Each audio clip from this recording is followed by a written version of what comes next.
Hello, Anna. So we are back. We're just going to wait now for our friends at 10 Backward podcast to join us, and then we will be good to go again.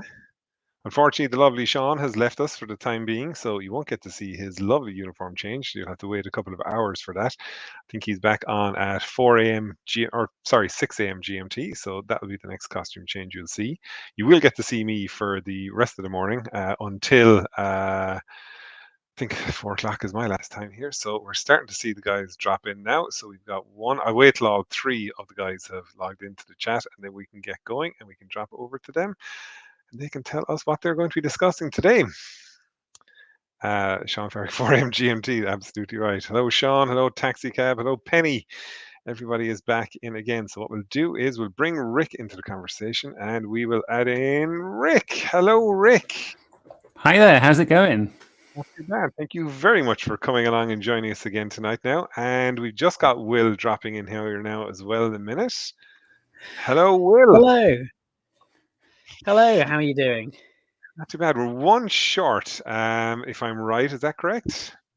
Yeah, that's right. Rick Everson. Rick Everson. Oh my God. Yeah. Is Rick always late, is he?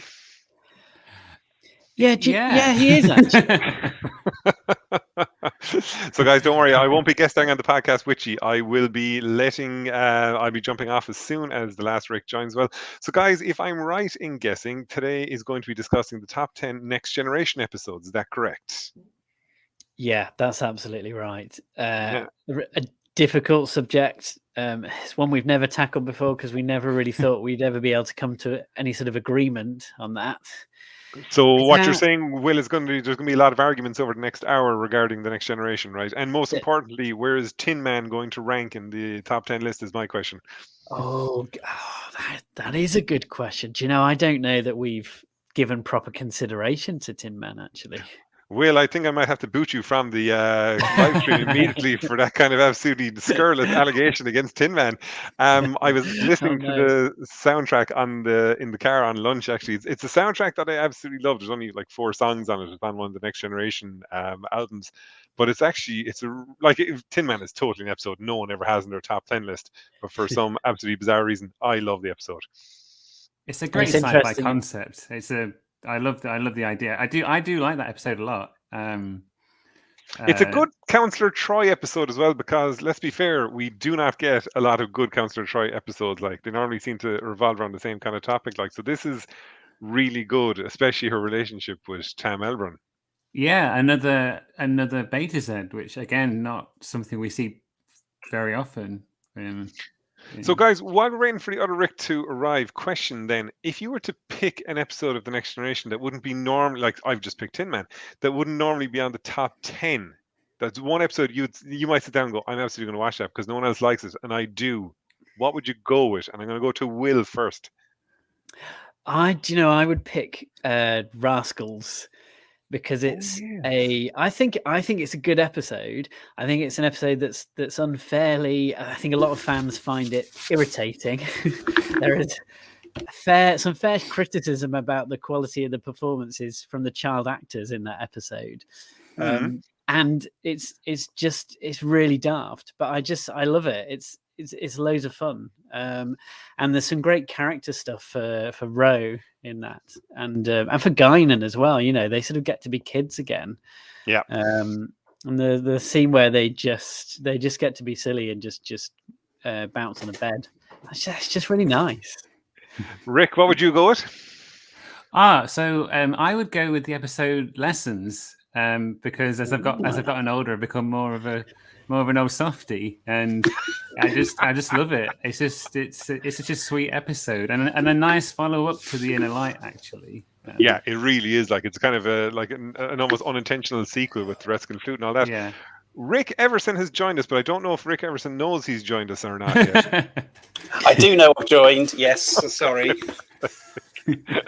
So, guys, without further ado, I'm going to leave the show and I'm going to let you belt away with your thing. I'm going to put in the link one more time for the fundraising. We're up to, let me just quickly refresh the list. So, we're up to 1,704.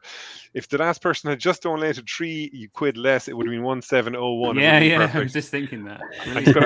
I'm going to blame somebody for donating too much in this situation. So, guys, thanks very much for joining. I'm going to let you belt away. You can do your thing, and I will see you in about 50 minutes. Brilliant. Thank you. Great. Okay.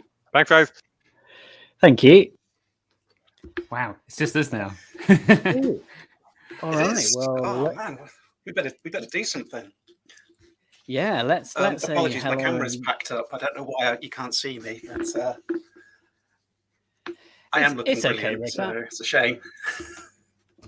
I can imagine you, and in my imagination, you look great. So it's fine. Hey, bro. On an unrelated note, I really like that StreamYard's mascot and icon is a duck. It's a big thumbs up from me for that. Yeah, you're a big fan of ducks, aren't you, Rick? Absolutely. They're pretty cool. Yeah. But Anyway, hello, Yes. listeners and viewers, and welcome to the 10 Backward podcast slot in this Trek marathon. And yeah, as we said at the beginning, what we're going to be doing is talking about our top 10 episodes of Star Trek: The Next Generation. A really difficult subject, I think, because Yes. how can you narrow it down to 10? Well, I thought let's give ourselves a head start. So I went on to IMDb and pulled off basically their top 10. phrasing. Oh dear. If you're not familiar with 10 Backward, this is pretty much as highbrow as the human's going to get. So yeah, if we use that as a basis, and then we can chop, change, move around, and put in our own. And if obviously all the people watching, if you've got anything to add in, any episodes you want to throw in there, go for it. Absolutely. So, should we start off with number 10 on IMDb's list and see what we feel? Where is Will gone? I don't know. Maybe to get a drink. Oh, Anyway, carry on, Rick. Okay, so number 10 on IMDb is Tapestry. Right. And I'm glad Will's back, because Tapestry is something I know that he's done a fair bit of work on previously. Yeah, if by a fair bit of work you mean watched it on repeat, then yes, correct. I have done that. Didn't you do a university thing on it? I did. Yeah, do you know I wrote I wrote a play, which basically it ripped off the central idea of Tapestry. And when I say ripped off, I mean it was inspired by that episode. But yeah, I absolutely love Tapestry. It's a kind of It's a Wonderful Life / sort of Christmas Carol kind of exploration of Picard's life and his choices, and a sort of a meditation on what would happen if you sort of went back into your life to make changes, and what kind of person would you become. And it's pretty deep and thoughtful. And it's also got a Q and Picard bed scene. So, you know. I mean, it's what we always wanted. They made us wait 6 seasons for that. They did. And it was always on the cards. So do we think Tapestry deserves a place in the top 10? For me, definitely, yeah. Yeah. Like, I can't picture a top 10. I would put it in my own sort of personal list. I had that as number 3. Number 3, okay. Yeah. I'm going to make some Guys, notes. I got a bit of an idea here. So I wasn't able to get like sound effects that we could use during our hour, but I have got a sound effect app, which so I thought we could have like a positive sound effect for when we agree that it's in the top 10, and like a negative one for when it's not. So I think, how about this for when we agree? Okay. Did you hear that? Yeah. Okay. And what could be when we don't agree? Oh, wait a minute. How about Loser? Is that right? Yeah, I'm okay with that. Cool. In the I think we've comments, lost Rick Everson. hopefully he'll be back. In the But yeah. comments, Rob Chapman is asking someone to pick Fistful of Datas, and then request that Rick P gives us his Fistful of Datas Western poem. Can you remember that off by heart, Rick? I wish I had it. I have it somewhere, but I don't know where. I could maybe try and find it. It's probably nearby somewhere, but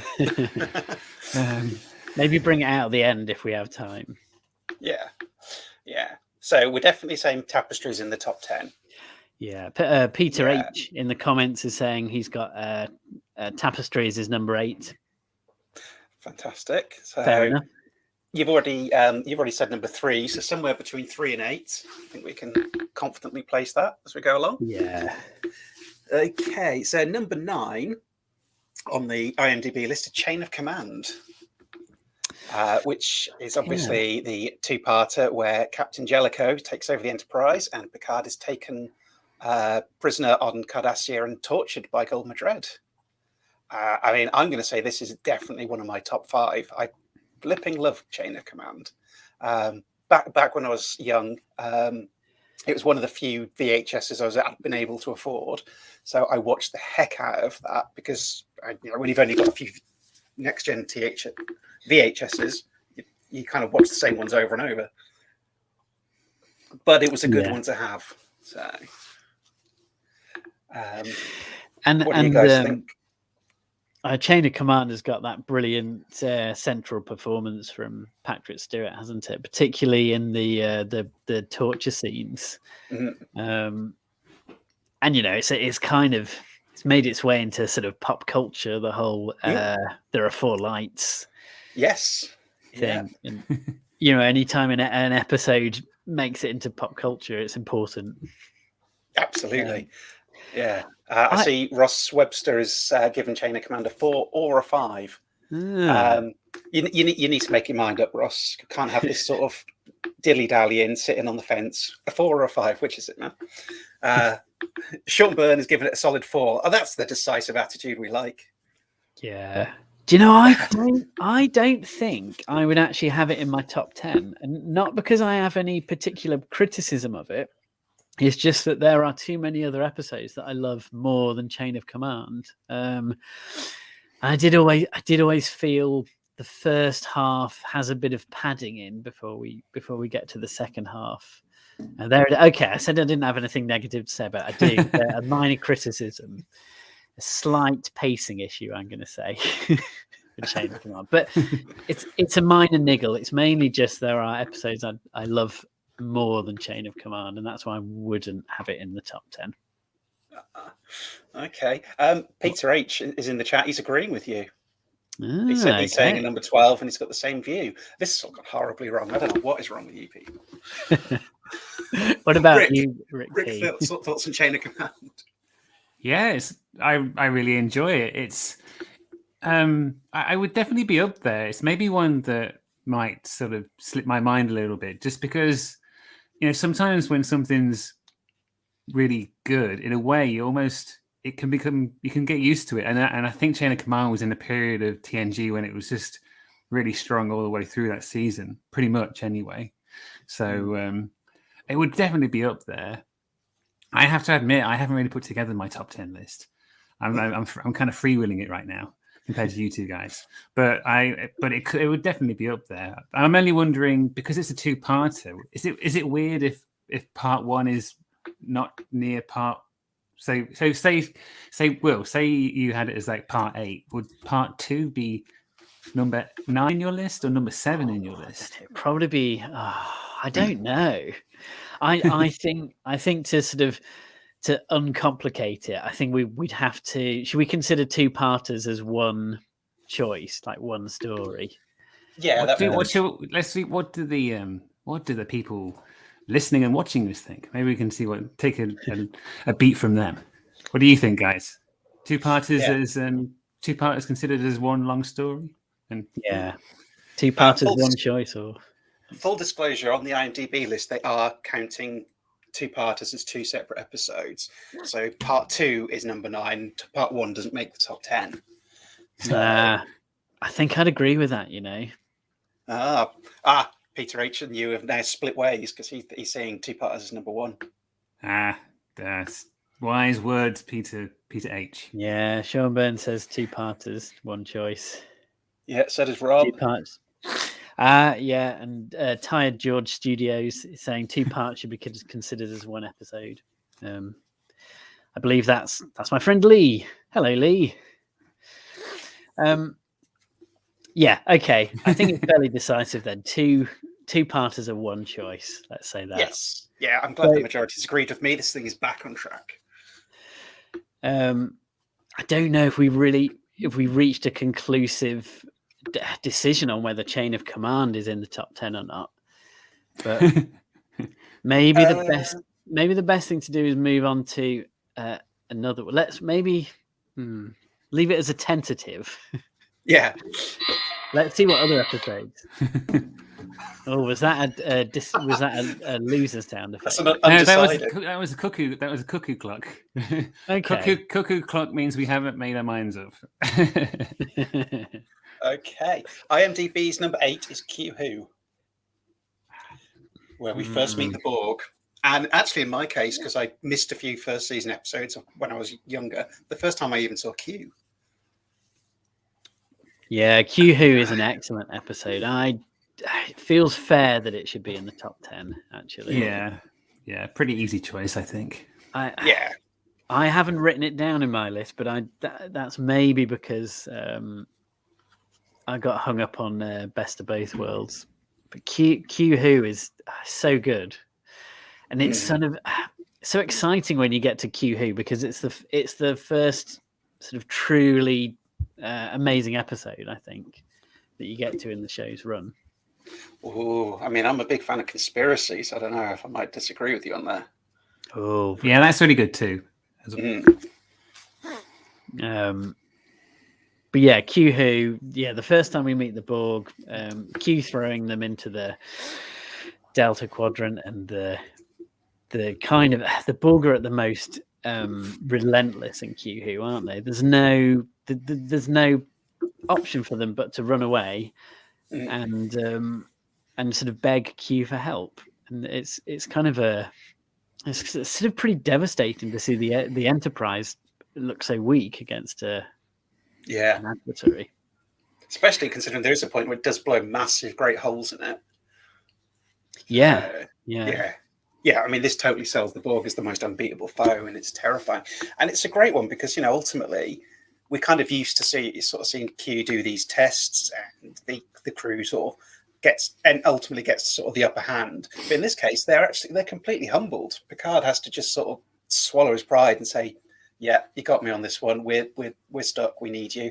Yeah. So, it sets up Q as well as the sort of slightly dickish but sort of trickster character who does the. What does Picard say? Does he say he did the right thing for the wrong reason or the wrong thing for the right reason in that episode? I can never remember.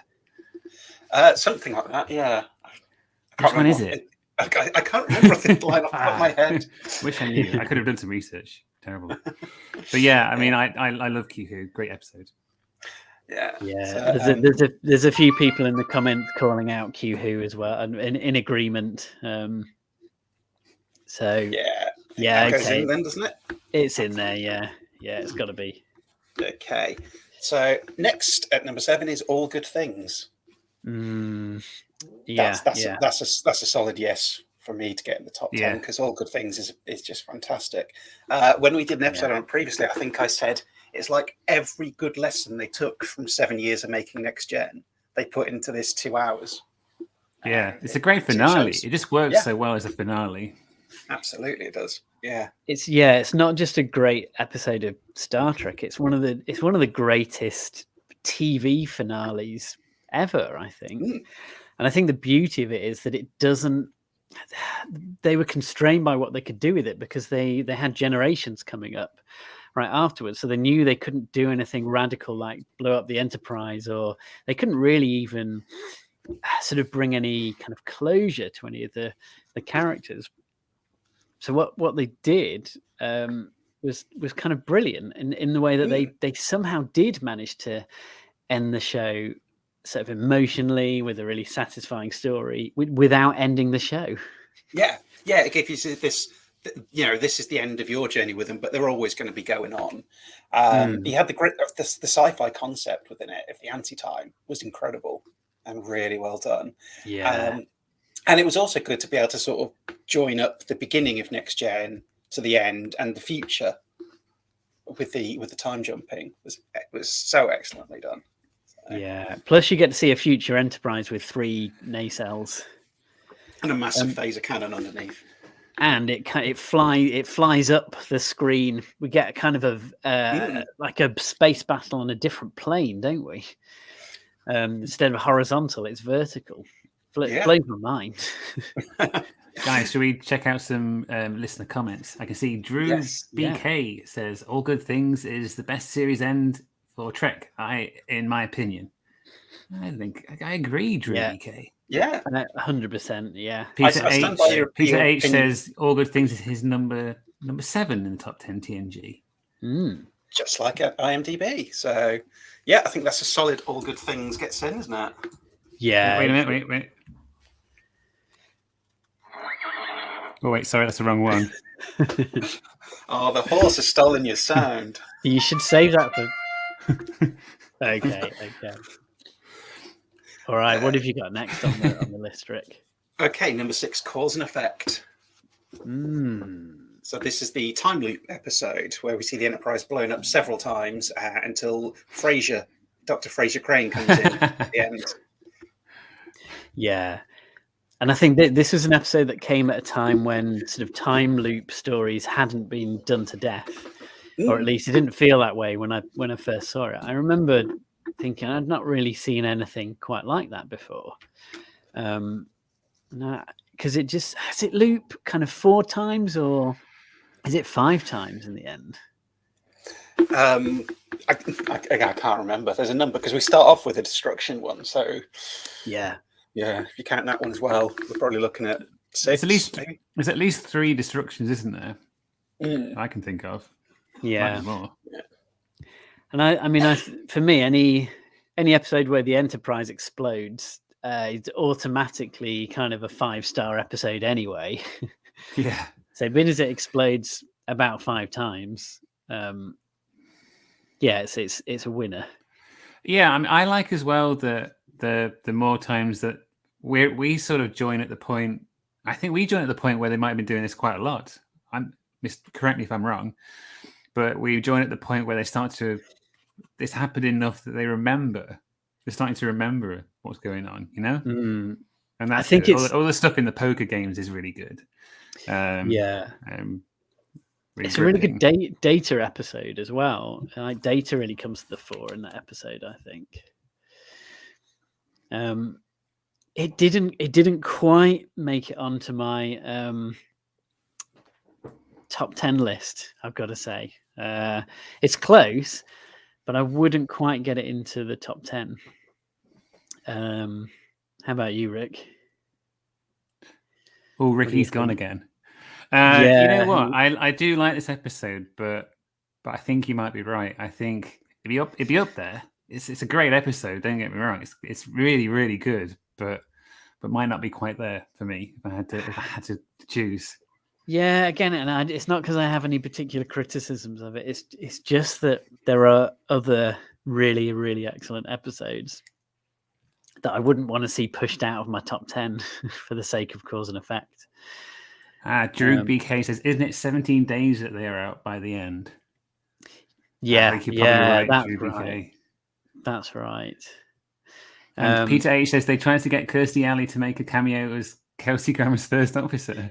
Is that true, or is that a Cheers joke? Peter H. At this point, I mean, that sounds really believable. It sounds plausible. That would have been fun. I think it would have been funny if Kelsey Grammer's character, we'd seen him like an episode afterwards, and he's living in Seattle with his dad and his brother, who's also a captain in Starfleet, and essentially Frasier, but in the Star Trek universe. It's not a very imaginative idea, but it's very unimaginative, and I think you'd probably get sued by the makers of Frasier if you tried to do it. But yeah. I'd watch it. I would. Rob Chapman says it wouldn't be in my top 10. Oh, we can't see that because we just said that. But yeah, it's still, no, but it's still a good episode. Yeah, Rob is So just basically agreeing with this.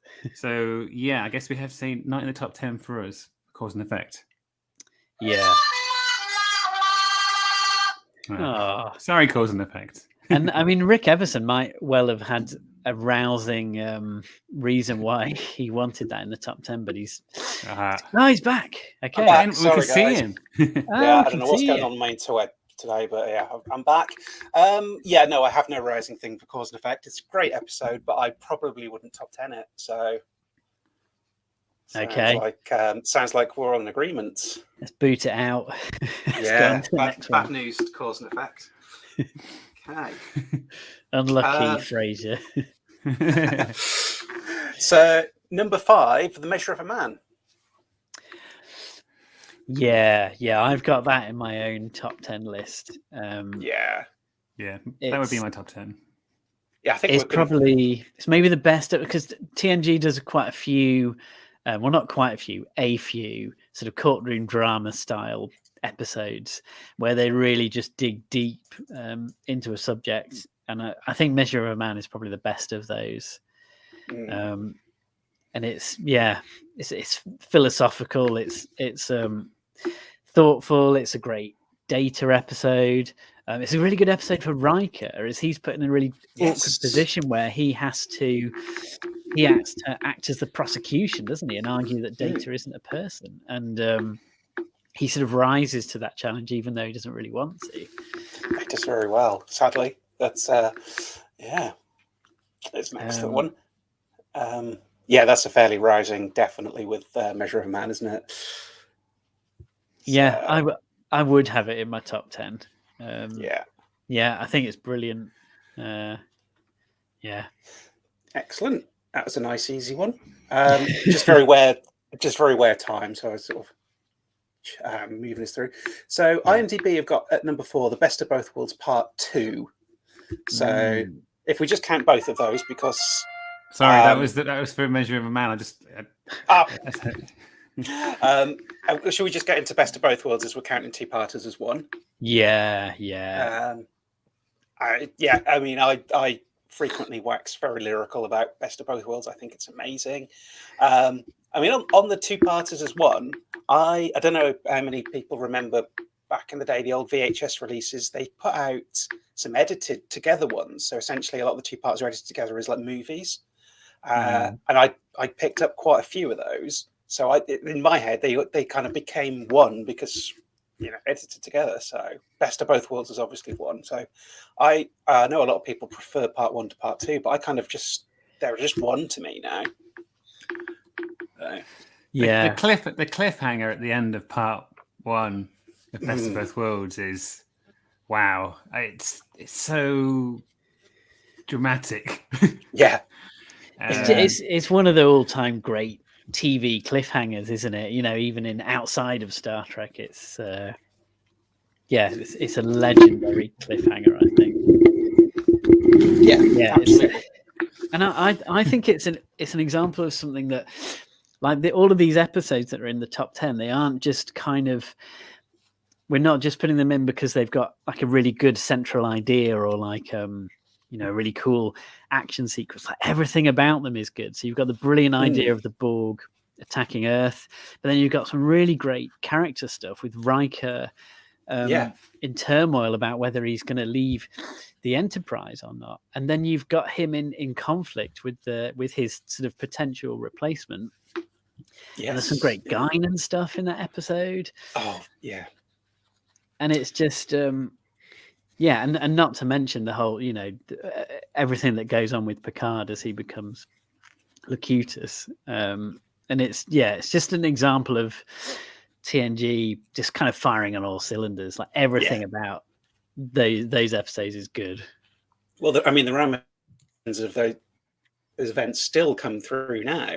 In Picard now, that still haunts Picard, doesn't it? So it's still being played out.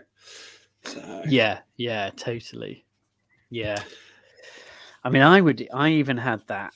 I had that at the top of my list, but then there is one other episode which I booted it down a peg for, which I'm sure we'll get to a bit later on. But it's it's really high. Okay, so sorry. So I was just saying it's okay. So number. You go, Rick. Sorry. So, so number 3 on the list. Oh, sorry. No, Rick. I wasn't going to say anything. Go ahead. Oh, okay. So number 3 on the list. Yesterday's Enterprise. This was the one I was waiting for. Yes, I would put this as my number 1. I just love it. Yesterday's Enterprise so much. Yeah, I mean, if anyone wants to hear Will bang on about how much he loves Yesterday's Enterprise for like an hour, we did an episode about it sometime, which you can get off our website. There's a lot of love in that. It's something else to hear him so enthused. We got a blackboard out and everything to try and explore the complications of the timeline. Yes, which is a great thing to do with visual aid in an audio medium of our podcast. Definitely. But yeah, just for me, Yesterday's Enterprise has just got everything. It's got they bring back Tasha Yar, who sort of had an unceremonious death in Skin of Evil, and she gets a more honorable death in this episode. And you've got that great sort of time travel story, but then there's that kind of ethical dilemma of, do you send these people back into the past to die? Yeah. And then the Enterprise C shows up. I mean, anytime another Enterprise shows up, like that's automatically a 5-star episode in my mind. Absolutely. Great performances all around. Like the actor who plays the captain of the Enterprise C, she's brilliant in that role. She is brilliant. Yes. Yeah. And it ends with like TNG's sort of greatest space battle, in my opinion, which isn't, it's pretty dated by today's standards, to be fair, but it's absolutely spectacular still. Yeah.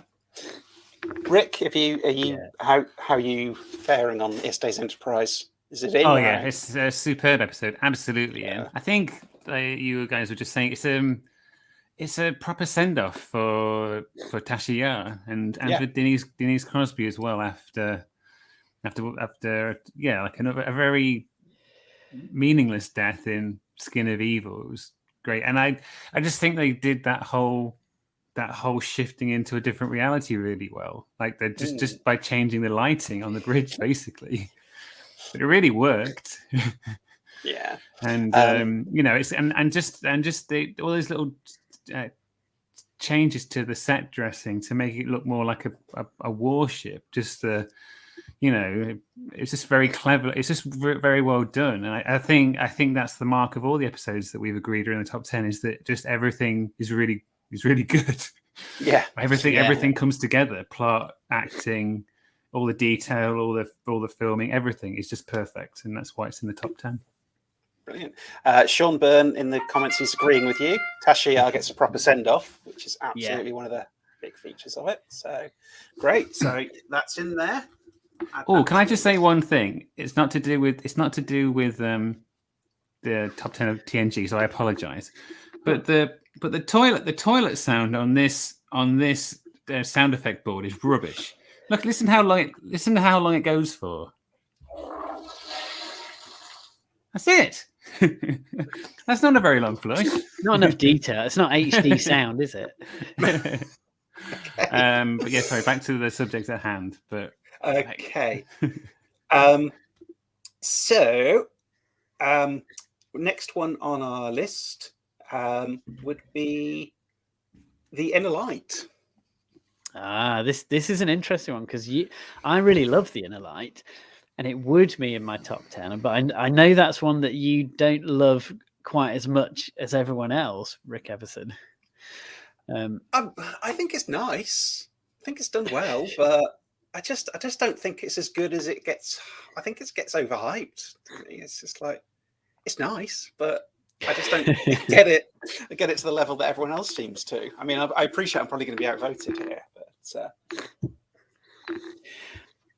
yeah, I really love it. I just the sort of the idea of having Picard live out an entire life sort of in the span of an episode, and the sort of emotion when you kind of get to the end of that and realize that it was all that it wasn't real. It was sort of a lived memory.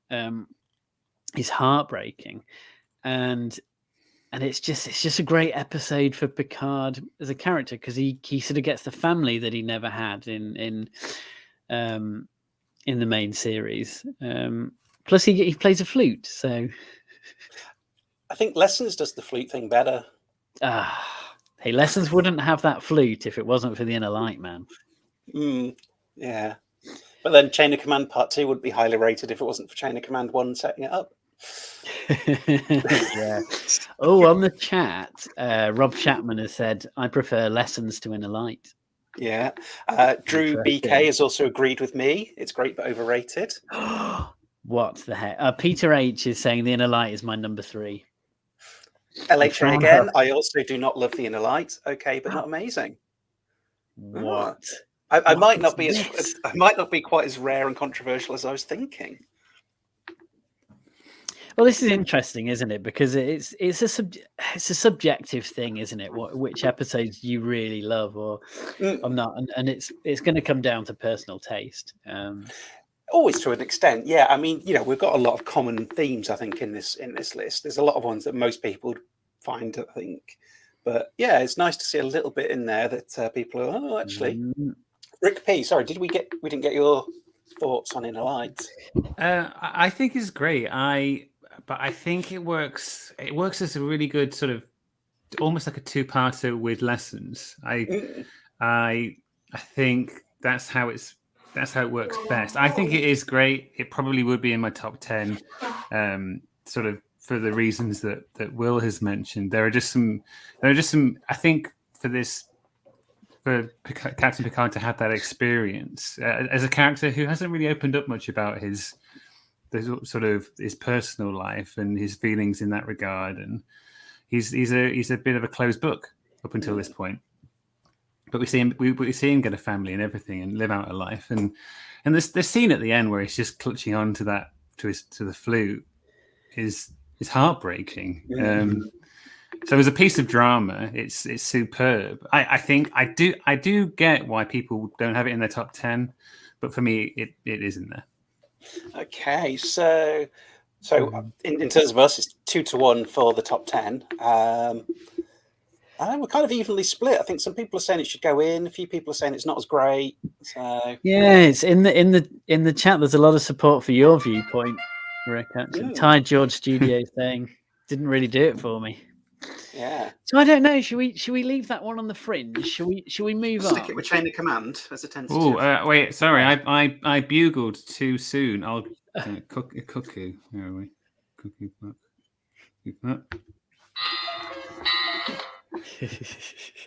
Okay. Yeah. Right, so we've actually come to the end of the top 10 IMDb list, and I appreciate if you're counting, it was only 9, but that's because Best of Both Worlds takes 2 spots in it. So, shall we throw in some of our own personal choices that haven't come in yet?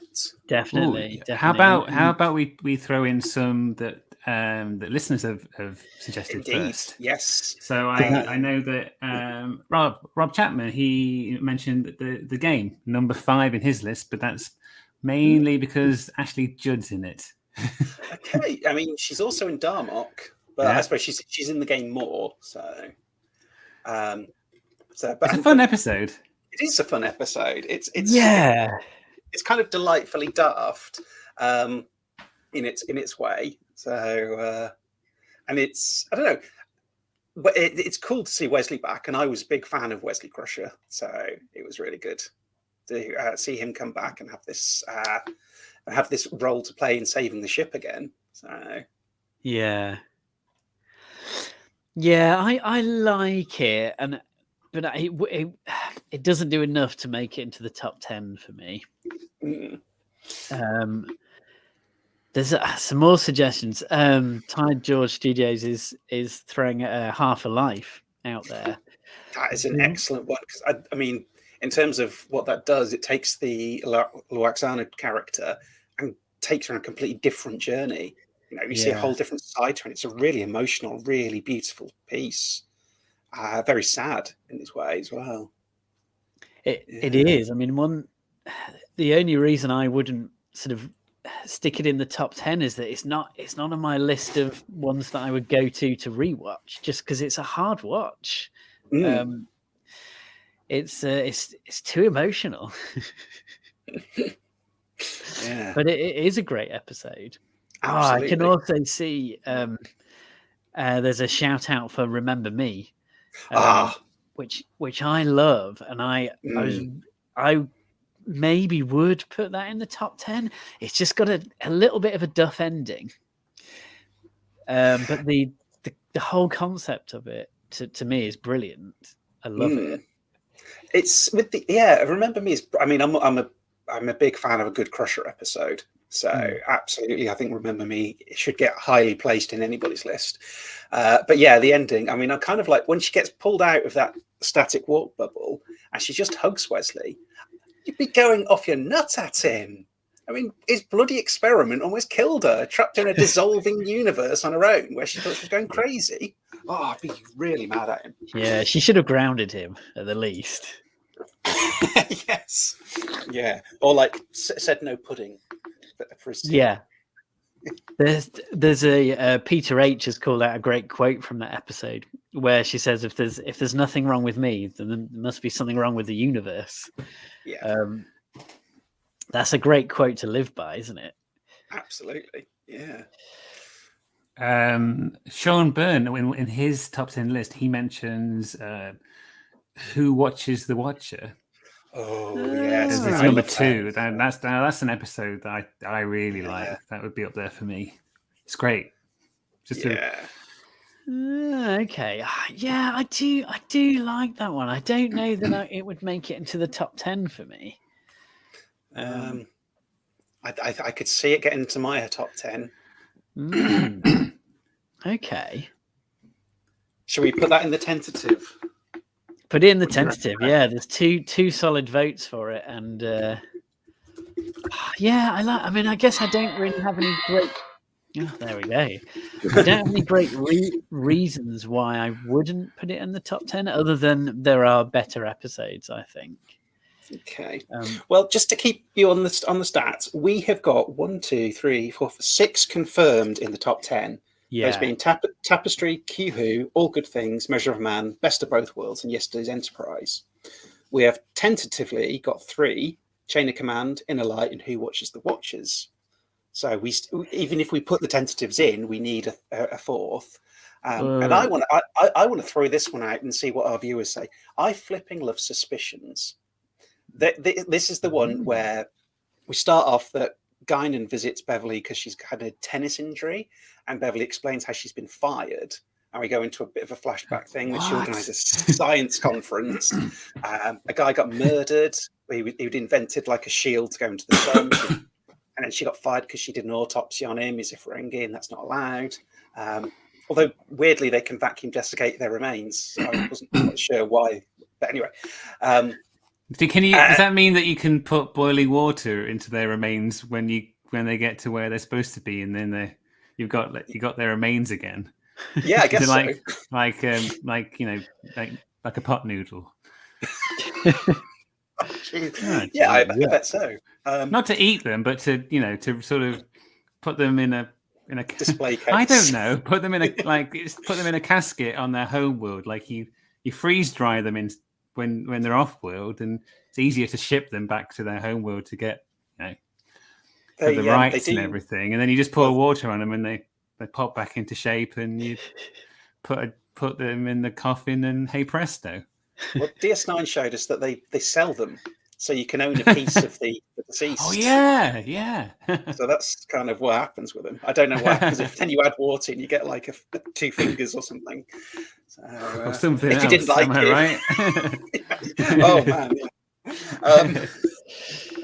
So and by the end, Beverly's taken a shuttle on a rogue mission, finds the guy who did the murder, and blows a massive hole in him because Beverly is that badass. So, it's not a traditionally popular episode, but I absolutely love it. So I'm going to throw that out there and see if anyone wants to back me up in the comments. So we have a little bit of time left. Tired George Studios has mentioned an episode which I remiss of me to forget, but Relics. That would absolutely be in my top 10.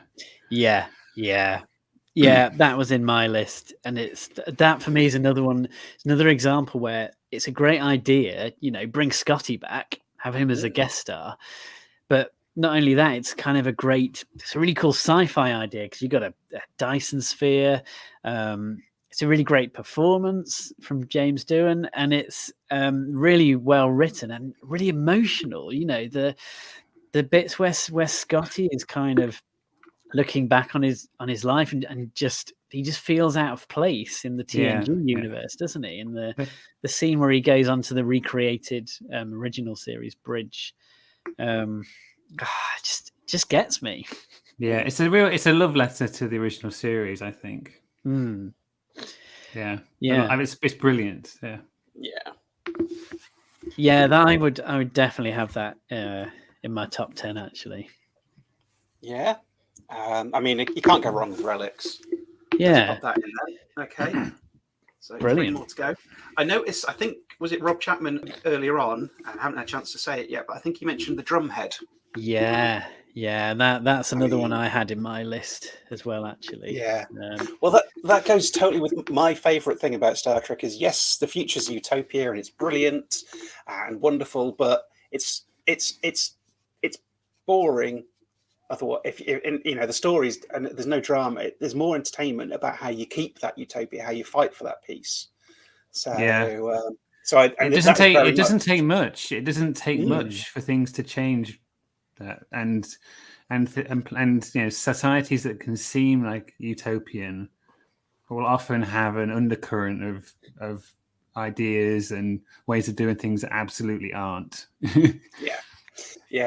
Yeah, for me, I think the beauty of the Star Trek vision is not that we achieved a utopia, it's that we continually maintain it in the face of all human nature to bring it down and be selfish and all the other things. So, and obviously you get a great Picard speech at the end, so that's always 10 extra points in my book.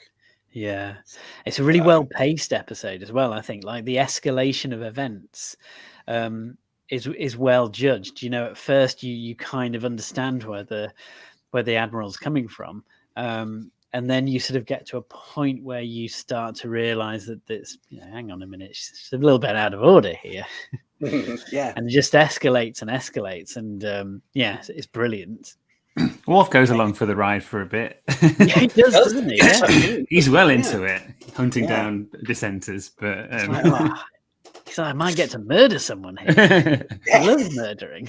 Yeah, he's ready to set up like a witch dunking thing in this holodeck or something, isn't he?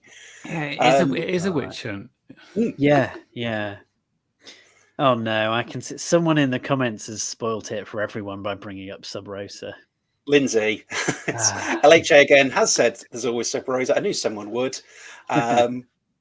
Yes.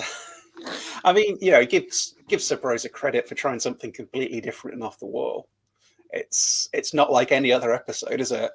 It's so unique and bizarre. Yes. Yeah. And don't get me wrong, I really enjoy watching it, but I'm not going to sanction it going into the top 10. I can't handle it. I'm just going to rule it out on the basis of there's problematic issues around consent with ghosts and people. So Yeah, there is. One of the Drew many BK problems. Drew BK mentions Identity Crisis. Not the best episode, but the bit in the holodeck where they eliminate all the people, but there is still a shadow left. Scary stuff back in the day. So that's the one where, if I'm right, Geordie was on an away mission years ago, and everyone in that away mission has disappeared. And it turns out that they've sort of been converted. They're converted into another species. But that moment is creepy. I like that. It's not, it's not too often, I guess, that where we get to see sort of detective work in Star Trek. So it's always nice to have that occasionally in an episode. And I agree with you, BK. I like that episode. Not in my top 10, but an enjoyable one. Yeah. I think Lindsay's trying to wind us up now. The Naked Now, but in fairness, I would go for that because that was the first Star Trek I ever saw. So even though, compared to the rest of the series, it is ridiculous, but it's always going to have a special place in my heart. It's a bit of a legendary episode, isn't it? I mean, it's one that people talk about a lot.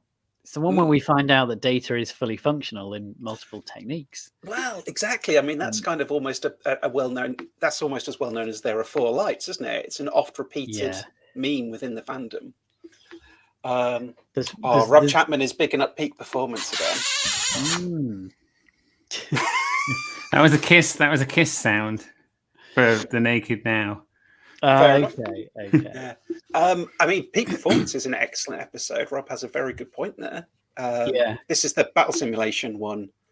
I mean, I could squeeze that into my top 10. I think quite happily. How do you guys feel? It's a really good one. It's not one I'd actually thought about. My problem would be if we accepted that one. There's one that we haven't mentioned yet, which is Darmok, and I just think it's a crime not to have Darmok in the top 10 because I absolutely love Darmok. But what do you guys think? How many episodes have we got now? Darmok 7 definite, 3 tentative. Right. I love Darmok. That's a very good shout. It's great. It's clever and it's great sci-fi and it's really well done. It's a really good one on how you do on the translator and languages and how if you find someone so different and it's just Picard trying to work it out. It's awesome. Patrick Stewart kills it as always. Yeah. So. The moment when he actually communicates, it's like finally. It's a real kind of punch the air moment, isn't it? And then plus there's a monster and a space battle. So Drew BK and Sean Byrne have both chimed in support of Darmok. So let's pop it in. It's in. Run the sound, Rick. Wait, we'll be there in a minute. Just let me pop up my soundboard. Another vote for Darmok. Cool. There's a lot of Darmok love. Yeah. I mean, not a flipping whisper when I go on about suspicions. Nope. What is wrong with you people? Beverly blows a hole through a dude. Just tumbleweed. What? So are we up to 8 now? We are up to 8 and we have 3 tentatives. Who watches the Watchers, Inner Light and Chain of Command. So we are running low on time. So if we're going to make our final list up, this is your last chance, people, to throw in another suggestion. Is it too late to throw in the Pegasus? It's never too late to throw in the Pegasus. That is also a great one. Yeah. Somehow I hadn't thought of it, but that is totally. It totally goes into my thing about when someone veers away from the idealist utopia, and we have to pull them back. And it's just really tense when they go into inside an asteroid. It's one of the darkest TNG episodes, and it's a great Riker episode. And it's so good that it's basically the finale for Enterprise. So, it deserves some credit for that, even though no one loved it. Oh yeah. I don't know if we've disqualified it because you've made that connection. I don't know. I'm big on the Pegasus. I would happily pop that in as well. If What do you think, Rick? Ooh, Or should we reconsider I'm not sure, but I'm outvoted. So what do our listeners, and I keep calling them listeners? Are they listeners or are they viewers? Are they both? Well, I hope they're listening. Yeah, I guess they are listening, but they are viewing too. Yeah. Anyway, looking at the comments, these guys. what What do you guys think of Pegasus? Should it be in the top 10? I do like it. I'm going to join the stream out of nowhere because I have to have the deciding vote here now on Pegasus. I was only watching it last week because we're doing our season 7 recap at the moment. As you're saying, it's a really good Riker episode, actually. It's just, I wouldn't put a top 10 though. That's the one thing I'd say. So I'm not too sure whose side of the line I fall on when I say that. Someone's bound to hate me for what I've just said there now, unfortunately. Drew BK's agreeing with you. No for me on Pegasus. Looks like Sean Byrne and Peter H are going on about conspiracy, which we kind of mentioned before. It's a great early episode, but I don't know. It's got a few things about it that are just a bit too clunky to make it into the top 10 for me. Riker eats a worm, though. Yeah, and a dude's head explodes. That's the most important part that we have to consider in this episode. Forget about it. He eats a worm and it blows some guy's head up. It's absolutely wonderful stuff. So, guys, as I'm joining it again, what was the top 10 that you agreed on? That's a great question. Yeah, I don't think we're quite there. So we've got Tapestry, Q-Who, All Good Things, Measure of a Man, Best of Both Worlds, Yesterday's Enterprise, Relics, and Darmok. So that's 1, 2, 3, 4, 5, 6, 7, 8. So we've got 2 spots to fill. We've kind of got Chain of Command, Inner Light, and Who Watches the Watchers to take those 2 spots. So I don't know. If I had to choose out of those 2 out of those 3, I'd go Chain of Command and Inner Light. I love Who Watches the Watchers. It's such a great story, but that's what I choose of those 2 out of those 3. What about you guys? I'm going to agree with Rick P. I'm going to say Inner Light and Chain of Command. I would say Chain of Command and Who Watches the Watchers. Oh. I think Chain of Command definitely gets in, doesn't it? Yeah. Chain of Command, yeah, no doubt. That's in. Yeah. Like, Chain of Command is a very punishing episode. Like there's no kind of getting away from it. And like as we discussed in the first stream, it's one of those episodes that they weren't willing to kind of hold their punches. Like, they really showed you how bad. Like, the entire second episode is just it's a real grim watch, but it's necessary and it's needed to really show how far the Cardassians were willing to go. And like, Patrick Stewart's performance is absolutely out of this world. Yeah, absolutely. Absolutely, yeah. I don't know I don't know if we're quite at a deadlock between Inner Light and Who Watches the Watchers, because it's you two obviously against me on that one. So. Yeah, I mean, the Inner Light for me is just such an emotional episode, and it's just such a great performance from Patrick Stewart, and it's a great sort of sci-fi idea and a great example of how Star Trek could do a self-contained, a brilliant story in just one episode. In those sort of 42 minutes, it could tell you something pretty epic, like it's a whole lifetime.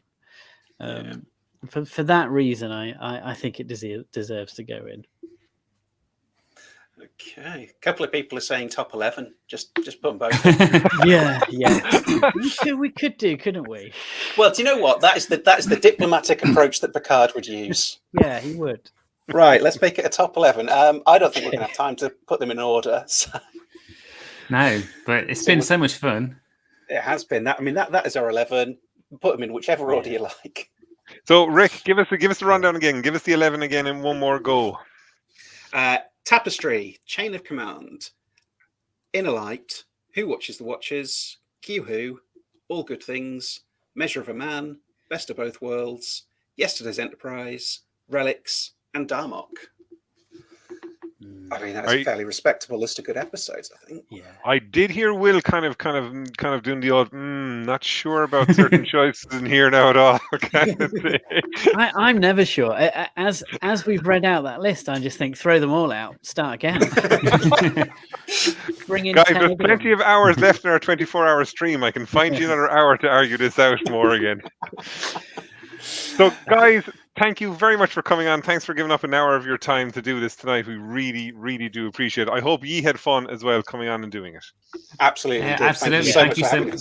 Thank you so much for inviting us on. It's been a real privilege.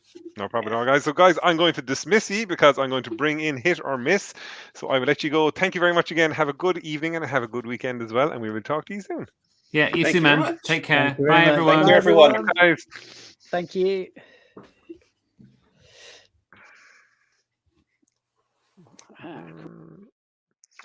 Now, guys, that was our good friends at 10 Backwards with their top 10, well, top 11 Next Generation episodes. Now we're going to bring in our good friends at Hit and Miss, starting with our good friend Mike. And then we're going to bring in Adrienne, then we're going to bring in Steve, and we're going to bring in DK. Hello, everybody. How are ye tonight? Good. How would it be? Hello. Isn't that just absolutely fantastic? Now, guys, my most important question is, when you're ranking the movies, why did you put Insurrection at number 1? That's funny. It's always start with a joke. Good firm. I think I'm in the wrong place. I can see people trying to hit the exit button as quickly as possible there. Cringe. Guys, thanks so much for showing up. At current total, we are at 1,744 raised for Jeepers at Red Cross so far. So again, thank you all for everyone who's continued to watch. Thank you for everyone who's donated. I've put the link back into the comments again if anyone wants to do so.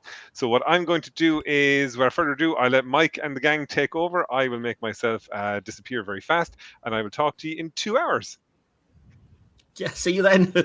Thanks, guys. Cheers. Bye. Thanks. Right, thank you again to the Clone Star podcast for hosting us, and welcome to the Hit or Miss podcast segment of this charity stream.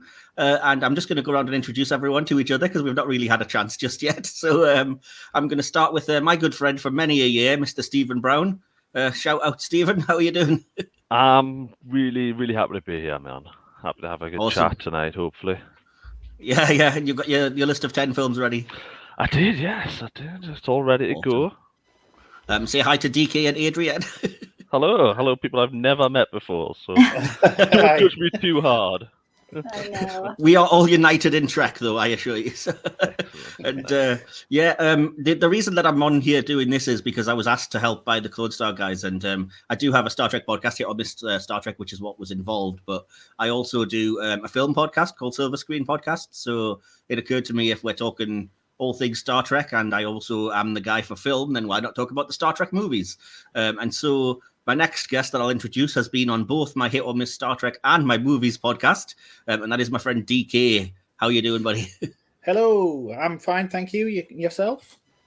Yeah, not bad. A bit nervous, but hopefully it'll all go relatively swimmingly, and we'll do well.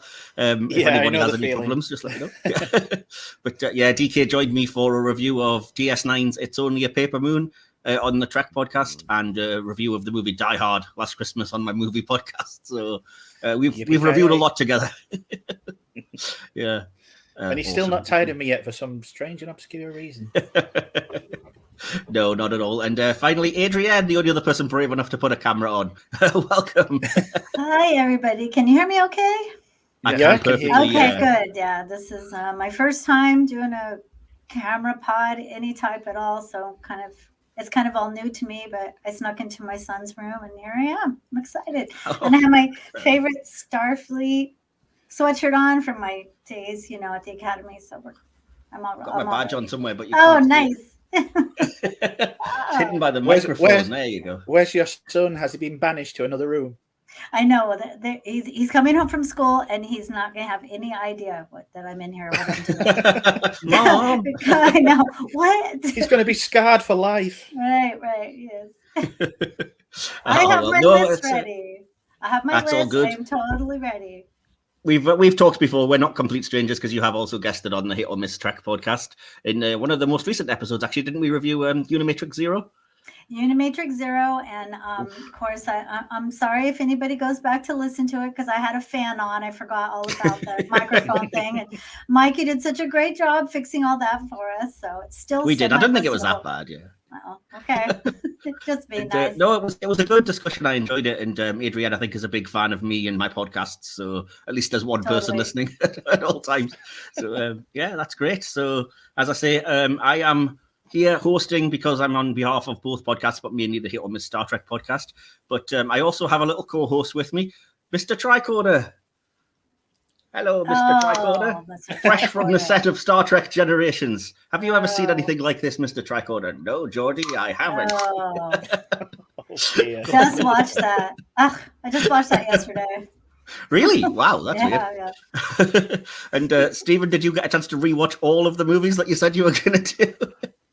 Yes, of course I did. I am. Yes. No, not even close. Thankfully, I know them well enough, I think, so it's all right. Well, just I sorry to like just lump it on you guys. I have kind of vaguely discussed what we're doing, but I wanted to keep it a little bit of a secret, so as it was a bit fresh for us, and we weren't really overly prepared. So what I'm going to do is that I'm going to go through and ask each of you for your movies in order from 10 to 1. So I'll ask each of us for our number 10 movie and a little bit as to why it is either as low or as high. And then I'm also, just to guide the conversation a bit, I'm just going to ask for your favorite scene in that movie, for your favorite character, and for your favorite line of dialogue, because it just helps to keep things moving along. And I'm not great at off the cuff, so it gives us a bit of a structure. So yeah, and then what I'm also going to do, depending on where the movie's placed, I'm going to try and put them on a little ranked chart. Don't worry if it's too complicated for anybody listening. It will hopefully all make sense at the end. But essentially what it is the number 10 movie will get 1 point, the number 9 will get 2, right the way through to the number 1 movie, which obviously will get 10 points. We'll add up the scores at the end for all 4 people, and hopefully we'll end up with a combined top 10, and it might be decently representative, unless anybody has put Star Trek 5 anywhere near the top. Oh, damn. One moment.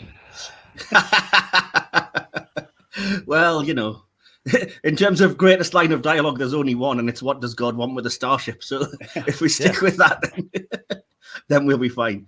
But yeah, so how are we all doing anyway? I didn't really get a chance to just say hi. How are we all doing? We all decompressed and ready? Could do for coffee, but yeah, I'm great.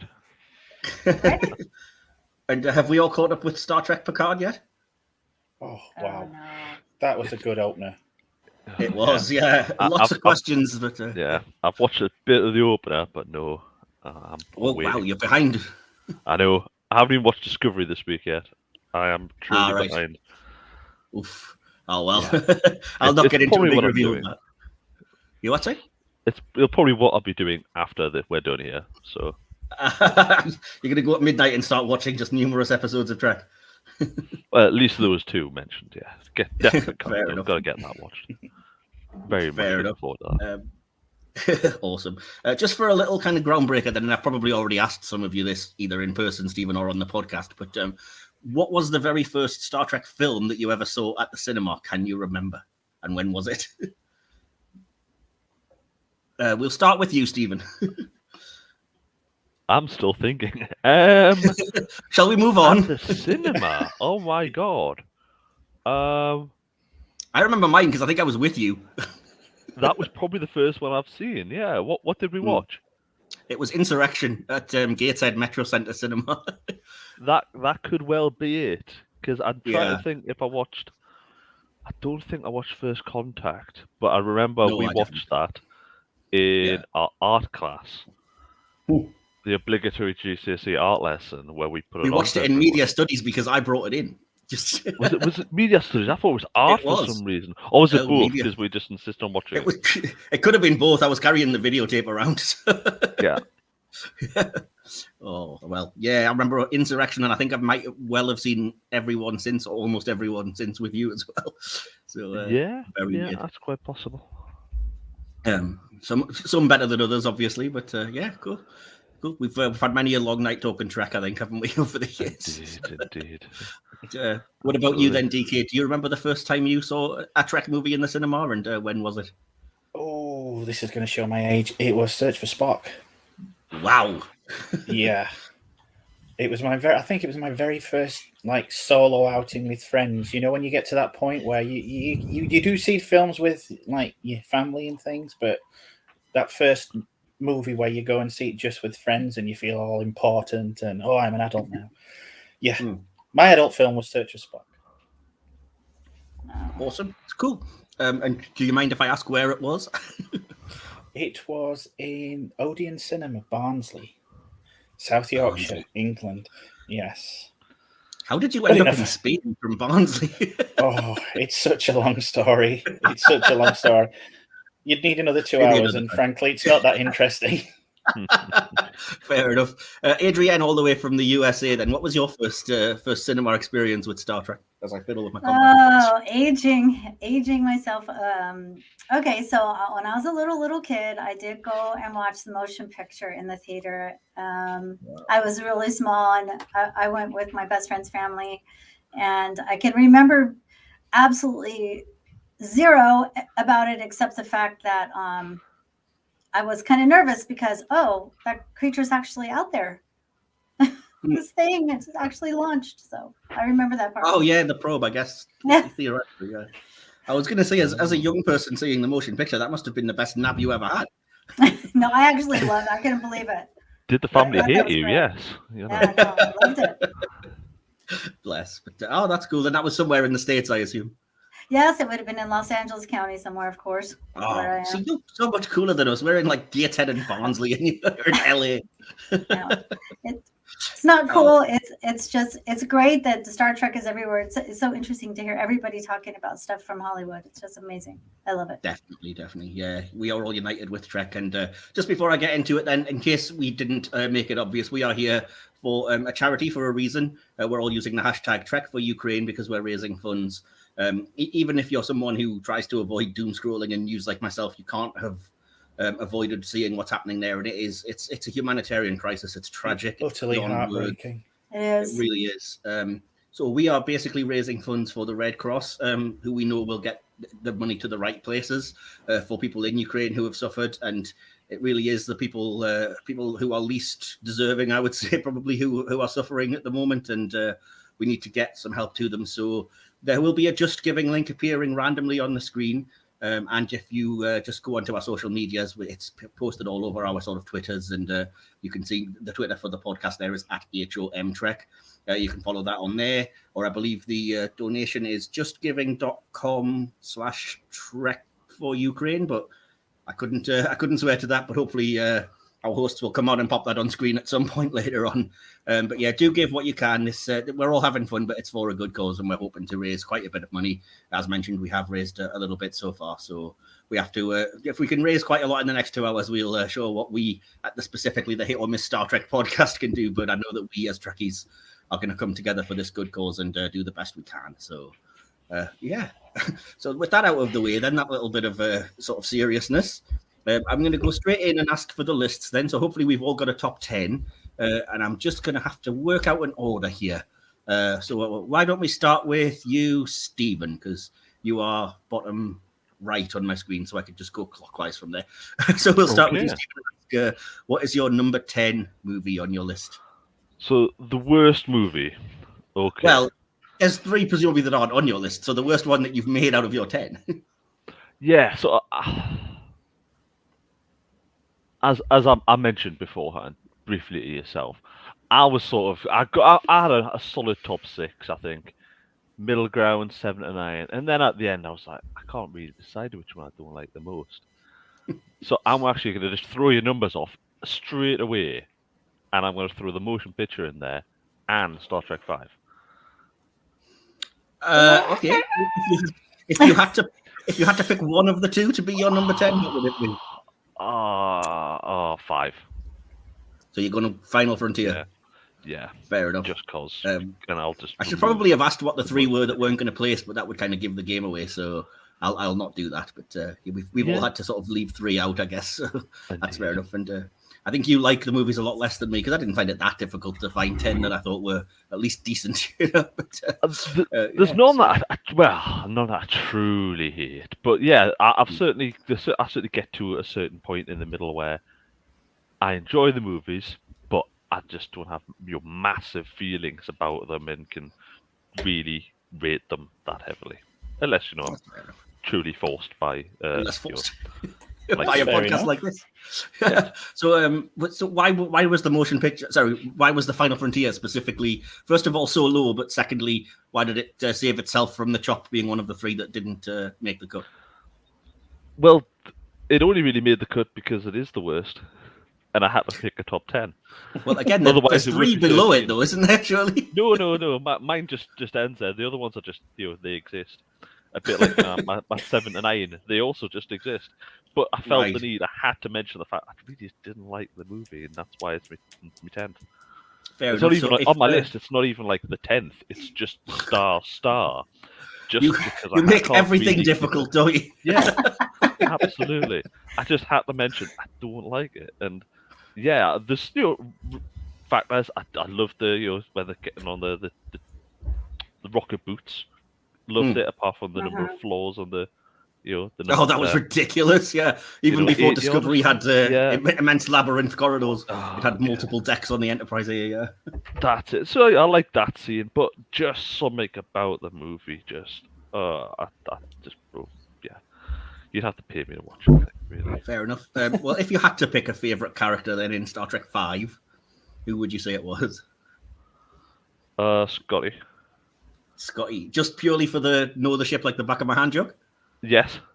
That's exactly what I was picturing in my head. I know you so well. That was exactly what it was. And then, back in his head. Would that be your favourite line of dialogue as well?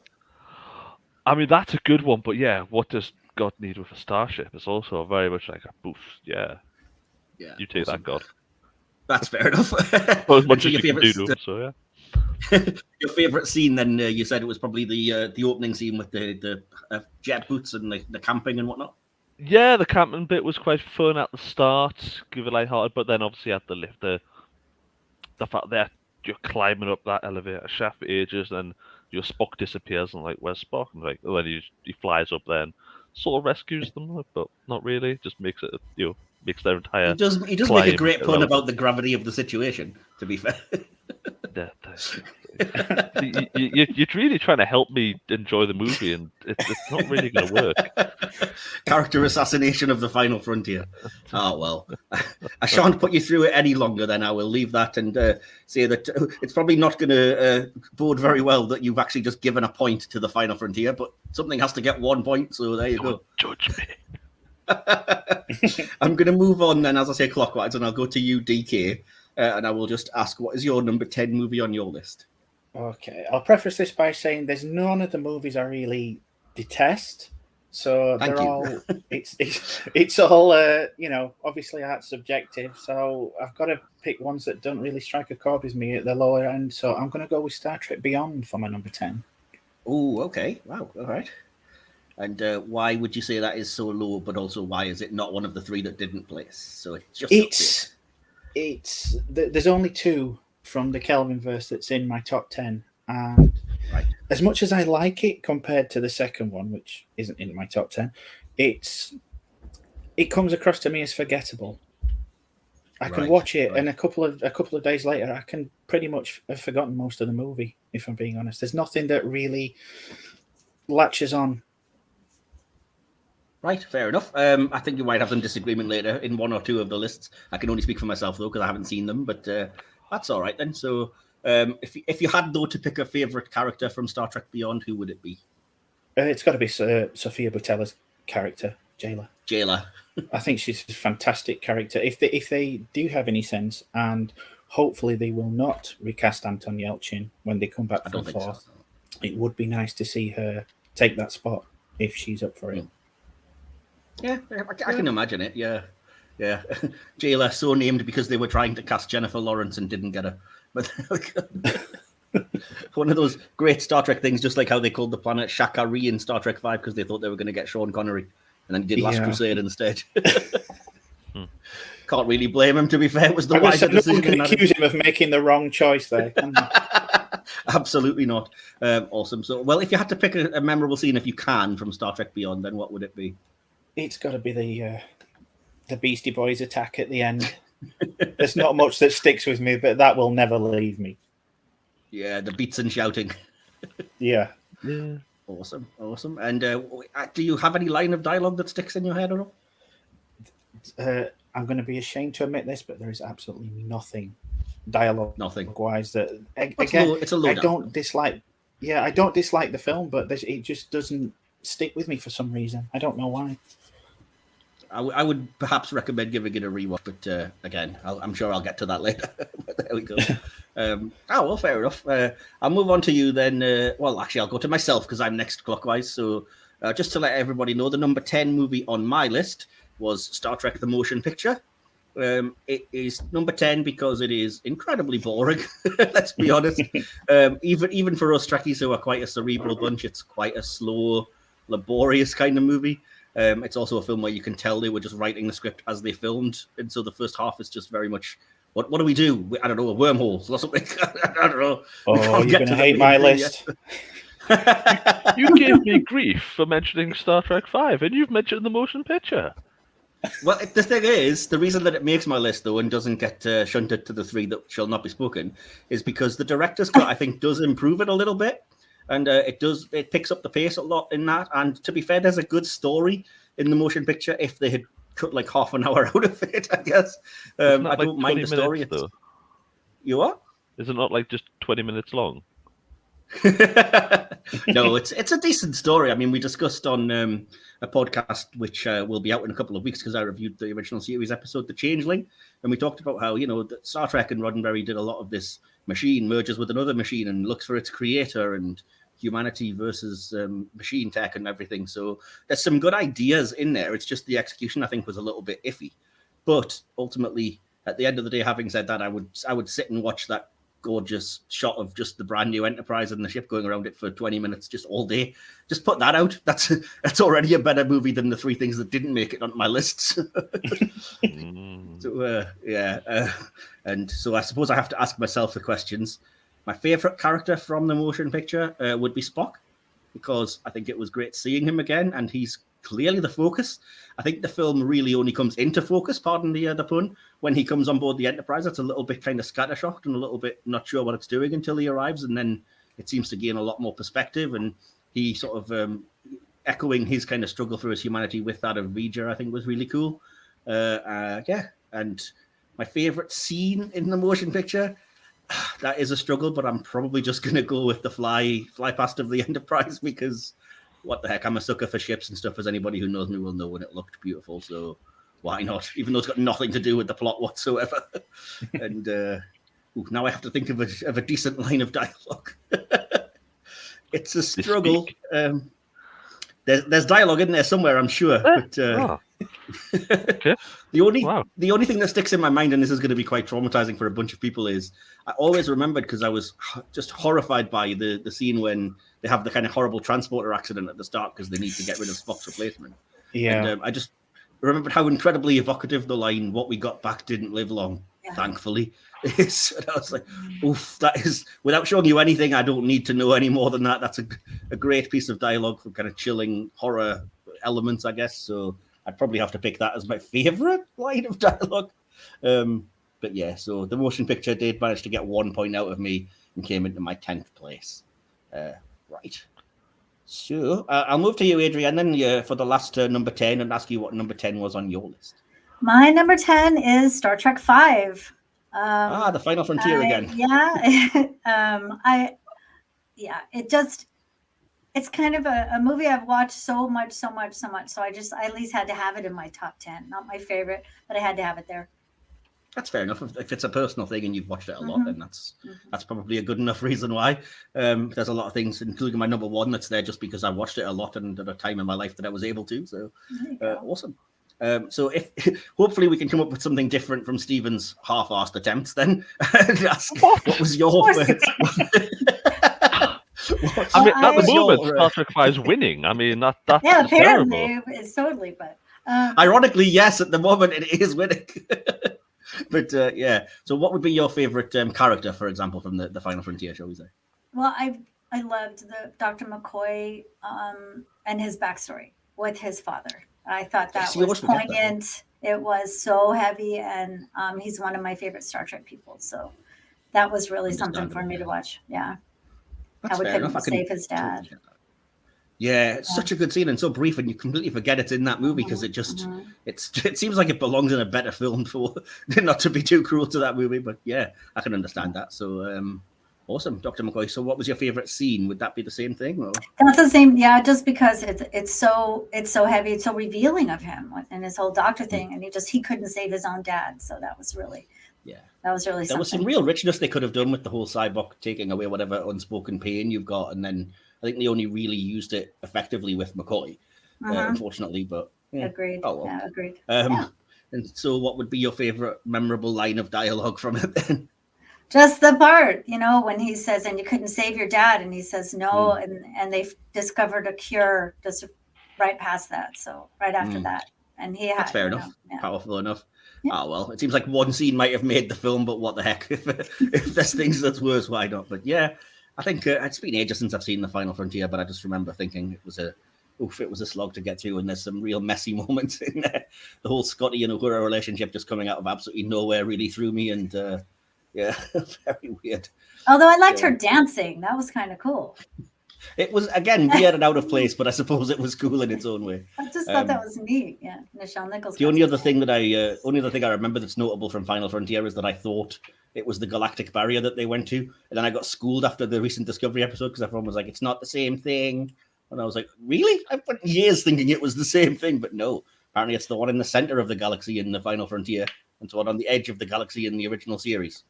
Yes, that always confused me. Yeah, who knows?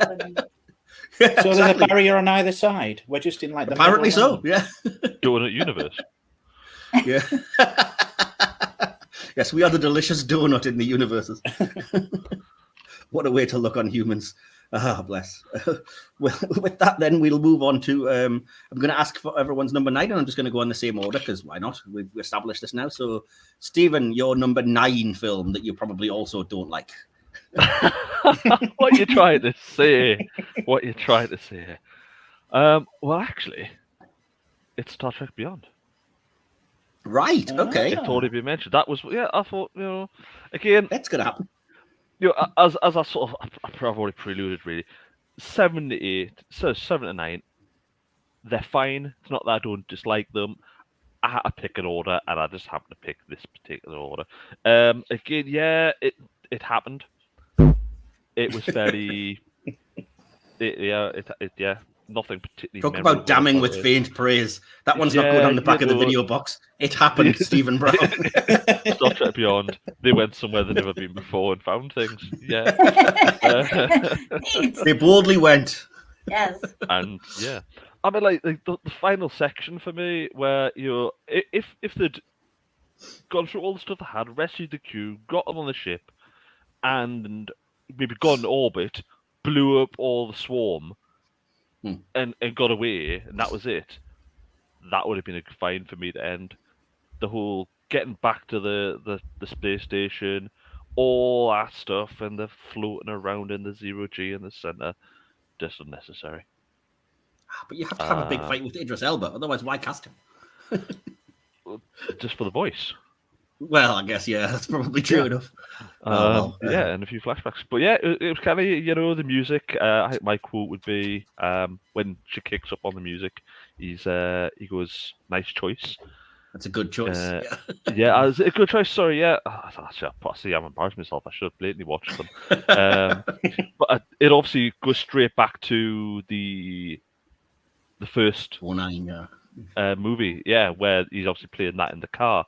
And yeah, so I like that part. So let me quote character. Yeah, probably Alien Woman again. I think that was nice. Just Jayla. No one else particularly stood out. Yeah. Okay. Oh, well, fair enough.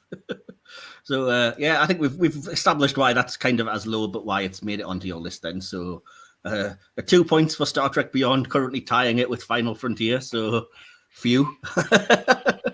Let's see what happens when we go to you then, DK, and ask for your number 9 film. Well, in a strange twist of fate, it's Star Trek 5. Oh, no way. We've swapped. No conspiracy here at all. That's funny. Oh, and well, we've just been talking about it, but what was the reasons it made it onto your list, first of all, and secondly, why it's, I guess, as low as number 9? I mean, I was going to say thanks everyone for coming. We're done. Star Trek 5 is blatantly the best movie there is. There are the bones of a decent film in there, and if you look at what was planned, it could have been so good. But despite the fact that it's absolutely riddled with really good character moments for pretty much all of the cast, it just feels off. It never strikes a chord with me. Yeah, I hate to say it. I think it might be the director who's at fault on that one. I do understand that he went through quite a lot of budget cuts, and he kept saying, well, you promised me this. No, you can't have that. You promised me this. No, you can't have that. But a better director or a more experienced director would have reined that in.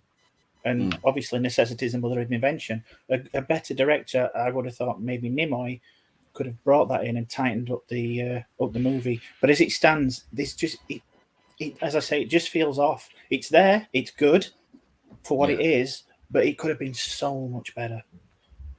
I'm not sure about that. Have you ever seen anything from the cut scene from the end when they were going to use like bizarre lava monster costumes and everything that they couldn't afford? I have, and it wasn't an improvement. But no, again, exactly. That's what I mean. Yeah, it's all well and good. Say, oh, the budgets were cut, so Shatner couldn't make something good. Well, yeah, but looking at what was going to get put out, even if he had the money, it wasn't going to be great, really, was it? That's a fair enough point. Yeah, but oh well. So, without wanting to hopefully repeat ourselves too badly, what was your favorite scene then from Final Frontier? Like Adrienne, it would have been the lounge scene and the whole, I should have turned left when I should have turned right. I need my pain, that kind of thing. But seeing as Adrian's already picked that, I think that I'm going to have to go with my next one, which is pure comedy to me, which is the jailbreak scene. Oh, yes, of course. Yeah. Do you not know an old-fashioned jailbreak when you see one? Yeah. Yeah, fair enough. And he's trying the various ways to get out, and Spock's going, unwise. Yes, I believe that is the scene that leads to the there's 150 decks on the Enterprise, though, when they're escaping. Yes. All of a sudden, but that's unfortunate. But oh well. So who would be your favourite character then in Final Frontier? It's got to be Spock. I know it was. Spock. I know Roddenberry considered the whole Cyborg thing apocrypha, and I know, again, it's not Spock's best movie. But again, like I said, even though the film for me isn't very good, the character moments really are, and I think Spock is at his best in this one. Well, one of his best in this one. Yeah. I don't think Nimoy was ever really bad as Spock, even if you look at something like Spock's Brain, which is like, what are you doing to this poor actor? You know what I mean? But he did his best, bless him. Okay. Spock went through a lot. Really did. He did, bless him. Yeah, exactly. Life, death, life, brain, everything. Yeah. And we're not done yet. Strange New Worlds is coming out in a matter of months, and we'll have even more Spock bizarreness to explore. Yay! Never-ending Star Trek. Nerds unite! Like we're finally cool. Yay! Well, I don't know about that. Speak for yourself. I don't think I'll ever be cool. But me, actually. Fair enough. What about a good line of dialogue then, DK, from the Final Frontier, if you can think of one? It's corny, but I do love the "Hold your horse, Captain." Ah, because yes. Wow, it's that so is terrible. Really taking me back. Yeah. You just love a good pun, really, is what you're saying. I do. That's fair enough. Okay, well, so I'll move on to mine then, and my number 9 weirdly kind of corresponds well with Stephen's, because my number 9 is Star Trek 2009, which makes it onto the list. I have well-known issues with this movie, and Stephen knows this only too well because we reviewed this on my film and Star Trek podcasts. The things that grate are really nerdy things, like leaping from cadet to quit to captain in a matter of moments. Speaking of Star Trek Picard. So yeah, I don't love that. I don't love this whole fluid Starfleet or just come on and be a captain from nowhere kind of thing, which the Star Trek 09 is terrible for. There's a couple of sort of obvious like visual things which are a bit kind of like I'd never really loved the Apple Store Enterprise bridge, but I guess you've got to update it somehow, so I can forgive it. And I still think the USS Kelvin is the ugliest starship they've ever come up with. It's just hideous. But there's a lot to like in there as well. I love everything to do with Spock's backstory from when we actually get to see his younger years and him being bullied, and the incredibly satisfying scene where he basically refuses entry to the Science Academy because there's a little bit of bigotry from the Vulcan guys. Oh, despite your disadvantage. And he said, what disadvantage is that? And then with the ultimate gut punch of, well, since I'm only half Vulcan, your record's intact. Lines of dialogue like that are really good and really do get to the core of the characters. It's just a shame that it devolves into a little bit of a Star Wars kind of creatures on a planet and then a shootout and then. But people wanted action, so I guess it is what it is. But as I say, it wasn't terrible. It's one of the 2 Kelvin timeline movies that make it into my list. I'll say that. And it's watchable enough. It's not something I would put really all that high, but clearly I think it's better than the motion picture. So I guess there is at least that. Let me think. So if I had to pick a favorite scene. I've already described it. It would be the scene of Spock in his younger years, kind of refusing entry and deciding to go to Starfleet and basically sticking it to the Vulcan Science Academy with a very sarcastic and pithy "live long and prosper," where you can almost hear the F word immediately following it. Yeah. So, I do kind of love that scene. My favorite character in Star Trek 09. It would probably be Spock because I can cheat and then include them both because of the Spock Prime, I guess, as well. So I do think Spock Prime is better than Quinto Spock, but I'm just going to pick Spock in general. And then, like I said, that gives me a bit of a cheat. Power being the host, isn't it? You what? Sorry? I was just the power being the host, you can cheat. Well, it's a cheat, but it's the same character as the man himself says. It would be self-serving. But pick one, Mike. But pick one. Yeah. If I had to pick one, I would definitely.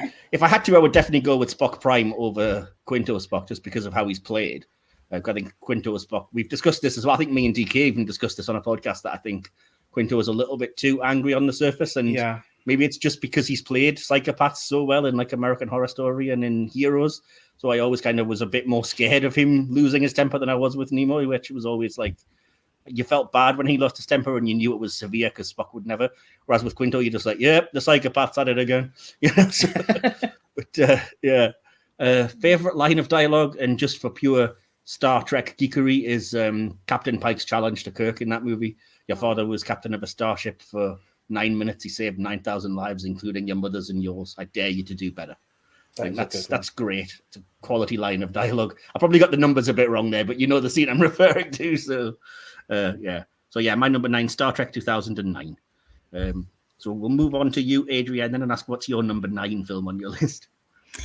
Sort of funny, but it is Beyond. Woo! Can you believe it? I knew I liked you. What can I say? I fit right in. I really like Jayla in that episode, and I just love the Spock McCoy relationship that we see there. I do love the line where I can't even remember what it is that happens, but it's like McCoy says something like, well, at least if we're going to die together. And then Spock gets beamed out and McCoy just looks into the sky and goes, figures. Yeah, that's the relationship in a nutshell, really. Exactly. Yeah. Awesome. I also liked how they took one of the Makos, and they used that, to advantage and to lead to the story. And Idris Elba was just, that twist was so good. So that was such a cool piece of What kind of Star Trek canon nerds like me mentioning that he was a veteran of the Romulan and Xindi Wars was kind of like, oh, wow. I know, like, I totally know who Xindi is. And the ship even looked a little bit like the NX-01 Enterprise, which I won't point out that I've got it on a shelf just over to my right, but there's very little Starfleet ships I don't have at this stage. Eagle, Mars. Cool. So what would be your favorite scene then from Star Trek Beyond? This Spock and McCoy doing their scenes banter together, like on the when he was hurt and everything. And my quote is, "I like how Jayla called him James T." Yes, I like that. T. Okay, James T. Yes, she's a really cool character. I like it. I know my least favorite scene is the random motorbike stunt show that he does on top of the Franklin for no reason, which is just like, what? Yeah. Okay, this guy directed Fast and the Furious, we get it, but you don't have to put that in just because of that. Yeah. But, yeah. So did we get a, well, let's say scene and character, I think is the last one then, yeah. I was just glad that they had Idris Elba. I thought he played a great character. Yeah. Edison. Yeah. Edison Krall. Yeah, fair enough. That's cool. I mean, as villains go, it's probably one of the best. I think the movies have a bit of a problem getting any better villains than Khan, really, don't they? Not to spoil future perhaps scores, but fair enough. I'll keep us moving then, because we are only here for 2 hours. I see. As I desperately try to film. The number 8 on your list, Stephen. Then what is it? Into Darkness. Oh, okay. 3 points for Into Darkness. Okay. Yeah, I mean, somebody's audio's playing up. Have you put your fan on again? I know. I was like, I did not touch a fan. Is it me though? That's fair enough. Can you hear me okay, Stephen? It's not you, is it? Yeah, I can hear. No, I did hear the sound. I will point out that Star Trek Into Darkness is one of the 3 that didn't make it onto my list. So I'm not loving this decision. Well, again, I'm throwing in there 7 and 9 were just movies that exist that I. She wasn't in a movie. Wow, that joke just hit like a brick, didn't it? Okay, sorry. Anyway. Carry on. Don't believe you did that. So, Into Darkness then is good enough to get 3 points from you, huh? Yeah, I think it was just nice. Well, you didn't really see much of them, but it was nice to see the Klingons in the Kelvinverse, which is But they were in a deleted scene in Star Trek 09. So deleted scene, not in the movie. So yeah, it's nice to see the other races. You'll probably see this represented a bit in the other options I'm going to pick. But yeah, seeing like the Klingons in there, and just how the series had progressed a little bit, and then the non-surprise of obviously Khan. Yeah, no, I enjoyed it, and then like what Starfleet could be if they lost some of their morals with how the Admiral went, and then See, I hate that. I hate anything to do with Section 31, and I just want nothing to do with it. I want no more bad admirals. I'm so sick of bad admirals. Oh, and that, yeah. It's a terrible cliche, definitely. An evil admiral, my God. What a But he was Carol Marcus's dad, so that was a bit of a shock. Indeed. I mean, I'm not going to pick that particular scene as my favourite scene. We'll go with a different one. Even though that's a good scene. Anyway, favourite scene. I do like the bickering near the start between her and Spock, but I'm probably going to go with the Sulu one, where he's sitting in the chair. Okay. If you test me, you will fail. Right. That was good. Yeah, it's like nice to see Sulu stepping up there. Yeah. That's fair enough. It was nice on a very slight spoiler for Star Trek Picard, but it was very nice to learn that in 2401 there's a USS Hikaru Sulu. Because respect to the man, he got a ship named after him. So there we go. Yeah, fair enough. I could rant for hours about my issues with Into Darkness, but I'll wait until you get out your things that you like about it first. So feel free. Yeah, again, this is sort of middle ground. I enjoy the movie, and yeah. So if you want to go straight, go on. I know you want to. Oh, I will, but I'll wait until you get your favorite things out first. So I'll ask your favorite character then. In that case.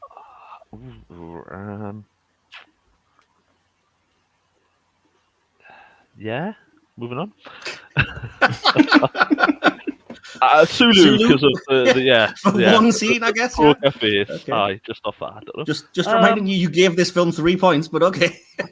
Yeah, but I mean, it's now tying with Undiscovered Country, so yeah. I don't know. Benedict Cumberbatch usually plays a good character. He was very. I don't think he was great in this movie. To be fair, was he? To be honest. I don't know. He's certainly nothing compared to the original Khan. No, Ricardo Montalban was better, but I think even Cumberbatch is an actor who I've liked in everything. He just seemed constipated to me throughout that movie. He was just constantly like, let me sleep. Okay, get on with it, dude. Okay, well, fair enough. And did I ask you for a favourite? We've got scene, we've got character, favourite line of dialogue. If you test me, you will fail. There you go. Fair enough. Just to, because this rarely happens, but just to give me a chance to go off, because I wouldn't be able to live with myself if I bottled it up. There's so much wrong with that freaking movie, dude. How could you give it 3 points? It starts with a spaceship underwater. What were they thinking? Detail's not important. Move on. I'd actually forgotten about that entire bit at the start. Yeah, please move on.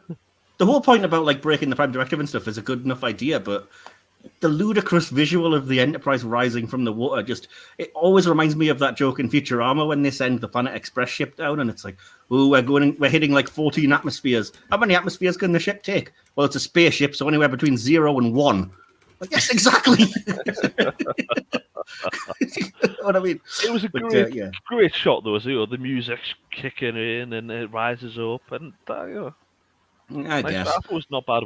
That particular part, maybe a little bit before that was a bit irrelevant, but yeah, nice way. On a similar note, how do you justify the transporter that can beam you from Earth to Kronos? Why does Starfleet have ships ever again if they've got transporters that advanced? Detail's not important. Move on. So we're not worrying about the fact that we can cure death with the magic blood at the end either? I don't know what you mean, and yes, detail's not important. Let's move on. It's entertainment value. Let's move on.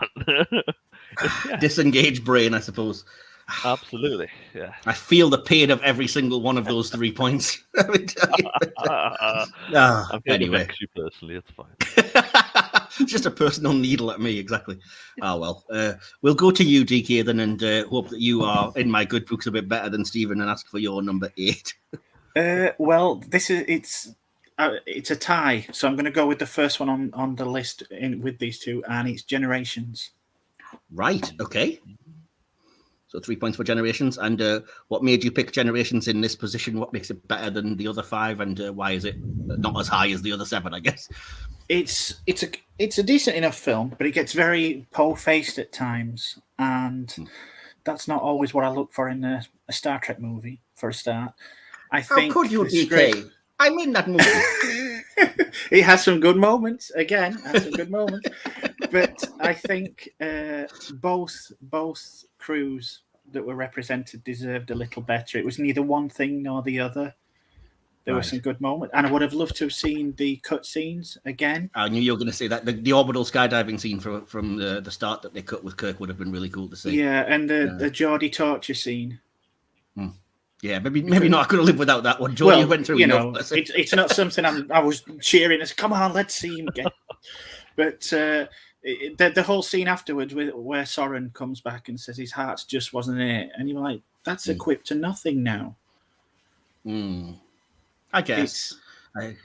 Sometimes I think you can do more with the line, though, and that's one of the ones that's like, I get the picture. And again, Geordie had been through so bloody much over the course of that series and everything anyway, that I just felt bad for him at this point. that first scene as well, that first scene where they couldn't get DeForest and they couldn't get Leonard, so instead, Kirk came on with Chekhov and Scotty, and it's almost like you can see the amount of hatred between Jimmy Doohan at that point and Bill Shatner. And that just really it's a good scene, the whole don't tell me Tuesday thing, but they don't come across as friendly, even though the banter is friendly. You just pick up on certain vibes, and that kind of puts me off. And the whole situation with Picard and where he turns up in the shack with Bill Shatner, where he's outside chopping wood, and I like that scene. What's wrong with that? It's all right. It's just that Shatner brings up an old flame that you've never heard of before. Oh well, yeah, that's Kirk though, isn't it? To be fair, I mean, it would have been nice to have. It would have been nice to have like maybe Carol Marcus, commented I get you, on, yeah, but yeah, that would make a lot of sense. I see what Although you're saying. I did like the deadpan Picard. This is not your bedroom. Yes. Oh, Patrick Stewart's great. But okay, well, so what was your favourite scene then in Generations if you had to pick a favourite? I do like the bit on the holodeck at the start on the ship where Worf gets his promotion. That's a really good scene. Blank. Yes, and yay! Oh, wow. Minting box. She's well trained. Nice. Oh yeah, that's cool. That's a nice little scene. Getting his promotion to Lieutenant Commander finally. Awesome. Yeah. So what's your favorite character then in Generations? It's got to be Data. Okay, fair enough. He gets his emotion chip, and some of the best laugh out loud moments are with Data, as in Mr. Tricorder and the whole life forms, scanning for life forms. The life form song is brilliant, and the really well used swear word in it as well. When they're crashing and they use the one swear, it's like, yes, perfect. Yes, and he's a fist pump when the ship finally explodes. Yeah, exactly. Oh yes, when they finally shot the Klingon ship down, and yes, yeah, love it. Yeah, absolutely. Okay, so what's your favorite line of dialogue then? It's the speech that Kirk gives to Picard. The whole "Don't let them promote you. Don't let them transfer you. You know, while you're on the bridge of that ship, you can make a difference." Yep, definitely. I would agree. Although Picard didn't listen apparently, but never mind. Again, one of those things we just have to go with. I'm kind of with Picard on that one, to be fair. I don't think I'd be captaining a starship in my 90s. But like, you say what you want, Kirk, but I'm tired. I'm just going to live in my vineyard at this point. He did look a pretty good life in that episode, you've got to be honest. Oh, it looks amazing. Just wait till you see, the first episode of Series 2. Just why would you leave? You've got a hot Romulan there all over you. You've got a lovely job in a vineyard. Stay where you are, man. Oh, well, there we go. My number 8 movie then, moving us swiftly along. My number 8 is Star Trek Insurrection. I know this will get a lot of hate, and I know there were people that probably would think it would be one of the 3 that wouldn't make it. But for me, everybody else's problem with it, which I've actually heard the criticism a load of times, it's just a 2-part episode of The Next Generation, to which I say, yes, and? Why is that a bad thing? We all love The Next Generation, and it has a lot of great 2-parters, but there's no problem with that. I mean, yeah, it's not hugely cinematic, and yes, it has some pretty dodgy sexist jokes and things in there at times, but I think it's got some great action. It's got a fantastic message at the core of it, which is, how many people does it take before it becomes wrong? It has some actually really good moments of humor, like the last thing Data was doing was rehearsing Gilbert and Sullivan. So if we sing along with him, he'll kind of reboot. And come on, an action sequence where they're singing HMS Pinafore while these 2 spaceships are just spinning around and hitting each other in space. And it's like, how many places can you see that other than Star Trek? It's brilliant. It's okay. it's one of my 3 that's out of the top 10, if I'm being honest. Simply because I just find it a little pedestrian. It's not hate against it, but yeah. Well, you wouldn't be the only one, as I say. We did briefly when I was on the test thing with the guys who were hosting this.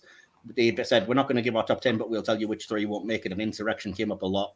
I was like, oh, see, I like it. I don't think it's kind of the way Steven sees a lot of these films. It's inoffensive. I could just sit and watch it like an episode of Star Trek. It washes over me, and it's enjoyable, and you don't think too deeply about it at the end of the day. That's fair enough. It's just, it's just good. My favorite scene, I actually like a lot of the scenes from Insurrection, bizarrely enough, but picking a favorite one, that's tough. It would probably be that scene at the start with the mission scout ship and the shuttle, and they're singing HMS Pinafore and trying to talk down Data. I think it would be that scene. My favorite character in Insurrection would definitely be Picard, because it's basically the whole thing is a reflection of his morality, and it's also about him trying to get laid, essentially, with this super young woman on the planet. But yeah, you know what I mean. It's nice to actually give him a decent romance. Probably not coincidental that Patrick Stewart was a producer of the film as well. But I think it was good. I actually thought they had chemistry, him and Donna Murphy as well, and the plot was pretty good for him. So I would say Picard. Favorite line of dialogue? It's really cheesy, and it's a line of dialogue that I know is the reason why people who have talked about it hate it. But I really love the cheesiness of prepare to eject the warp core. I just did. It's action movie cliche, but I can't help it. It's like, yeah, you did, Jodie. Well done. So I'd go with that, and then I would swiftly move along because everybody's just very silent in a sort of like, how could you possibly pick that kind of way? So, Adrienne, what's your number 8 film? He said with a very red. Oh, let me see. It's Generations. All right. Okay. Yeah, it's a new one.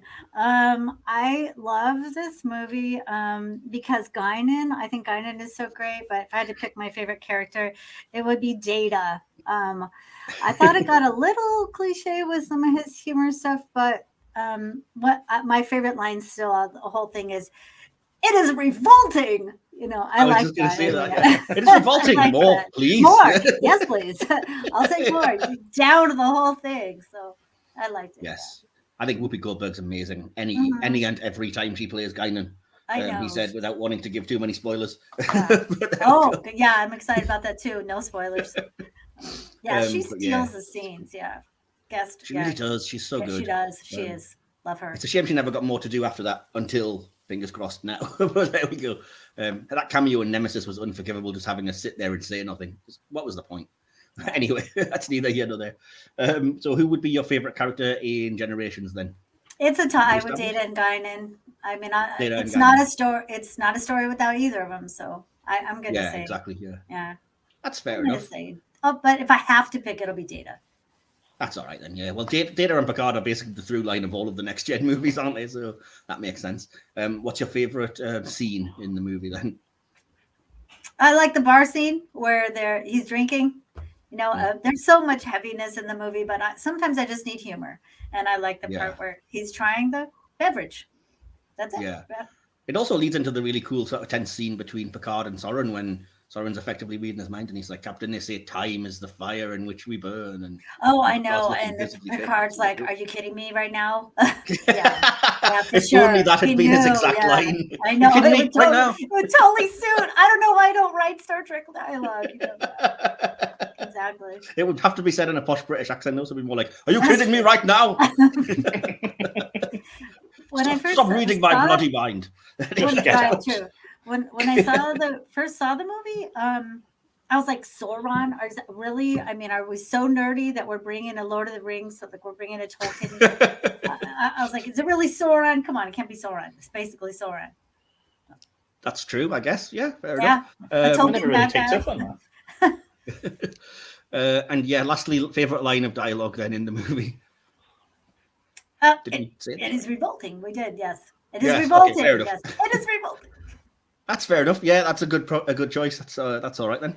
Awesome. Well, so we are on to everyone's number 7 now then. So we'll go back to you, Stephen. Number 7, another one you also don't really care for, but why the heck not? I'm not saying these movies are bad.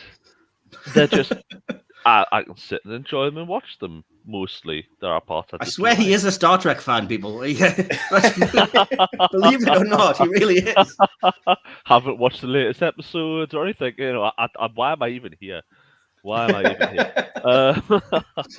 And definitely with the next pick. Why am I really here? So Nemesis. Oh, what are you doing? Get out! Get out of the screen! I knew you'd say that.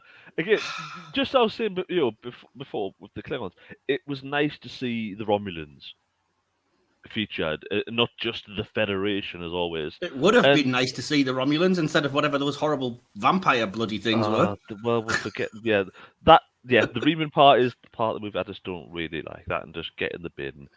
And it's still bad. Yeah, no. But you've got amazing spaceship, pew pew pew. That was always good.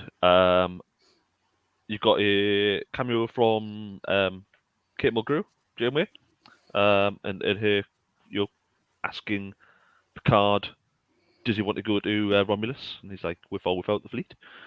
So that's not a bad quote. I've actually had to go and Google some quotes here because I can't quote them as well as you. Well, then you should be ashamed of yourself. I should. Best of luck finding a half decent one from Nemesis. Well, that was it. You've just had it. Yeah. Character-wise, as you've just mentioned, really, a lot of the next gen ones are just the Picard and Data. Data Picard and show. Data, yeah. So I'm gonna go with the female Romulan officer. Purely because she's played by Dina Meyer? No. Moving on. Her name's Donatra, if you're curious. Of course I know the details. I just chose not to mention it. Yes. But yeah, no, enjoy it. Just it shows a different side of the Trek universe, really. Yes, the bad one. Anyway, so your favorite character is Donatra, and your favorite line of dialogue was the one you were able to look up and find. I can't even remember. Yeah, so I looked up and find the quote, the scene with Janeway where he's yeah. Cards to you go to Romulus, and he's like, with or without the fleet. I see. And so, yeah, favorite character was the other one that I didn't get to. Donata. Oh, yeah. So favorite scene. Sorry, as if I don't know what you're going to say. Pew pew pew. Yeah, Spaceship. it's the Enterprise ramming the scimitar, isn't it? Really. I thought it was nice having a proper stealth, ship fight. Not that we'll get to that later. Okay, fair enough. You should be ashamed of yourself. That film is terrible. It's a pleasure to be here and taunt you throughout my entire list. That was also one of the three that didn't make my list because I detest that film and everything it stands for. I'm sorry. I just hate everything about it. I hate the Remans as an idea. I hate the incredibly sexist fallback. Oh, we're going to mind rape Troy scene because we're beyond this now, aren't we? I hate the incredible cheesiness. That gives a reason for Riker to be angry, and have that side of the movie, so it wasn't again just the Picard and Data show. Which it was anyway, though. I hate B4. B4 is stupid. It's a terrible idea, as evidenced by the fact that they literally undo the end of that movie 3 seconds into Picard season 1. Oh, it didn't take. Yeah. Never mind. But it's a bad idea. Yeah, and I don't like the dialogue. I think Tom Hardy is terrible in this film. I don't understand how that man has a career after this was his first performance. He was really disappointed in that movie. Actually, he thought that movie was going to launch his career. Yeah, well, so he put a lot of effort into trying to be a really good character, and mirror Patrick Stewart in a way. In certain mannerisms. That was probably his problem then in that case, because there's a lot of overacting coming through in that. But yeah, I don't like that idea either, that Patrick Stewart looked like Tom Hardy when he was younger and was inexplicably bald in his 20s. Yeah. a minor niggle, but still annoying.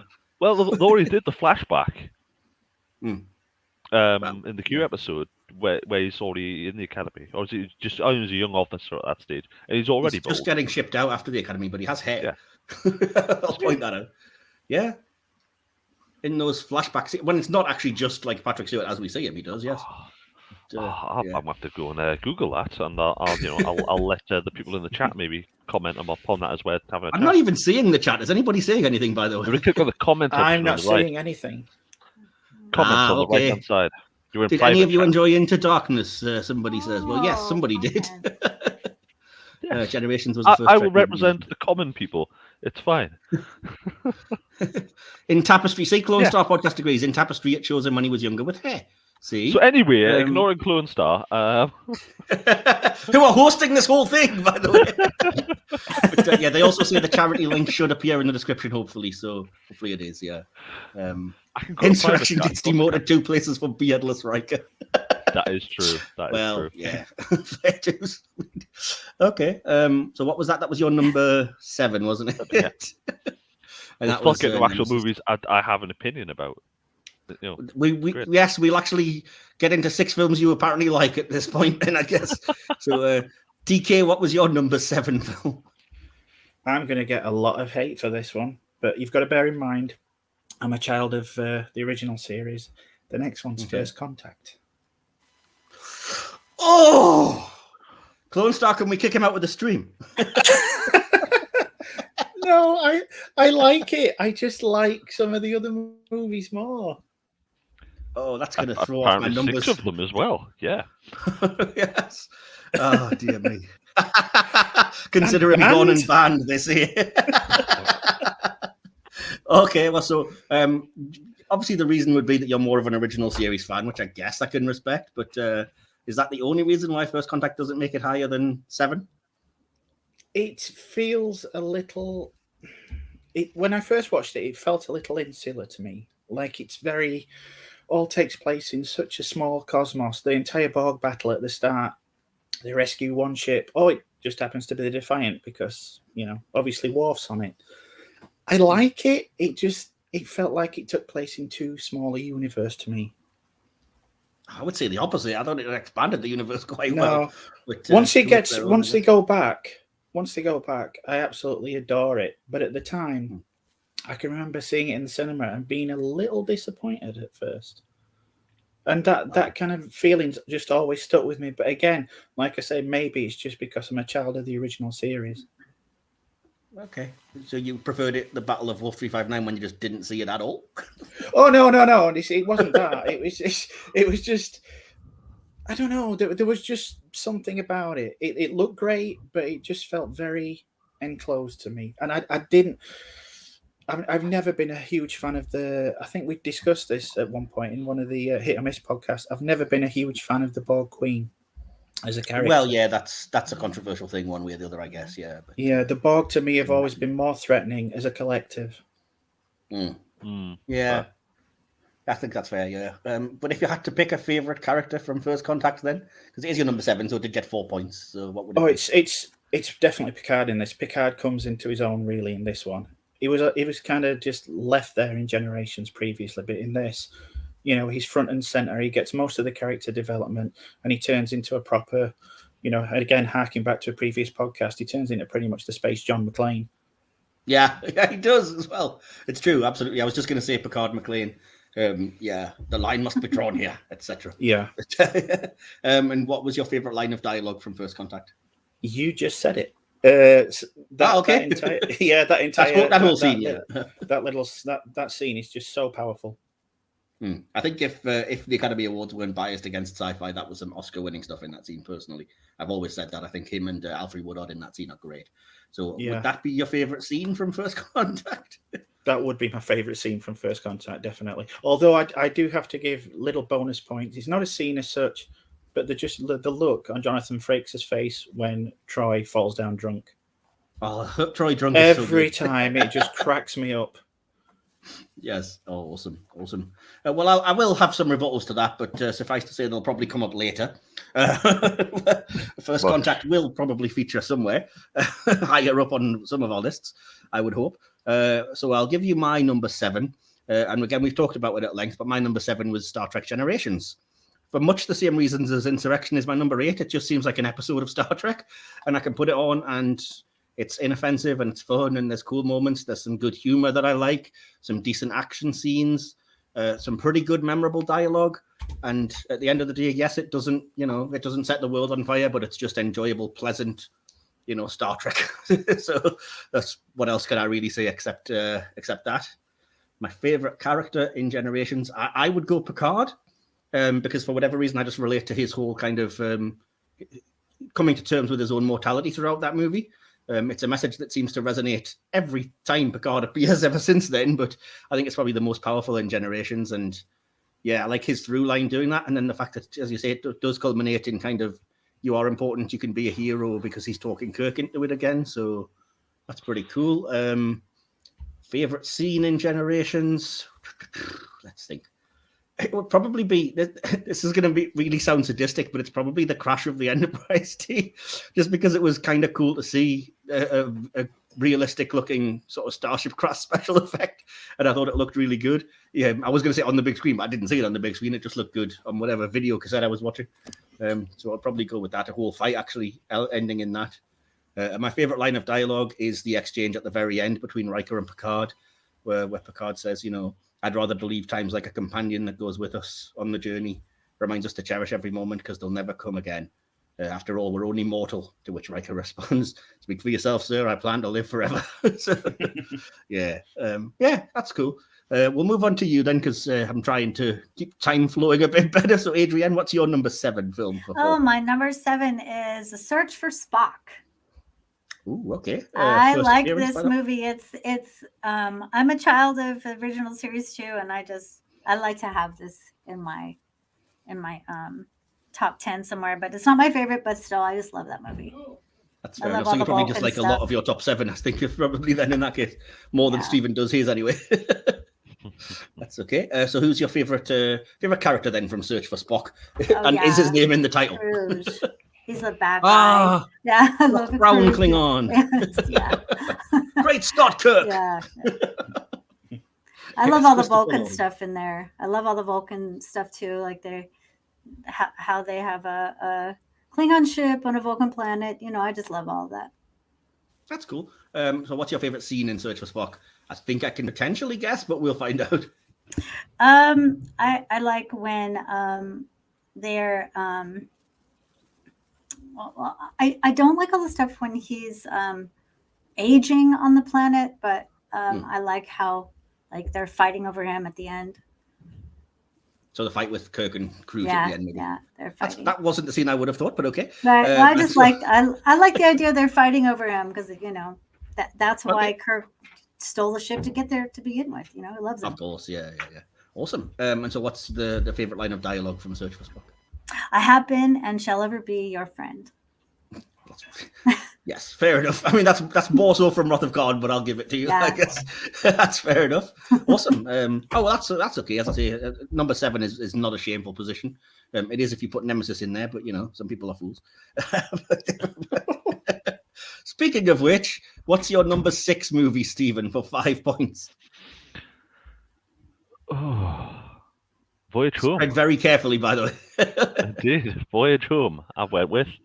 Ooh, some people are not going to be happy that's quite so low, but okay. I am not here to keep people happy, and especially not you, apparently, so far. Don't say it. Yeah, no, enjoy it. Yeah, Blast the Past and all that. Yeah, good. I enjoy it. And there's just others I enjoy more. Yeah. Like the scene on the bus. Where you've got the guy and he's just like, well, an epic, right? You're gone, move on. There's lots of different scenes in there that are good, and not just you, even just getting past the wheel bit. Fraunhofer's in the chat is not happy with you. Well, yeah, that's fine. That's fine. You can have your opinion. So I don't hear your list here. Get away. All right, calm down. Don't attack the audience. It's a charity stream, for crying out loud. Okay. So your favorite I'll scene change my opinion if you donate more. You're going to change your opinion anyway, son, when you see me next. But never mind. But yes, we're pushing for time, so let's go. Yeah. What's your favorite sort of character scene? Well, your favorite scene is the bus scene. So favorite character and line of dialogue. What is it? Line of dialogue will be the wheel song. There you go. There you go. Wheel song. I knew what he said. Yeah. Whatever he said. Yeah, because we all understood exactly what he said there. We're Geordies. We speak wheel. They're all just going, how, why, Very regional joke for people there, but never mind. I am so sorry. I don't know. It's 11:09 p.m. Yeah. I'm tired. Moving swiftly on. Please, yes. So dialogue, character. Yes, that was the one. Favorite character. Spock was quite cool in that. Thank you. Yeah. I was waiting for you to say the 2 whales. I was tempted. I was quite tempted to say, what's Gracie? What's the other whale called? George and Gracie. Yeah, cool. After the comedians, yeah. But no, I thought that was quite cool in that. Yeah. Oh, well. They weren't as cool as the dolphins on their lower decks. That's true, yeah, the dolphins. Yeah. Awesome. Well, I'll move us on then to number 6, DK. What is it on your list for 5 points? It's Star Trek 2009. 09, okay. And why would you have it as your number 6? What's your favorite scene, character, and line of dialogue? The reason it's number 6, again, it's one of the ones I saw in the cinema. Wasn't really keen at first. It's grown on me immeasurably since then. So it's one of those that whenever it's on TV, I will always sit down and watch it. I think it does capture the spirit quite well of the original cast. Favorite scene, it still has to be the one with Nimoy back as Spock, where he's talking to Chris Pine in the cavern. Right. Could have lived without the creature thing, but okay. Well, yeah, it did seem a little Phantom Menace, that one. It was very Star Wars, really. Yeah, but the discussion between Pine and Nimoy, I love that. It always gets me emotional. I've just remembered as well, because I've already picked 09. I've completely forgotten what my actual favourite line of dialogue is, because I picked something deep and profound, when in actual fact what I should have picked was, "You're from the future. Do they still have sandwiches there?" Which I always forget, and yet it's one of the funniest lines, I think, in any of the movies. My favourite line is from Scotty as well, just after you've had all that tension on the bridge. He says, "I like this ship. It's exciting." Fair enough. And so character would be Spock, yeah? No. Character in this one is Carl Urban as Bones. I think Carl Urban did really good Bones in this. Yes, he's pitch perfect. He deserves more love. Yes, we all should have shouted him out because yes, he is the closest to that actual original series character, and it's just unbelievable. He's inhabiting that character in a way that nobody else quite does. I think so. Completely agree with you on that one. Yeah, awesome. Right, I'm getting distracted by the chat, but so what is this then? People's number 6. My number 6 for 5 points was Star Trek Beyond, because I actually really like Star Trek Beyond. It's my favorite of the Kelvin timeline films because it was the first one that did something original, in my opinion. The first one's just setting up everything to become more like TOS, and it has Spock in and everything. Into Darkness is just Wrath of Khan redo. But Beyond, I liked the plot. I liked that it was challenging Starfleet's core ideas. And I liked that it had a decent cast, as you say. Idris Elba was good. Sofia Boutella was good. There was some good action. There was some pretty dodgy motorbike action as well. But all around, I liked it. I thought my favorite character in Beyond was... That's a tough one. I probably would say Jayla as well. Although I do like the actual sort of the main Enterprise crew. But Jayla was just cool. My favorite scene would be when the Franklin is actually taken off from orbit. When you think, again, it's cliche as all heck, and I'd fall for it every time, but when it sort of falls from the cliff and you're like, oh no, what's going to happen? James Bond's going to die. And then the ship just kind of rises up and flies off into space. So that would be my favorite scene. And my favorite line of dialogue, as I mentioned, would just be when Spock gets beamed away and McCoy just looks into the air and goes, it figures. So yes, I like Beyond. I would stick up for it all the time. I think it's a very good movie and somewhat underrated. But there we go. Adrienne, what is your number 6 movie for 5 points? My number 6. Can you guys hear me? Sorry. My number 6 is the motion picture. Oh wow, quite high. Yeah, I do. I love Ilea and Decker's relationship. I think it's really great. And of course, I saw this in the theater. Okay, well, they are very much the proto Riker and Troy, to be fair, aren't they? So yeah, fair enough. And favorite sort of scene, character, and line from the motion picture? Oh, that's where she says Decker, and but she's also so cold. This part, so Look at why did you have all the cool toys? Why did V'ger put her in this? You have to recreate the scene now, just using action figures. I know, I do that. You should see they're discussing uniforms. She's like, I have a pair of pants you could borrow. I don't think I'm allowed to wear pants. This unit is not allowed to wear pants. Yes. V'ger has no sense of modesty.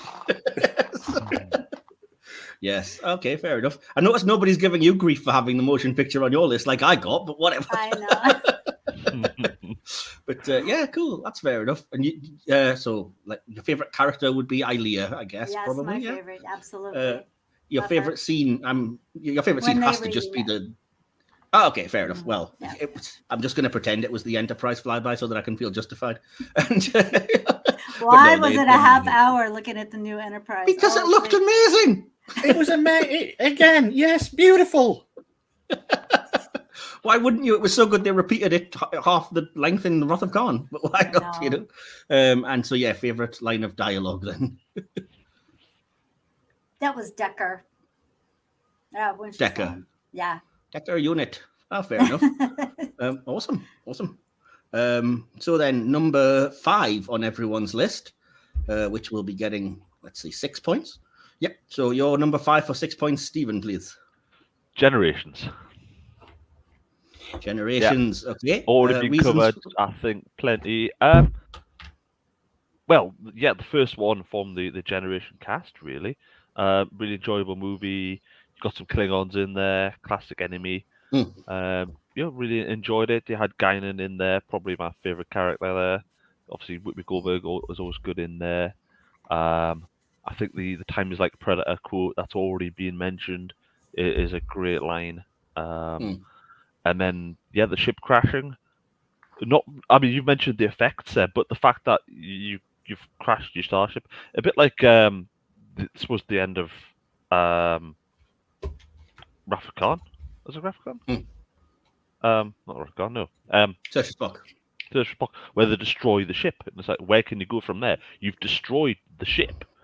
And Star Trek is as much about the crew as the Enterprise itself. So doing that at the end of your movie was. They don't destroy the ship themselves, though. They don't auto-destruct it in Generations. They get it blown up by the Klingons. I'll refrain from sexist comments. That's fine. Let's move on. Yes, we all know the joke. I'm not even going to justify it. I didn't say it. It's fine. Exactly. That's fair enough. So, just quickly then, we've covered it a lot. Character Guiding, dialogue, the quote, and the scene, the ship crashing. There's other bits throughout the movie. It's just really good movie. Enjoyed it. One of the first ones I think I saw in general. Not the first one I think I did see actually.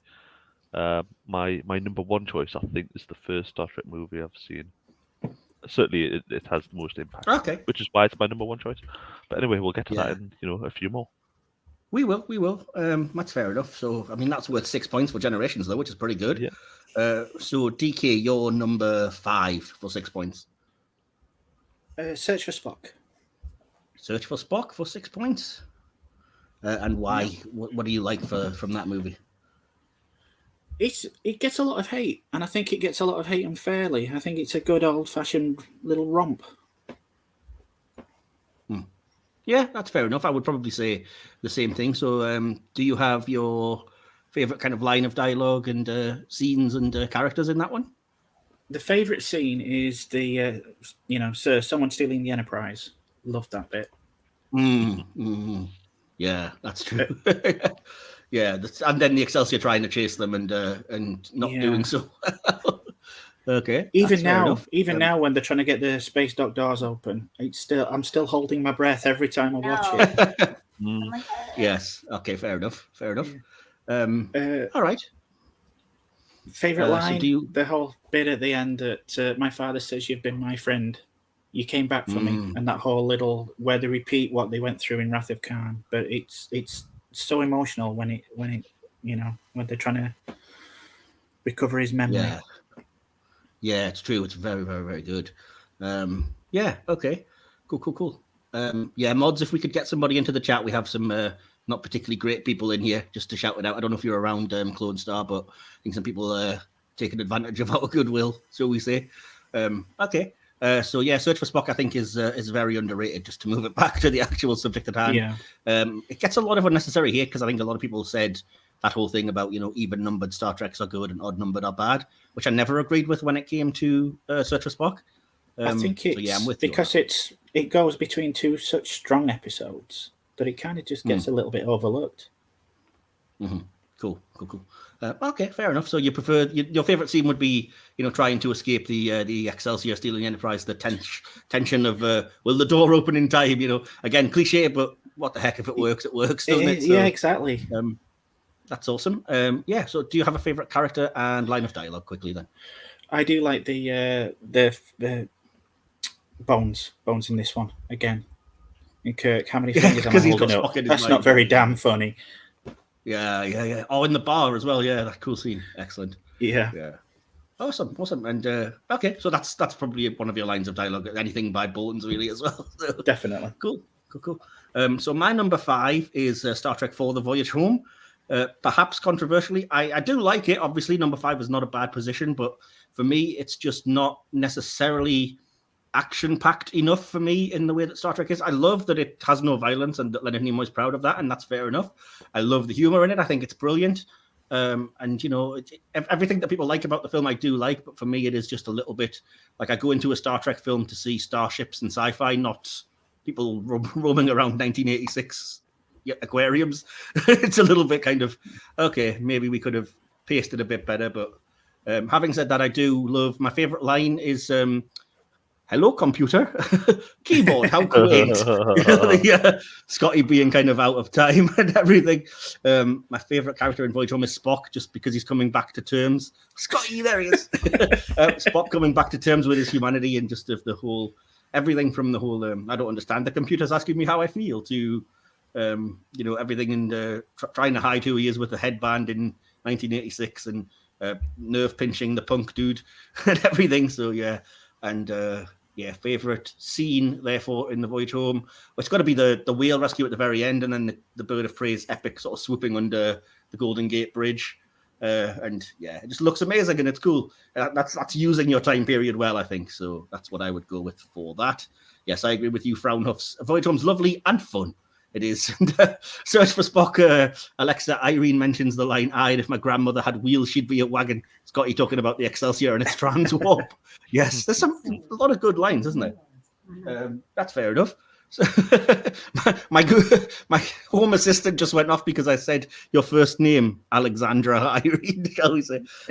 Okay, that's fair enough. So we're on to. I'm all over the place here. Yes, my number 5 was The Voyage Home. So your number 5, Adrienne, for 6 points. My number 5 is a huge surprise. It's The Voyage Home. I love it because of all the humor. And of course, I messed up my notes earlier because you should see these. It's really so crazy. I'll show you guys my notes. I love how they started out on Vulcan with a Klingon ship. I just thought that was great. I loved all the humor and all the stuff about using hell and stuff like that. Like my favorite line would be, "Oh, the hell I am." All those. Oh yes, because he's right. It might be time for some the hell I am, colorful metaphors. Yeah, colorful metaphors, right? Yes. And you're not exactly catching us at our best. That much is certain. My favorite character for sure in this one is Spock. Favorite line, "The hell I am." Yes. One of my other favorite lines has been mentioned by David Tucker in the chat, and I'd be remiss if I didn't say it is fantastic with Gillian just saying to him, "Oh, so you're from outer space?" And Kirk's reply, "No, I'm from Iowa. I only work in outer space." Yes, brilliant line. And for that matter, again, it's cheesy, but just the line, "Everybody remember where we parked," when they cloak the bird of prey and walk out. Pretty cool. Yeah, so that's fair enough. So number 4 on everyone's list then. Stephen, we'll start with you. What's your number 4 for 7 points? Number 4. Remember, I'm your friend. That's to be decided. That's always a good start.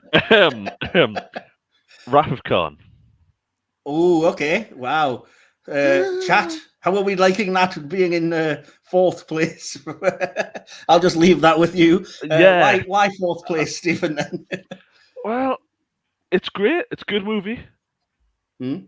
I've just like others more. Good movie. Definitely the most quotable. Everyone knows the one particular quote from that movie. Yes, of course, yeah. Absolutely. My quote, though, would be, I don't believe in no-win scenario. Yeah, I've never believed in the no-win scenario. Yeah, yes, absolutely. He throws that in quite a few times. And obviously, favourite character would be Khan himself. All the scenes with Khan in are really great. So the various stuff where he's talking to his crew and he's going to chase Kirk and all that. It's really good. So good. Really good. Yeah. That's a great movie. You made me put them in an order, so that's unfortunate. Yeah. Well, there's a bit of a debate going on in chat. Some people are, as I suspected, seeing 4 seems kind of low. Some are saying top 4 is close to favourites, which I would agree with, but not with Stephen, who only apparently likes 6 of the movies. So people have to ban him from the chat. Exactly. Yeah.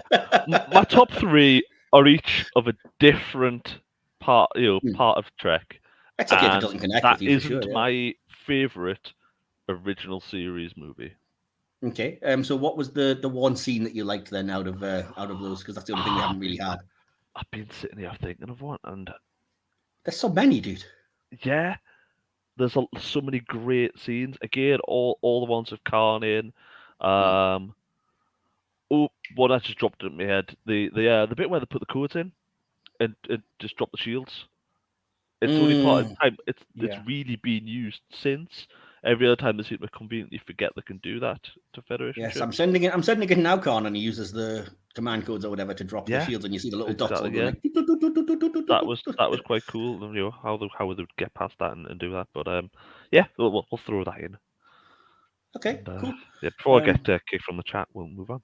That's fair enough. There's somebody who's going to get even more hate. I've never seen Star Trek, another great podcast. When I talk controversial takes, 5 is my second favorite original series movie and better than 2. Final Frontier better than Wrath of Khan. Get out. Oh my God. You've clearly never seen Star Trek. Blasphemer. Do not blaspheme. Fair enough. We're running short on. We're just about within half an hour of ending, so just quickly then I'll try and whiz through the next few. Your number 4, DK, for 7 points. That would be the motion picture. The motion. Oh, that's high. Okay. Yeah. And I thought Adrienne was going to be the highest for that, but okay. What do you love about the motion picture after we completely ripped into it? I wasn't crying at all. I could just sit and watch it all. I defended it for what it's worth. It was Stephen. You are going to watch it all day. That's the problem. But that's it. I could just do that. It's like Mike said about Insurrection. It's just Star Trek to me. It's pleasant. It's relaxing. Apart from the transport scene, I can just put it on and just it washes over me. Fair enough. I think it depends when you grew up and what your Trek is, maybe. But yeah. So, favorite character, scene, and line quickly then. Favorite character, it's got to be Spock. Favorite scene, it's either the Enterprise flyby, so beautiful, or same as me again, yeah. Yeah, the scene in the lounge where Kirk keeps trying to get Spock to sit down. And yeah, because I didn't say it earlier, special shout out to Dr. McCoy's fantastic 70s disco chest hair and medallion when he beams back. I mean, it's the 2270s, not the 1970s, and yet he just comes in looking like he's just strode straight out of Studio 54. You drafted me back here. Now I'm going to have to shave my chest. Fully Austin Powers of him. But okay, that's fair enough. So my number 4 is Star Trek 3, The Search for Spock. For all the reasons that I already mentioned. You're just showing off all your figures, Adrian. But yeah, as I said, the reasons I love Search for Spock are everything I mentioned. I think it's well overhated and underrated. I think Christopher Lloyd is great as the villain. I think it's a fantastic plot. I love the kind of crew all coming together just to be a skeleton crew and steal the Enterprise, and the kind of humor of the Excelsior. I've mentioned it on my podcast, and I can't remember who I was with. It's probably going to be one of you two, but I think it doesn't get enough credit for introducing some fantastic ships into the Star Trek universe, because without Search for Spock, you haven't got the Oberth class, the Excelsior class, or the Klingon Bird of Prey, all of which are just great. The Merchantmen, of course, that's the other one, my other favorite model. These kind of, cargo ships. So it doesn't get enough credit just on a visual, what's the word I'm looking for, like set decoration, I guess, level and everything. But for me, the ultimate powerful kind of scene and moment, and scene and line of dialogue, is one of the only times that Shatner has actually been a good actor and almost made me cry, which is when Savick just coldly says, "Admiral David is dead," and he can't even sit back on his chair, and he just collapses and just goes, "You Klingon bastard, you killed my son." Yeah. I was just, I'm even just talking it back and thinking about it, I'm almost in floods of tears, and I'm like, oh, that is powerful stuff. So that's my favorite line of dialogue, for certain. My favorite scene is similar to that. It's when Kirk has set the auto-destruct and the Klingons are sort of, nobody is here. The only thing that's talking is the computer. What's it saying? 4, 3, get out of there! Yeah. Boom. Get out of there! Exactly. But similarly, on a sort of close second in the dialogue, I do love the scene of Kirk saying, "My God, Bones, what have I done?" And Bones' response, "What you had to do, what you always do. You've turned death into a fighting chance to live." So absolutely love that. And so what did we say then? So that's dialogue, that's scene. My favorite character in The Search for Spock is Kirk. Because I think it is more with Spock, kind of, it's all about the search for him, and it is kind of what Kirk's loyalty to him, how much of a level it will push him to, and ultimately, it costs him even his own son. He paid the ultimate price, as he says, I think, in either this movie or Voyage Home. So, yeah, I think Search for Spock is Kirk's movie for me. Awesome. So, what is your number 4 movie then, Adrienne? My number 4 is Undiscovered Country. I just love that movie. It's so good. I've watched it a million times. I know the dialogue. My favorite character is Chang. I was just going to say, I bet you have a General Chang figure. I mean, when there's dialogue, he's great. I love all the Kittimer scenes, and the torpedo lock and load, I think, is great with McCoy. That's my favorite scene. Yeah. And you're a fan of Sex and the Starship, Kim Cattrall. Yeah, she's I loved her. I think she played a great character. I love that whole storyline about how she's a big cheater, and they have the different sides of it and everything, and with the 2 guys and finding the boots and everything. I love that story. Yeah, definitely. Okay, that's fair enough. So, favorite sort of scene line of dialogue and character then from Undiscovered Country quickly. Okay, so Chang, the lock and load, and I love the Kittimer scenes. Chang's my favorite character. Okay, favorite line? Did you have one or? Isn't there lock and load? Okay, fair enough. Okay. I was expecting you to go with "Cry Havoc" and "Let Slip the Dogs." Well, I thought I would, but then I have to start quoting more Shakespeare. But that would probably be my favorite, but I guess it's a tie. So you know me too well. That's fair enough. Awesome. Okay, so we are back to you, Stephen, for your number 3. We're getting into our top 3s now. So what's your number 3 movie? Star Trek. 09? Yeah. Yeah, Get out. I'll say Get out. Yeah. I'm not here to be your friend. I'm here to give my opinion. I have never been more disappointed in you. Oh, believe me, there's still time. Don't say that. Sorry, it won't be here now. My last 2, I'm confident on my last 2. It's fine. Fair enough. But yeah, no, it relaunched it for a new age. You know, Generations had its moments, but it brought Star Trek up to speed. And yeah, there was plenty of things wrong with it, lens flare, all bunch of stuff. But yeah, I enjoy it. It's fun. As I say, it brought Star Trek to a whole new generation of people. There's things to like in there, but I think third best is still very generous, to be honest. But anyway, that's fine. You know, we've got the motion picture just running behind me. You know, someone who were nameless picked motion picture just recently. Just not to highlight that. I didn't quite have it above 09 in my list. I'm sorry, it was just below, but whatever. So yeah, I mean, the Star Trek didn't feel like Star Trek, but anyway, favorite character, Pike. Says the man who picked Star Trek 09. That sounds like a Star Wars movie. Okay, whatever. Silent true. Yeah. So Pike was your favorite character. I thought Pike was great. Yeah, throughout. And yeah, the dare you do better line he comes out with. It is a great line. Well, the full powered by Bones when he gets on the shuttle, and you know. Of course, yes. That scene itself is pretty good. But I have to say that I detest the scene that's almost worthy of you're Han on your own, you're Han Solo, is the whole my wife got the whole planet, all I got left is my dying bones. We didn't need an explanation for that. It's so cheesy. That is true. Yeah. So yeah, that was cool. Character scene. I'm actually gonna go with the opening sequence. Apart from the design of the Kelvin, it's a fantastic scene. I'll give you that. For sure. It just sets that this isn't the Star Trek you know. But it does make me question why Thor didn't do a better job of saving all those people, but didn't have his hammer. Done. Yeah. He had his haircut, so you know he was the god of thunder, the sparkles. Short hair, no hammer. That's the weaknesses, isn't it? This is it. Yeah. Hadn't got his faith in himself. But yeah, we're running out of time, so we are. So what's your number 3 in that case then, DK? That would be Voyage Home. Voyage Home, and reasons why that is, and then your favorite scene, character, and line. It's just a fun movie, especially after the last couple. I think they needed it. It was like a pressure release.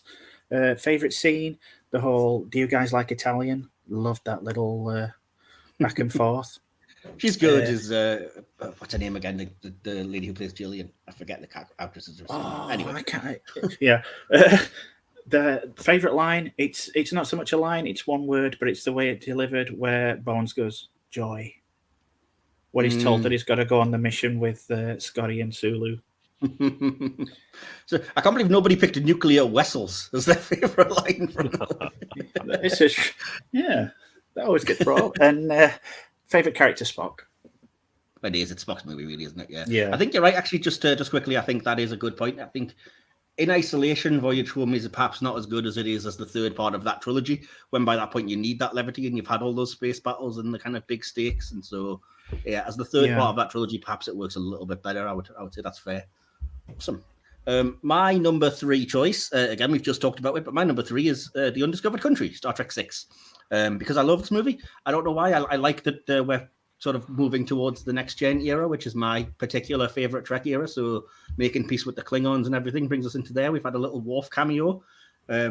I just think it's well written, and it's kind of very good dialogue. It's some cool battle scenes, and I like that it shows the complications. It's not just a matter of the Klingons are weak because their moon's been destroyed, so now they'll join us. There's still actual factions in there that's like not going to have this, and there's factions on our side as well. So there's a bit of a shade of grey there.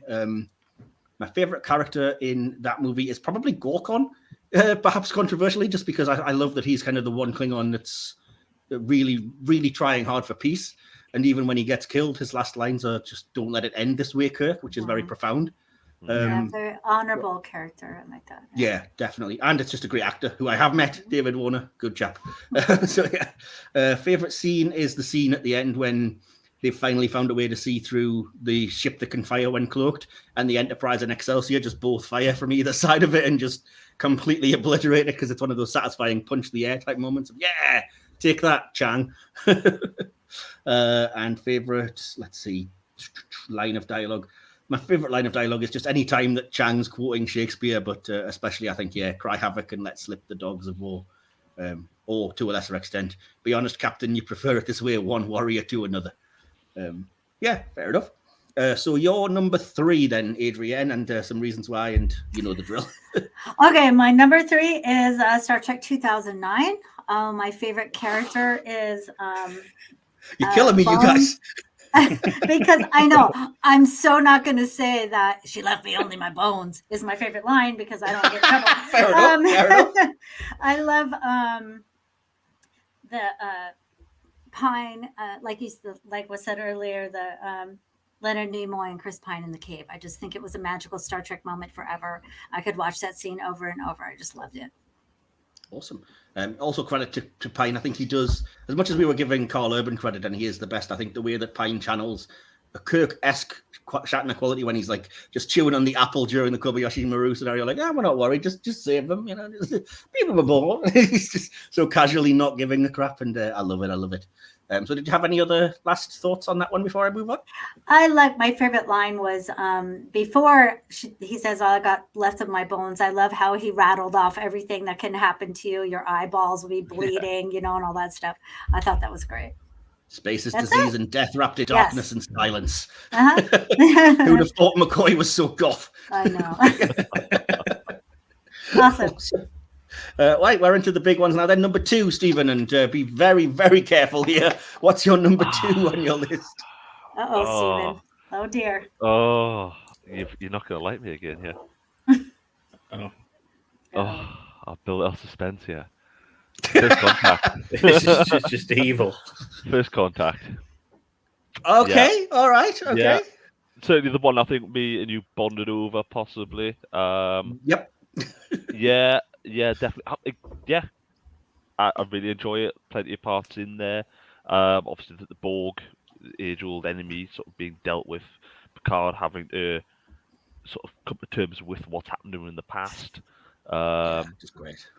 Space battle at the start. That was great. I love that battle, and DK dissed that battle.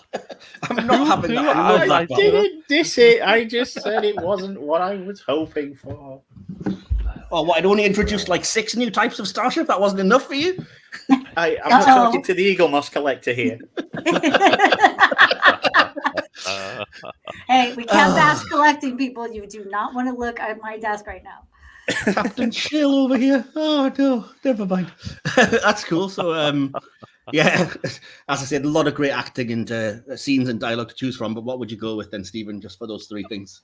Well, Picard, I think favorite character in the movie. I was really tempted with Zephyr Cochrane. He's good. Yeah, very good. Yeah, James Cromwell's good in the role. Yeah, for sure. I think there's certainly, I mean, the quote "this far, no further." That bit there. Yeah, can't not pick that, can you really? Favorite scene? I mean, the space battle at the start. But if you're actually going with a bit with it really involves people, the point where Data fires the torpedoes at the Phoenix. Resistance is futile. Is it going to hit? And like that tense moment where you're like, blatantly not going to hit, but it could hit. But why did he waste those torpedoes? Who knew he had such a flair for the theatrical? Well, blatantly Picard in the very next movie. Well, yes, good point.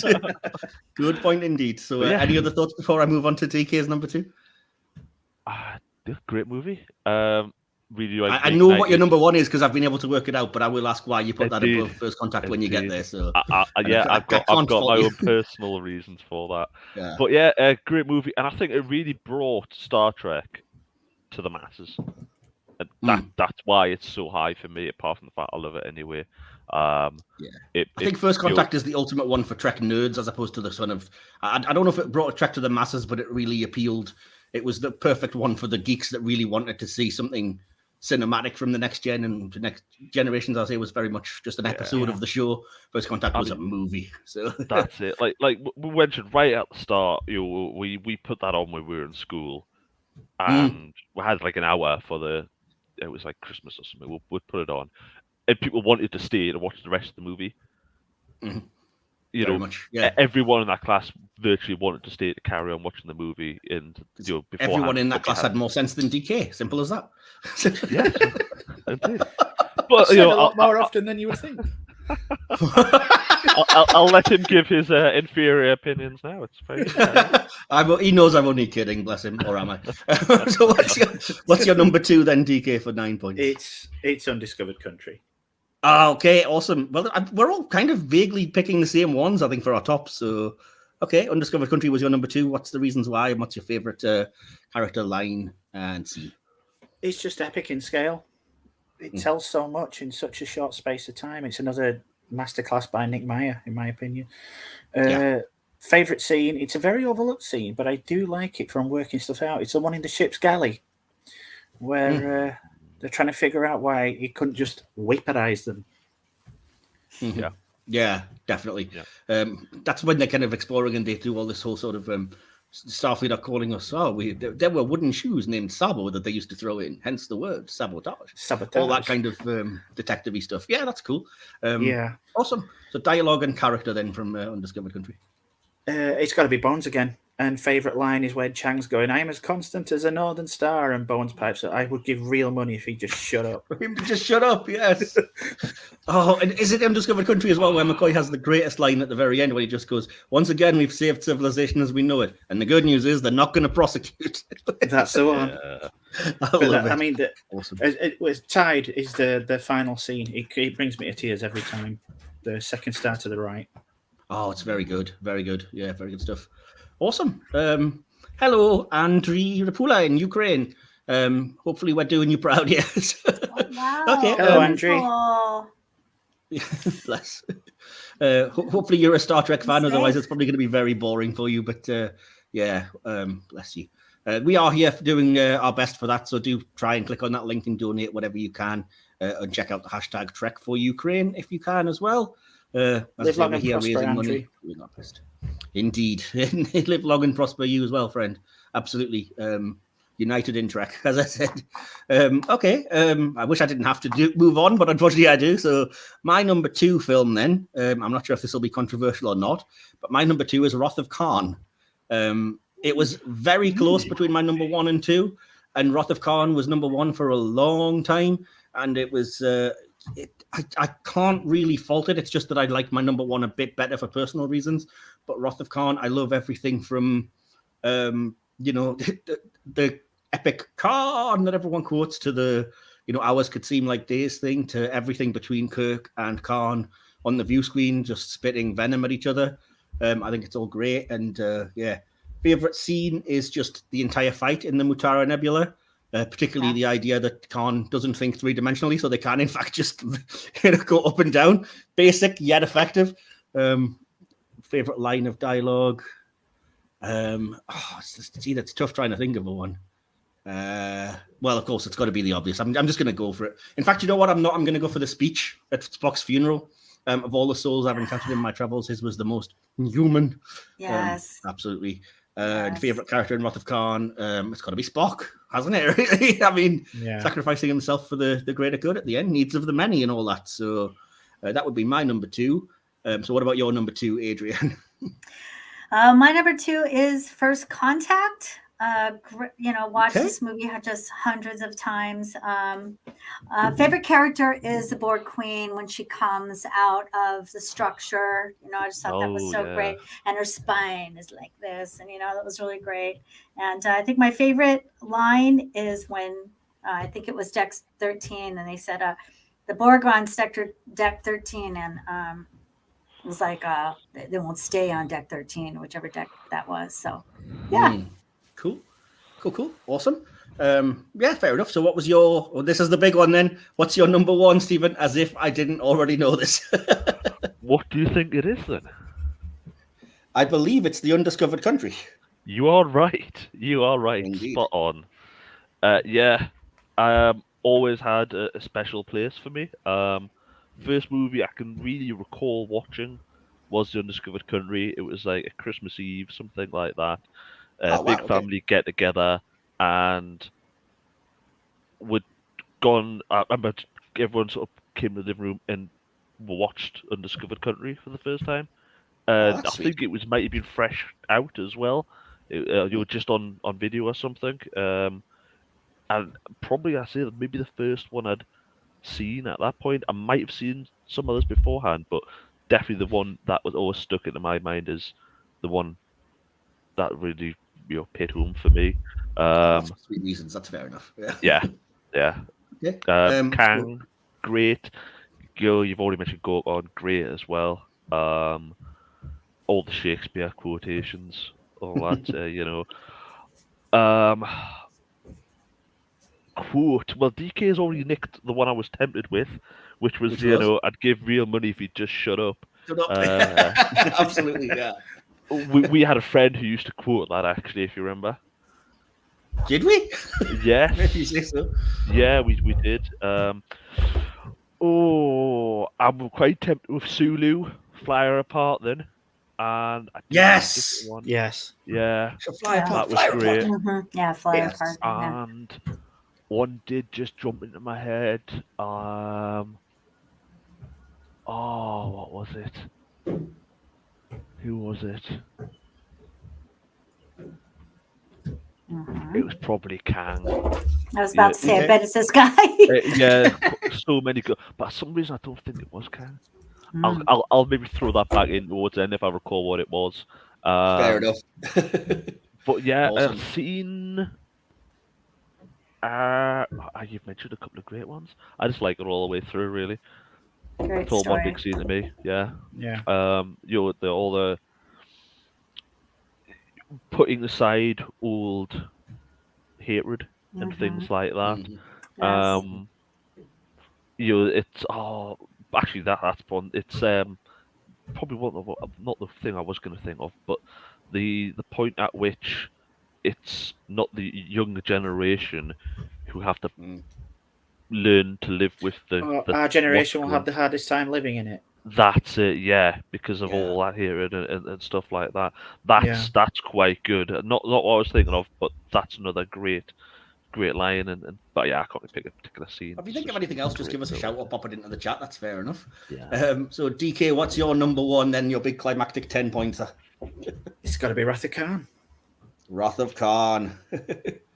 Okie dokie. And reasons why and your favorite line, character, scene, quickly. It's just beautiful from beginning to end. It's too short in my opinion. Every time I watch it, seems to get shorter because I enjoy it so much, even after all this time. Favorite scene. I can't have Spock's death because it just makes me weep every time. So I'm going to go with what Steve said earlier with the whole I don't like to lose. Never believed in the no-win scenario. Exactly. Favorite character got to be Spock. And as for what was the other thing? Scene and character and line of dialogue. Line. I would be remiss if I didn't say Spock's narration over the end credits. The original series narration. Oh yeah. Brings a lump to my throat every time I watch it. Same here, because his voice is so low and he's being so soft and calm. Yeah. It sends shivers down my spine. Yeah. It's same here. The camera kind of going in on his torpedo coffin as well in that scene as if to promise a little bit more. It's very good. Yeah. Awesome. Just awesome. Art. Definitely. Very good. My number one is, of course, Star Trek First Contact. for all the reasons that I've already went over. It's a very personal film. It helped me to bond with a lot of good friends who were into Trek, including Stephen. It was the first one that I wore out on video cassette. Not anymore. Yeah, I rented the video from my local corner shop for that one so many times that they literally gave the video to me. Because he was like, "You've rented this once a week for the last 10 weeks, just take it." Which was really sweet. I love that. Yeah, and I just love, like I said, the acting in it, the dialogue. My favorite scene is the Picard and Lily scene in the Ready Room. My favorite line is also that entire scene, the Moby Dick analogy, the line drawn this far, no further. Yeah. You broke your little ships, etc. And my favorite character in that movie is probably Picard. I do not mind the Borg Queen in that movie quite so much as some people. I also like her dialogue when she's, at least they're kind of keeping it enigmatic, and it's like, I am the Borg. That's a contradiction. I am the beginning and the end, and the one who's many. And yeah, I don't mind it as much as some people. I think she's better in there than she is in Voyager, perhaps. But yeah, so my number one would definitely be First Contact for my 10 points. And Adrienne, finally, what is your number one then for 10 whole points? Okay, my number one is Wrath of Khan, because this guy is so great. Everyone, I just think Ricardo Montalban is so wonderful, and my favorite line is, "I spit my last breath at thee." So, I mean, I can't really watch the Spock death scene, very easily, or I would talk about it more. But let's just stay with the Shakespeare stuff. It's a lot, really, isn't it? Yeah, yeah, it really is. We'll just stay in this Shakespeare world. Yeah, that's fair enough. And yeah, so anything else about the particular kind of favorite characters or lines of dialogue that you like? I think I spit my last breath at thee. Like, he's like all twisted and all messed up, and Khan. I mean, we don't have the movie without the bad guy, so I just have to say he's my favorite character. The whole movie revolves around him. So that's fair enough. Yeah. Slight spoiler for my podcast, but I was talking, one of the things on my hit or miss in an upcoming episode is holographic communications. Because we obviously the controversy around should it be in Discovery and everything. And I said that I think Wrath of Khan is the perfect argument for why you don't need holographic communications to have actors in the same scene act off each other, because you would not think that Shatner and Montalban are never in the same room in that movie. No. It's all acted over a screen, and yet it's so impactful and so good. That it just goes to show you don't need any fancy sci-fi gimmicks or whatever. You just need two good actors and a great script and a very good director. So awesome. Agreed. Yeah. Well, I am trying to collate numbers here to give us our final top 10. Otherwise, people are going to be disappointed that we didn't get a final one. So I did not think this through, because now it's just going to mean that there's going to be probably dead silence unless one of you guys wants to talk about why the three that didn't make your list didn't make it. Starting with you, Steve. Oh well, actually, I was just going to throw in about Wrath of Khan. Part of the reason it didn't, I suppose, go a bit higher on my list was without seeing Space Seed, is it? Okay, yeah, fair enough. Yeah. You don't get the history, I suppose, of why there is that grudge there, and how you marooned him on SETI Alpha 5, and it is SETI Alpha 5, and and all that sort of thing. I mean, as for the other movies, this weren't particularly interesting for me greatly, and I had to pick some. Well, I have a little something I could throw in. Is that something I noticed on this rewatch, because I watched as much of the movies as I can. Like, this was my finals in college. Thank you. So and I mean, I had the perfect excuse. Laundry. What? I'm sorry. This test coming up. I have to do this. So in Into Darkness, I just wanted to throw out there that I've caught that McCoy and Dr. Marcus have to mess with a torpedo. One of Khan's torpedoes, just like happened in Undiscovered Country. They had to mess with a torpedo. Oh, yeah. So that's kind of exciting to me. That was my discovery. That's a good point. Okay. Makes sense. Cool. Anybody else have anything that they picked up on this rewatch that they didn't necessarily notice before? That's a no. That I made a really bad choice putting First Contact down my list. I'm so close to having the final list, guys. I'm literally one score short here. So Let's see. I mean, I was quite tempted at one point when I first wrote my list to put a curveball in and say Galaxy Quest was one of my top 10. Oh, I of was so course. close to picking I Galaxy thought Quest as somebody well. was going to say something like that. We have a tie at number 10, by the way. It's a Star Trek 5. So it is, actually.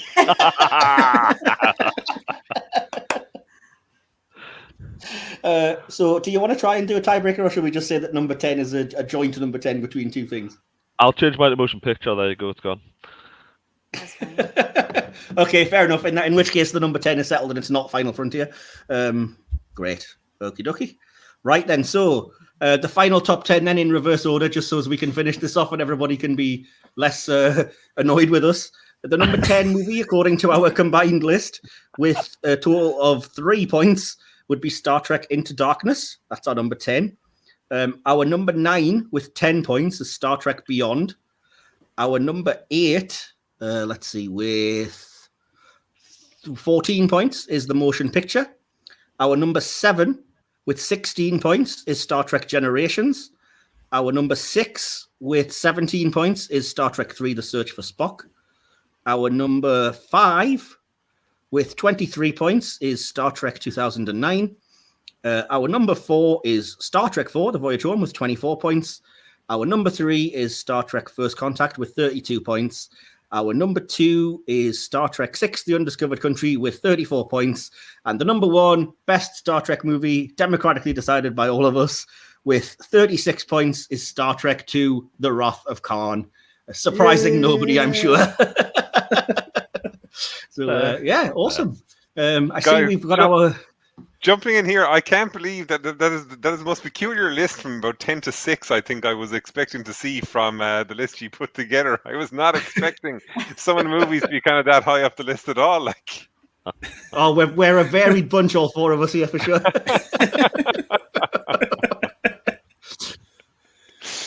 So, guys, I was actually going to mention Galaxy Quest to see if you'd actually discussed it. So, Steve, I think you said it a second ago, or was it DK who said it about Galaxy Quest? It was Steve. Yeah. I remember reading years ago. It was in people's like top 5 Star Trek movies. Galaxy Quest was number 5.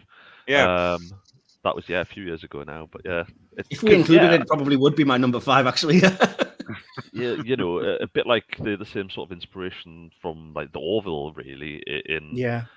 In how it's slightly better than that, let's be honest. But yeah, I mean, obviously it moves away a bit. It's obviously based on Earth, but like the general premise of it all and how they go along, it's a good, again, another fun movie, but not quite Star Trek. It's good though. It's very good. If anybody's a Trek fan that hasn't seen Galaxy Quest, you absolutely have to, because it's just so good. It's a great pastiche of all of that kind of genre and the actors in it, and so good. And unfortunately, that's me. I've never actually seen Galaxy Quest at all. Oh, no way. You've never seen it? I haven't either. Oh. Thanks, Adrian. I'm not the only one then. You both have your homework then for the week. I know, totally. Am I grounded? Guys, I'm going to let you wrap it up there, and thank you so much for coming on for 2 hours and doing your list. I'm really delighted. I hope you enjoyed it as well. And currently, we're up to 1,898 raised so far. Yay. So hopefully we'll break out enough. For everybody that's asking, sorry to interrupt. Everybody that's asking, yes, I will post the final list and scores on Twitter. If you are curious what our top 10 ended up as, I have it written down, so I shall be able to do that without any problem. That's fine. Keep contributing, everyone. Yeah, exactly. Keep on donating. We'll keep putting up the link Definitely. as much as possible and keep sharing it on Twitter as well. So, Mike, Adrienne, DK, and Steve, thank you so much. I'll let you go. It's late at night now, so I think I'll let you all go and have a nice sleep. Thanks for joining me, everyone. Take care. Thanks, guys. Bye. Bye. Bye.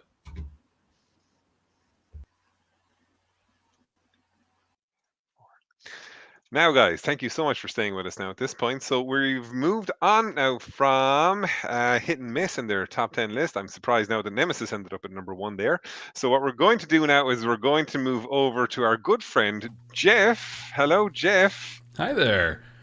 And Jeff is going to be taking us through Starfleet leadership during war times. Now, Jeff, the most important question is, did you at least include Mr. Mott, the barber from the Enterprise D, in this? Because he has some very good ideas. He's literally the foundation, right? Of so many. I mean, if you think of everything post Wolf 359 without Mr. Mott, like, how could a Picard done anything? The man had the ideas, like, and he discussed them with Commander Riker a lot of times, like, and unfortunately Picard was not into it at all, which is a bit of a drawback.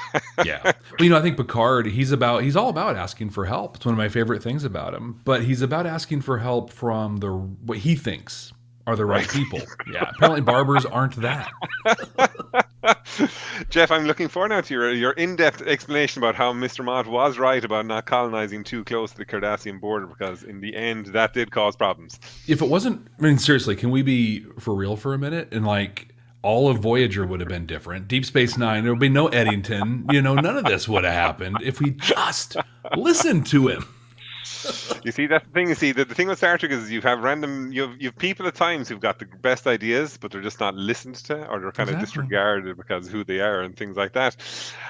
Jeff, are we waiting for one more person on your side? They'll be in eventually. They're going to come in whenever. So, in fact, I'll say it now. I'm so excited. We've been pushing this on social media, and I'm blown away by the response people have already made to the donations. I mean, you bumped up the goal. Like, people have shown up that well. It's so exciting. But through that, one of my favorite podcasts, The Spinal Frontier, connected with me, and I was like, hey, I got to fill 2 hours on this thing. And like, I'm a pretty cool dude, but 2 hours of me might be rough. You want to join me for a while? So yeah, they're going to drop in at some point, and so we can kind of dive in whenever.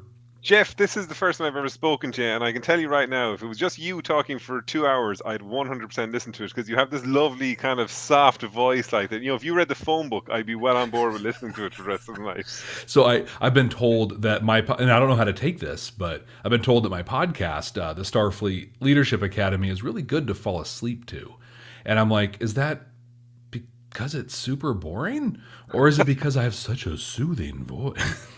But Jeff, your voice is like, if you go on and you download, like, or if you go onto Spotify and they have the sleep kind of thing that you can listen to at night, and somebody telling a story about being on a train or something, like, that's you. That's 100% your voice going. You're on a train and it's going by very slowly and it's very nice, and there's clouds outside and it's wonderful. That's your voice, Jeff. My partner has a chronic illness, and as a result lives in a constant level of pain. And so for one of our events, right, there's a birthday or something, I did a guided pain meditation for her, and which was great. But she's like, this is awesome. I love it. Also, I keep laughing because it's you. And like, but I'm like, I'll bet some other people might be into this though. So I just got to get into that whole like guided meditation space, and then I'll be good. I'm one of those people who actually, like, say for instance now, Jeff, when you listen back to your voice, do you go, oh God, that sounds awful? I don't. No, I love my voice. Can I tell you a quick story though? Just super quick. I worked in as a voice actor for a short time. I'm not a good actor. Turns out you have to be able to act. Who knew? Yeah, weird. It's only in the name. But I worked with a coach because, that's what you do when you want to do things well. And I remember them saying, they're like, the moment you fall in love with your voice is the moment you start making money from it. Yeah, and so of course, okay. So I did. I fell in love with my voice. I've worked in call centers for years, and anytime I've had to listen back to my voice, I'm just there going, oh God, this sounds actually horrific, so I can't do it under any circumstances. So if I go to bed at night, I'd be listening to a podcast on Spotify or whatever, and I might wake up in the middle of the night and it'll have gone into one of our podcasts. Oh, no. And I wake up listening to my own voice and just trying to get the earphones out as fast as possible, going, oh God, Lord, I can't listen to this under any circumstances. So Jeff, question for you. Say for instance, with our podcast, we decided we were going to go through, say, the 5 best episodes, each per season of Star Trek. What was it that made you decide to go with the Starfleet leadership side of it with your podcast? Yeah, so, I'm a manager. It's what I do. So basically I'm worthless. I have no real skills, so I'm a manager, but I've long believed that effective managers are good leaders. And before I got into the podcast, and there are different skill sets, but I think good managers have both. And before I got into the podcasting space, in addition to other cool things, I hit the speaker circuit and I started talking about, I have the 4 pillars of effective leadership and, all the like stuffy white dude with a tie kind of leadership stuff. And it was fine. It was good. It was whatever. But in the meantime, I got a job where I was hired to fix the culture of an organization. Easy, right? Just do that. Of course, it's straight in the door, and there's no way anyone's going to be resistant to that. Yeah, and it's like, hey, we're doing it different now. We're gonna, But 6 days in, I remember it so clearly. 6 days in, I'd had the same meeting with the same group of people. Right? I'm just like, oh my god, is this seriously how we're doing business? We're gonna have the same meeting over and over and talk about it. And I got mad one day, like I hit the desk, and I was like, I want meetings like Captain Kirk has meetings. Issue, discussion, decision, action. Boom! That's what I want. And then a light went off. That kind of radical thinking just does not work in the office. I got fired. I didn't watch on about like, what's I was fired, blacklisted, out of the industry, right? But no, like a light went off, and I was like, oh my gosh, there might be something to this like learning stuff from Star Trek thing. And so I went and watched some, and I'm like, yeah, there is. On top of that, I was working, in addition to like working as a manager, I worked in professional wrestling for a long time, and it's like my favorite job I ever had. I did play-by-play commentary for it, so I had experience with broadcasting and doing voice stuff, and that's how I got into the voice acting side of things. And I was like, I can't go and put out speaker proposals talking about Star Trek leadership. They'll think I'm some like, what's wrong with this guy? But if I start a podcast, one, I can explore the space and figure it out, but also then I can develop a brand around it and then maybe be able to help people. And what's cool, I've been running my podcast since May of 2020, call it my pandemic project. But in there, thank you, Frown Huffs. I think I am a great guy. But I thought like there's so much to learn. I've been able to talk about like decision making and asking for help and just workload distribution, those leadership things. But I've also been able to talk about white supremacy culture, toxic masculinity, and like really hot controversial topics that leaders today are dealing with in a level we've never had to before, because we're so people focused, which is cool. And so it's really great experience, like seeing how prescient Star Trek has been in so many ways, and that we can learn so much from it. When I was in secondary school, which is just before college, I'm not too sure what the American equivalent is, probably high school. High school. And in our business studies book, I think it was in second or third year, I think it was, there was a chapter on leadership. Now, at the time in Ireland, Star Trek was huge because of The Next Generation. Just everybody watched it. No one admitted they watched it, but everybody watched it. And there was a box in the middle of the leadership chapter, and it just had the logo Star Trek The Next Generation. I said, what the hell is this? And I read it, and it basically said Captain Picard of the Enterprise commands a crew of over 1,000 people. He has to make all decisions, all this and blah, blah, blah. And it said, but he delegates his work to the subordinates, and they get to do their work. And when he has meetings, he lets everyone have their say, and then he makes the final decision. And I was there going, oh my God, it's actually the most obvious thing in the whole wide world. So when I became a team leader, when I became a manager, I always kind of, as you said, Jeff, I've kind of followed what I've seen in Star Trek in terms of you sit down, you let people say what they need to say, but in the end, the final decision is yours and you've got to make it, but you have to let people have their own say, because otherwise they won't feel that they're involved. Exactly. It's ownership, right? And I people get upset when I bring it up, but here, I'm going to say it. Code of honor, from a leadership perspective. Oh, no, not the episode we said we're never going to discuss on this. Oh, let me just say this. There's an episode, I'll say that. There's an episode in the early first season of The Next Generation that from a leadership perspective is amazing. It's so good. So to keep the podcast fun for me, because there's like 820 some odd growing episodes of Star Trek, I use a random generator at the end of each episode to determine what I'm going to watch next. Oh, right. Okay. And so when this early first season episode came up, I was like, oh no, what am I going to do? And so I did it. I'm just going to do this. And when you acknowledge the things that are there and are happening, but then you start looking at other stuff where like multiple times in the episode, Picard's like, options, thoughts. I need this. Or they actually used Troy in that episode where he says, he's like, I need your guidance. I need your help. And he still had to make that call, but it was just, it was perfect what he was doing. And I'm just like, I want to work for that guy.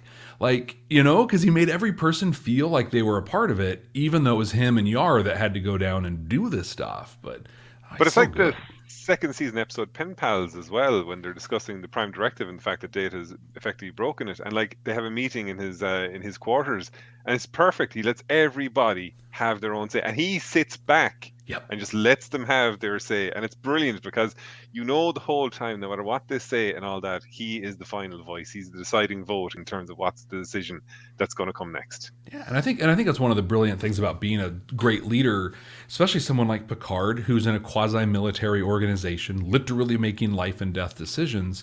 How cool is that you can engage your team and just let them be the subject matter experts, right? Just bring me your expertise, bring me your thoughts, and do that. You don't have to bear the pressure of the decision. That's me, right? You educate me, and then I got to live with the decision I make. And I think that helps the subject matter experts do such a better job, because what I know, like in my life and probably in yours as well, in leading things, there's those times where the right decision. Like I should do this thing, but oh my gosh, it's going to cause this, this, and this. So maybe I figure something else out.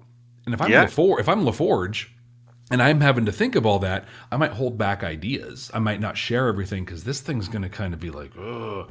But if I don't have to bear the weight of that, I'm going to share everything. I'm going to feel like it's an open space that I can do these things. So Jeff, when you were going through it then, like, did you kind of look at each captain individually and say what are their management styles and kind of what's good about it and what's bad about it? Or did you just focus on, specifically Captain Picard, James C. Kirk and things like that? Which way did you do it? So I just focus on the episode in there. And what I love about that is I started it with the concept of like each captain, but the reality is the way Star Trek is built from the earliest days, everybody has a leadership role.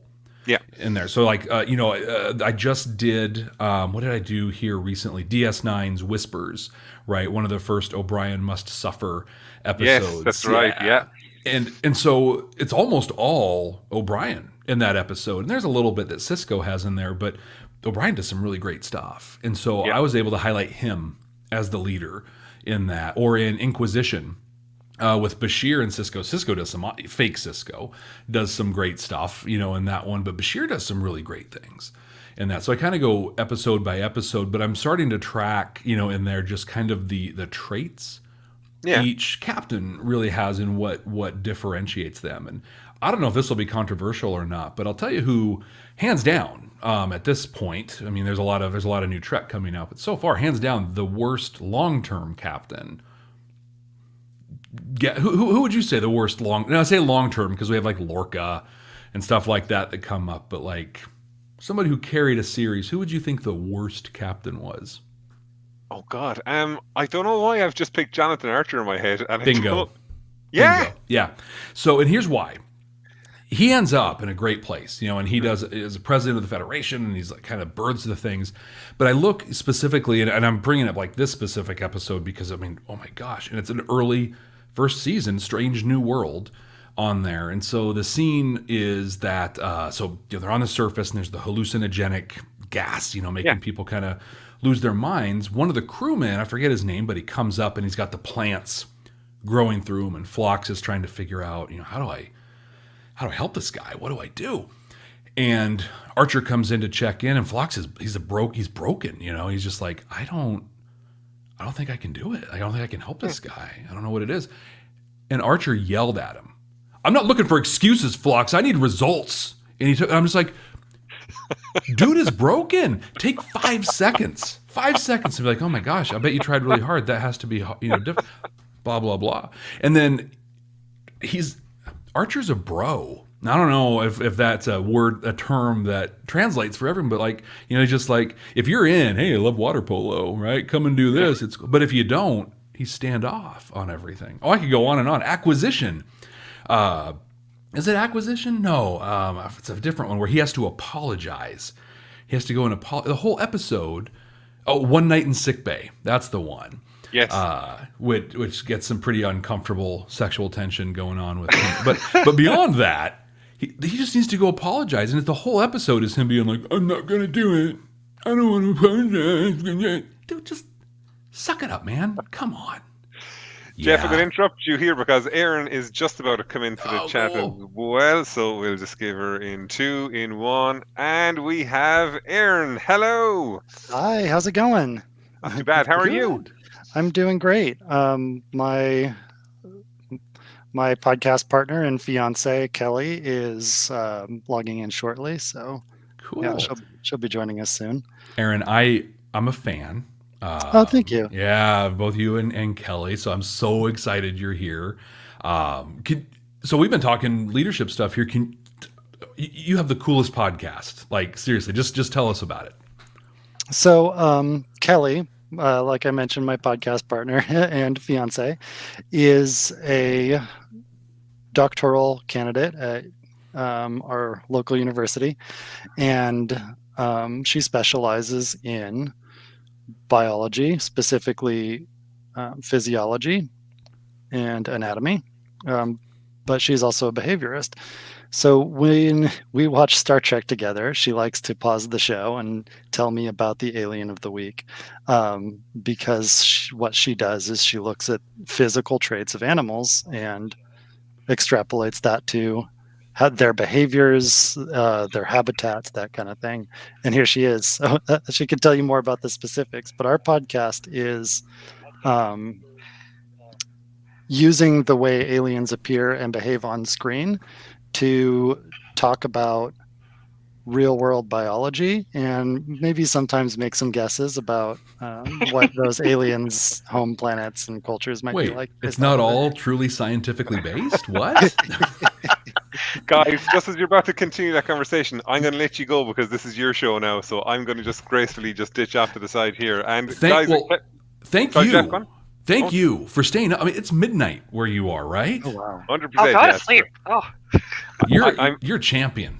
Absolute I'm here till 4 a.m. because I just have to keep an eye on everything and just kind of get people in and out and things like that. So, Kelly, Erin, I'm going to find your podcast. I'm going to listen to it as well because my partner is a behaviorist, which is trained to be a behaviorist. So I'd say she'd be fascinated by this. And Jeff, I'm going to look forward to you reading the phone book because I have to listen to this voice more often because it is the most beautiful, lovely, soothing voice I've ever heard in my entire life. And with that, Yes. guys, enjoy the next 2 hours and I'll talk to you in about an hour and 40 minutes. That's a champ. Yeah. Yeah, they've been going. I think we start. I don't do math well, and so I have a little cheat sheet here. So 6 hours. He's been going 6 hours so far. Wow. Yeah, just a couple more to go. Mm-hmm. Casually, yeah. Okay, Erin, so Erin, Erin was sharing because so first. Thank you so much for being here. And I kind of kicked things off earlier before both of you got here. Kelly, it was you we connected on the Yeah, I minimally function running our social media and finishing a PhD at the same time. It's a whole process. Well, they're both kind of similar, I would imagine. Like, right. Similar priority, similar time commitment, totally. Yeah. But it was so cool. Like when we connected, because I was sharing how I took some notes, I've got stuff, but 2 hours is a long time to listen to one person. And what I love about our podcasts together, well, first, and as I was telling Erin, I'm such a fan of your podcast. I love it. It's just so unique and cool. But I think what makes it fun for us is there's Star Trek as Star Trek, and we all love it. Well, most of us love it. I know, Kelly, you're not you like it, right? I love it. I was raised on it. I just don't have room in my brain for all of the canon like Erin does. Erin's scary. Like our podcast isn't like we have an outline. We're not scripted. They sound like they're scripted because of how well they recall all of this stuff just plucked out of the air. It's unbelievable. It's so good. Like it's so good. I had an episode of The Next Generation on in the background while I was doing other stuff yesterday, and I happened to look over and I thought out loud, oh, they changed the chairs between the last season and this one. And Kelly was like, why did you notice that? Why is that what you picked up on? She's like, are you okay? No, this is like my fourth watch through of TNG just in the last That's the year. 5 years or so. Yeah, but no, I think it's so great because both of us take Star Trek as it is and enjoy it and love it, but then we take a step further, right? And so, like, I don't know if it was your most recent episode or not, but it was like, hey, we're going to take this cool stuff that happens in Star Trek and then tell you why Spock's blood is green, and and why the Temerians have white blood in there. And it's like, I think for most of us, we watch Star Trek and we're like, okay, of course it's different, right? Because they're aliens or whatever. But Kelly, like, for you to be able to dive in and talk about, I can't even say the words, the hematological things, or I'm just like, oh my gosh, this is incredible. And it feels like this is what I work on. I'm a PhD student at UC Santa Cruz. We're in California, and I don't know, like this is what I do when I'm working with my students for general biology classes. And so it's just funny that I just kind of have access to this stuff now. I didn't used to be able to do this, I promise. Like, this hasn't always been my thing, but just as I've been coming up in like being able to describe this stuff off the top of my head, and then we're sitting there at home. We've been together for over 5 years, so it's been over 5 years of sitting there watching Star Trek, and so we just we had these conversations more and more frequently, just about the different things. And I'm like, because what really kills me is that they're like, oh, Vulcan blood is based on hemocyanin and it's copper based, and I was like, actually, all of the organisms with copper based blood have blue blood, and that's green. But I'll tell you what's green, Billy Verdon. So I don't know. I don't know. I just enjoy that we get to do something a little bit beyond podcast or Star Trek episode review. Like, that's what I really appreciate about your podcast, as well as I think that's why we vibe, is because we're not just looking at Star Trek canonically. We're able to actually apply it to life lessons and stuff. Yeah, I think it's cool. And I think, like, for us, like, what I kind of wanted to do today is, I have a bunch of notes, and I wanted to talk about 4 big conflicts that happened.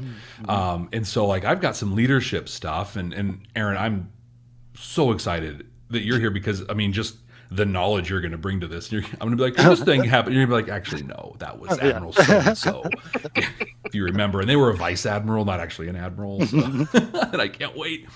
But I think really, so I want to talk, and really what I wanted, I'll tell you what brought the topic to mind for me was in preparation for the Picard premiere yesterday, or 2 days ago, depending on what time zone you're in, watching this, that we're talking to some other podcasters, and we're talking about things that make Picard such a great leader.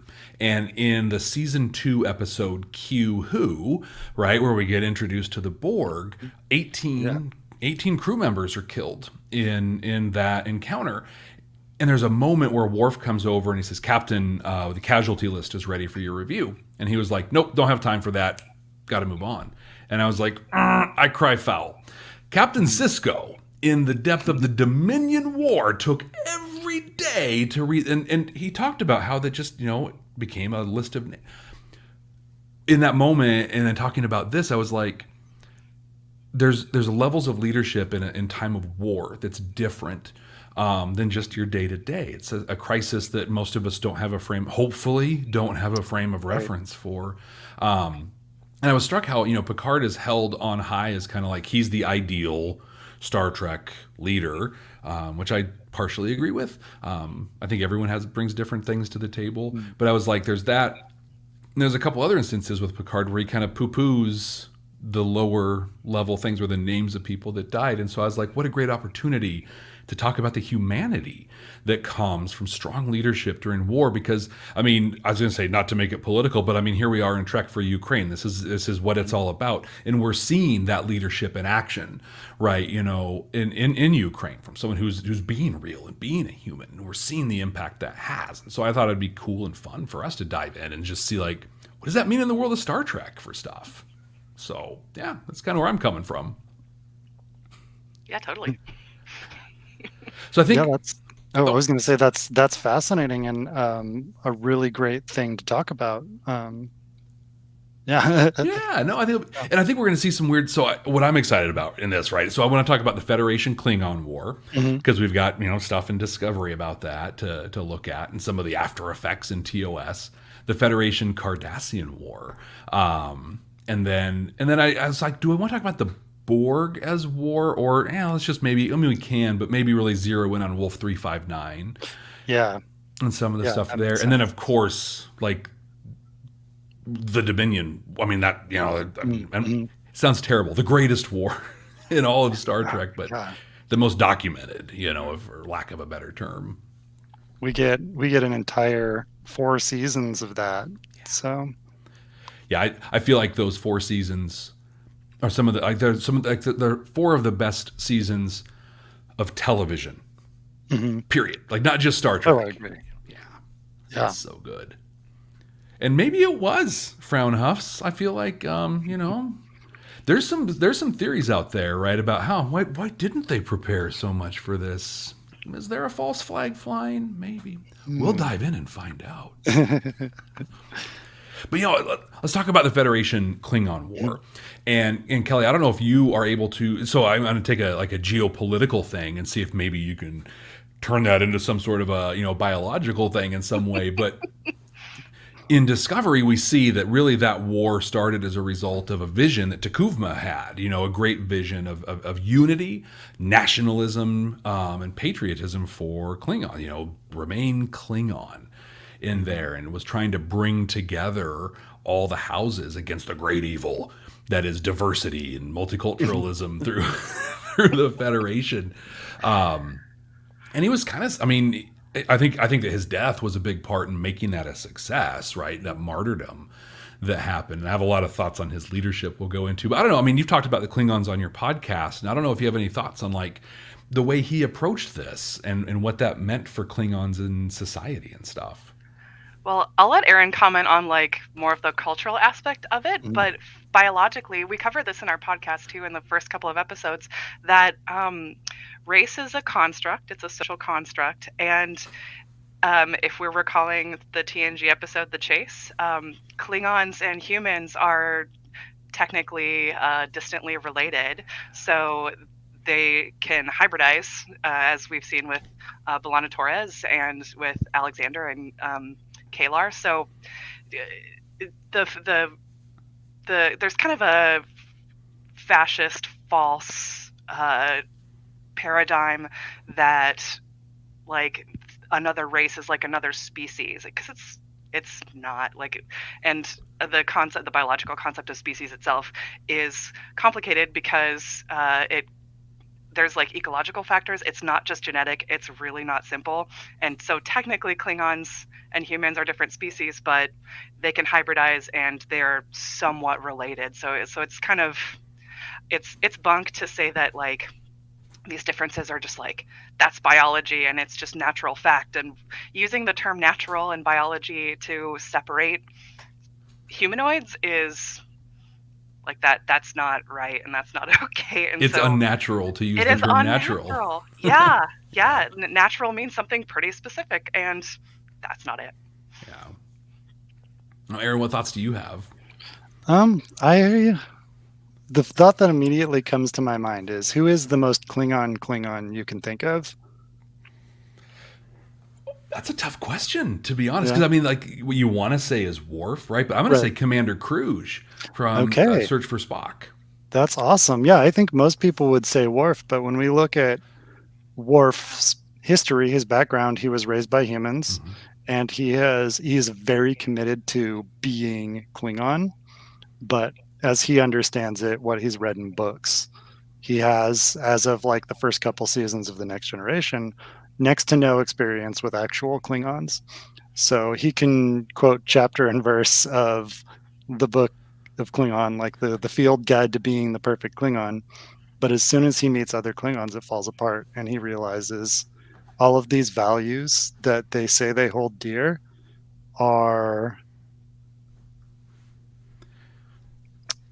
subverted a little bit in actual Klingon culture. He says Klingons don't laugh. Guinan tells him, I know many Klingons and they all laugh. You're the only one that doesn't. He says Klingons are always honest, and we see that the Duras and the Chancellor before Gowron, and even Gowron a lot, is not. They sacrifice their own honor behind the scenes to preserve a status quo or to secure power. So I guess my first thought in terms of Takuvma's leadership is, what does it mean to him to be a Klingon? And what is he uniting all of the houses for? What is that symbol? And what does that mean? Presumably the houses are different because they each have their own culture they're bringing to the table. So that unification it's based on what? Just a common enemy. Yeah. That's pretty, I think it's so fascinating. And in the chat, there's some great calls on there. And the Duras sisters actually are going to be here, right? The Duras Sisters podcast here in about 2 hours, I think, if I do my math right there. 3 hours. Mm-hmm. 1, 2, 3. Yeah, 3 hours. 2.5 or whatever. And they're great. So that'll be a really good thing to stick around for. But you know what does it mean? But also thinking of them as different cultures. And when to your point, when I think about what united, because in the movie First Contact, right, when the Vulcans first come, we are not a united Earth, at that point. And then we kind of fast forward into Enterprise, where we kind of are, and are moving that way. But what united us? Well, what united us was the prospect of extraterrestrial exploration and interfacing with other, diving into diversity. Whereas for Takuvma, it's the exact opposite, right? It's about bringing it in. We're going to unite, but we're going to unite just us. And I'm fascinated with just the parallels between him and what we experienced during World War II, where things started out as this very pure, German, but then maybe these are okay too, and actually maybe these, and how things change, and how if those houses are so different, why is it okay to unite them, but not okay to unite with the Vulcans and everyone else who, to your point, Kelly, we're all related in there. I feel like The Chase is an episode we just kind of forgot, or at least the writers did. They're like, hey, we did this cool thing, and yeah, we're done. Yeah, it does not hold up well if you know more than 2 things about how genetics work. It's just not. You had something to say about the lichen that they were gathering samples from. I don't remember what it was, but you were like, that sounds wild. Yeah, there's some lichen that also had some of the DNA, I think, or like they were testing some, like maybe it was like the lichen was in the water and that's not a thing. Like, I don't know. They just kind of fossilized, I think. Yeah, they just threw together something that was like, there's no way. I'm sure I mentioned it in our podcast episode. I think this episode 2 is when we talked about The Chase. So like, if you all feel like checking on that, see what I said. It's well worth it in there. But I think so. Takuvma, and what we get in Discovery in the Federation Klingon War, there's not I think the definitive Federation leader that we work with is Admiral Cornwell. From the overarching piece, and they're so contrasting. And Takuvma leans on his charisma, right? And his ability to give people a common enemy and try to unite them there. And then his martyrdom, of course, and Cole being able to kind of take advantage of that. And yeah, it's this, and we're gonna move forward with everything. It's just, I think we have such a history on our planet of that. Right, that strong, charismatic leader that can throw up an enemy, and then we're all for it. Everyone kind of comes crashing on it. The thing about that, though, is, and I don't know if this will be a controversial thing to say, but there are times that charismatic leadership like that is what's necessary, for things. If we listen to Takuvma when he talks about things, he really focused so much of what he was wanting to do and based it on kind of the religious tenets, in there. And people might all leave, but I can't remember his name. The Klingon guy that everybody loves, Kalis.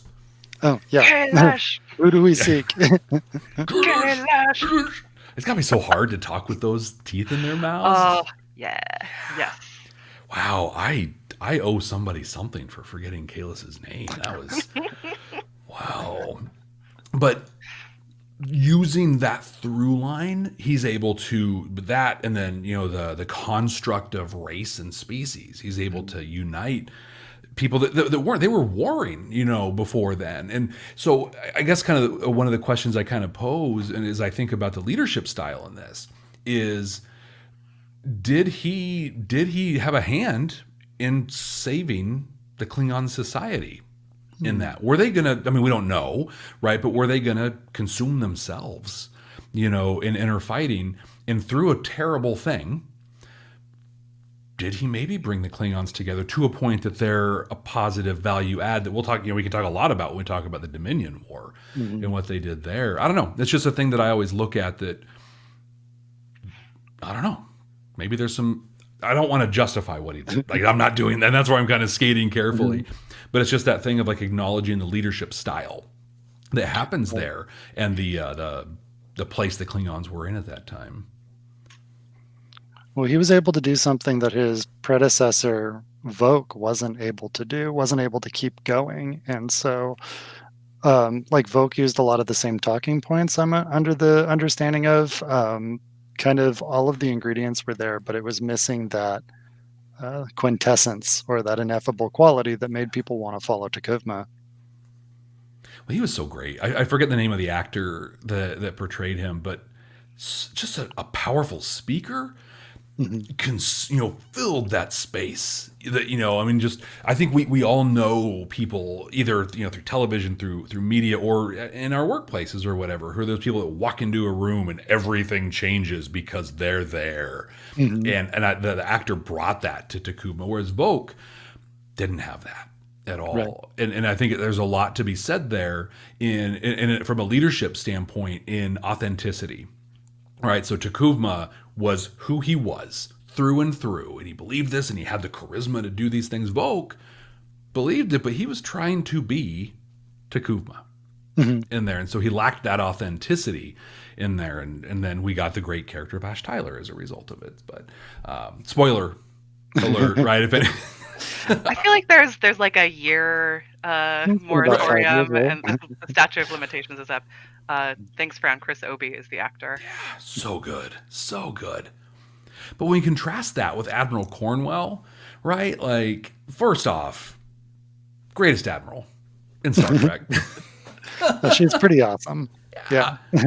And one of the most heartbreaking scenes, in the second season with her. Oh my gosh! But that scene when she dies, is it weird that I feel weird about spoiling this? But like we're all on board, right? So I feel like it's pandemic timeline. It feels like it was 5 years ago. It feels like it was yesterday. Right. Yeah. So time's a little weird right now. That's for sure. Timey-wimey, wrong franchise. Yeah. Well, not according to the comics, not so much. Right? Touche. I mean, according to like half of the new franchises. Anyway, we've been laughing about the volume of time travel that's been happening, like Voyager forward. Like, hang on. Right. Yeah. Well, I get why. Like was it last season of Discovery? They're like, yeah, we don't do time travel anymore, and I'm like, yeah, that seems like a good idea. Yeah, it's hard to keep track of. Pretty smart. But I think some of the things that really brought Cornwell to prominence was kind of what we talked about with Picard, her ability to kind of bring people together and then make a decision. But I also think that she understood that there was something much bigger than her at stake and was willing to take risks, personal risks, to help move that forward. And during the war, that manifested when she helped L'Rell defect. That's a real leap of faith and a huge risk to do that might have paid off, but they kind of abandoned that storyline in Discovery. So maybe it did. I don't know. But for now, right? Yeah, maybe. Yeah. Maybe that's why we haven't seen the Klingons yet. Strange New Worlds drops in May, right? So that's set shortly after that. We might find out. And I can't wait because Discovery Pike, so good. So speaking of people that have that quality that makes you want to watch more of them and follow them, like whatever Anson Mount is bringing to the table as Captain Pike I want more of it. We need to bottle it. Yeah, totally. Yeah. But so much of him, and this is getting off topic, but it's still leadership there. But I loved everything he did, and it was some of that same stuff. He let everyone have a say. He cared, right, about the individuals, and he was there part time. He knew that, like he was here for a cup of coffee, but he's like, I'm going to invest in these people. I'm going to get to know them, and he also kept it fun.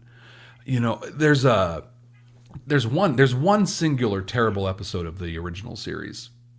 No, but there's one called Wink of an Eye, right, in the third season, with the people who were hyper accelerated in there. And there's this one scene, and again, I'm off topic on wartime stuff, but it showed how like Kirk brought this to the table, like Pike does, in a way where they're gonna lose. Like they have this saboteur on board. They can't track. Things are wild. They can't. Even the computer is telling them, yeah, you're gonna lose this fight. Like there's no way you can do it. And a yeoman comes by carrying a tray of coffees on it, and he just took this second to be like, hey, those coffees for anybody? Oh yeah, thanks. Just like a moment of like funny and levity. And I think Pike brought that in a way too, where it's like, yeah, like things are horrible right now, but we don't have to get like down on ourselves. We can still have an okay time doing this. And so yeah, it's gonna be so cool to see him in Strange New Worlds. I loved when Pike entered the bridge for the first time as the interim captain of the Discovery. And he's coming from the Enterprise, which is one of the, I don't know that they're calling it the flagship at this point in Federation history, but it's one of the newest ships. It's a deep space explorer. It's the best of Starfleet. And the first thing he does is he throws his personnel file up on the main view screen and says, this is me. This is the F I got in that one class at the Academy. This is me, warts and all. And there's such an authenticity there that says, you're all here for a reason. I'm here for a reason. You wouldn't be here if you didn't belong here. And I want to hear what you have to say because you know this ship better than I do. And it was pretty great. I think there's such power in letting someone know that they belong. You're wanted here. You belong here. Someone could not have the skills to do the job, feel that way, and still do amazing things. Just because, I mean, just the feeling that brings. And I think Pike did that probably better than anybody. Just making people feel so important. But I think the flip side to that, in leadership circles, we'll talk like we have so many buzzwords. And it's humiliating, especially times when you like say a thing and you mean it, and you're just like, I feel like a moron for like meaning this because it's. I can't believe I actually wanted to circle back. Oh, right, exactly. We did take this offline. Oh no, I used synergy in a thing, and that's going back to the '90s. Right, and I was like, but I said, I'm like, but I mean it, and I don't mean it like in the Gem and the Holograms way. It's Showtime synergy, but. Actually, I was talking about like creating something. I'm like, yeah, we need to create a synergy between these. Oh my gosh, I just said synergy. But we have a lot of these buzzwords, and one that you're gonna. I mean, if you haven't heard this, you should probably find a new job because that's a good buzzword. But empowerment, right? Well, we empower the people that we work with, and those things. And yeah, sure you do. Like, is that why you're still a manager and tell them what to do? Is that that's a whole other conversation? But empowerment's awesome. And when you can truly empower, and the other word I'll use with it is empower and enable people to do things, they do amazing stuff. But the other side of it is accountability, right? There has to be a level of accountability. And that's part of where I think Cornwell, there's a lot of great moments. I love Discovery. It's great.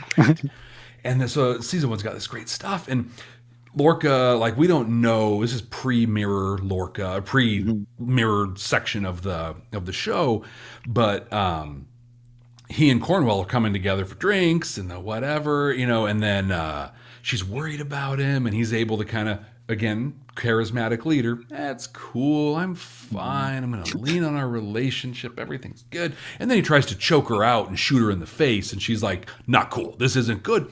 And then she's going to pull his command on that thing. And I think had she not been abducted by the Klingons in that, things would have gone very differently in there. And the war would have looked different with there. But I think what I love about Cornwell through this is even in this crisis, she takes the time one-on-one to say, look, I have given you free reign. with this super weapon that we have, and so empower. I've empowered, I've enabled you to do these things, but you're screwing up, and it stops now. And I think her being able to take that time one-on-one with a leader in this massive crisis thing is a huge reason why she's in the Federation came out on top of it. You know, Cole, to contrast it, was making people swear allegiance to him and killing them, you know, if they whatever. She was actively holding people accountable and publicly, you know, not in a you're in trouble, did bad things way, but in a way that's like, look, this is serious stuff and you have to perform to a certain level kind of a thing. Yeah, and it sets an expectation of like you're like, I'm going to hold you publicly accountable.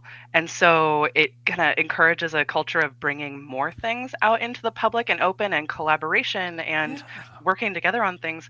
When you have a culture and you the way you're running an organization of any kind, if you're running it based on fear, people hide things when they're afraid.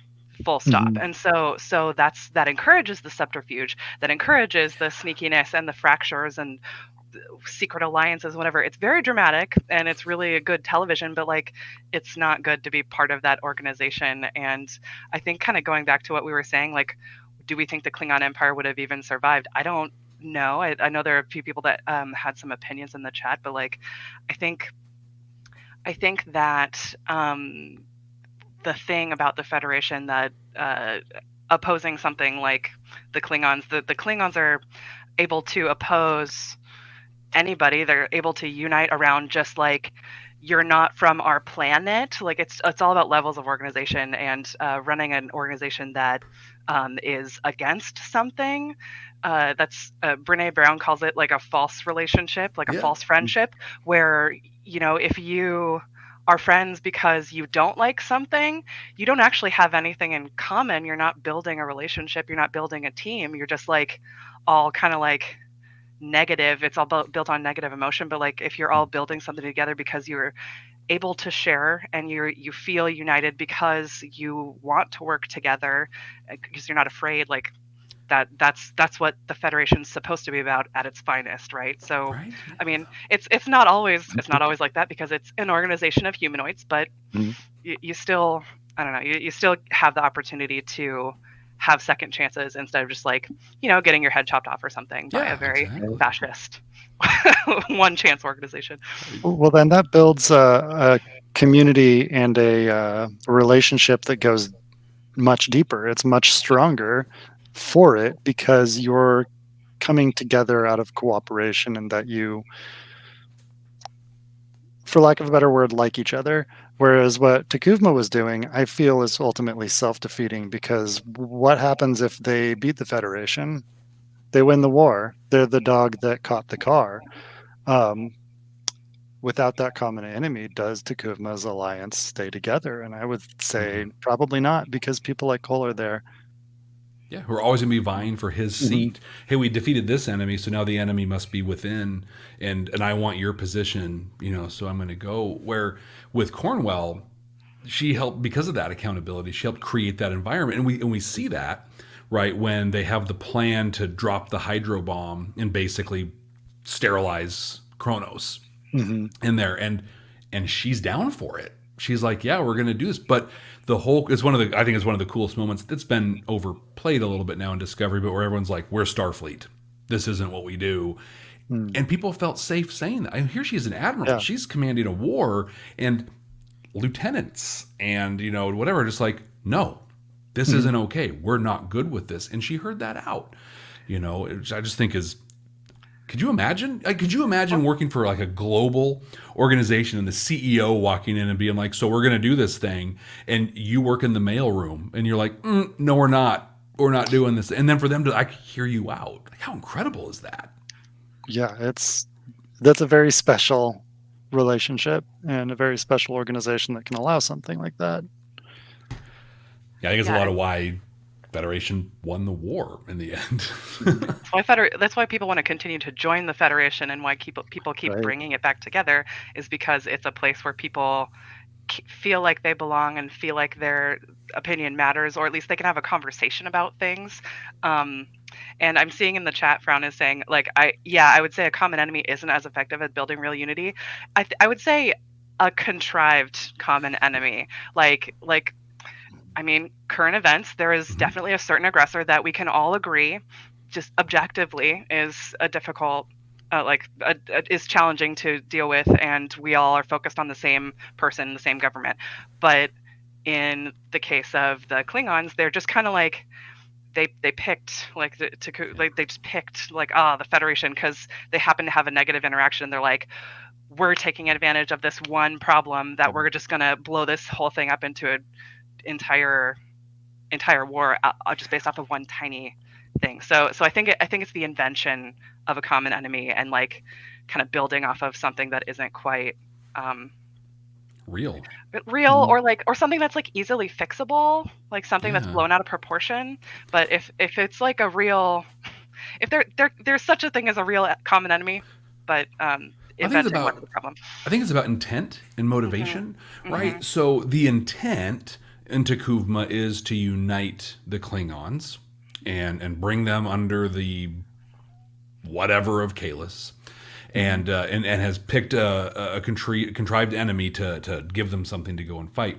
Today, right now, the intent and the motivation isn't to go and like, oh, we're going to go blow up Moscow and kill Putin and make this. No, the intent is to create safety for sovereignty and let people be safe as individuals and let a country do its thing. The motivation here isn't to go and do something, for Ukraine and for the rest of the world. It's not. For Russia, I don't know, right? I don't know what the motivation there is, and I'm not going to guess. But if I were to like play this out, sci-fi this out as we do, oh, cool, they win, right? Okay, they win, and now they've got all this territory and whatever. So now what? Right. So now what? Does that mean more territory, or does that mean that someone's going to be, going for Putin on this? And I think it's the intent and the motivation in that matters, as well as just like, did you make up something that we're going to go defeat this made up thing, and now we're all fired up and ready to go, and there's nothing left, and yeah. Well, I want to shift as we move. Before we move on, we've almost got an hour. This is so cool. I'm awesome. So glad we got to hang out and do this. But we do this all day. This is what we do. I know. I play it out all the time. Yeah, exactly. It's the best. But I want to take a second and remind everybody that, oh my gosh, so we're up so far 1,900. I'm looking at US dollars here, but 1,924 US dollars. Oh, great. Awesome. Coming up. This is so cool. Yeah. And so it's been in the chat a couple times, and if it comes in again, make sure you hit that link and put it out on social media. And I want to remind everyone too that we're not even halfway through this incredible trek for Ukraine, and I want to give a couple shout outs. After we're done here, we're going to see I've Never Been Seen, doing a newbie's perspective on Trek. We have the Duras sisters coming in a while, the Omega Particle Pod, Jesse Gender, Croissant's Cosplay, and Controversial Faves are going to be here. A comedian's fresh take on Trek, Women in Trek. Clone Star's doing the comedian's fresh take on Trek, and Women in Trek is by Clara Jean. Advancements in Trek Through the Years by Trek Culture. Trek Culture, cool. I think we're all at least familiar there. I love the stuff they do. How Star Trek Teaches Us to Speak Truth to Power, hosted by an Englishman and an Irishman go to the movies. And then it's all going to get wrapped up by the Clone Star Pod, talking about what Star Trek means to them. So thank you all for being here, and there's a lot more to come. With that, let's talk about the Cardassian War, or the border conflicts in there. Because and I don't know that we'll spend a lot of time on this one, because really it's all just talked about in the past tense in a lot of ways. But in a lot of ways, I think this was a war that had poor leadership on both sides. Because what we see are the outcomes of that war. We see the Maquis. We see the Cardassians not wanting to let go of Bajor in there. I mean, which, thank goodness, without that, we wouldn't have gotten Deep Space Nine. So thank you, Dukat, for that. But I don't know. I kind of want to talk about, and I can't remember, and it's probably super simple, but the episode that really introduced the Cardassians, right? So we've got Captain Maxwell in the first episode that O'Brien really got an extended role in. But I think we learned so much about that conflict through this. And Aaron, I'm going to throw this to you because I know you already have like a whole list of stuff to talk about on this episode. But yeah, I'll just hand it over to you and dive in a little bit on like the border conflict and Captain Maxwell and all that stuff. Right. Yeah. Okay. So the name of the episode is escaping me, but Captain Maxwell is the captain of a ship called the Phoenix. And he is Chief O'Brien's former captain. Chief O'Brien served during the Cardassian War, brushfire conflict. I don't know exactly the nature of it. For it. And Maxwell goes on a renegade mission to prove that the Cardassians have a secret military base that they're setting up for an invasion. There's no evidence of this as far as what the Federation understands. The Cardassians obviously deny it. And yeah, it's basically about a rogue captain taking things into his own hands. They find out later at the end of the episode that he may have been onto something, but by extrajudicially taking the initiative to fight a war without approval from Starfleet, it's a problem. Yeah. It's a problem. There was no accountability, and it's the wounded people. It's thanks David Frownhouse. Yeah, thank you. Thank you so much for the reminder of the episode. It's a really powerful episode, and it appeals to something I like. I love submarine movies. The whole movie or the whole episode felt like a submarine movie almost. The way they're watching the long range sensor scans of the Phoenix taking out cargo ships and stuff. It just felt like watching The Hunt for Red October or something. It was a very Cold War style episode. I feel like, so full disclosure here, I served on a submarine in the U.S. Navy. Not a thing I recommend to anybody. I learned a lot, in there, but yeah, it's one of the reasons, honestly. Well, Trek appeals to me because of it, but I also chose to serve on a submarine because of Trek. It's so similar in there, but it's just that tracking everything and looking. But I think the lack of leadership, if there was leadership, accountability, expectations, vision casting, what does this mean for us? Captain Maxwell would have been managed. There would have been accountability that wouldn't have let it go as far as it went. O'Brien wouldn't have had to go in, right, and sing their shanty together to bring him back on track. And thank goodness O'Brien was there to do it. But I think the whole thing, I mean, and you can look even into what leads into the Dominion War. In fact, here I'm gonna put it out there. So much of why the Dominion War was ugly was because Cardassia got plugged in and joined the Dominion. Did they do that because we look at me calling us the Federation, did they do that because the Federation didn't manage and lead that war effectively? I'm so curious. Like on my notes I have over here, I'm like, Admiral Cornwell kind of led the efforts in the Federation Klingon War. Wolf 359 was Admiral Hansen. The Dominion War had Admiral Ross. Like we can point to these people. The Federation Cardassian War, well, there were people there, and who led that? Who was what kind of leadership was happening there? We don't know, or maybe we do, and I missed it. But the fact that a chief petty officer is, and not to discount the rank or the role, but it's a chief petty officer who, through happenstance, is able to have managed. That is an abject failure of leadership, in my opinion. I think if we look at Captain Maxwell and the faith and loyalty that he inspired in O'Brien, because O'Brien defended him till near the end of the episode. He's a smart guy. He must know what he's doing. He must have some evidence.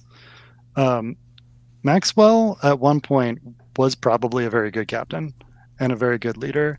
And I think that what happened to him showcases that we're all human we can all make mistakes, and in that lack of accountability, if we don't have anybody to bounce our ideas off of, we become vulnerable to becoming victims of our darker motivations and fears. And that's what happened to Maxwell. I think that what he did was wrong and definitely deserves action against him, but it was a failure of leadership. He was also a victim of Starfleet failing to hold him accountable and to notice what was happening. Because I think about, to roll it back to Takubma, for example, I think Captain Maxwell is what happens when the Klingons win, and then there's nothing else, and there's no other thing to go for. So with Captain Maxwell, he was like, to your point, great leader, inspired loyalty. They had these shared experiences, a shared culture that really brought that whole ship, the Pegasus, together to do these, or the Phoenix. Yeah, it's a whole other thing.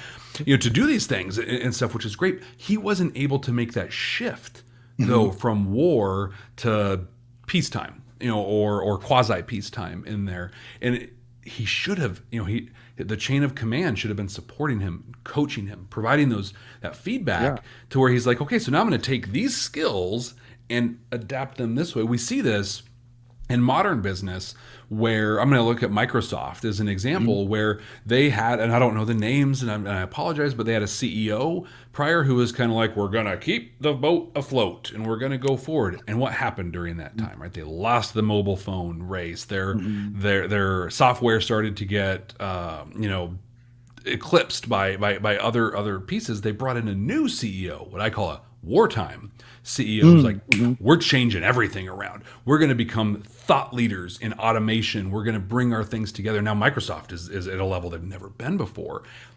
But will their current CEO, a wartime CEO, be effective when we get closer to normalcy for them? Captain Maxwell would have been great for Microsoft when they needed to shift from, well, we make Office and have Windows, so we're good. Here's our phone. Oh, you don't want our phone? Oh, shoot. Google, what? Whoa, what happened?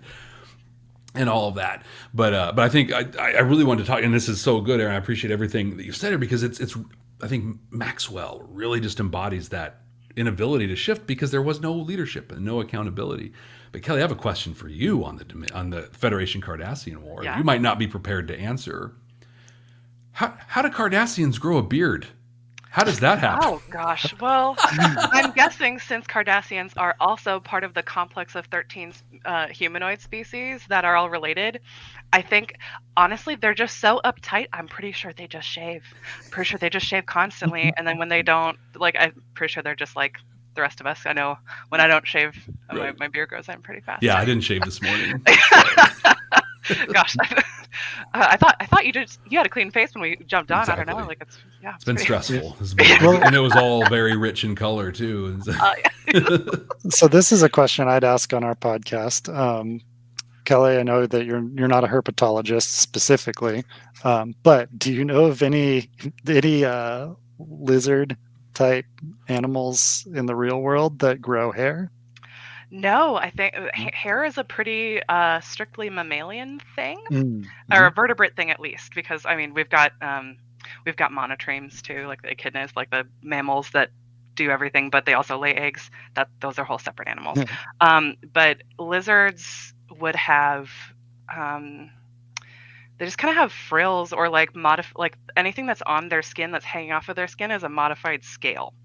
So like when we think of a frilled lizard, like it's got like from Rescuers Down Under that has like the big, and then they have the little frills around the edge. That's not hairs. That's just extra projections of skin. So yeah, I'd like if Cardassians had like a permanent, like if they had a beardy thing, it's either hair because they're humanoid, or it's like perma beard, like a modified scale. Yeah. I'm seeing in the chat bearded gecko. Like bearded gecko is like that's skin. That's not going to grow back. This is what you get, everybody, if you subscribe to the Spinal Frontier. Like, this is how cool is this? And like we're a pretty new podcast, and like we're looking for more engagement because like we just kind of go off of what we got excited about in the last 2 weeks. We release every other week, and so please submit something that you want to hear about. We want to answer your questions. Any goofy Star Trek biology question you have, I'll take a stab at it. I love it. It's so cool. Well, I'm gonna because I've become conscious of time on this. I thought like 2 hours is gonna be so much, but we have a lot to go through. Oh yeah. And so because I want to leave a lot of time for the Dominion War because I think there's a lot to dive into there. But I want to talk about Wolf 359, which apparently was an inside job. And well, I mean, if Locutus, he's a Starfleet officer, right? So there's a lot of great Star Trek podcasts out there, and another one I like is Trek Untold. And I was recently had the opportunity to sit with Matthew and Hawk from Strange New Pod. I think we talked about Picard and the trauma that he experienced as a result of the Borg, which was harder than it sounds because it was hard to not bring in all the other trauma that Picard has experienced in there. So we had to keep it on there. But I mean, I watched Best of Both Worlds preparing for the podcast episode that we did together on Trek Untold. And there's the moment, there's two moments. There's the one where he's getting Borgified and there's the tear that comes. Oh, yeah. And then there's the moment when he's being deborged, or exborged, I guess is what we're calling. I don't know. And they ask him, they're like, wow, that was terrible. How much do you remember? And he's just like, everything. And it's like, yeah, chain of command. Exactly. Oh, so much. And on the chain of command one, the fact just all the incredible things that he did, partnering with Amnesty International, the closed set, and this was such a passion project for him. Oh, I love it. So important. But in the Borg piece, he had to watch, what was it, 39 ships get destroyed, 11,000 plus people get killed, and he had to watch that happen. Oh my gosh. But what I kind of want to look at here, and again, I think there's failures in leadership here. It's so easy for us as Star Trek fans to hold the Federation up, all these great things, even Star Trek as a property, and hold it up as this amazing thing. But warts and all, just like Pike earlier. But Q who? That's hard to say those two words together. Q who. Red leather, yellow leather. Q who. Yeah. But Q who happened. And what was so great in that episode is Picard could have been the macho, I'm going to go down with the ship and we're fighting them. But instead, he's like, nope, let's get the heck out of here. Ask Q for help.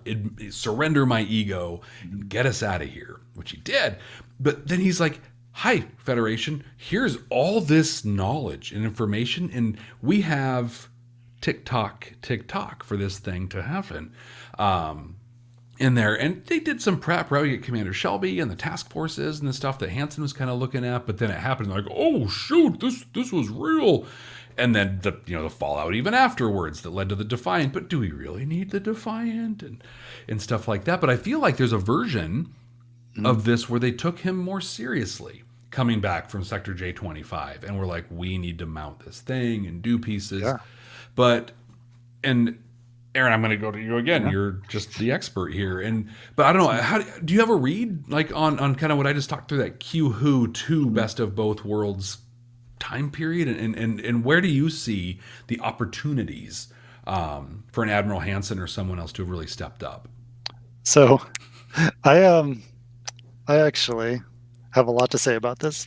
So Starfleet's knowledge of the Borg goes back very far. Yeah, way before a lot farther than J25. Yep.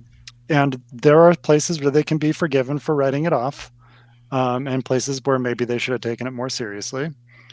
But the events of First Contact, some Borg wreckage ended up through time travel shenanigans on Earth in the 21st century. This was found by researchers sometime in the 22nd century who started playing with it and got assimilated. Their ship took off to the Delta Quadrant, or at least sent a message before it was destroyed. And Zephram Cochrane, the creator of Warp Drive, through his experiences in First Contact later in life, started talking about the Borg, and he was written off as an eccentric, losing his gourd a little bit in his old age. And there wasn't a lot to corroborate his story, so I think they can maybe be forgiven for taking taking for granted one loan account from somebody. But after what happened with the Arctic One is what I think the name of the ship that got assimilated there on Earth. The experience of the Enterprise in X-01 was a scary, scary threat. And there were a lot of scary, scary threats. And every step along the way, Starfleet probably should have upped its game a little bit. And it wasn't until the Xindi storyline that they really did. But this got buried in a file somewhere that the Hansen family, a family of like research couple, found and started researching, and they requisitioned a ship to go to the Delta Quadrant and start following these things around. So like clearly Starfleet knew about it. They had some information. So when the Enterprise came back from J25, I think they should have taken it much more seriously, because this wasn't an isolated incident. And there's all of the colonies getting scooped up along the border, which is probably one of my favorite like little eggs that they laid and then picked up later. But the Romulans were so spooked about these. The Federation was really freaked out. What can just scoop up a colony and take off with it? Like this was an existential threat. And so for the response team to be 39 ships that got blown through in a couple seconds, a few minutes probably. And then when they actually get to the Sol system, the ships that go after it are like those little academy training ships. Right. Yeah. Like there should have been more. I don't know exactly what they could have done, because like we know meta wise that there's probably not a lot, but yeah, what are your thoughts as a leader? So you really hit it, and Picard hit on this at the end of Q Who when he talked about complacency, right? You've given it, I think he said something like, you've given us a kick in our complacency or something like that. But what you said, what we have learned since, and it's hard, right? Because in 1989, in 1990, when these episodes came out, they didn't know all, the right. Hanson's story and all the other stuff. But still, even if we say that stuff didn't happen, just what Picard brought forward to them, like, what reason do they have to not take him seriously? And if they have reason to not take him seriously, why is he still commanding the flagship of the Federation? You know, and you could ask that question all the way up into First Contact when they have an incident with the Borg and they send him out. You go over here. Well, then why is he still commanding this ship if he can't do this thing? And I think that goes back to that accountability piece, where if you truly have a vision, you truly understand what's important, then you're going to make those hard calls that say, hey, Picard, you know what? You're going back to the Stargazer, or you're getting Constellation class ship again. You're great. You're going to do this, but you're going to come over and chart gaseous anomalies, instead for a while. But I think on top of that, we look at the Next Generation, the leap from like Star Trek 6 up to the Next Generation is like this like exponential leap in technology. But was it really? I mean, they still have Excelsior class ships in service. Those things, that's a 100-year-old design almost at that point, and even the Galaxy class ship is an incremental upgrade from the Ambassador class, really. So like, I think that we have like a century of complacency with maybe some bursts of technological stuff. And so, yeah, I think from a leadership standpoint, when you have a trusted member of your team come forward and say, hey, heads up, here's this thing. Either a competitor or this person in this other department or your deputy or whatever is doing this stuff, you need to drop everything and say, we are taking this action. And if you're not doing that, then that trusted person you have is in the wrong position. And I look at that moment that was literally the greatest cliffhanger ever, except maybe Dallas, with Who Shot JR. That's aging me a bit there. But when Riker's just like, fire. Riker should never have been put in that position. He should never have had to make the choice to fire on his captain, but he did, and he made that call, right? Which is just, I mean, the fact that he did that, you win. You win, Wolf 359, Captain Riker. At this point. But I think from a leadership standpoint, when someone tells you this is what's going to happen, and you discount it, shame on you and shame on your entire organization. Now, Kelly, what thoughts do you have? Oh, I didn't have a fun biological lead-in for this one. I know. So you don't need to. You don't need to. I think I'm trying to think back. I had a kind of adjacent thought about Klingons, and I'm trying to remember what it was because we were talking about. Maybe this is too far back now. I'm sorry. Come back to me. Yeah. Well, so I want to talk about, because my next episode on my podcast, the Starfleet Leadership Academy, comes out on Tuesday, is on Q Who. That's nice. That's why I'm all keyed in on this. Yeah. But in the episode, I reference a book called Kill the Company by Lisa Bodell. And it's brilliant. It's such a brilliant book, and it's about checking your blind spots and your vulnerabilities as a company. And what she talks about doing is empowering and enabling. There I go with my buzzwords again. But you enable and empower your teams, the people closest to the work who know it best, right? I'm a manager. I don't know the real work. I don't know stuff. I can look strategically, but I don't know what's really happening. The people doing the work, you say, hey, take time, and I want you to put together a business plan on how you would build a company to kill us. Mm-hmm. What vulnerabilities do we have that you would exploit? What are our blind spots we're not aware of that you could come in and really take advantage of? So you'd have them do that, and then there's your strategic plan. We got to shore this up. We have to adjust here. We have to do these things. Picard. Oh, did you have it? Go. Yeah. Yeah, I remember. So it goes back to our discussion of empowering and enabling everybody. And the way that Starfleet works beautifully is that they do take into account everyone's thoughts. And so anybody can really come up with a plan and or at least like provide more context that people actually take seriously, the higher ups hopefully take seriously. And so like the filing away of Borg information wouldn't have happened if the person who was higher up in charge like took it seriously instead of just filing it away. Like there should have been more.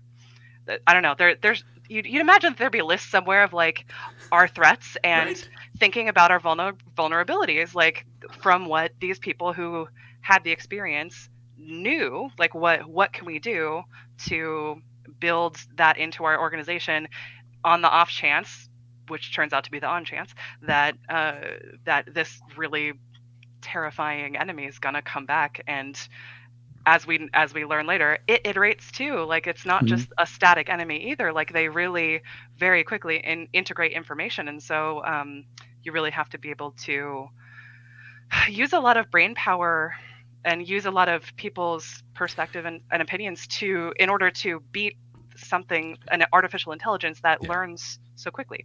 Yeah. So to me, it really just points at the power and the magic of real diversity. And I say real diversity because we get hung up on dimensions of diversity, right? Mm-hmm. Do I have this person of color? Do I have this person of it? When really it's that's such an important part of it, but it's also that diversity of experience and education and what we bring forward and giving everyone that equal voice. You know, what's the new term that comes up a lot is everyone having a seat at the table, kind of thing, which I'm not a fan of that analogy, but it rings true here, where it doesn't matter where you land on the org chart. It doesn't matter when you bring something forward, and especially if you're trusted like Picard, you got to listen to that. What I think about from a leadership standpoint is in one of the organizations that I lead today, right now as a manager, we process mail. We get the mail for a very large organization of almost 15,000 employees. And we have to open it and sort it and scan it and get it to people and have a great team that does that work. And in looking at those vulnerabilities, so I have people that it's entry-level work, to come in and do these things. The qualifications are essentially fog a mirror and pass a background check. Cool, you're good. Come on board. and we'll pay you a arguably almost livable wage. It's a whole other conversation. I'm a grad student. I wouldn't know anything about that. Yeah, your livable wage.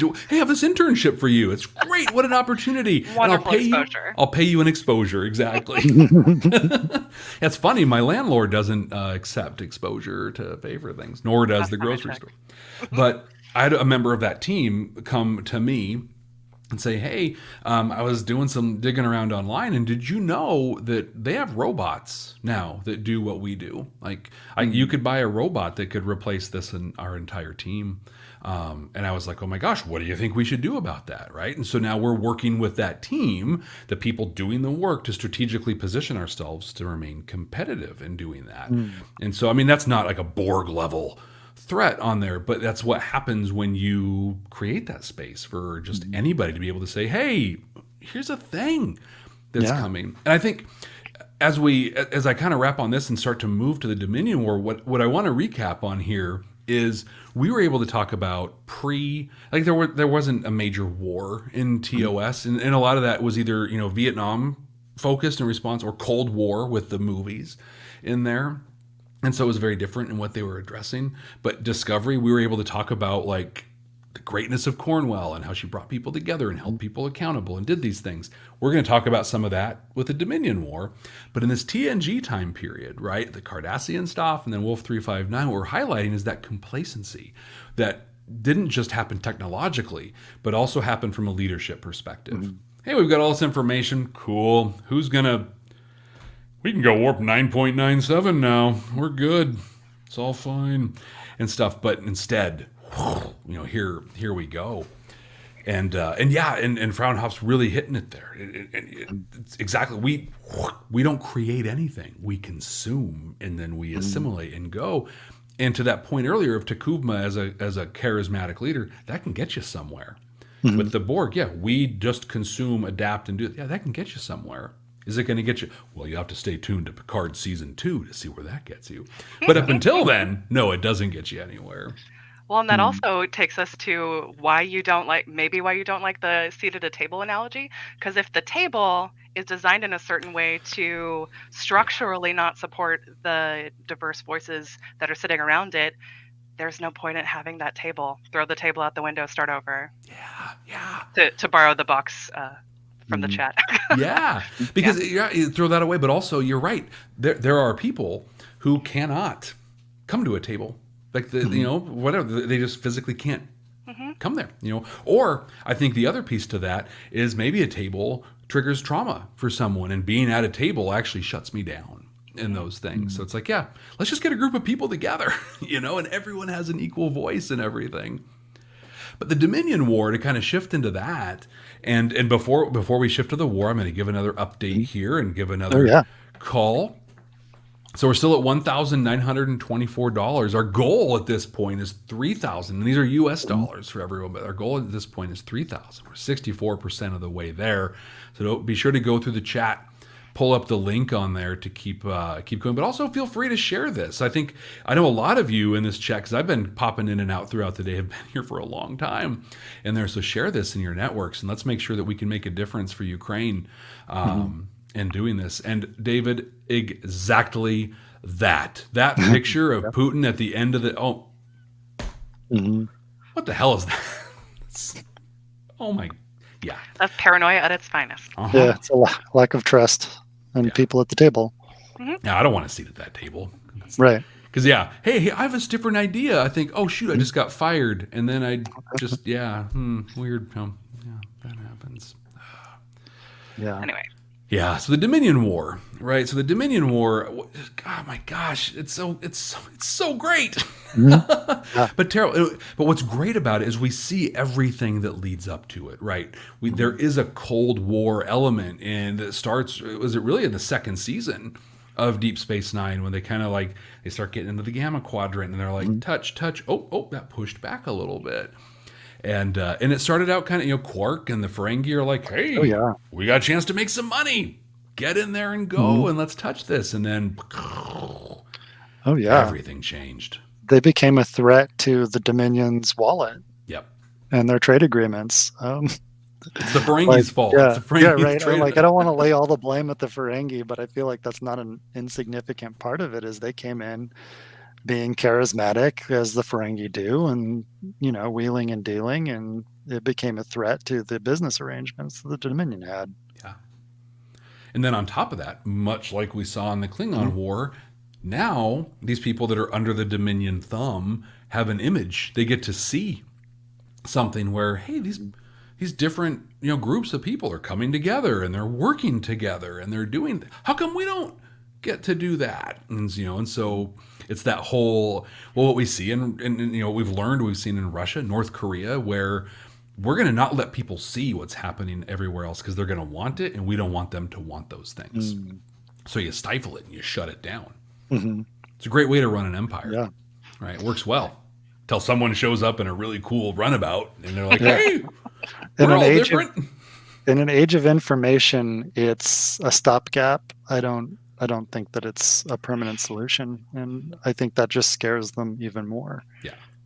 And I think the moment they see it, and I think we get a little bit of this, right? There's the episode, and I'm going to blank on the title again, but where Quark and not Zephram Cochrane, but Zephram Cochrane as a merchant and stuff, like they really start comparing notes on stuff, and it's like, there's opportunity here for us. Oh no, there's not opportunity because you have to go through, this bureaucracy of the Dominion on. I think that really opened eyes for people. One of the things I loved about the war, when we get to the war, and this isn't a leadership thing, this is just a Star Trek thing, but for one of the first times, the focus wasn't on Earth. Bingo. Yeah. So we go back to, and David, we're going to talk about Damar when we talk about leadership stuff. Amazing. So first, and I keep running on tangents, but dude was just supposed to be a bit player in that one episode with Kira, on the thing, and then at the end, because Casey Biggs is just incredible. But I lost my other tangent on there, so I apologize. But let me look at my notes and see if it reminds me of anything. Yeah. So the focus wasn't on Earth, right? Yeah. So even in the Federation Klingon War, it was about Starbase 1. It was about them getting to Earth. In the Federation Cardassian War, maybe we didn't hear about it because it didn't have stuff to do about Earth. In fact, I think one of the things that is being talked about more now and needs to have more light shown on it is just the blatant classism and racism in the reporting on the war in the Ukraine, when they're just there's reporters talking. Trevor Noah put out the greatest video, but people being like, well, it's not like we're, living in the desert here or anything. These are real people. Read, these are white people who own things. There's that, right? But we get that reporting today now about Ukraine. In the Federation world, we don't hear a lot about the Cardassian stuff because that's out there on the frontier, and maybe it's not so important. Wolf 359 was about Sector 001, Earth, but now we get to Dominion, and it's about the frontier. It's about the wormhole. David, thank you so much for coming. We'll see you. But so it moved that focus. It wasn't Earth-centric for the first time, and I think that was a really big deal. Yeah, it really positioned just a really deep relationship between Bajor and the Cardassians and the Federation coming into it, and not really having a firm grip on the situation. They put their foot in it quite a lot, and I think the Admiralty they really didn't like Sisko being in the position because he had split obligations as a commander in Starfleet and as the emissary, and we really got a unique perspective of what that means to a culture when the Federation becomes involved as this big kind of monolithic entity. What happens to the people that want to join that, but the people who don't and want to hang on to what they've got, or are hung up on something, or just have a lot of an understandable mistrust of a big organization because of something horrible they went through with the Cardassians. So, well, it's the Michael Eddington thing, right? Not everyone wants to be in paradise, right? Or paradise in one specific version of paradise. Yeah. Yeah. And I think that's really important in there, because I think that they were terrified, of Sisko being the emissary, because there's so much power in a religious leader for things. And I think that they were terrified that Bajor, a planet that had not yet joined the Federation, and that Sisko specifically stopped from joining the Federation. I see a tremendous analogy here that I think bears statement in Bajor being, we'll call, pre-Federation, and Ukraine and the relationship with NATO and the United Nations and these things. And I am going to claim I don't know geopolitics. I'm not going to pretend that I am, but like, for me, being an ignorant person, I'm like, we got these superpowers. Like, why don't we just like line up around the border and be like, no, why don't we do it? Well, there's politics around it and whatever. But what we see in Deep Space Nine and the Dominion War is Bajor is not a part of the Federation yet. So they're like, sign the non-aggression treaty. Do that. Also, we're still going to line our ships up around the border, and we're going to stop the Dominion from coming forward. And thank the prophets that Sisko's the emissary, the prophets, or the wormhole aliens, or whatever your religious predilections call you to call them, that they block, right? They block the wormhole to stop more Dominion from coming in, which really shifts the tenor of the war in there. And I will, Frauenhaus, I want someone to explain to me why we're not physically intervening right now. I don't understand why we're not physically intervening in Ukraine. I don't know. That's probably also why I'm not an elected official. Nukes is my thought. Yeah. Like, we don't want to provoke someone who is willing to put their finger on the button. Well, you know what? SEAL Team 6 might. Oh, sorry. I don't know what I'm talking about here. I'm armchairing this whole thing, but I don't know. It makes me very frustrated in the whole thing. Yeah. But we talked earlier in here, so we end up in the war, and so what happens, right? Deep Space Nine, Tarak Nor gets taken back. They're and they're with Admiral Ross, and I think there was a moment that they thought they were going to be able to shift Sisko out of the whole thing. They sent him back to Earth, in the whole thing, but then they launch the return and they take Deep Space Nine back. The awesome baseball, leaving the baseball on the desk, which is so cool in there, but. Sisko, I think by default, found himself, even though Admiral Ross was kind of doing stuff, Sisko was running day to day in these war things. And I loved two things that really stood out. There was the, we talked about earlier, the reading of the casualty reports.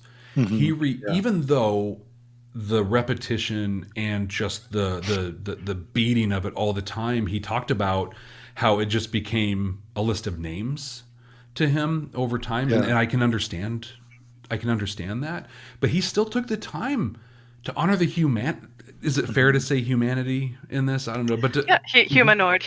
Humanoidity. Was it Burrow would say even the name is racist? Yeah, exactly. Yeah. So I'm like, but for lack of a better term, though, yeah, he took that time to honor their lives, their sacrifice. In there, and read that, whereas Picard chose not to, in there, and I think that's a stark thing that we can't overlook in Sisko's leadership on that. But there was also the tradition that they had, right? Was it the drained phaser? Aaron, you can. The phaser relay from the Defiant. Every time one would burn out, they would do a little ceremony in the mess hall and put it up on a rack, like a display rack, and there was just a whole line of them. Yeah. So like every one of these represents another battle survived and won, and just kind of honoring. I think about Marie Kondo a little bit, thanking it for its service. Honoring this little bit. You served me. We're gonna put it here. Whereas her method is to throw things out that aren't serving you, but these phaser relays were serving a purpose to remind the crew of the Defiant how much they had been through, to give them hope. Like, we survived all of this, we can survive what's coming next. Is really a neat. Yeah, Frauenhaus, I need to say yes. We could do a whole a whole other 24-hour thing on all the COVID deaths in there. But you're right.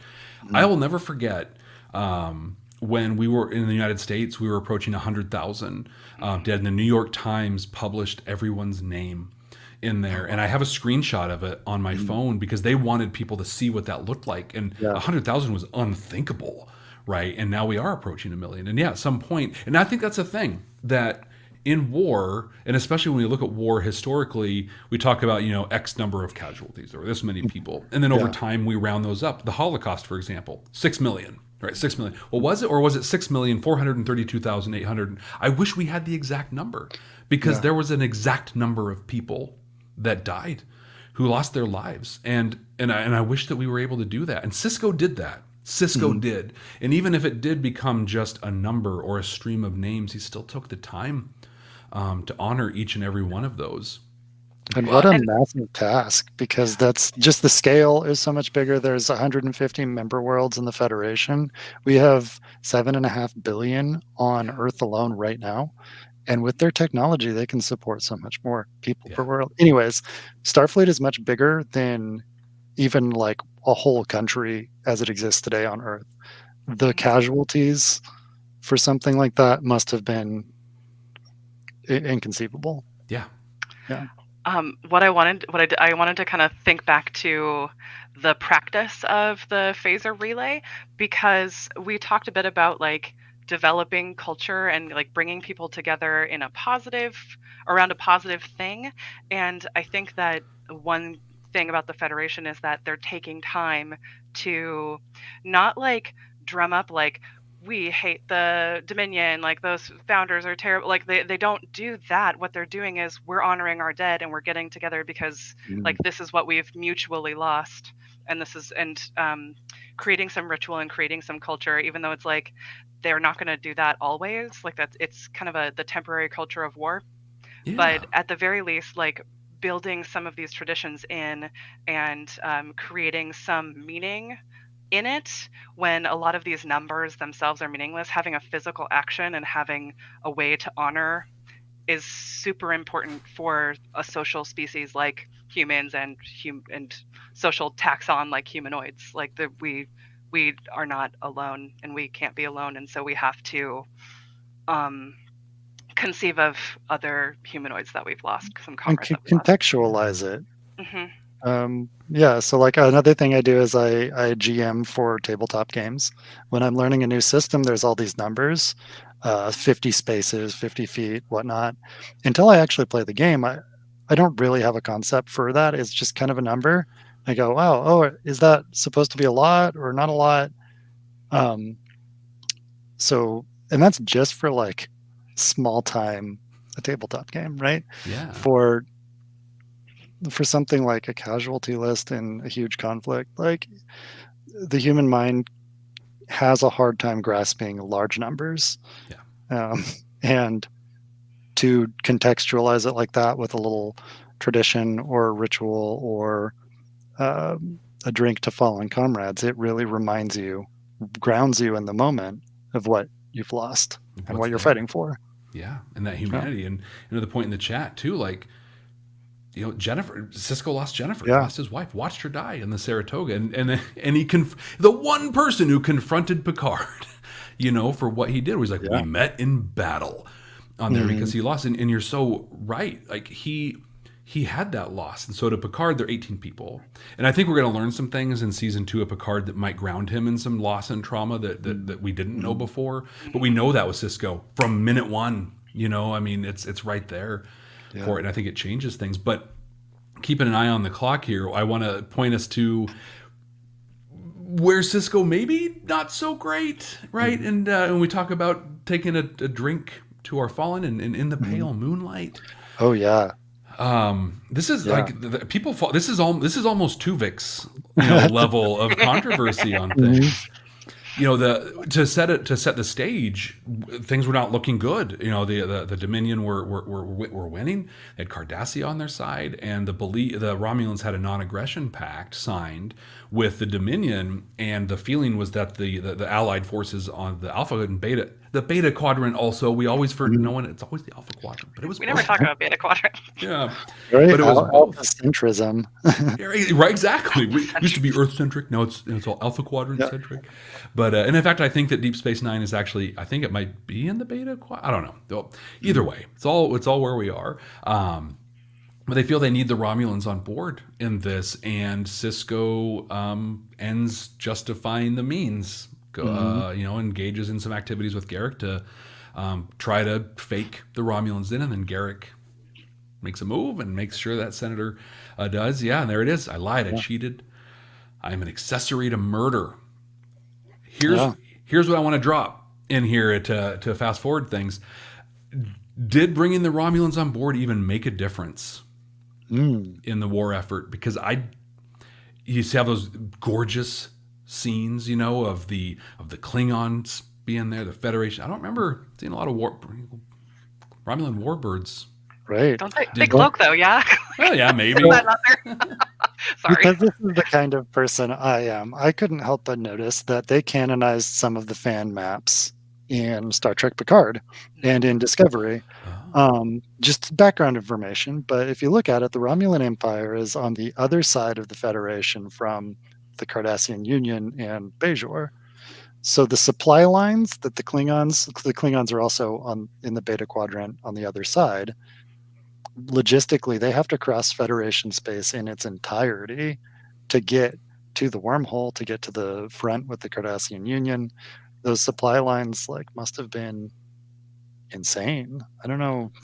Yeah, to get all the way. I mean, that's huge swaths of space. Yeah. So what are they earning with the Romulans? Bodies, maybe a cloaked tower that's really good at kind of submarine hit and run warfare, but the amount of time it takes them to respond to anything, they just. I don't think we see them on screen contribute. They're in a couple big fleet actions. There's some Derridex warbirds that come into play, but I would have liked to see more. Honestly, I would have liked to see some cloaked raids going on with them. Like we did see the Klingons do that, but I'm not. You raise a good point. I don't know how much they gained. Because I feel like you can look at it on paper, right? Initially, and to your point, we need the numbers. We need these things, and I think it was, if I remember right, this was close to when they had done some. I don't know if they took over, or there's some stuff they did to Beta Z. So they're getting close to the heart of the Federation here, and so they're like, well, we need to if we expand our territory back, it'll take more time for them or something. But I feel like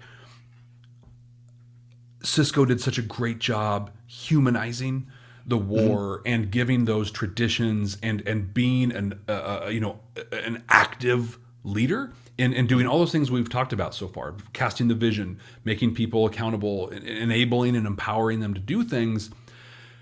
But then he felt panicked, and I feel like he shortcut his ethics. I feel like he shortcut the standards of the Federation and the ideals of what the Federation is about. I think that the move that, and I know other people feel the other way, but I feel that the call that he made in the Pale Moonlight was counter.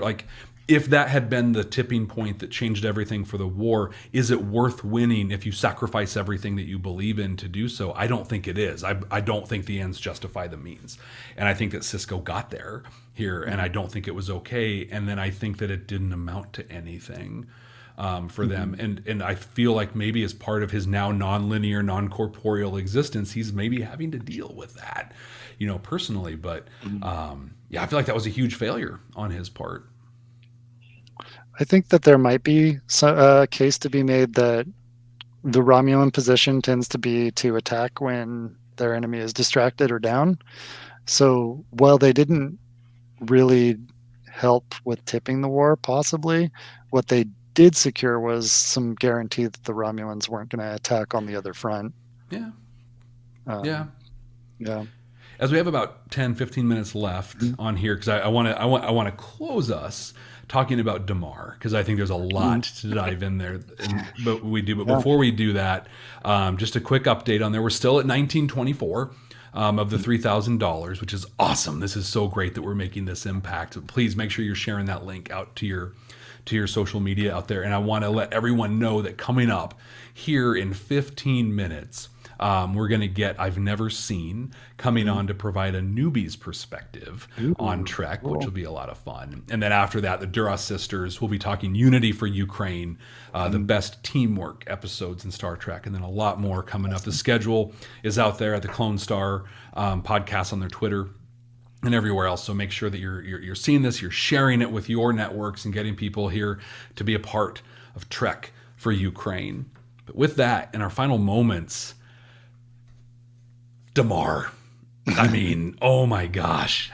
So first, you can't talk Damar without talking a little Dukat, right? And in there. And so, Aaron, if you want to give us, and Kelly, I feel so bad. I keep going to Aaron on these things, but they just have so much. No, you absolutely should. You absolutely should on this. I am like, because I grew up like my childhood Treks were Star Trek, and my mom skipped DS9. She didn't like it because she doesn't like war movie type storylines, and so we just skipped to Voyager. So like, I watched Deep Space Nine at the first time with Aaron. So yeah, just refer to Aaron. Refer to Aaron on this stuff for sure. But yeah, just give us like, in a couple of minutes here, and just give us like the Dukat to Damar kind of what happened there.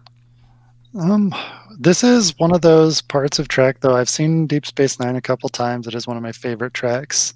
That section is so dense that it's easy to. I can recap what I remember. I know, it's right. It's like, tell us 4,000 years of history in 4 minutes and cover all the important parts. Go. It's like, so if there was there's some jokes about like the most interesting man in the world, right? If there was the most interesting Cardassian, it would probably be Dukat, because he just got up to so much stuff. I want to say by that point, Damar had.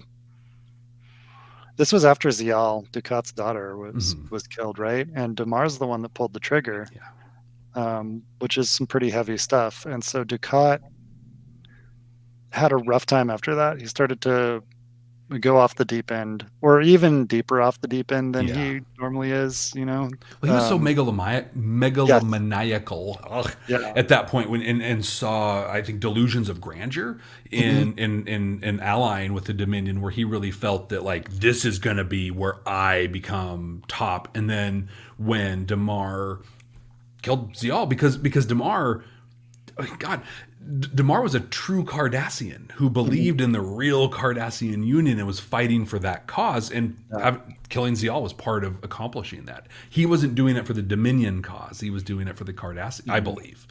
Yeah.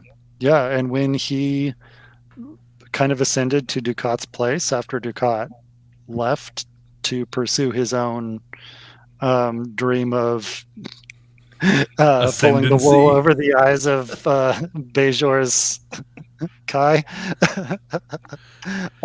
Gross. I think Damar really struggled after that, because he was now in Dukat's old position and realizing that his position was not serving the people of Cardassia, that he had pulled the trigger on the daughter of a friend and a fellow Cardassian, and that was like, that's heavy. That's a heavy thing to do, and he did that for his people, I think. And when he realized he wasn't serving them anymore, he spiraled and he started drinking a lot and showing up to work drunk. Which, from a leadership perspective, that's not okay to do, by the way. Right, that's the takeaway in all this. And it eventually got him sort of replaced with the Breen Thought Prime, and Cardassia's influence in the conflict started to wane. And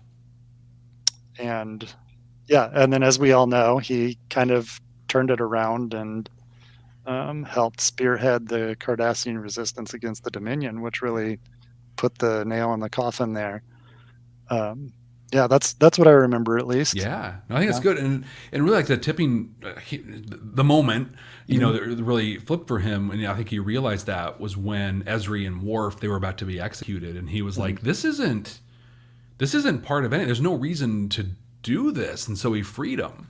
Yeah. And like he still tried to kind of play the game for a while, and there was that moment where like he and Wei-Yun and Thought Pran met, and Wei-Yun was like, "Oh, look, you're not drunk. Oh, look at that." And he's like, "Yeah, because I have like he didn't say it, but he's like, I have purpose now, and I'm seeing this." And and so he started kind of like slowly undermining him a little bit, and then finally, like he had that moment, and he got on the big brother screen.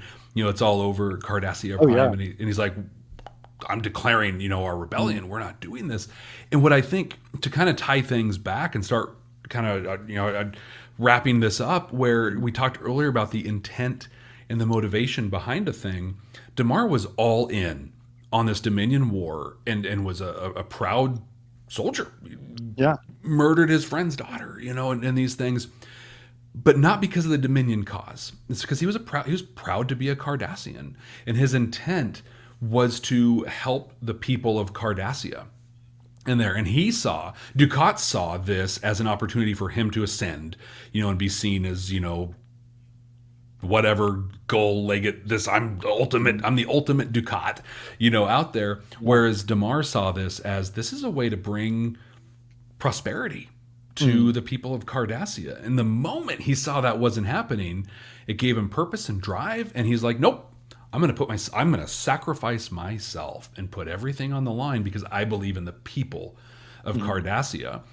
And so like here's where I get big on current events again, where that's happening. Not the and I'm not going to pronounce his name correctly, but where the Ukrainian president, he wasn't an alcoholic, or whatever, but he wasn't someone that was taken seriously. And he believes in the people of the Ukraine, and he's out there sacrificing himself and surviving multiple assassination attempts. His family is there, and they're targets of this.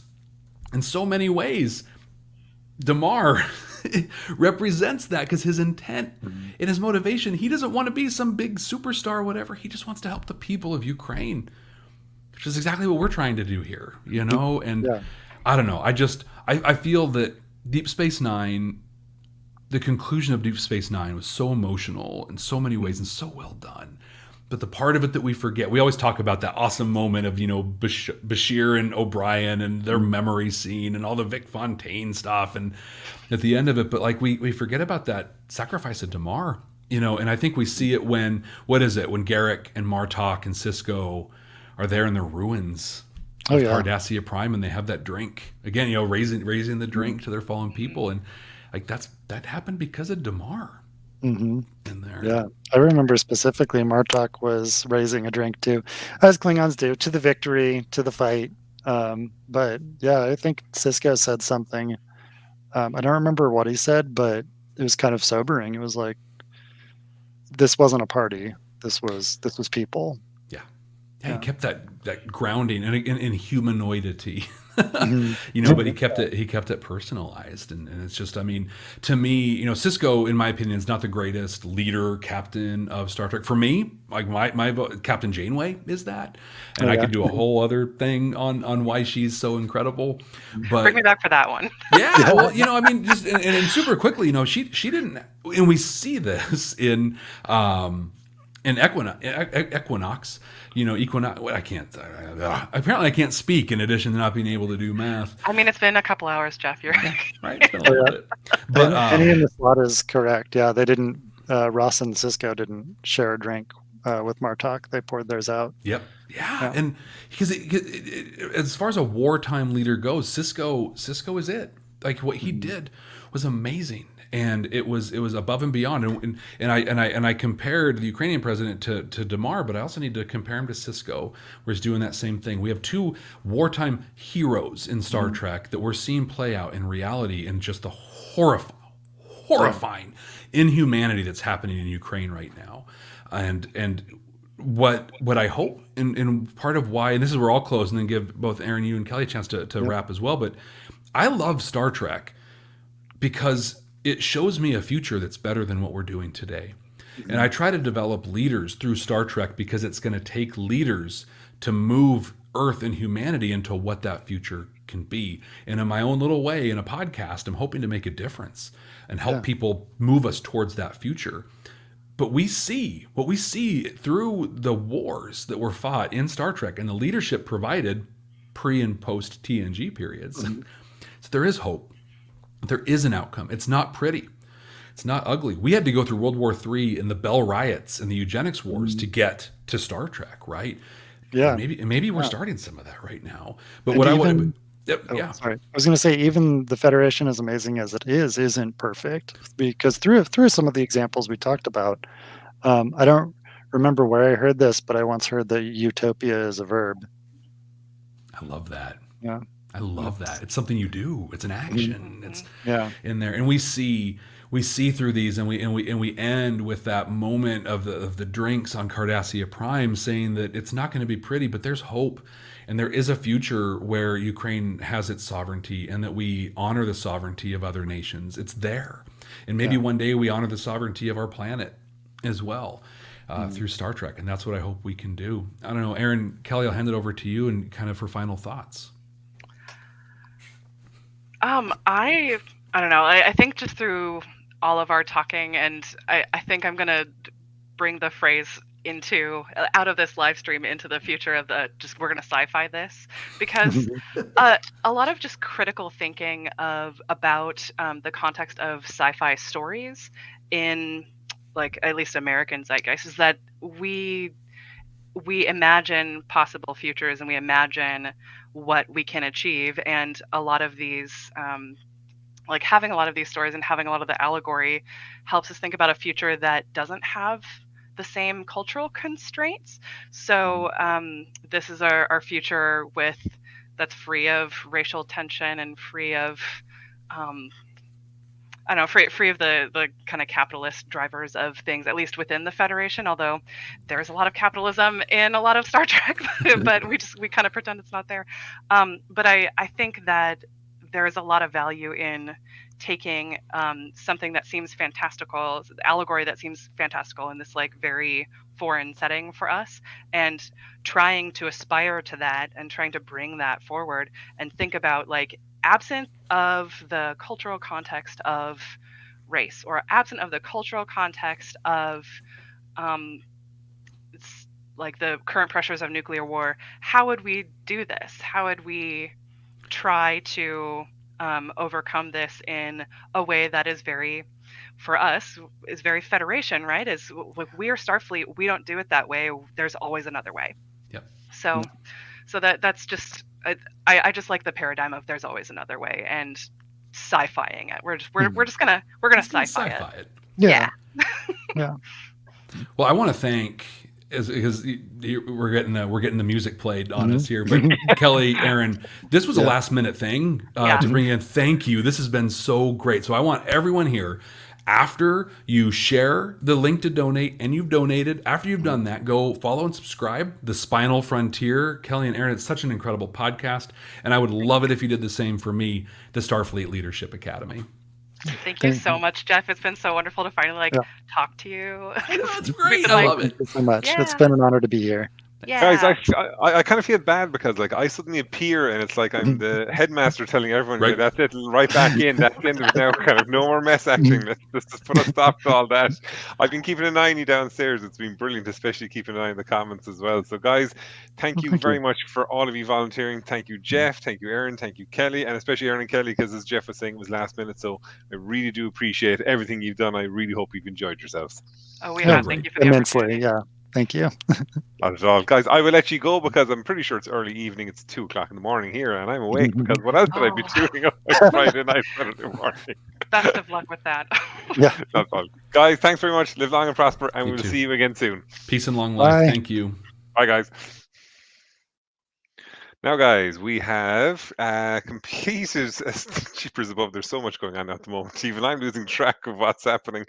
We're moving on now to I've Never Seen, and we're going to be discussing Broken Bow. So I'm going to introduce Sam. Oopsie daisy. I'll introduce Sam now this time.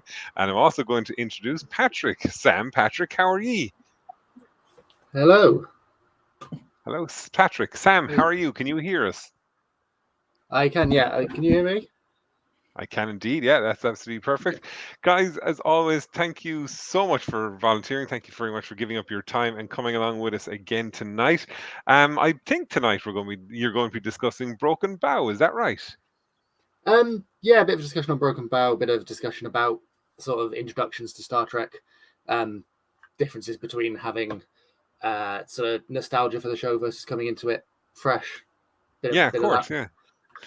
That's absolutely perfect, guys. So as always, we'll just say if you haven't donated, please do. The link is there in the description as well. We're just short of 2,000 we've raised so far. So I'm not going to hold you up, guys, because you have the hour. So Sam, Patrick, I will let you go, and I will talk to you again just before, 3 o'clock in the morning, my time. I'm not too sure I will be there. But guys, thanks very much, and I'll talk to you in an hour. Thank you so much. All right. I don't know what time it is for you, since Patrick, we've been back in the saddle, huh? Yeah. So for those of you who are watching who don't know, we do, have been doing in the past a podcast, where so basically my sort of shtick, so to speak, is that I'm going through all of Star Trek, having never really seen any of it before April of last year. I'm going through it all, sort of looking at it from a perspective of not having nostalgia for it, seeing how it holds up, seeing how my experiences compare to someone like Patrick, who obviously has a lot more experience. If you want to sort of share your sort of I mean, I came in as a guest on the first episode, and I just never left, which is generally how I end up being a part of the things that I'm part of. But no, I am 34 years old, going to be 35 in a couple of months, meaning I'm almost exactly as old as Star Trek The Next Generation. And aside from Sesame Street and Wheel of Fortune, for some reason, Star Trek is really the first kind of pop culture phenomenon I experienced. And I went through sort of a dark age in my relationship with the franchise, and we're about to discuss why. But overall, I've been a lifelong fan, and it's been really amazing to see what's been happening in the franchise in recent years, and seeing all the new energy and all the new faces. And so that's part of why I'm so passionate about this collaboration with Sam, because I can be a walking, talking memory alpha all I want, but if I'm not sharing it with anyone, it's not as meaningful. I think walking, talking memory alpha is a pretty apt description of your contribution to the podcast, to be honest. Well, so I slightly stole that from my friend Rob in a slightly different context. We were playing the X-Wing miniatures game, and he said it felt like he was getting beaten by a Wikipedia article. I'm like, thanks, I think. But yeah, so like I say, a bit of context. I've been going through Star Trek episode by episode, show by show. So gone through all of the original series so far, done the animated series, done the original series movies. Currently about halfway through TNG, towards the end of TNG season 4 at the moment. So I've got a fair bit of understanding of the franchise now. But when I said that I'd never seen any Star Trek prior to April of last year, that wasn't technically true. So growing up, growing up, I was a big fan of Stargate, which the observant among you will realize is not a Star Trek show. But the Sci-Fi Channel over here, I don't know if it's the same in the US, but over in the UK, would always show spelled with a Y instead of how it should be spelled. SG-1 directly after an episode of Star Trek Enterprise. So I got a bit of experience of seeing Star Trek Enterprise as a child, and the first episode of Star Trek I ever saw was Broken Bow or Broken Bow, and somehow it didn't put me off the franchise. I'm still here, but I thought it would be interesting to sort of have a chat about that, because it's certainly an episode of Star Trek. I think that's about the best description of it I can give. But yeah, so I, as part of this project, I live tweet the episodes that I watch as I watch them. So in preparation for this, I did do a live tweet of Broken Bow over on my Twitter yesterday. And yeah, we're just going to sort of discuss it for the next sort of 45 to 50 minutes. And I thought I'd just start because I know, like we said before, you've got Patrick, you've got more experience with this franchise and sort of experienced the franchise prior to this episode. So I thought I'd just start sort of getting your take on the episode, how it felt when that came out, and how you feel about it now. Well, just gonna go full Golden Girls here. Picture it. So it was the year 2001. I was 13 years old, if I'm counting correctly. And I'd kind of fallen out of watching every week, after having that lifelong connection through Next Generation, Deep Space Nine and Voyager. Honestly, and there was a lot of good stuff coming out in that era that I later had to go back and appreciate, but they basically got really, really dark in a way that at the time, I wasn't interested in, and my family wasn't that interested in. So that was a big adjustment, and so I didn't finish those shows. And then Enterprise was announced, and it's like, okay, we're going to go back to this is before the Kirk era. We're going to do this prequel thing. Prequels are very trendy. Just look at Star Wars, and it seemed like they were doing some stuff with the continuity that I didn't necessarily understand or particularly approve of. But I'm like, okay, I'm going to give this a chance. They're trying to to create this excitement, to create this exciting space adventure feeling again. And I watched it, and before or since, I've never felt more pandered to. Meaning that as a 13-year-old boy, I was perhaps a statistical tie for the horniest being in the universe. And I felt that this episode was trying so hard to be for me that it actually was an enormous turnoff.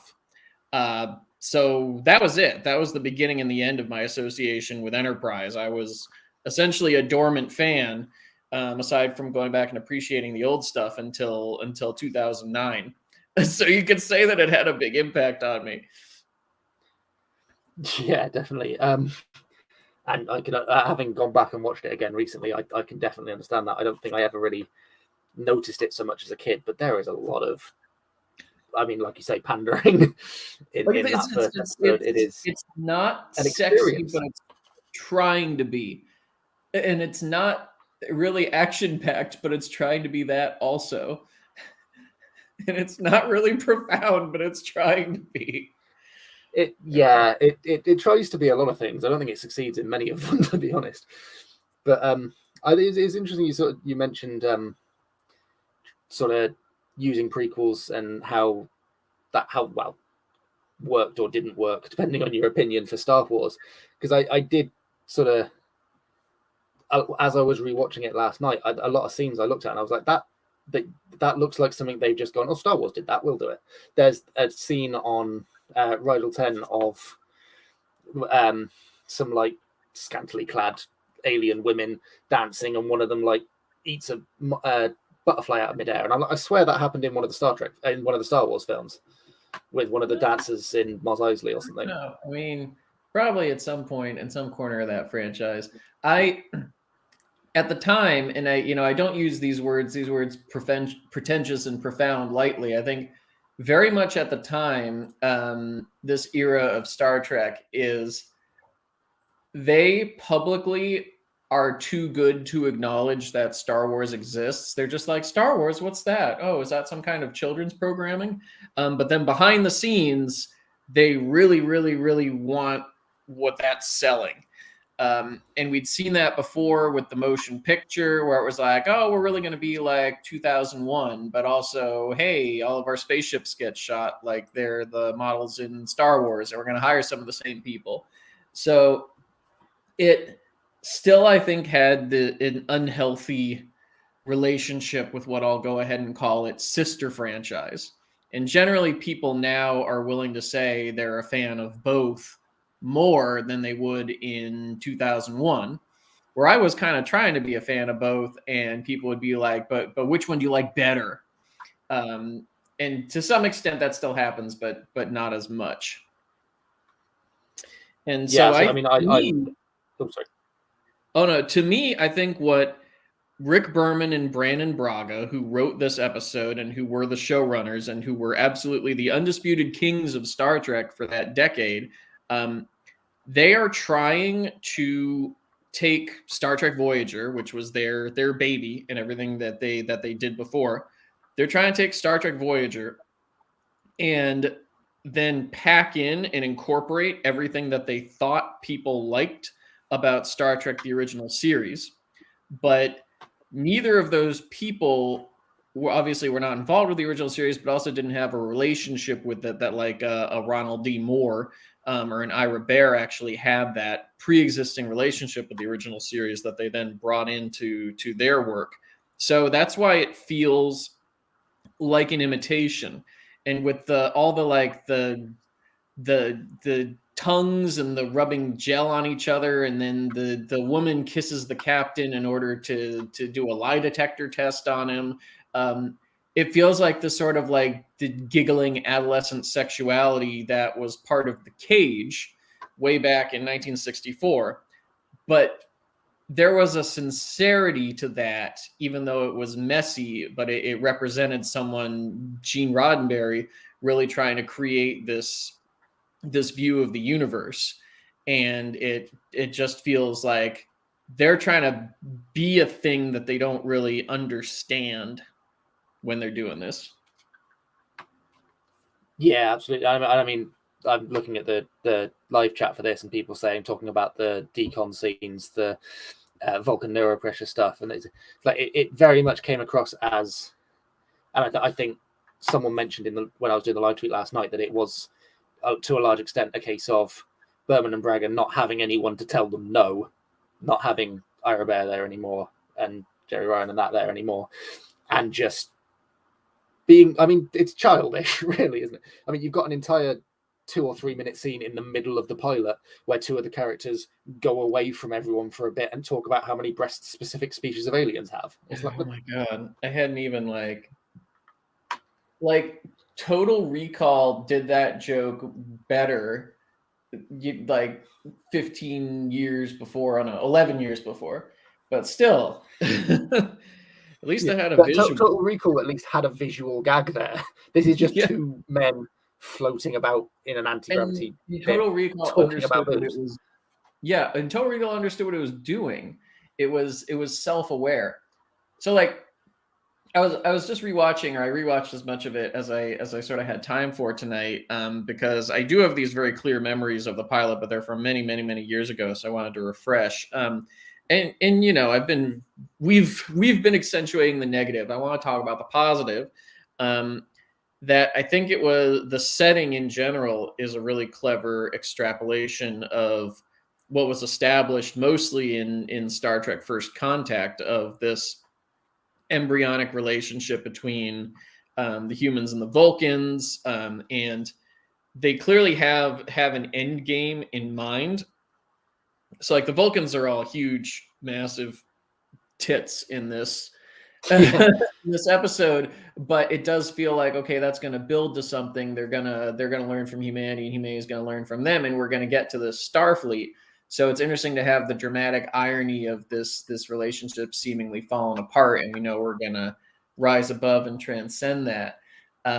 You know, the idea, of course, of having the medical exchange officer, and Dr. Phlox is great. He's just great. He's the star of the show. Yeah, the spacer kid, the vaguely British armory guy. You know, even the concept, and I don't think it was well executed for the most part, but even the concept of having like a redneck engineer, like there's all this potential there.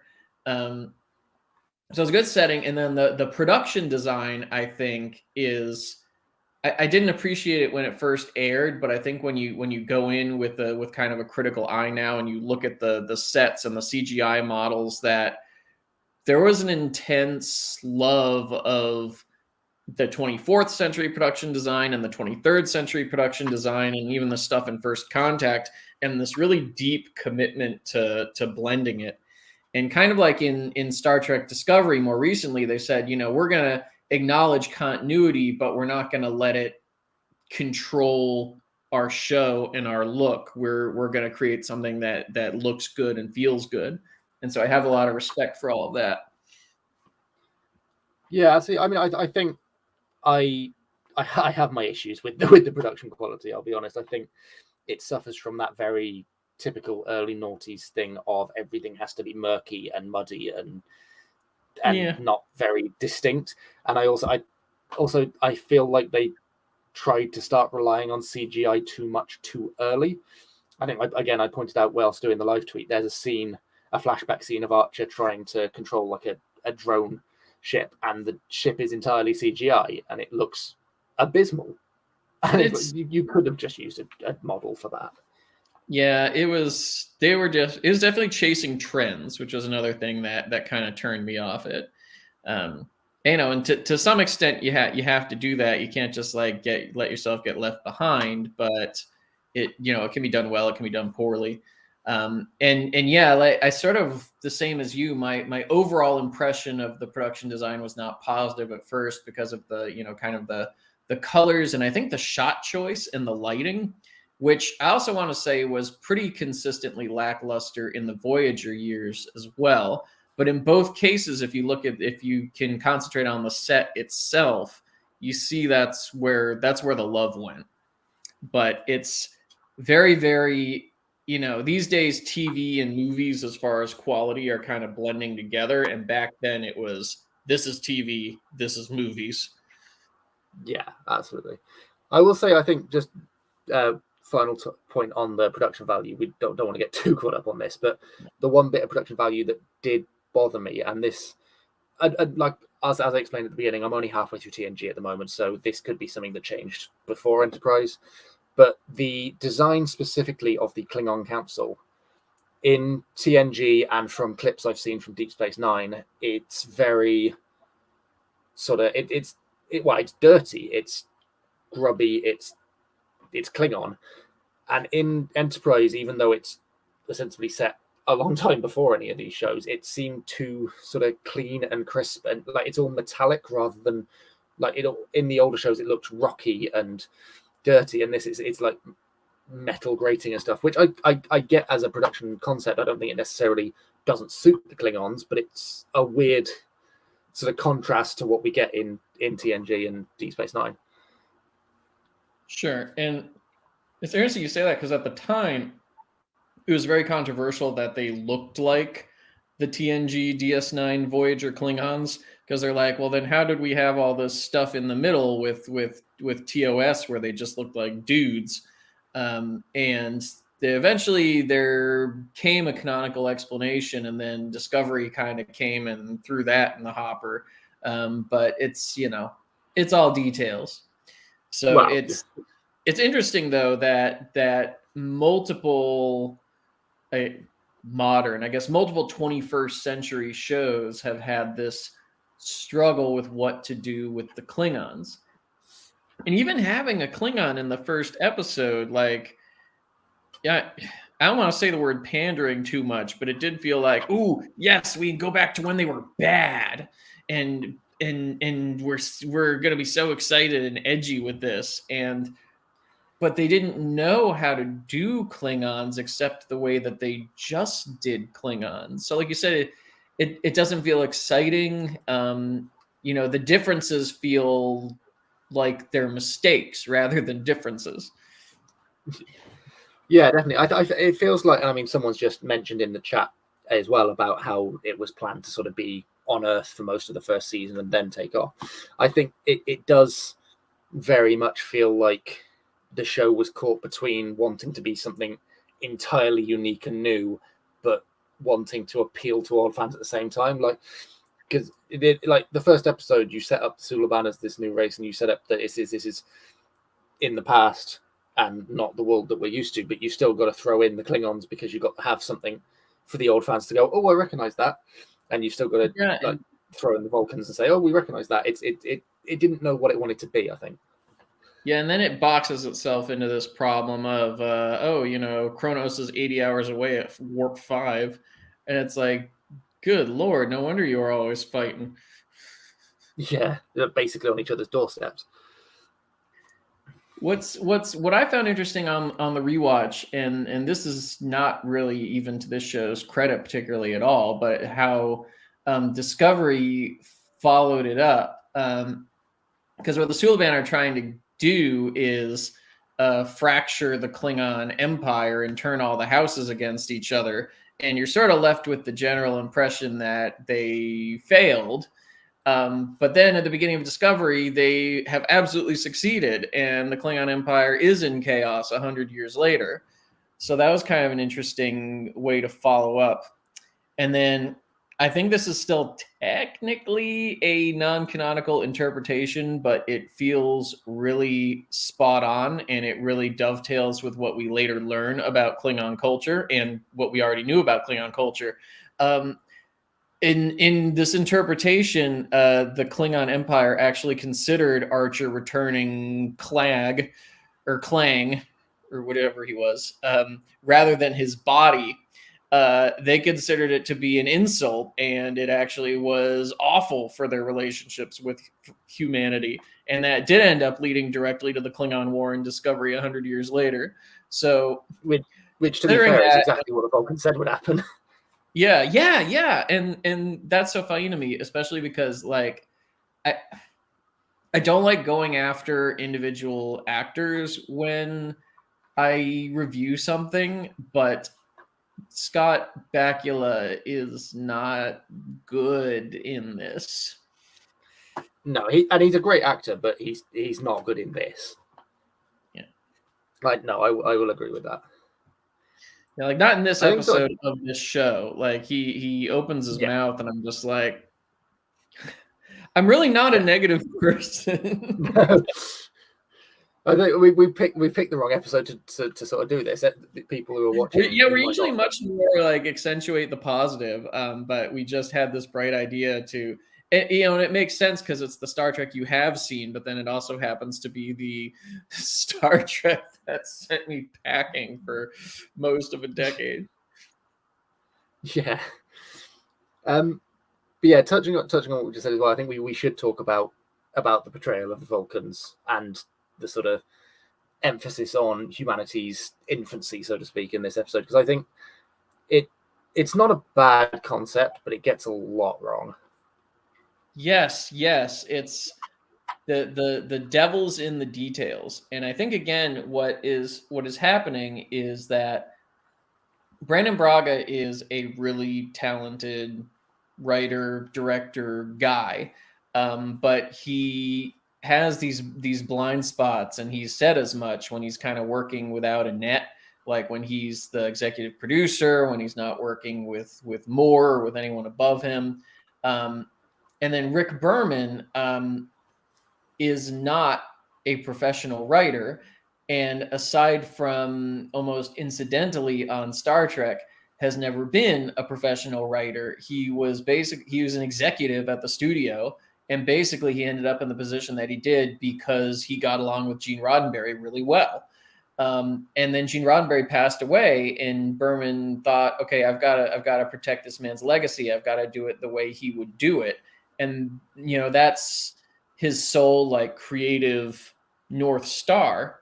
And so that's why it feels like the outline of this episode has been like focus tested and thought and just like analyzed into oblivion, but then like line to line, scene to scene, it doesn't cohere. And so you get this amazing concept of like the Vulcans are kind of following their own like pre-prime directive, and the humans are like, they're holding us back. We've got to get out there. We've got to change things for the better. And that's such a great dynamic. And it just turns into like people being space racist and snippy at each other. And it just prevents you from liking almost everybody that we have to like right from the get-go. Absolutely, yeah. Just quickly, I just checked the fundraiser while we were talking there. I've just seen it's just gone over over 2,100 as well. So thank you to everyone who's donating there. I think the link is being posted in the chat semi-regularly, and it's in the description of the video as well. But but yeah, I think touching on that as well, I think the one scene to me that sort of perfectly encapsulates both sides of that is, again, the scene on Rigel 10, because going back to what I was saying about how it seems like the concept of humans as a very infantile species and still sort of learning to exist in the wider universe. There's two very similar scenes, both on Rigel 10, both with Trip and T'Pol, one of which handles it, I think, quite well, and one of which handles it appallingly, and they're within like a minute of each other. Because you've got the scene, there's a scene of, and I won't go into too much detail because it's not a nice topic, but there's a scene of Trip noticing someone effectively being assaulted and being told by T'Pol that it's none of their concern. And then a minute later, you have the scene with the child being weaned off the, I can't remember what gas it is, but being weaned off the gas because their species can breathe that until age 4. And I feel like the second one of those is a decent concept. It handles that quite well. That sort of, well, you don't know the facts of the situation. The first one is bad. Rape apologism? Yeah, that's a very uncomfortable scene to go back and watch. Yeah, it's terrible. And it's terrible because it takes something that you could easily encounter in the real world and sci-fiizes it and gives you the wrong lesson as propaganda, the wrong thing to do. Well, exactly. You can imagine that. Oh, well, I don't know the details of this situation. You can imagine that in any like colonialist adventure. And Exactly. what it's really doing is it's apologizing for the rape culture in the author's own culture, using this other dirty culture as a way to sustain that in their own culture. And it's every ounce of that was wrong. Yeah, but it's just, I think it's very sort of indicative of like they clearly had a concept that they were going for, because they did it better in this second scene, but they didn't have that oversight. And maybe it is because they didn't have another sort of showrunner alongside them like they did for the previous couple of shows. They didn't have that. They didn't have anyone telling them that's not the right way to do that. Don't do that. Yeah, and again, I'm not here to throw mud or cast aspersions on anyone's name, but the chat has pointed out some pertinent facts about Mr. Berman and his track record, and Yes, well, yeah, we could talk about that all day, but we'll try and remain as positive as possible. Not that I have a huge amount positive to say about this episode, to be honest. I think the thing that I noticed the most going back and watching this last night is I've got this memory of this episode, and Enterprise's reputation sort of compounds that, of it being a bad episode. But more than anything, it's a dull episode. I think it, like, things happen, but they just sort of happen to the cast. There's no character development. There's allegedly character development with T'Pol, but it comes out of nowhere and doesn't seem very earned. But it just feels very much like, oh, okay, this is a series of events that have happened to these characters and nothing has changed at the end of it. It feels like kind of this awkward bridge of how TV works, because nowadays you have Star Trek Discovery, and for better or for worse, that is going to have a season-long story arc, and everything kind of does that these days. Doctor Who does that. Toward the end of Stargate, you started seeing a little bit of that. So you've got these season-long story arcs where each season is almost like a mini-series with a beginning, a middle, and an end. And then going up back to Encounter at Farpoint, I'm not even going to go all the way back to the 60s, but going back to the Berman era of the show, Encounter at Farpoint introduces all the characters, but then has a completely open-ended ending. Like, we got to the point of where we're going to start the adventure, and now we're just going to start the adventure. And Broken Bow is in this almost like TV's adolescence. Like, the temporal Cold War feels like we need a myth arc. And it's an example of that being done poorly, because as the writers have now admitted and announced many times, there was no conception of where it was going. It was it was designed to create the appearance of a story arc that didn't exist. And it's just another instance of the box checking approach to a studio pilot, which is why everything feels kind of rote and cookie cutter. Like, okay, we've got to have a foot chase with ray guns on an alien planet. Check. We've got to show how the shuttle pod gets them to and from the ship. Check. We've got to introduce the transporter, which, wow, what a misstep. Like, that first scene with the transporter should have been followed up at like the end of the first season, if then, and then they just wind up beaming someone up at the end of the pilot, where you have nowhere to go from there. but it's Star Trek, so you have to beam someone up. And it as mentioned in the comments, and as you mentioned a moment ago, there was a conception of this show kind of in the free-ranging creative period where it was going to be more of a like future NASA kind of show. Like, it was going to be about the project to create Enterprise. But that's not a Star Trek show. So it has to be a Star Trek show, but it has to have the story arc because it's trendy, and it has to have these CGI aliens because it's trendy. And so my broader point that I keep coming back to is that if you zoom way, way, way out and look at the outline of what they're trying to do, that's really compelling. And then if you zoom way, way, way, way in on the details, the little choices that are made, that's really compelling. But at the part where it needed to succeed in script structure, in dialogue, it's not there. It just misses the ball entirely, yeah. And that's the thing, because I think you hit the nail on the head there. It is a really interesting concept, especially if you go back to the initial concept of being about the sort of formation of the project and getting into space rather than just being, oh yeah, no, we're there now. And it's a really organic concept.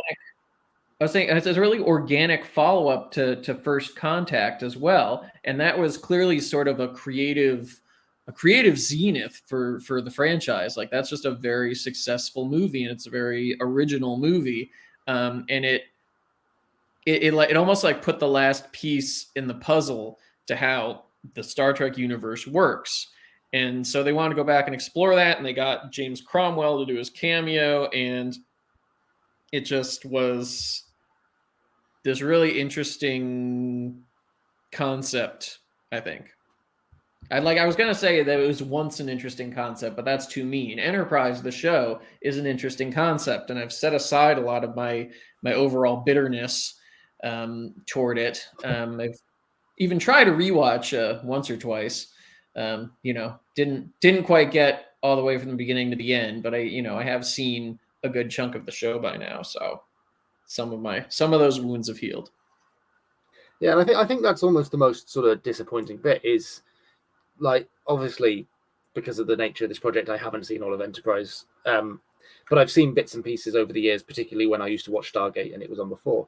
And the later seasons have some really interesting stuff in. Long story short, when I was in hospital recently, for a while, the TV in our ward was always just playing Star Trek because one of the guys in the ward really liked Star Trek, and there were different Enterprise episodes playing every so often, and they looked really interesting. I know there's a helps if I can remember characters' names. A Noonien Sung arc at some point, which looks really interesting, but because they bungled the start of the show so much, I imagine it barely anyone saw the later seasons even. Yeah, there was a real sort of halfway through they changed the name, they changed the showrunners.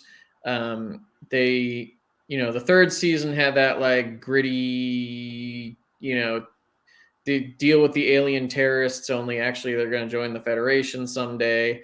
And then the fourth season really sort of committed itself to how do we get to the original series? How do we get to TOS and bringing in all these sort of classic concepts and uniting the the Earth with its far-flung colonies, which was kind of the status quo in the original series, that new technology had developed and now Earth was reestablishing contact with all of these colonies.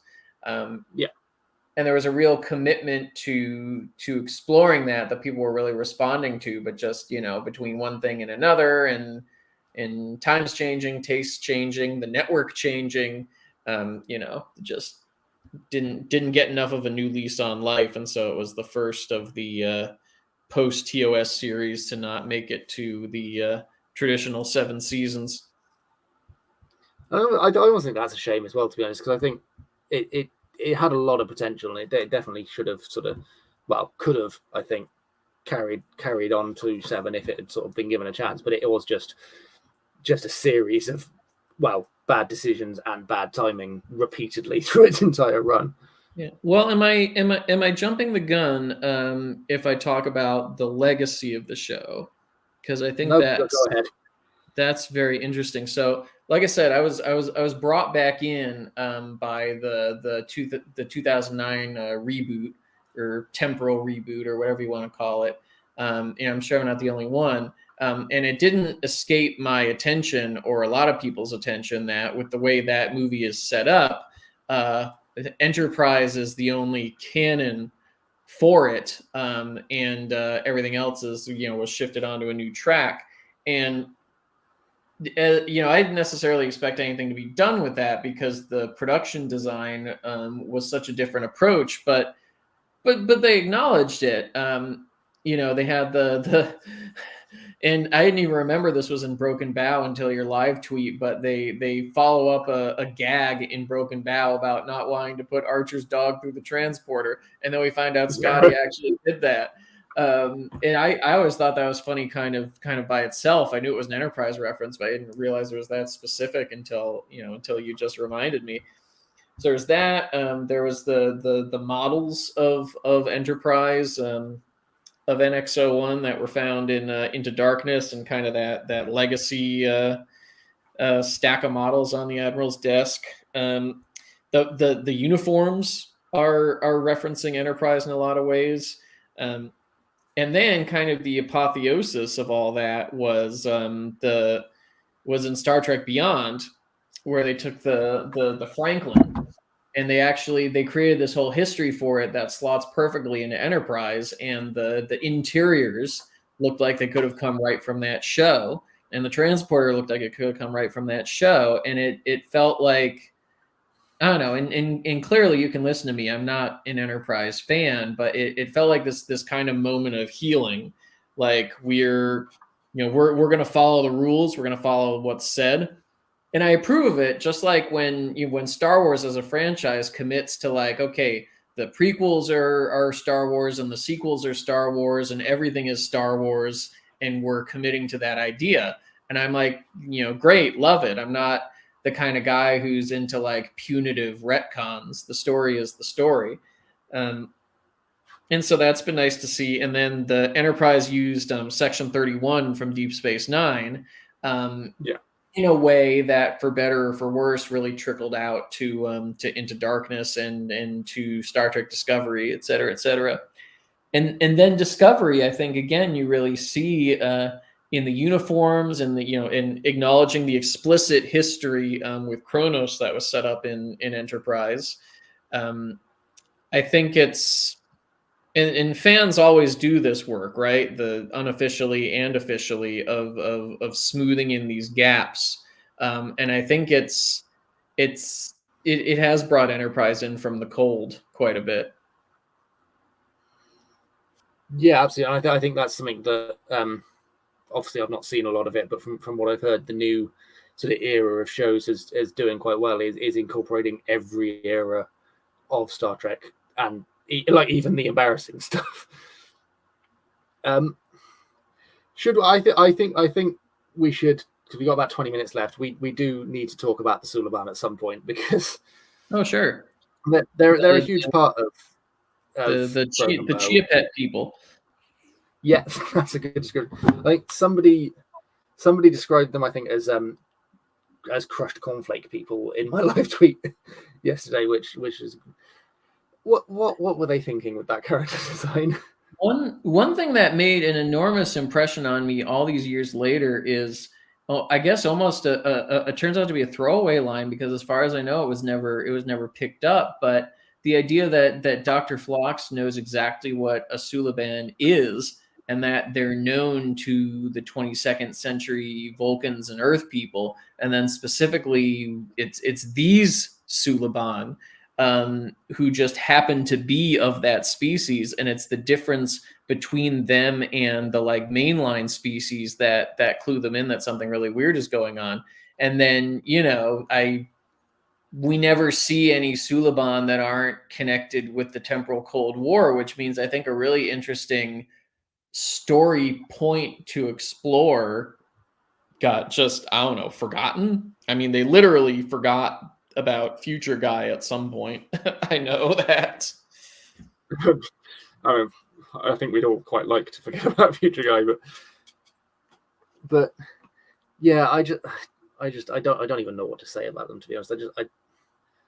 It's another instance of something with potential, because the idea of a race that's artificially speeding up its own sort of evolution and sort of dealing with time travelers to do that is again another really interesting concept that they just it's not handled well. And I think that is sort of the tagline almost of Enterprise is good concepts handled poorly. Well, and it's a missed trick, because then they established this way back in Deep Space Nine, and then they play with it more later in the Enterprise run with what you're saying with the Soong arc.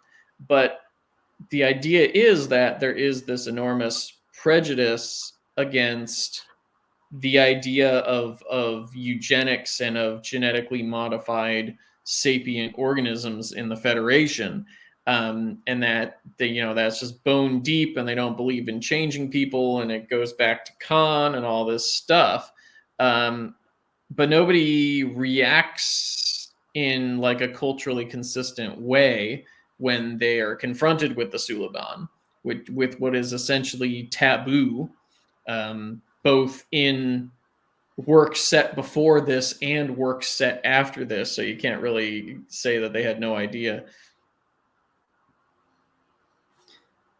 Yeah, no, absolutely. I think I'll leave it. Yeah, exactly that. It is just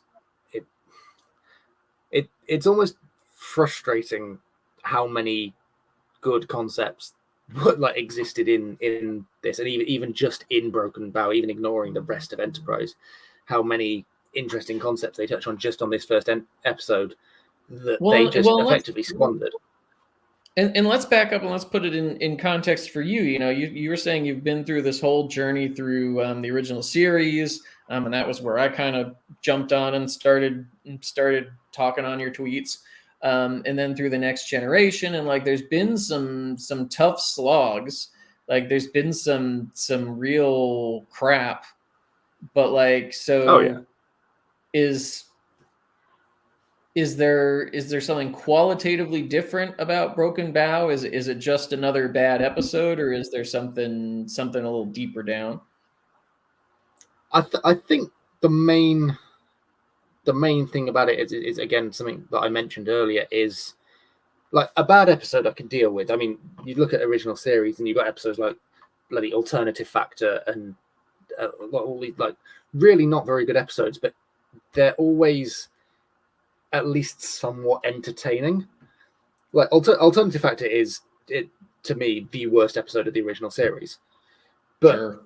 You've got like not good performances, but at least enjoyably bad performances, and you've still got the performances of well, your mileage may vary, but the performances of Shatner and Nimoy and Kelly. Yeah, those were incredibly skilled people at the absolute top of their careers, and this was publicly known and appreciated at the time. So I absolutely get what you're saying. Yeah, absolutely. But then you look at Broken Bow, and Scott Bakula's not on his best form. We've discussed that already. John Billingsley's brilliant because he's just hilarious, but he can't carry the show by himself. And I'm really bad with actors' names, but the actor who plays Hoshi is also brilliant. I think, in Broken Bow, and I think it's criminal how much she ends up getting underused because of how brilliant she is in Broken Bow. But the rest of the cast is just there. And it's like, these aren't bad actors, because like everything that I've seen these actors in outside of Star Trek, they've been brilliant. Connor Trinneer is a major character for multiple seasons of Stargate Atlantis, and he's phenomenal in it. But there's just no Linda Park, thank you, in the chat, that was her name. There's just no character to them. There's no soul to them. They feel like objects in the story.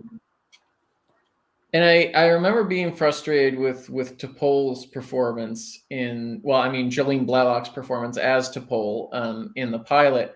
And, reading the Keith DeCandido's reviews and other reviews, I know that she's, one, incredibly skilled, and two, that she will show off that skill during the course of the show. And I think what happened is what happened before with Rick Berman and Terry Farrell and Jerry Ryan, and to some extent maybe even Marina Sirtis, that people were hired for their looks, who were just breaking into acting, who had this incredible, who absolutely should be acting, who had this incredible reserve of skill, but it had to break out from, one, it was training on set, it was on the job training, and two, dealing with that toxic, corrosive expectation from the producers that, to some extent, you are there for eye candy, you are there to appeal to the horny 13-year-old and get gel rubbed on you, and it is a shame that we didn't see her best work in the pilot, and it is at least a privilege that we got to see more of it later. Absolutely, yeah. I mean, yeah, a lot of it does come down to that exact thing of predominantly the female cast being sort of treated as eye candy rather than actors and talent in their own right. I mean, we discussed recently when I was watching. I'm really bad with episode names. The episode of TNG that I watched recently, the Robin Hood one. Oh, Cupid. But I mean, Cupid, they're all terrible names. Don't worry about it. They are. The treatment of the female cast in that, where they were both trained fencers, but not allowed to do anything other than smash pots over people's heads. It's like it's a long running issue, particularly in the Berman era of Star Trek. I think of the female cast just being underestimated, to be honest. Yeah, and I mean, I know people have their issues with it, but like, thank God for Star Trek Discovery. That's just out here showing what Star Trek canon should be. I know there's differing opinions on the show, and obviously I've not seen it yet. But so this doesn't spoil anything. Sorry, go ahead. This doesn't spoil anything in the show, but it's just something I personally find really inspiring, that a cast member was so comfortable on set that they came out on set and they worked it into the show. Like, yeah, no, absolutely. I mean, that's what I was going to say. Like, regardless of your opinion on the show, and I know people do have differing opinions, you can't deny the leaps forward that it's taken the Star Trek franchise in terms of representation and in terms of fair treatment for minority groups. I had like a brain explosion moment a couple years ago when I realized that and at the time there were 2 Star Trek series in active production and airing, which were Star Trek Discovery and Lower Decks, and I realized that both of them were led by a Black woman, and just no one like said anything. No one from the studio like bragged about it. It just that was the fact. And again, like thank God that we've reached this point, you know. Absolutely, yeah. We've got about 10 minutes left. I think we should try and be positive for the last 10 minutes and talk about. Do you have any favorite scenes from Broken Bow? I mean, as much as I kind of knocked it, I think the opening scene in the cornfield sort of immediately catches your attention. Like, what is going on? Why is this happening here? I mentioned it before, but the James Cromwell cameo, and like I said, I saw this episode the morning it aired, and there was no advertising, there was no credit, there was no anyone trying to like it you know, they just let it be itself, and it was this wonderful moment. And then I guess this isn't really a scene, but I've come to appreciate the ship itself. And at the time, there was a lot of criticism because it basically looks like the Akira class ship from the TNG movies, and it's like, well, yeah, it does, but I feel like in more recent years, in the Paramount Plus shows, we've been seeing this idea that Starfleet replenishes and regenerates these classic designs when it's appropriate. And so now, almost more than ever, Enterprise feels like it fits in that lineage of starships. And I love starships. Like the Enterprise NCC 1701 is probably the greatest starship in visual science fiction. And this Enterprise had this almost impossible hill to climb of being like that, only not as cool and more primitive and more NASA-ish, and just had this incredibly long list of this incredible checklist. And I know that the early stage of designing the ship, because I've seen the attempts and the drawings, it was just the Wild West. It was everything between the Constitution class and a Saturn V. So like if settling on basing it on the Akira class got them over the hill, got them there, then like, okay. And they've got the deflector dish, and they've got all the little hatches with all the pop out gadgets and the early versions of the phasers and the torpedoes. The one thing I could kind of take or leave is polarizing the hull plating. I don't know what that gets you aside from electrical shocks, but wow. But I tried to complement the production design, and I'll stand by that. Even if not every bit of it is for me, I really appreciate it. That's very fair. I see a couple of people in the chat saying let's have some love for Porthos. I think we can all agree that Porthos is the Porthos best did nothing wrong. Yeah, no, absolutely. It's the list of characters from best to worst in Enterprise is Porthos, then Phlox, then everyone else. In terms of sort of favorite bits, I think I will say I appreciated the scene of Hoshi and Archer towards the beginning when he's trying to convince her to sort of leave her school and come.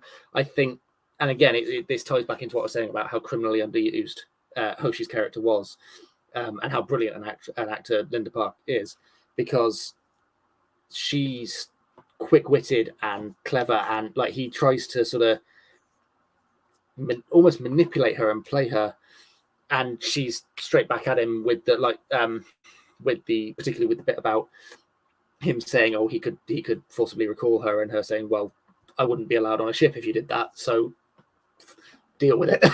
I think that is. What's so impressive about that scene is it's basically a reworking of the Kirk McCoy scene in the motion picture. Only that scene is leaning on all of our years and all of our memories of McCoy and Kirk to work. And this scene doesn't have any of that background, and it succeeds just on the dialogue and the personalities and the acting. So yeah, I'm right there with you. Absolutely, yeah, and I think that for that reason that is probably my favorite scene in the episode. And I mean, obviously, any of the sort of Dr. Phlox scenes as well are brilliant, I think. You know what I liked in kind of those same scenes? It's the idea that like, Starfleet has what half a dozen admirals and no ships, and they're all just like standing around in their ties, and they've invested everything into getting just Archer off the ground, and that, I don't know, something felt like kind of pleasantly bureaucratic, not satirical in any way, but just this is. It seemed to strike the right amount of size and complexity of what the organization would be at this point. and it's kind of quaint almost, knowing how it's going to expand onto like hundreds of different planets and hundreds of different species, but starting with like these 6 admirals with ties in a room and these 4 Vulcan ambassadors in their robes, and it felt like history in the making in a way that I wish more of that episode had. Yeah, definitely. Again, I think that is one of the major issues with the show, is that it focused too much on trying to do new things and bring back old characters rather than sort of telling the story of the history and being like, this is what came before. I think it tried too much to be the original series 2.0 almost. Yes, and I think that the creative force was really something almost more akin to like a mockumentary, like the Apollo 13 of the Star Trek universe. But they had to take that and also be a Star Trek series, and so it just tried to do a lot very fast. It's almost like, so I'm with provisos. I'm a fan of the Kelvin verse movies, but you and I have talked before about how the structure of filmmaking imposed great limitations on what could be done and what could be said in those movies. And this pilot almost feels the same way. It's so obligated to a pre-committed structure that it loses cohesion and what's the word? And plausibility in the story itself. Yeah, definitely. And I mean, I think a large part of that is down to, and I was sort of looking at this before, I think, because was it a week, I think at most, or something, between the wrap date of Voyager and the beginning of filming for Enterprise. I think it feels to me like they went, we've got all these bold new ideas and this bold new show, but we need it to feel like a continuation of what we've still been doing because there's no gap. I feel like that. Yeah. I think that's why Discovery felt to it. Well, again, I've prefaced this that I've not seen it yet because of the way this project works. But from what I understand, Discovery felt so fresh and unique and different because it had this huge swathe of time between the last series and this one. And this one, it had that time to not be riding on the coattails of anything else. Yeah, and we should appreciate it that part of the issues are because this was a financial obligation to the studio. Like, you have a contract, you got to give us more Star Trek. Yeah, and exactly. I wish it had gotten out from under that foot. Even if they'd had another year to develop it, who knows what we could have seen. I don't know, I've seen conflicting reports, but I think I read supposedly that Braga did apparently beg them for a year's gap to sort of flesh out the show, and I believe it. Maybe what could have been if it had, but no, I've read that too. Actually, it makes perfect sense from a creative perspective, and then telling them no makes perfect sense from a financial perspective, and that's where they landed. TV was in a different place back then. Yes, a more marketing-driven place, I think. Guys, I'm just in to wrap it up as usual. As like I said last hour, I feel like the headmaster just coming in to kind of break up the fun and games, unfortunately. No. Sam, Patrick, did you enjoy yourselves on the show tonight? Very much so. Yeah, thank you for having us. Absolutely. In fairness, there's no need to thank me. Thank you very much for coming on at such short notice as well. So I really do appreciate it. And I'm really kind of happy that you're able to come on and do your show here as well. And we're able to kind of reach a bigger audience as well. Just to say as well, we're currently on 2,199 raised so far, which isn't actually that bad, which is actually pretty good. That's not bad. So, Sam, Patrick, I'm going to let the two of you go because it's now, I'd say, it's Patrick, looking out your window there, it looks like it's time for bed on that side of the pond, I'd say. Over here, it's only 3 o'clock in the morning because what else would I be doing but being awake and talking to Star Trek people, of course. So, Sam, Patrick, again, thanks again, and I'll let the two of you go. Thank you very much. Cheers. Thanks, guys. Now, guys, I'm completely lost track of time and thought because it is 3 o'clock in the morning and I'm completely jaded. So I'm going to introduce you to the Duras sisters, of course, Lursa and Bitor. Oh, wait a second. No, that's not right. So we're going to introduce Ashlyn and then we're going to introduce Rihanna as well. Isn't that lovely?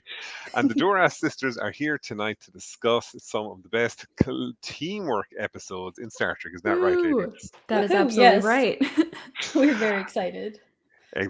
I'm delighted you're excited because I'm on the verge of sleep. I'd say if the camera was left on here for another 30 seconds, I'd be gone straight away. So, So fair.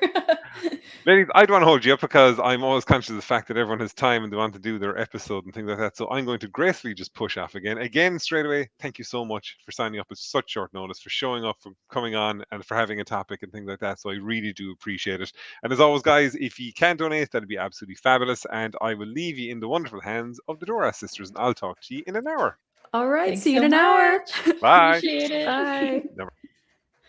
All right. Well, hopefully he can get some sleep in this hour and Yeah. we'll take over the stream. Power nap.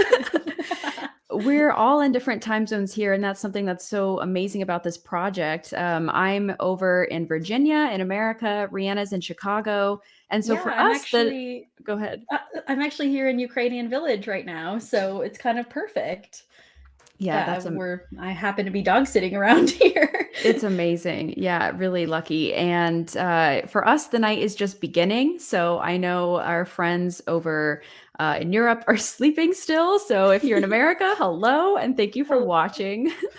Yeah, and I just want to thank everyone who's done this so far, who decided to be a part of this podcasting fundraiser. Like, what a cool idea.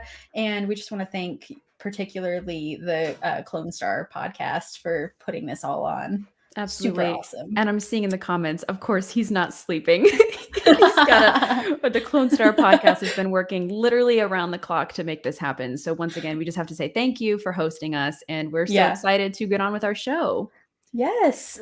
So, Ashlyn, first, I think it's very proper if we talk a bit about Ukraine and what we're all doing here, because this is, a very scary time for so many people. And I first just want to reach out to anyone living in the Ukraine or around there, or Russians who are not agreeing with this war and who are facing a lot of turmoil, or people who have family in Ukraine. Like, truly, from the Duras sisters, we really just want to send you our love and support. And we are here to talk about the amazing episodes of Trek that have community and teamwork, because we know that none of this is possible without community and teamwork.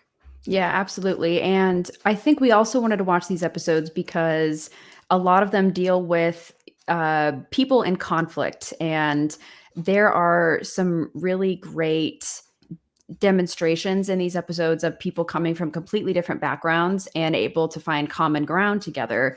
And that is, I think, something that we all could be doing better in our lives, just in general.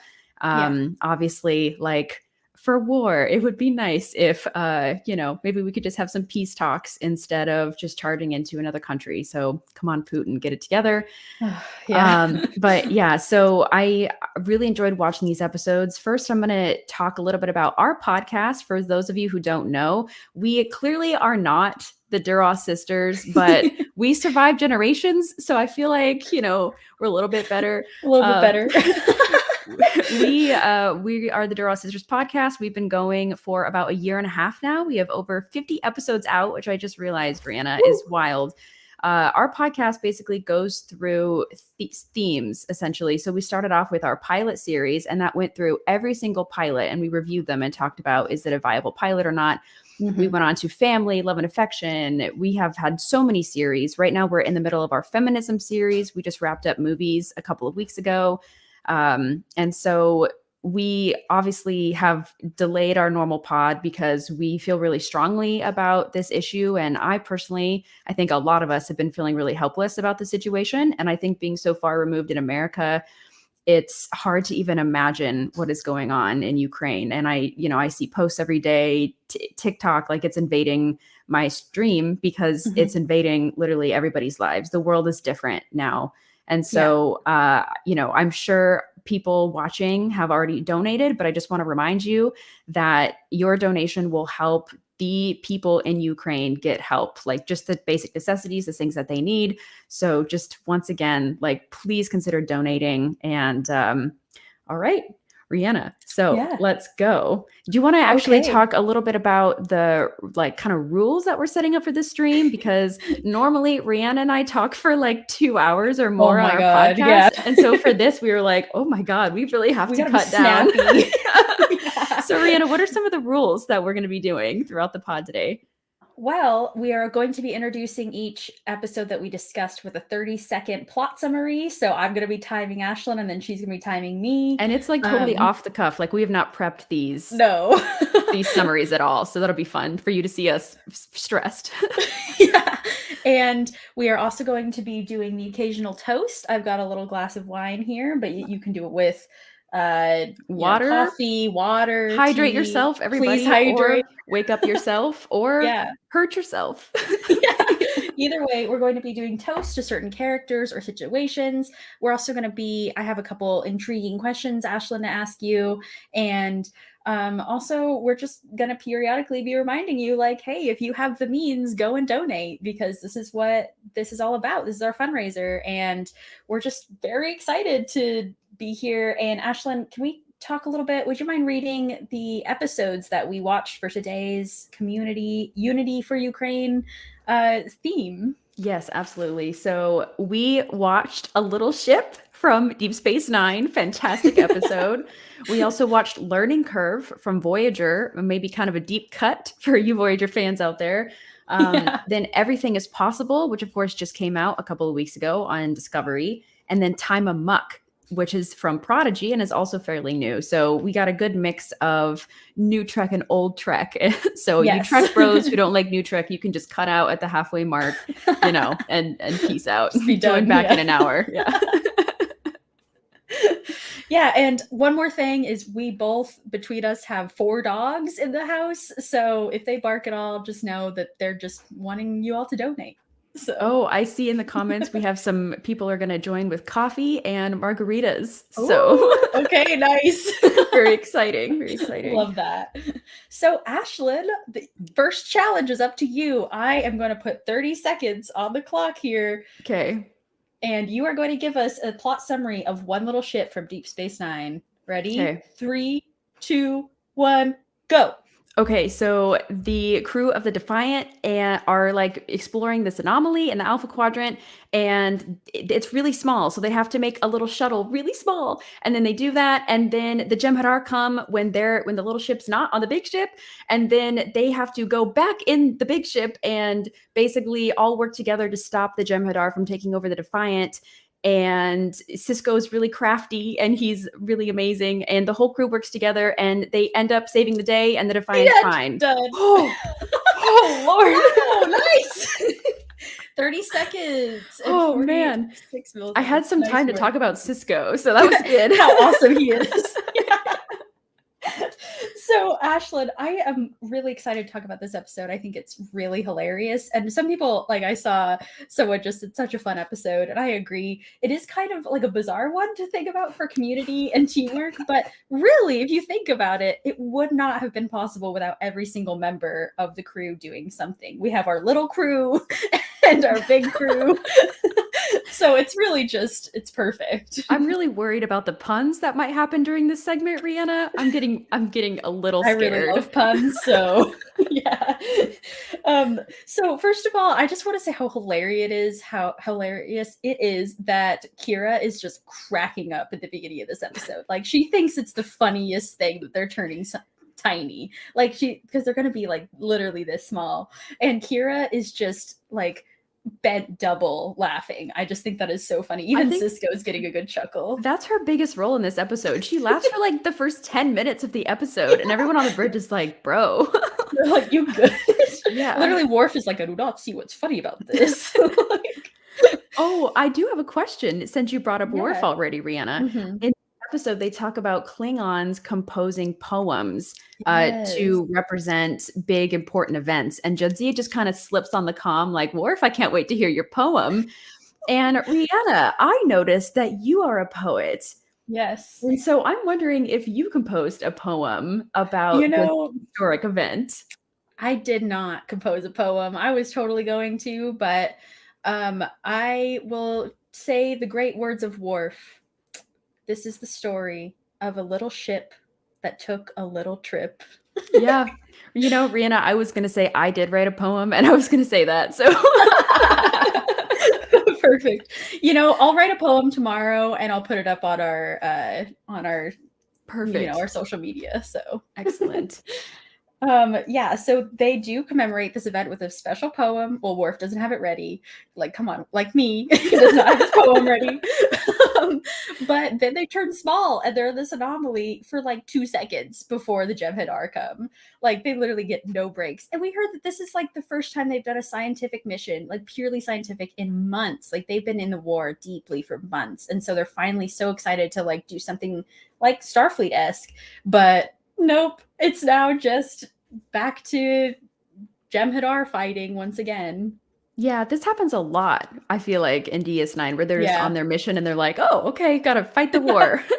Literally, yeah. I mean, this is so what Deep Space Nine is about. It's very entrenched in the war. And so we have like, oh, it's just so funny. I also want to just really like praise Jadzia, O'Brien, and Bashir in this episode because they are a good team. Like, I didn't really expect it because like we don't get to see Jadzia and O'Brien interact a ton.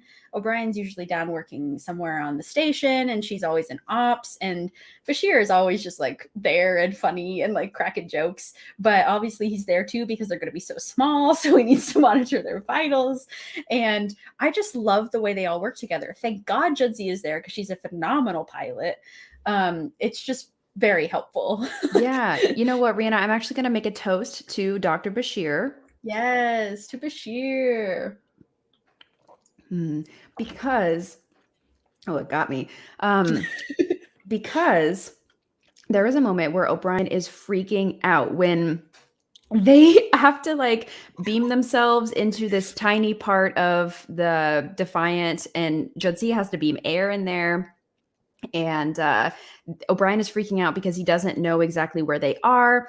And so Bashir just says, calm down, close your eyes. You know everything about the ship. And so if you like, just think about it for a second, you'll be able to figure out where we are. And it works. And I really just thought that it showed how well Bashir knows O'Brien.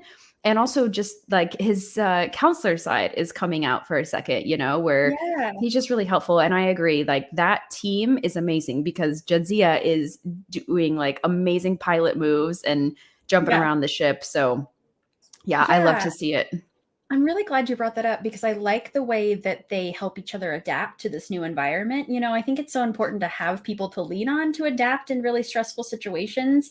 And they're the perfect team for that because Julian also almost sits on one of the like power couplings thing, which like he would have been electrocuted and dead. And so O'Brien is like, Julian, no. And it's just perfect because like, obviously both of them would have died if they didn't have each other, and everyone would have died if Jadzia wasn't piloting. So like, because they have to go through the plasma vent of the Defiant, it's crazy. Like, this is just she has to pilot in a whole new world. Like you don't wake up in the morning expecting to be in a tiny ship piloting around the Defiant. Like, that's just, it's not your average day. You really don't expect that. Yeah.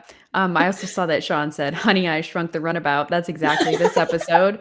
I mean, yeah, that should be the real title. That's genius. Exactly. Okay, Rihanna, let's shift and let's talk about the rest of the crew and what they're dealing with. So let's see. We have Worf is kind of in the background covering the tracks because Cisco, I mentioned in my quick summary, is playing these Jem'Hadar so well because there's kind of different generations of Jem'Hadar on the ship. One are from the Gamma Quadrant, some are bred for the Alpha Quadrant specifically. They're thought of as being stronger.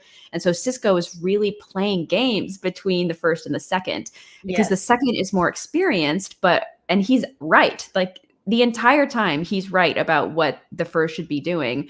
And so Cisco sees that tension and he just is amazing at causing some chaos between them. So he can allow Kira to slowly repair the warp drive.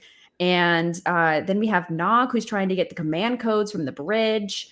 And that's who I want to toast is Nog. He is awesome in this part.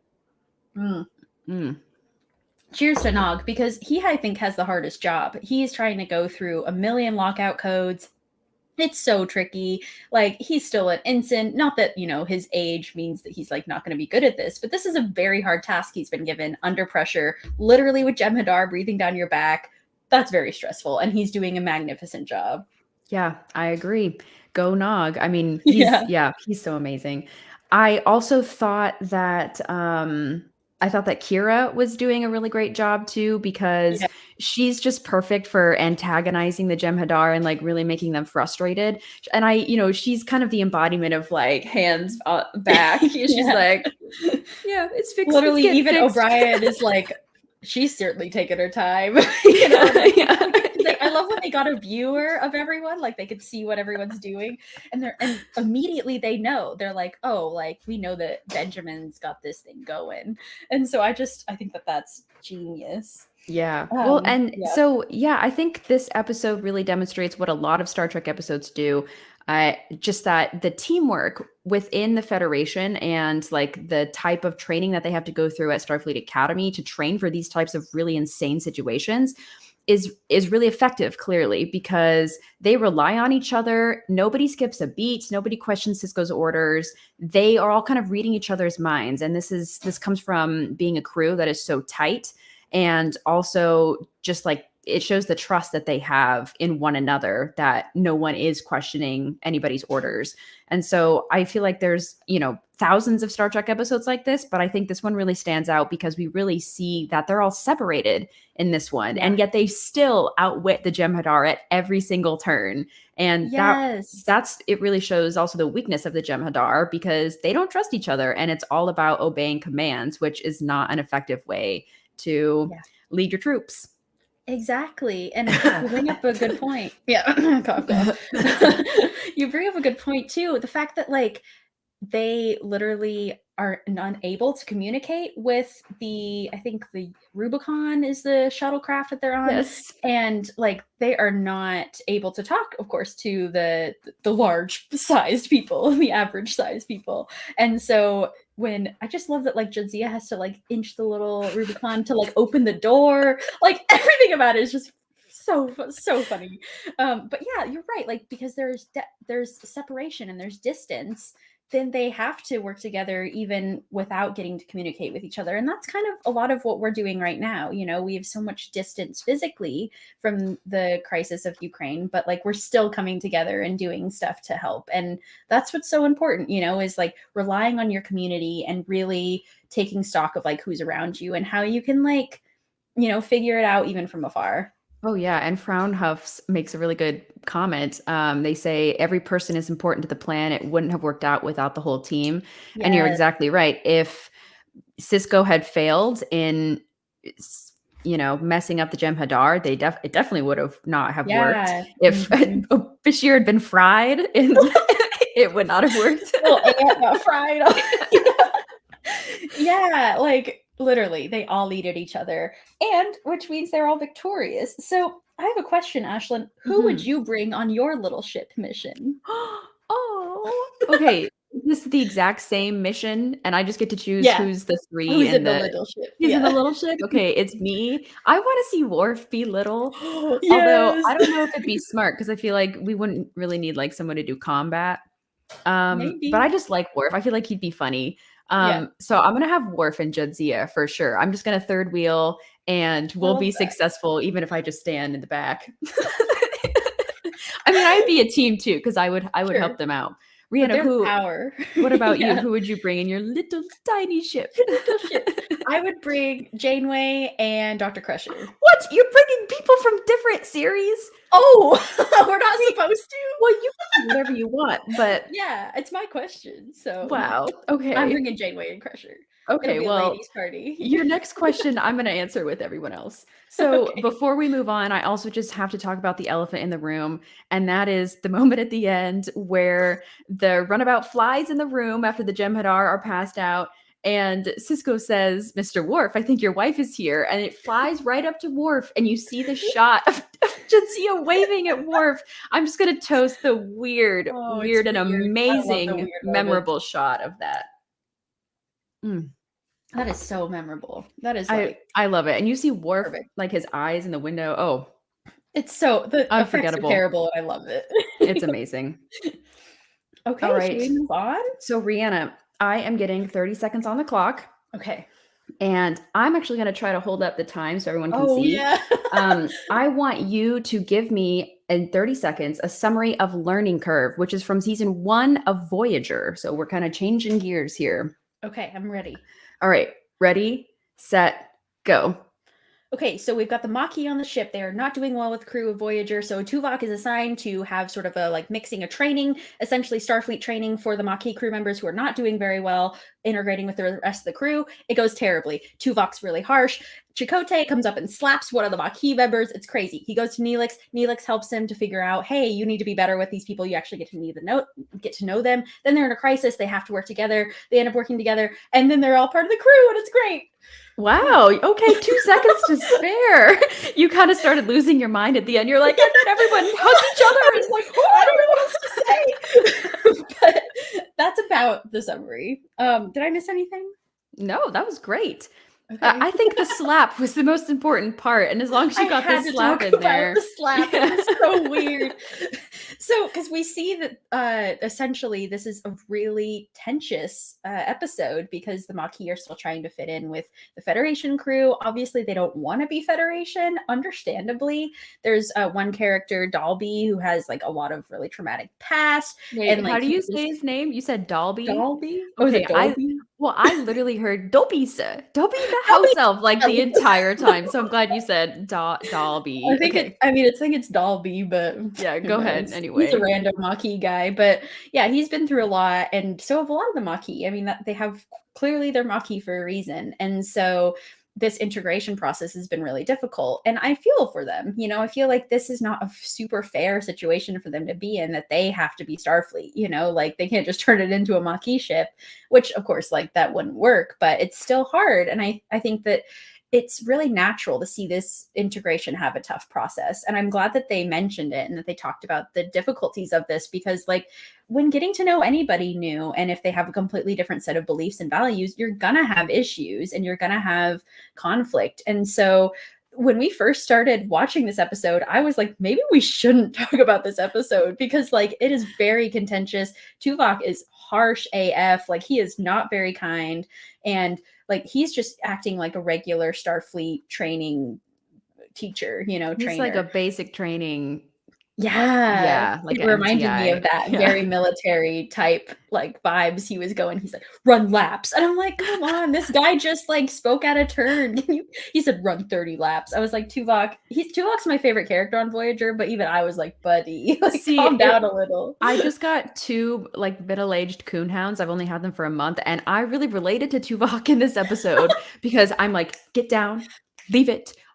Don't go over there. I have to be very strict with them because they're just brainless and just want to do whatever they want. Mm-hmm. And I really felt like maybe Tuvok was kind of approaching it from that perspective as well. These are issues that I have to train out of them instead of coming from the perspective of empathy or compassion, like you're talking about. He does kind of try. So there's a scene in the middle. I'm just jumping around. But there's a scene in the middle where he tries to play pool with Dalby, and Dalby is not having it. He's like, what are you doing here? Well, first of all, he's great at pool. You just see him knocking in those solids, and I was like, good for you, sir. But he talked about how in his past he was in love once with this woman, and our Bajoran woman, and she was raped, and her skull was smashed, and just had a horrible time. And so he's been angry ever since. And he talks about how he grew up angry. She temporarily cured it. There's no therapy in the Bajoran system because everything is being crushed. No one could go through therapy in that situation. So he just harbored that anger this whole time. And so now he's trapped in this situation. And that's why he's taking it out on Tuvok and the crew and Starfleet. So after hearing that story, I mean, Tuvok is for a Vulcan, stunned. He can't. He's just oh, I have nothing to add. I have a nice family and a nice life. So it's something to see. It's great to see that, and you kind of understand his perspective more. but also the way that he's acting is still not professional and still not cool. And I just want to say, just kind of going back to what you're saying at the beginning, just overall about Voyager and the Maquis crew going together. I feel like that's why Janeway is such a different type of captain, especially in the first 2 seasons, because she's dealing with that. And she's kind of like cowboy diplomacy in her own way, because she has a wide variety of people on the crew, and it takes them a long time to become a team. And so I just really like this episode because it's I don't know, it's about teamwork, and it's a classic, like there's a crisis, they have to come together. Rihanna, can we talk about the Chakotay slapping scene, or like anything else you want to keep adding? No, I'd love to talk about this scene. I'm in love with it. Yeah, I mean, I think it's really chaotic and not what he should have done. But we also get to see. So the reason he slaps him is because he's like slapping the Maquis member. Did he speak out of turn? Was that what it was? He's like said something like, no, I can't remember. Well, he was just being kind of bitchy in general. Yeah.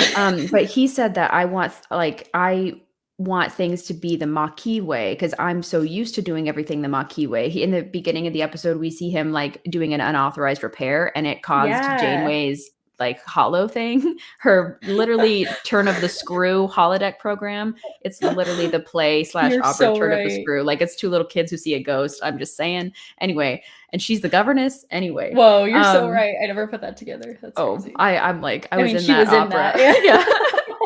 But anyway, so we see him doing this unauthorized repair, and Tuvok talks about how he's always doing everything out of turn, like the Maquis way. And so Chakotay says, "Oh, you want things the Maquis way?" Boom. Yeah, so this really shows you like how they do things on the Maquis ship, and how Chakotay like used to command, and it's just interesting. Really used to slap his officers? Like, what?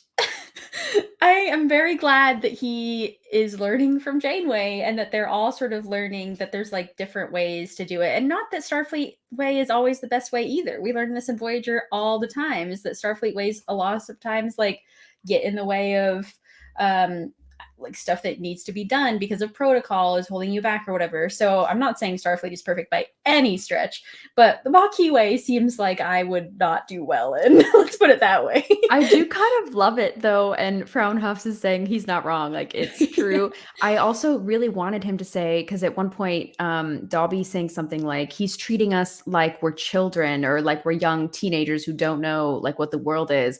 And I wanted Chakotay to say, well, you're acting like young teenagers. They are. So that's why he's treating you this way. And we know Tuvok to be fair and logical and awesome, and he's doing this for the betterment of the ship, but they just can't see that.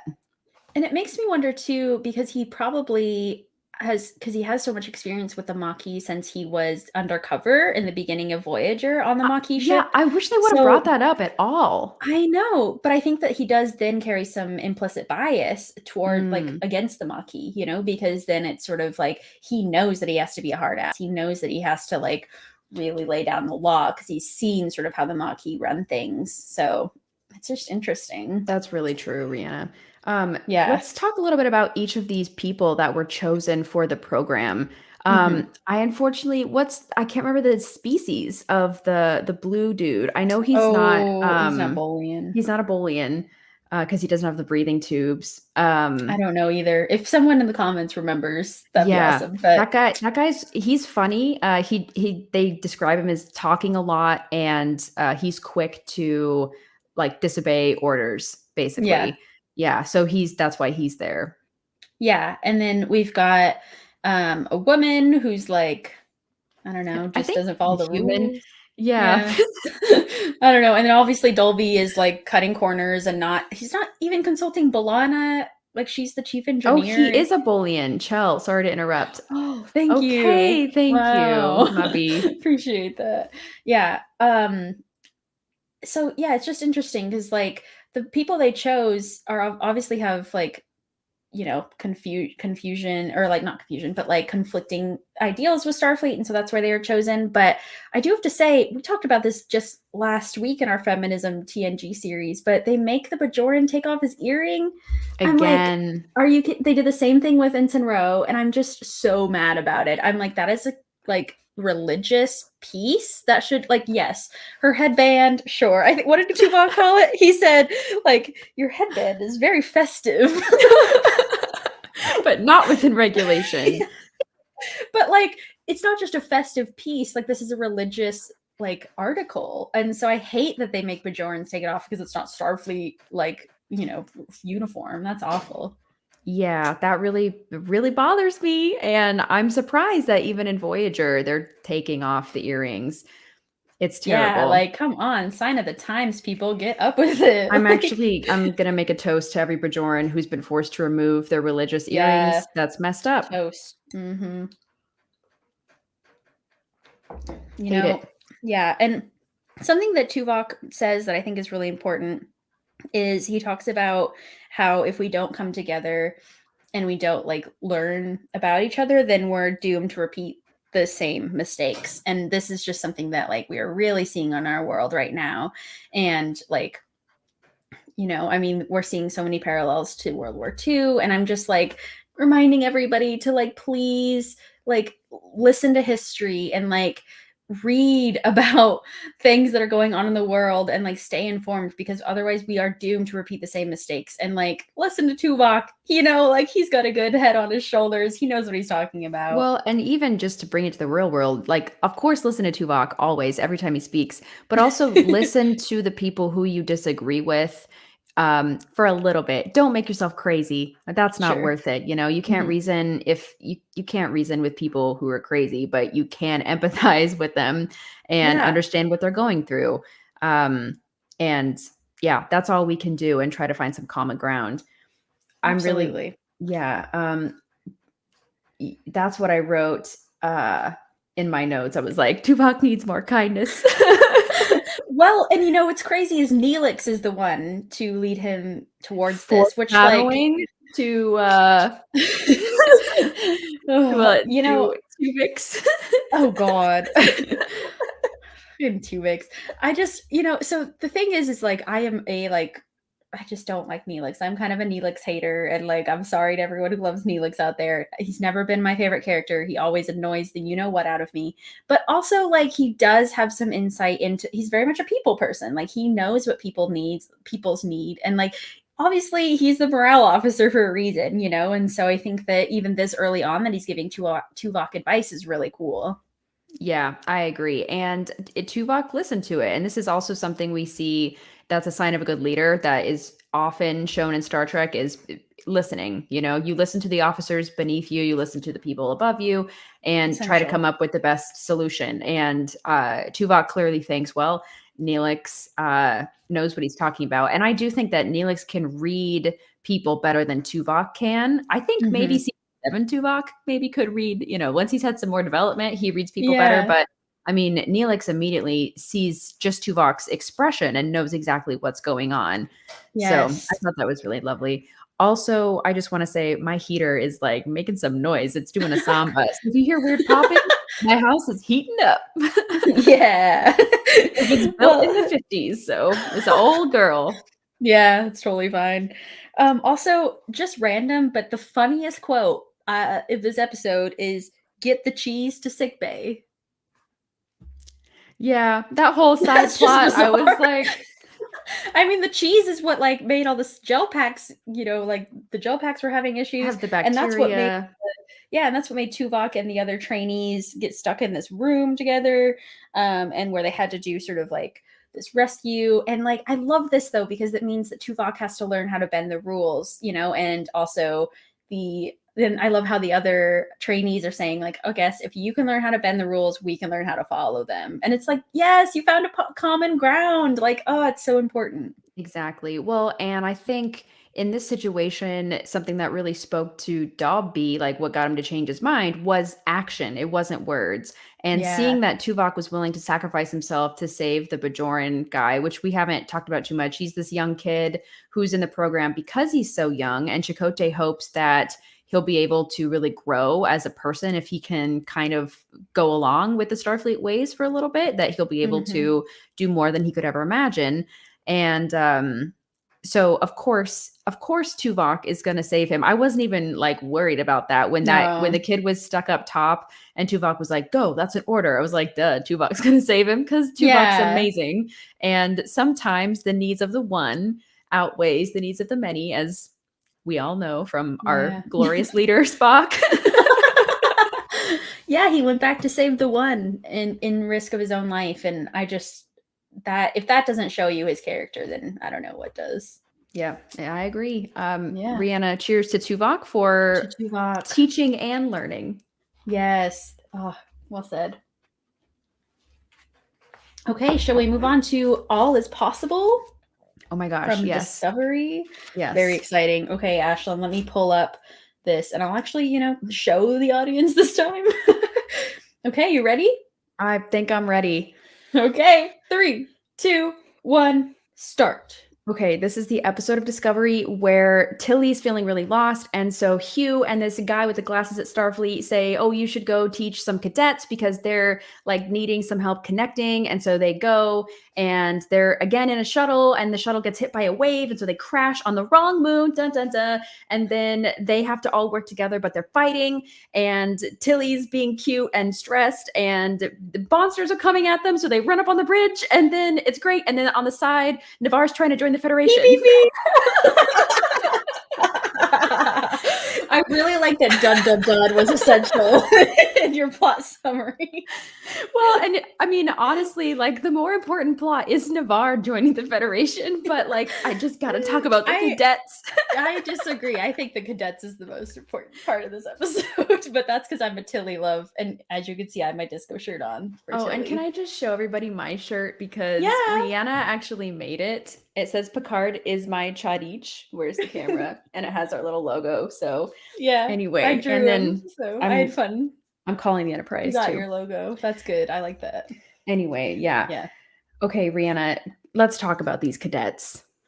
Man, they got issues. I am glad that they get this little time to talk them out, because as we see, and I think this is such a COVID parallel, but we see that these new cadets into Starfleet have either never seen other aliens before or have barely interacted.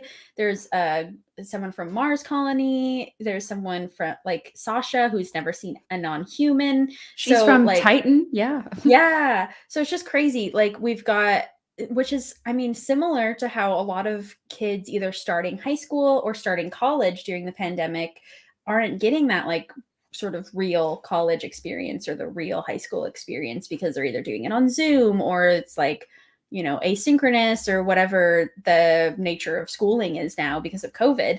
And so I think that this like Discovery and every Star Trek show parallels our worlds, our real life so well that I was really getting that feeling of like, this is probably what it's like for a lot of students. So I just want to toast the students and people who are trying to study during the pandemic because good Lord, is it luck. hard. It's awful. Yeah.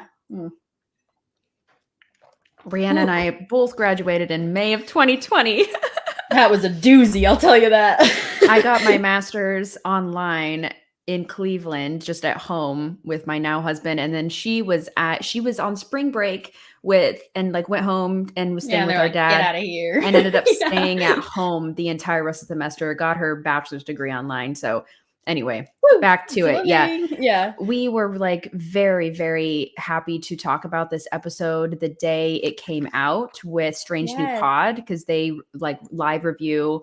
And so we talked about this with them, and that was really the consensus as well, is that they're doing such a good job right now of mirroring the times that we're going through with Star Trek, which has always been the case. I mean, Star Trek really hits, and I think it's so important to reach out to the audience and try to connect with them this way. So Rhianna, just thank you for bringing up that parallel. Yeah, it's important. And I think it also is showing the isolation that these kids are having, these cadets. They're struggling with the fact that they don't understand other cultures. And it's because of the burn. And there was no like far reachingness of the galaxy anymore. There was none of that like connection that they had in the past. And so I think it's really interesting that Gorev and Halal, I think his name is they needed that common ground, and it was only because of Adira, who was like, yo, like this Orion is not like your typical, like stereotypical Orion. Like his father actually like died trying to write like peace armistice or like write peace treaties and stuff that ended up being like the agreement that they used for the like Emerald Chain, which we just saw at the end of the last season. Like this is breaking news. Breaking news.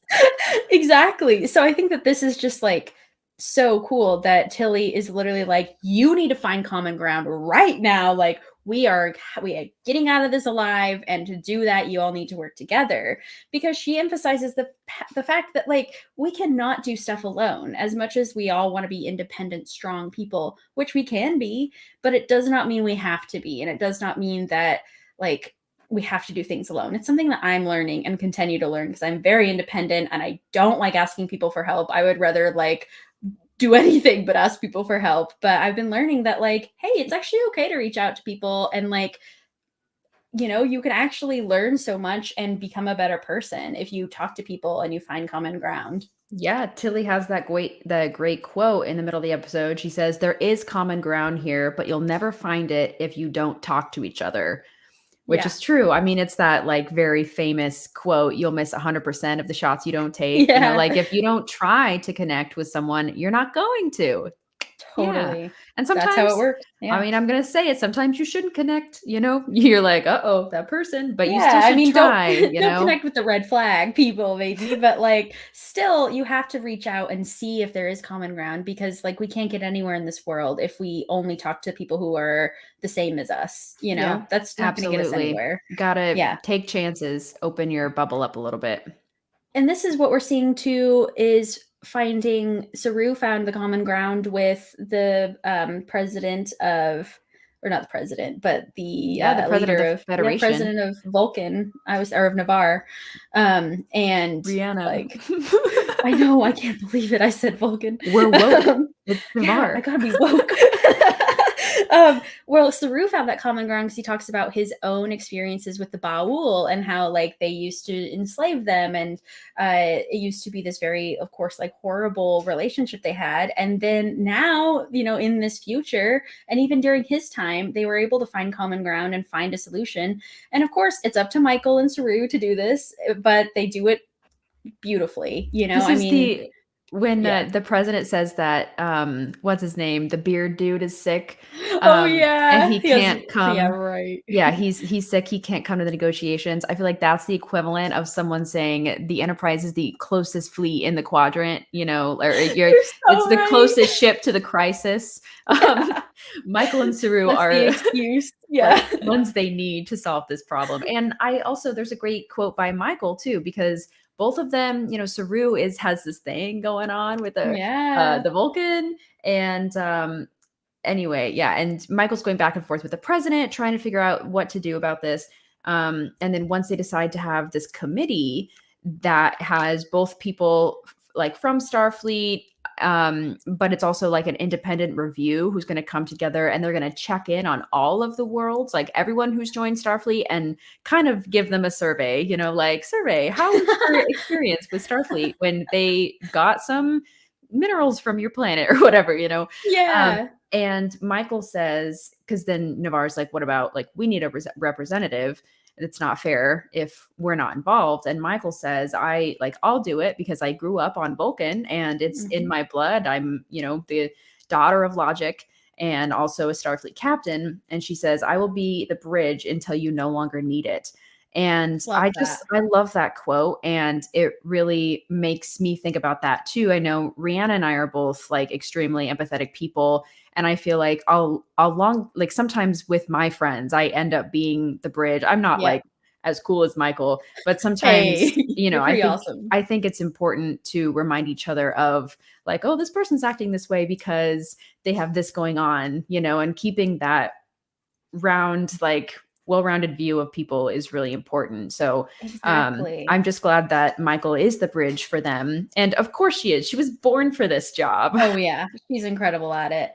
Well, and one more quote I want to say before we move on is I can't remember who said it, but that a natural response to grief in crisis is to like pull away, but we can't do this alone, you know? And I think that we are all grieving so much about the events of Ukraine, and we're grieving about COVID and about so many Black lives lost, you know, during in America always. And so I just want to reach out and say that, like, yes, grief, when we're grieving, our natural response is to close in, but we literally can't. Like, we have to keep reaching out to each other, and that's what Star Trek keeps reminding us. So yeah, and this is also a part of this episode we haven't even talked about.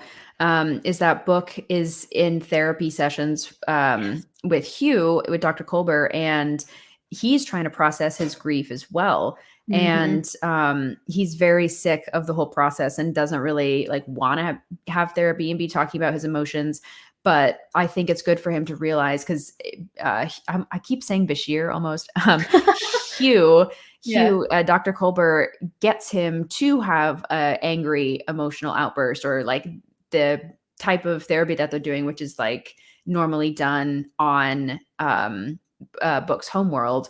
It makes him really angry because his planet is gone and he can no longer do that ever again. And so it's just a reminder too, that if anger is your natural reaction to grief, that's okay. If it's crying, that's okay. If it's something else, it's okay, because we all have to process, you know, if it's joy, like, it's okay. Yeah, absolutely. And like, it's important to let yourself feel those different things, but also don't isolate yourself. Please come reach out to us, DM us if you're feeling bad. We can, you know, we'll send you a little message. We're all here together. It's like, you know, anything that happens physically to you, if you break your leg, you're going to have symptoms of the pain. And when you suffer a trauma like that, you're going to have symptoms of the pain. And so it's important to remember to treat it as such. Be gentle with yourself, love yourself, reach out to people who love you and support you. Or just watch Star Trek and it'll remind you of all that too. Yeah, exactly. Either way. Rhianna, I want to toast Dr. Colbert for that one. Yes. And I would like to toast Michael as well. Oh, double.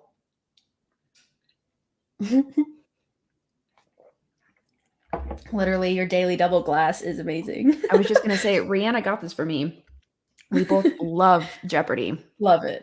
Make it a true daily double. Alex, rest in peace. Okay, should we move on to our last episode? Oh my gosh, I can't believe this hour is flying by. And before we move on, Rhianna, you know what Michael would do if she was on this live stream right now? What would she do? She would donate to help the people of Ukraine. She definitely would. Yeah. If you are new to the stream, or if you left and you just came back, I want to give you an update. You know what? Let me refresh this page right here. Oh my gosh, we are at $2,254. It might be different in euros, but I see it in dollars. So I've been just amazed to see. I've been hopping on and off all day watching, or since the stream started, and just seeing the dollar amount rise, and it just makes me so happy. So thank you, everyone. And thank you all for commenting and participating in the conversation. This is truly a joy. Once again, thank you, Clone Star Podcast. Thank you. Woo! Yes, thank you so much. All right. And with that, we have one final episode to discuss on our teamwork Star Trek episode. Woo! Okay, Ashlyn, I'm ready to do the summary. Okay. So, Rhianna, okay, let me get this is me now. All right, here we go. Tell us about Star Trek Prodigy, Time Amok. Ready, set, go. Okay, so Janeway is very frustrated that none of the crew is actually like working together, and so she has to have them go in this holodeck program so they can try to get this chicken and this fox and grain across the river, and that fails. And so then they have this they fly into this ion storm, and it creates a like time thing where they're all in separate times and they all have to work together and they're all at different time speeds. And so they have to like give each other the next piece of the puzzle to fix the time. And Rock Talk is there the longest. And so she figures it all out. And then by the end, boom, they're all done. Boom. Yeah. That was pretty good. good. Yeah, essentially this is like probably my favorite episode of Prodigy right now as it stands. I think it's brilliantly done. It is so fun to see like a, you know, sort of another time anomaly thing. I'm sure Hologram Jadeway is like great, more time travel. That's just what she needs. Yeah. But I do love the fact that this episode starts out with them trying to do the holodeck program to train themselves and to like work to be better Starfleet officers.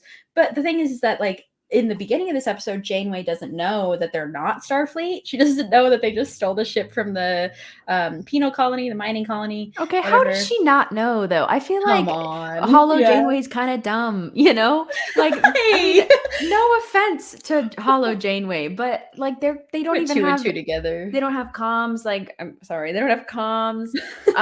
They have no idea about Starfleet. They're completely blind to everything. And so I Yeah. kind of thought that Janeway was kind of going along with it the whole time and knew. But the fact that she was shocked, Yeah, I was like, like, it's just look "Girl, around. Were for you a born minute. yesterday? But yeah, whatever. She kinda Again, was. I should be nice to her, but I was Yeah. like, girl.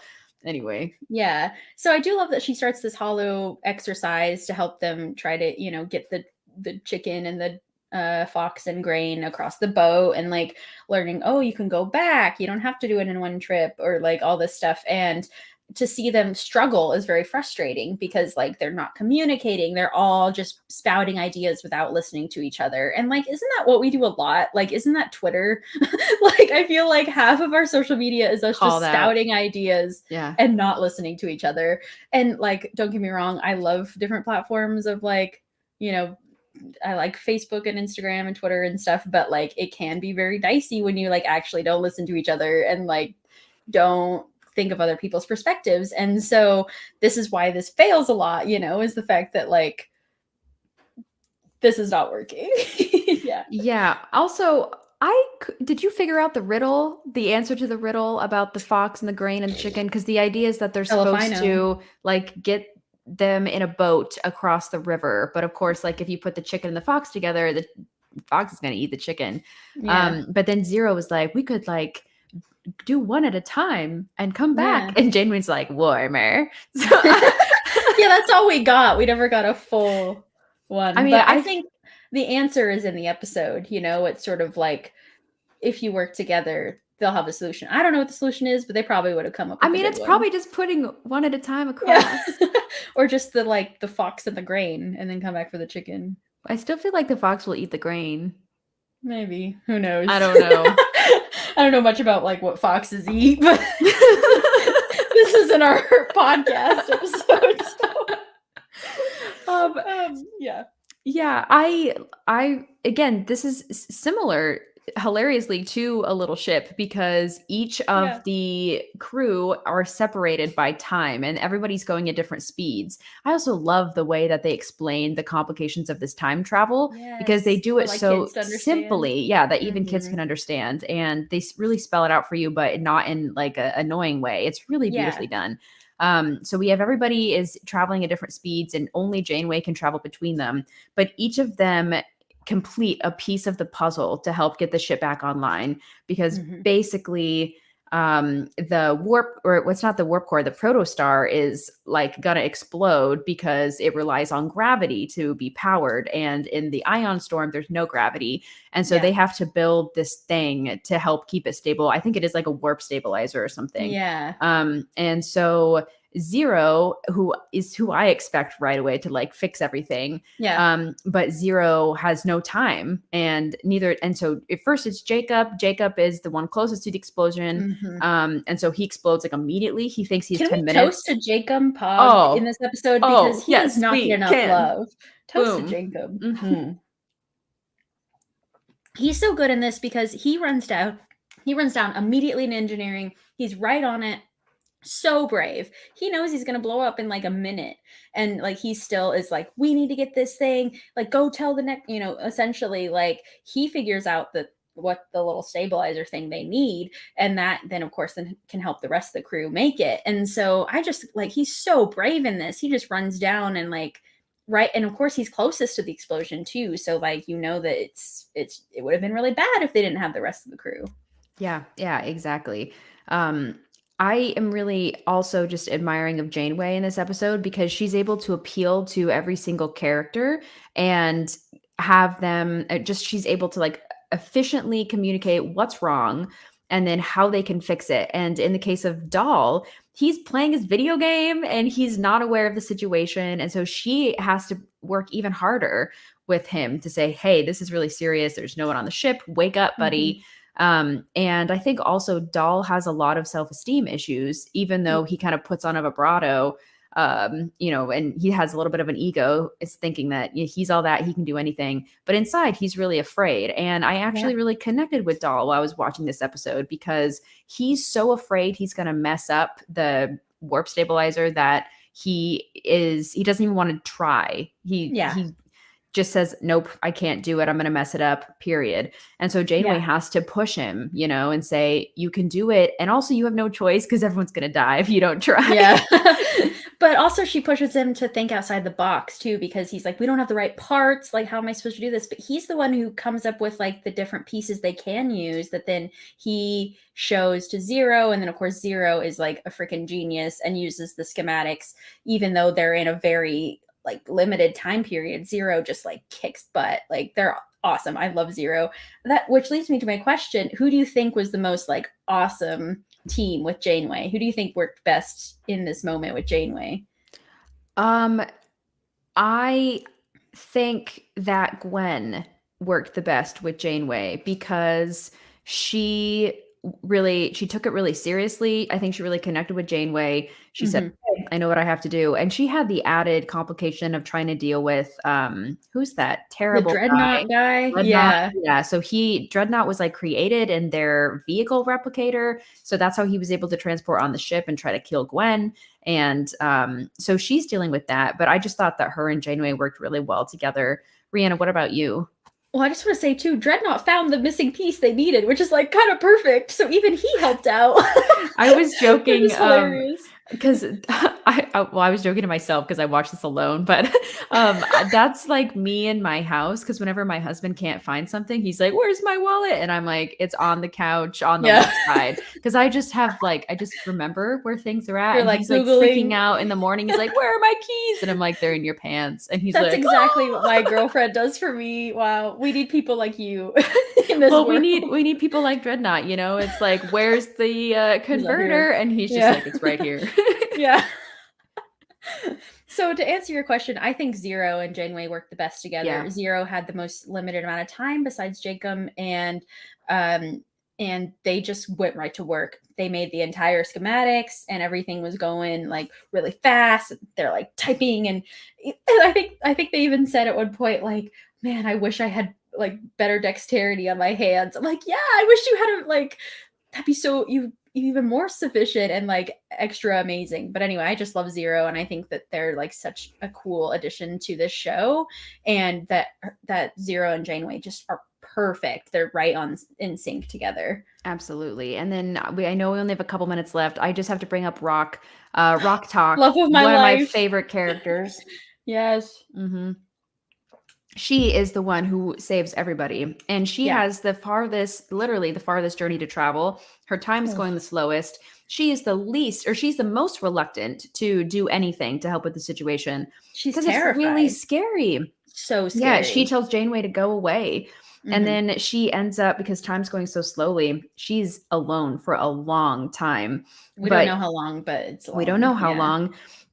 Probably like damaging amount of time that she was alone. But you know what she did with that time? She learned a lot of math. She learned engineering. She rebuilt Janeway. Yeah. Like, just so, because no one told her where it goes. Like, she built the entire thing months ago or however long ago.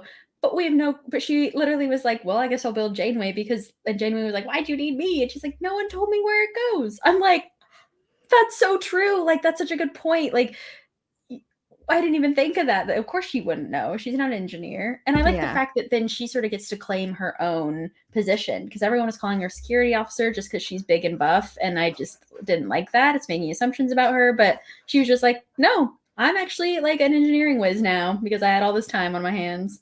Yep, exactly. I love Rock Talk. And she ended up saving the day. Yeah. Yeah. So amazing. Well, yeah. Here Perfect we timing. are. Yeah, perfect timing. Oh, don't worry, like I promised, I was keeping an eye downstairs in my sleep-deprived state on the tablet that I have. One eye on the tablet.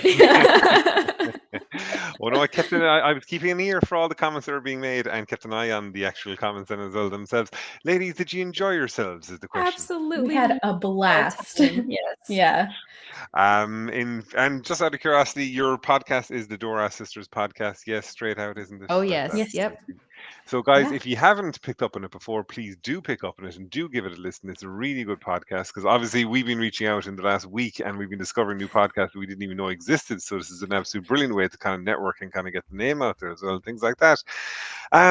Ladies, thank you very much for that. I actually really enjoyed it because I decided to turn off the TV downstairs and not fall asleep, and I listened away to everything you were talking about. I love the thank you. idea of timing each other for having to say summarize the episode because Sean and myself, when we started doing our podcast, we actually found we were spending more time trying to summarize the bloody episode than Yeah. actually discuss what we ourselves thought about it. So I'm going to start doing that to Sean and timing him a lot more in future because Yeah. he either forgets to do it or does it for far too long. He's also in the backstage area here, so he can hear everything I'm saying, which is Oh, he knows. Yeah, we actually got that from Harry Potter and the Sacred Text. That's how they summarize each chapter. Is they do it as a competition. So we altered it a little bit, but yeah. So we kind of Great stole that way, idea from yeah. them. But it's great and it's funny and it really it gets you going. So Yeah. So, ladies, I'm going to let you go now at this point because we're going to bring in the next podcast. So, again, Ashlyn, Rihanna, thank you so much. Have a good evening. It's been brilliant, and we hope at some point in the future we can do something with you again. absolutely. Yes, thank you. Thank Live you. long and Have a good night. prosper. Live long and Thanks, prosper. guys. Bye. Bye. Now, guys, that was the Duras Sisters podcast. That was absolutely brilliant, actually. And somehow I'm still awake. Would you believe it? It's 4 o'clock in the morning, and we started this at 6, so this is hour 10 for me. For all of you in the comment section, Sean will be returning within the next 2 hours, so you'll be all looking forward to his costume changes and things like that. But in the meantime, we're going to introduce Jonathan and the Omega. I was going to say, I kept on saying Omega Directive, and I'm there. That's probably an episode of the original series, but it's not the Omega Directive. It's the Omega Particle. And here is Jonathan. Jonathan, how are you? I'm doing great, man. How about you? I'm absolutely knackered, Jonathan, because it's 10 hours straight. I'm very tired now at this point. Again, as we've said to every single host who's coming on, thank you so much for coming along and giving up your time to do this tonight for us. With the topics you've given me, Jonathan, do you want to just give a quick rundown for everyone to what to expect for the next 2 hours from you? Yeah, absolutely. So, am I coming through okay? This is one of my first times ever doing one of these like live streaming, so I want to make sure that I'm being heard okay and everything's Oh, you're all right. perfect. Absolutely perfect, Jonathan. We can hear you perfectly coming through. Yeah. Awesome. Great. Well, yeah. So, and that's something that I usually cover on my podcast, a little bit different. Cover maybe topics or subjects that dive deeper into Trek. Sometimes they're off screen. So, for example, we have like a little bit of a political theme going through, like a couple topics, but also deep diving into like Gul Dukat, kind of the major villains of DS9, kind of seeing really what is he an anti-villain or is he a villain? And then also talking about like some of the top episodes that kind of show through and kind of commented on society that Trek covered. And then wrapping up with is Cisco kind of the same thing with Dukat? Could he be considered a good guy or a bad guy, depending on your perspective? So, yeah. So it's I know 2 hours is a lot, but I appreciate you bringing me on. And wow, I kind of know how you feel. I've worked all day, and it's 11 o'clock here. I'm in the States, so it's 11 p.m. here. So it's I'm right there with you. I got my coffee, and I think we're ready to roll. Isn't that just great? So, Jonathan, I'm going to let you go to it then, and I'm going to get some well-needed sleep. And Sean is going to be here to relieve you in 2 hours. Okay, awesome. Thank you so much. Jonathan, thank you so much. And guys, thanks for everyone who's taken part tonight and watched everything. Anna has been here with us from the start. I nearly tell her to go to bed because it's 5 o'clock in Germany, but she won't. So, Jonathan, best of luck. Thanks again for this, and I will talk to you in a while. Thank you so much. Yeah, and yes, my name is Jonathan Wiegand. I don't know if you've ever listened to the podcast before, but I am the Omega Particle podcast. I've been around for about 2 years on the Trek podcast scene, so if I've talked to you guys before, it's welcome back. And boy, do we have a show for you today. I've kind of been mulling over really what I wanted to include in these 2-hour time slot. And to me, it's like the late night slot. So it's kind of like, okay, maybe we can have a little bit more fun with it, than normally we would. But let's see. So before we get into anything, of course, we're here today talk about Ukraine and gather together in solidarity and support. So, of course, Trek for Ukraine. So, again, if you can find that link, Just for Giving link, and please donate what you can. Every little bit helps, and it's such a great cause to support the people of Ukraine and everything they're dealing with. And it's just throughout the episode also dealing with some fun facts about Ukraine, so we can kind of just incorporate them throughout this episode and support as well. So I'm excited, but let's get started. One of the very first subjects that we're going to be talking about is the kind of episodes that broke the mold and kind of commented on society, even though in an allegorical way. See, I have a beautiful and lovely wife, and she has taught me all about art and kind of just how art is a great way to comment on society. And so that's exactly what these Star Trek episodes have done, sometimes in a good way and sometimes in not so good a way. So this is really great to kind of break down with you guys. So one of the very first episodes, and I'm sure everybody knows right off the bat, we're talking about The Kiss, the very famous original series episode called Plato's Stepchildren. I think it was season 3. Yes. Excuse me. And so this to me is probably one of the most important episodes in all of Trek, simply because it was the first scripted interracial kiss to ever appear on American television. So it broke barriers, and they actually did this for, I think Roddenberry did this to kind of push that boundary and kind of make people deal with what was really happening in the real world. And so there's a lot of rumors and behind the scenes stuff, but one of the things we know for a fact is that some network executives at NBC feared that certain stations would refuse to run the episode. But in truth, the vast majority of the feedback to the episode was positive. So that was amazing to hear and to read about now. But there were a fair number of complaints, but I mean, who cares, honestly. And the rumor is, I don't know if this is true, but the rumor is that it was originally supposed to be with Spock and not Kirk in Uhura. And that Spock actually, not Spock, I'm sorry. William Shatner kept messing up on purpose for the takes, and to the point where he would just kind of ruin, I think, like half a day of shooting. So eventually Leonard Nimoy got frustrated, or they had like a scheduling conflict, and that William Shatner actually stepped in and actually did the kiss. So a little fun fact history there.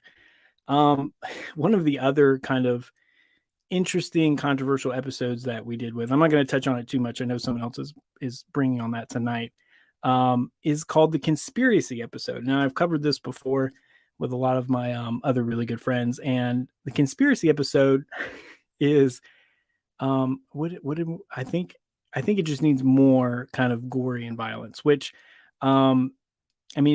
we do know now that Disco and Picard, they do have a fair amount of swearing in it, especially that new episode of Picard that just dropped yesterday, and even some Klingon nudity. But this by far is probably the most over the top kind of episode ever. I even showed it to a couple of my friends that aren't really into Star Trek, and they're like, when did this premiere? 1989? Oh my gosh. So, of course, the conspiracy episode, if you don't know, that's the one with the bugs, the infiltrate, and there's kind of just this growing conspiracy and worry that Star Trek and the Federation is being taken. The Federation is being taken over by these parasites, and so Riker and Picard have to kind of meet together in band in secret and try to fight these, and they eventually do. One of the other episodes that kind of is really gosh, how can you say this, man? It was so timely before it was even new, you know? I mean, in the early 90s and mid 90s, kind of with and I know it's an allegory probably for gay conversion therapy. That was super controversial back then, even controversial today.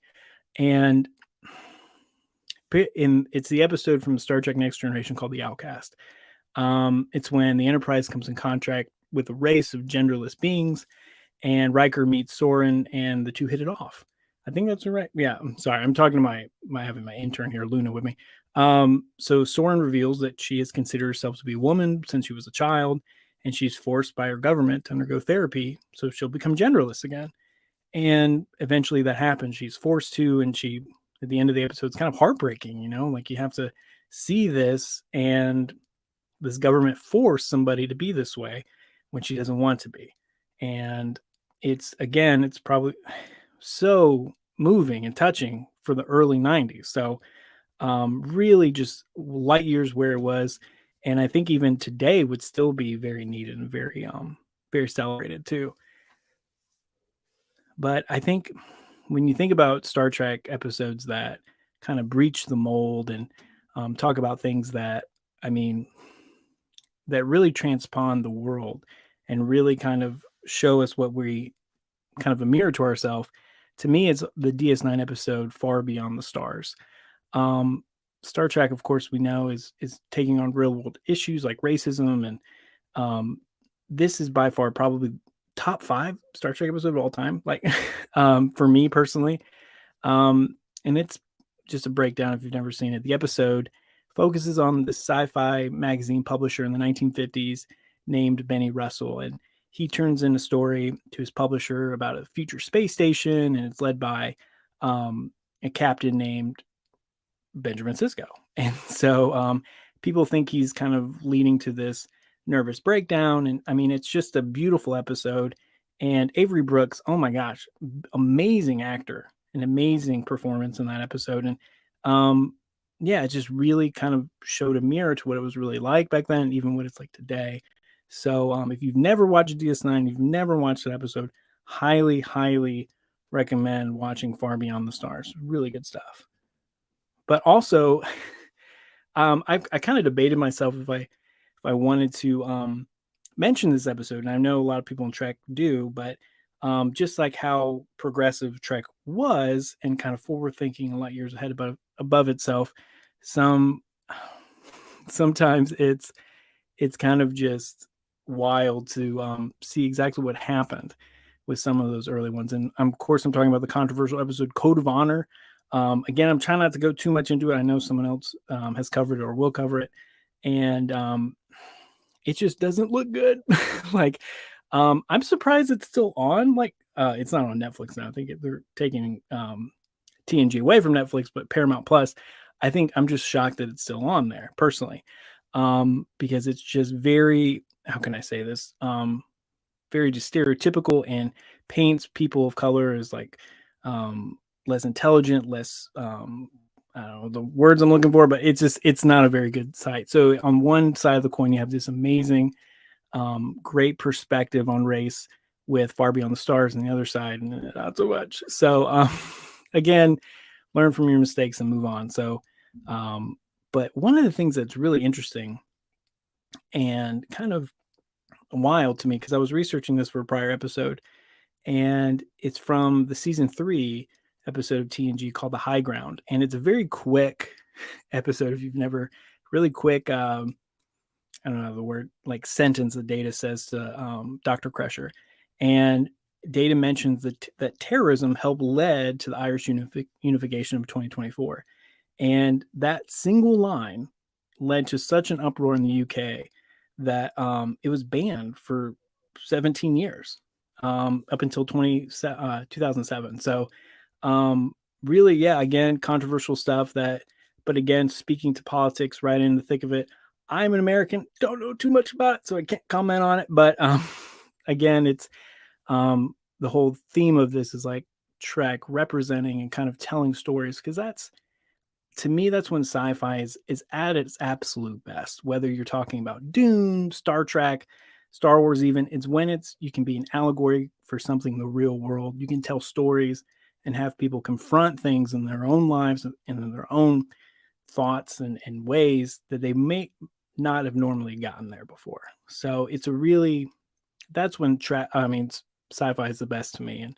And Star Trek brings it better than anybody, in my opinion. That's why I'm a huge fan. Always will be a huge fan. But so that's one of the kind of the top episodes I was mentioning before about how we wanted to bring in and kind of see the allegory of politics and how Star Trek has commented on real life issues. And who knows, like maybe one day there'll be like an episode about the Ukrainian Russian like conflict war that's going on now, and that maybe an episode 15, 20 years from now talking about it and using this as a allegory in a background. So who knows? It's definitely possible.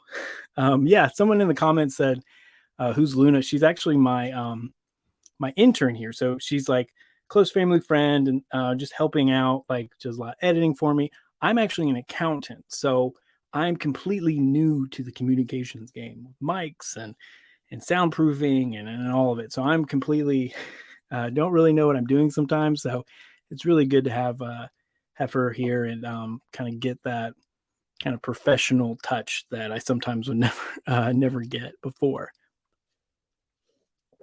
Oh, excuse me. So one of the things besides mentioning Trek and talking about Trek continually, I wanted to incorporate some just fun facts about Ukraine throughout the episode, kind of in between subjects. And one of the best ones that I found is that Ukraine actually is the world's largest sunflower seed producer in the world. So I know sometimes people talk about sunflower seeds and things like that associated with Ukraine. I was like, oh, wow. Okay. So they're the largest. That's impressive. Also, speaking of largest, they are like twice the size of Texas. So 2 Texases in the middle of Europe. So the biggest country in Europe, which I was really impressed by that. That's crazy because you look on a map, sometimes it doesn't always like add up. And so I was like, all right, interesting. And I didn't know this either. The flag, the blue and the gold actually represent like the sky blue, and then yellow is in like grain. And so it was like yellow and grain. They are the breadbasket of Europe. So again, makes sense. Little fun facts. And just again, please donate if you can. Really great cause, and that's why we're all here. And let's not forget and try to do as much as we can to help those people in Ukraine. So before we get into that, one of the big subjects that that I'm talking about is, oh my gosh, this has completely not only changed American politics, this completely changed the world forever. And this is kind of like a quick subject that some people have mentioned before. And it's even like it can be characterized in a simple like one sentence fun fact, or it can like deep dive. And so what I wanted to do is deep dive in how Star Trek, specifically Voyager, completely changed the landscape of all like American politics, of world politics, especially with this Ukrainian-Russian conflict specifically. Now it's not. Now it's when I was researching this, I wanted to say it's very just nuanced and it's very political. So it's like not always simple, always straightforward Trek, but to change it up a little bit. I mean, we're here for 10, 11 hours, so maybe a little something sounds good, a little something different. But again, this is kind of this whole tale about how Voyager changed the world.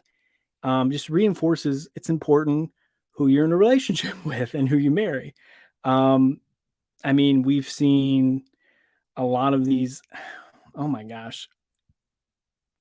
So we've seen a lot of these in the early 90s. Apparently, in this story, it's going to have sex clubs, corporate payoffs, and it's one of pop culture's supernovas that's involved in it. So it's kind of have a little bit of everything wrapped up in this. So it's going to be kind of interesting to see how this plays out. So in 1991, Jerry Zimmerman, Jerry Zimmerman marries a Goldman Sachs investor named Jack Ryan. That's a real name. Somebody named their kid Jack Ryan. Just kidding. And they had a son in 1994 named Alex. However, that couple divorced in 1999. And that couple divorced because it was at the height of the wife's, Jerry Ryan's, stardom. So Jack Ryan marries Jerry Zimmerman, Jerry Ryan. So she's at the height. She's the absolute supernova of the early 2000s. Everybody knows who she is. And not only is she getting it, like, kind of, I don't know if we've ever talked about this before, but on my podcast, we've talked about kind of the behind the scenes stuff that happened on Voyager. And so she wasn't always the most welcomed or most treated fairly, even with her cast members, but she was also getting it at home too, which is really sad. However, they decided to be civil and they got divorced, and their records are sealed to protect both parties, which is fine. He's very affluent. I mean, Goldman Sachs investor, blah, blah, blah. So it makes sense, but also she's in the limelight. So of course you want to seal records, protect everybody's case, and ultimately protect the child, because you just don't, I mean, you don't know what those records could do, like if they're unsealed. So the funny thing is that her husband, Jerry Ryan's husband, Jack, retired from Goldman Sachs and became a high school teacher. So I guess maybe the main reason they were arguing is he didn't want the limelight that came with Jerry Ryan, or he didn't want to be overshadowed, which might be true, because what we learn happens later. Some guys just can't take strong women and strong females, and I'm not one of those. I love my wife. She's very strong-willed, and I wouldn't have it any other way. Gotta have a backbone. So as we just kind of move forward with this, so her husband, Jerry Ryan's ex-husband, should I say, decides to run for governor. I'm not sorry, not governor, senator. And as the campaign progressed and it started picking up steam, the lawsuit was brought by the Chicago Tribune to open custody files and open the divorce files from the Ryans' divorce, because, hey, we want to know. Chicago Tribune's is being good journalists, nothing wrong. But the problem is that it's never been done before. They've never had these records unsealed, so it's kind of a controversial measure to do that. What are you going to do, So what happened is that the Los Angeles Superior Court ruled that, okay, several of the Ryans' divorce records could be open to the public, and that this court-appointed appointee would kind of like later decide which custody files should remain sealed and which ones shouldn't be sealed. And of course, the protection of the child is the utmost importance. I say that because eventually it doesn't become important. A few days later, they kind of backstory. Jack Ryan was running for the Republican seat in senator. So a lot of people in the Democratic Party were trying to get these divorce records released, and eventually they do. And so this court-appointed referee releases the divorce records, and boy, were they big ones. So apparently Jerry Ryan in the divorce alleged that Jack Ryan had wanted to take her to a family show.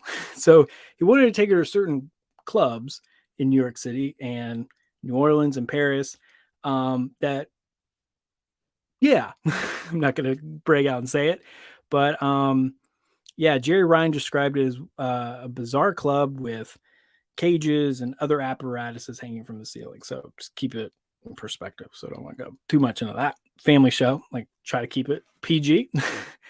So I think it's so funny that they released these, and then that obviously is damning to the child, because it's like, bro didn't need to hear that. So the decision to release the files, generated a lot of controversy, and it actually went against both parents' requests. Jerry and her husband did not want these to be released, but they were.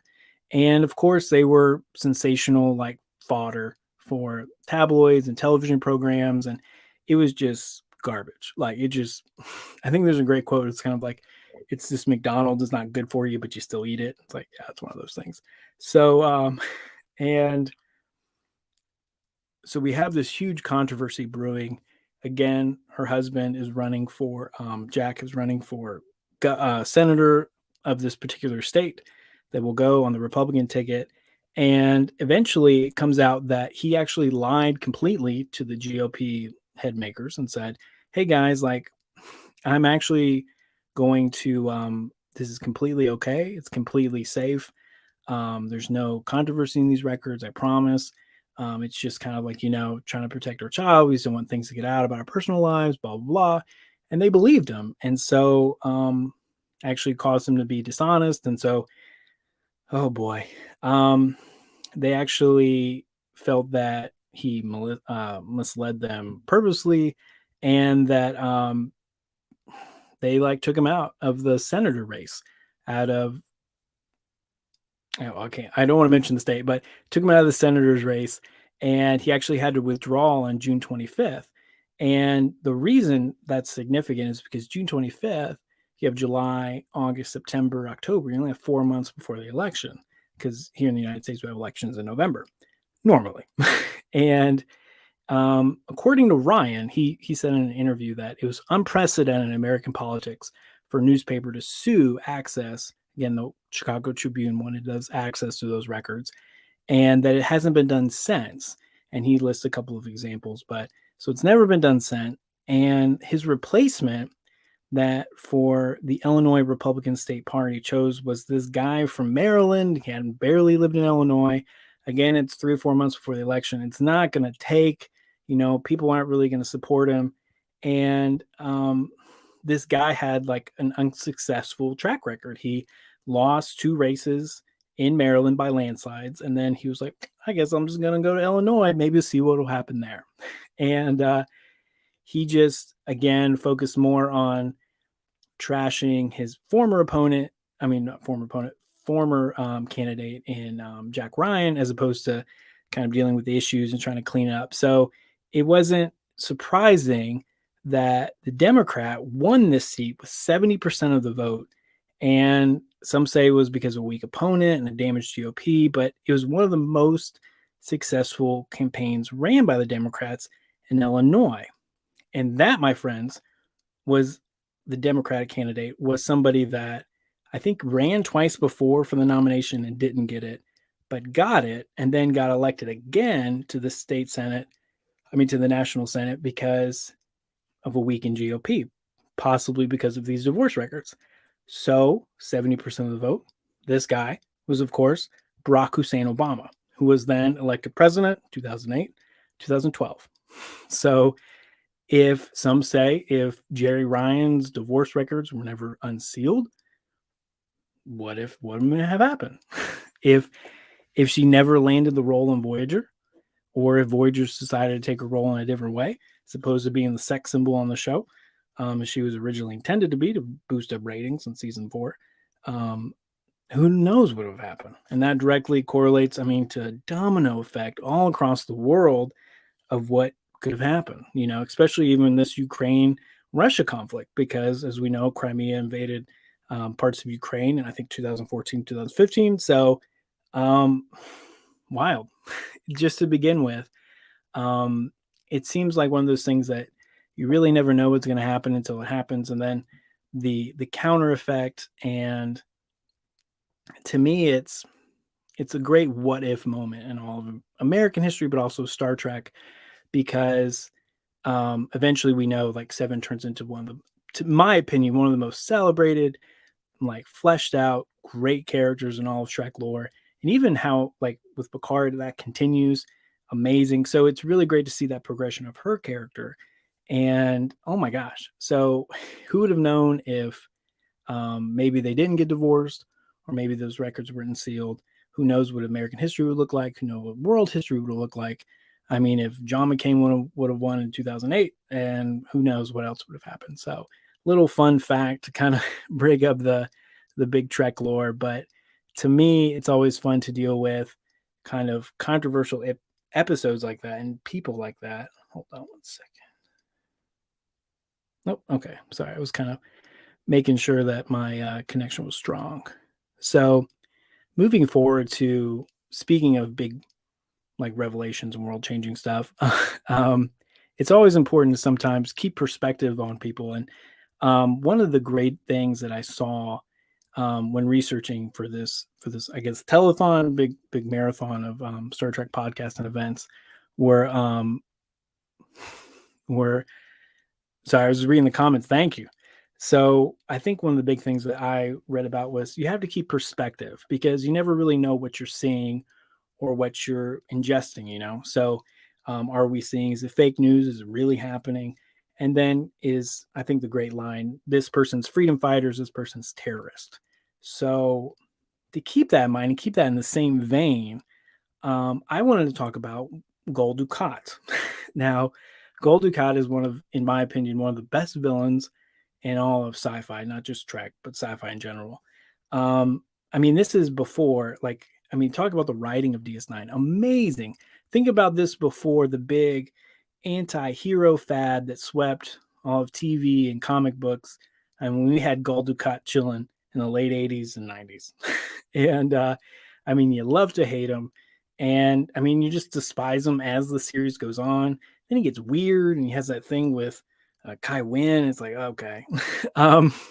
Yeah, so as the series goes on, obviously you just don't like him. But again, that's brilliant acting and just writing for the character. And to me, makes him one of the most complex and, like I said, fleshed out characters in all of Trek. And so this recent, I think it was on some forum board that was like, is he a good guy or is he a bad guy? And I think both arguments can be made specifically for Gul Dukat, which, I mean, to me, I always thought it was pretty one-sided, but I wanted to bring it up and kind of have this gray issue and talk about it because it kind of fits in again with the theme like of tonight is you have to be careful what you see both sides of the story. So I'm kind of playing devil's advocate tonight for Gul Dukat, which I don't like. And I don't think anybody does.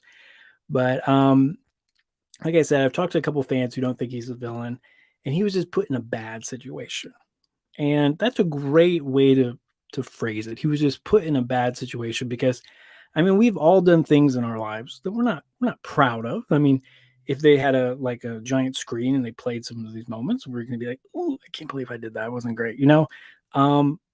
And maybe to some people, we're the villains. We're the evil people that in their lives, they're villains in their lives. And some people were the heroes.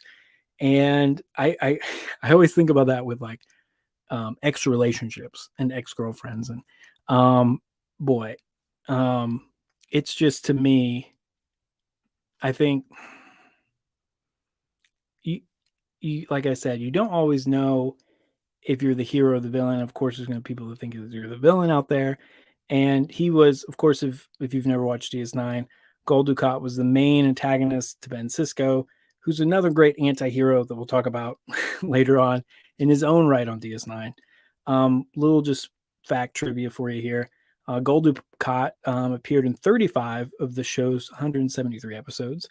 And his arc really came to a height with the Dominion War / Cardassia joining / call to the Pa Wraith in season 6, season 7 of DS9. And if you've never watched DS9, I promise that's all real stuff. I think I was explaining this to my friend. I was like, well, there's these things called the Pa Wraiths, and they live in these fire caves, and they're kind of like bad guys. It's like, okay. Again, great writing, best writing, but if you just like kind of take things out of context, it's like, what the heck? So the funny thing is, if you like, and kind of researching for this tonight, I watched some of the early episodes of DS9, and he actually is somewhat like very pleasant to the crew, and he even helps him out in a couple situations. Like for example, he teams up with Sisko to root out the Maquis in season 2. In season 3, the episode called Civil Defense, where the famous attention Bajoran workers, that meme comes from. Yeah, and the station kind of goes in riot mode, and he comes and helps and realizes he's trapped with them. So, I mean, he kind of did the right thing, trying to help him out, you know, but is he trying to do it for them or for him? So either way. And then when Jake and Sisko use the ancient Bajoran lightship model to fly to Cardassia, I mean, Dukat's there to greet them and congratulate them. So, I mean, he's not really portrayed as this over-the-top bad guy. But keep that in perspective. You have to remember the history of Bajor, what he was there doing, and all of the war crimes and terrible actions that he did before. So, of course, he's probably going to start off, if you're thinking of he's a villain, of course he's going to start off trying to manipulate and get on the good side of the new rulers of his world, of Bajor and Cardassian space. So he's gonna probably be kind of manipulative if you're viewing he's the villain. I mean, and yeah, like I said, you could argue he's portrayed as reasonable, kind, and helpful. He has the great potential to do good only if he could be redeemed. So if he could be redeemed, if he could change, he has a great potential to do good. And kind of reminds me of the series Breaking Bad. Like, he has a great potential to do good, but he doesn't doesn't do that. So and I think he was definitely ripe for redemption all throughout the series, up until the switch kind of clicks in the middle of season 6, and then it just goes all over the place, goes wild. It's a season 6 episode called Waltz. Just a quick recap. Dukat secretly conducts talks with the Dominion and instates himself as leader when the Dominion come to town. Yeah. So flash forward, he's captured by the Federation as they retook DS9 in the Battle of DS9. And in that battle, he lost his daughter Ziel when Damar shot her when they were evacuating. And he's just overcome with grief for his slain daughter. And I mean, who could blame him? Like, that is one of those things that, yeah, I mean, he's just done. Like, emotionally, mentally, he's just kind of done sitting in the cell when Sisko visits him. And I mean, that's super relatable, super heartbreaking to fans. And to have a reaction like that, like I said, we all kind of sympathize with him. And so Sisko takes this grief-ridden Dukat on a runabout to stand trial. And as they're on their way to stand trial, they're attacked and they crash land on a planet. And then I love this episode because I guess Sisko like breaks his arm or something like that. And then Dukat puts him in this like sling, but it looks like a TV dinner. So it's just, it's all over the place. So they're sitting in front of this emergency signal box, kind of all frequencies is going. So the drama of the episode, who's going to come first? Is it going to be the Dominion? Is it going to be the Federation? Let's see what happens. So we see Dukat is taking care of Sisko. Like I said, he bandaged his arm. He's trying to be like, don't go outside. He's caring for him, being compassionate. But mentally, again, his daughter just passed away. So mentally, he's not there. He's not in a good spot in this Waltz episode. He's hallucinating. They have Kira there, Damar, Wayoon. I mean, the whole gang are there.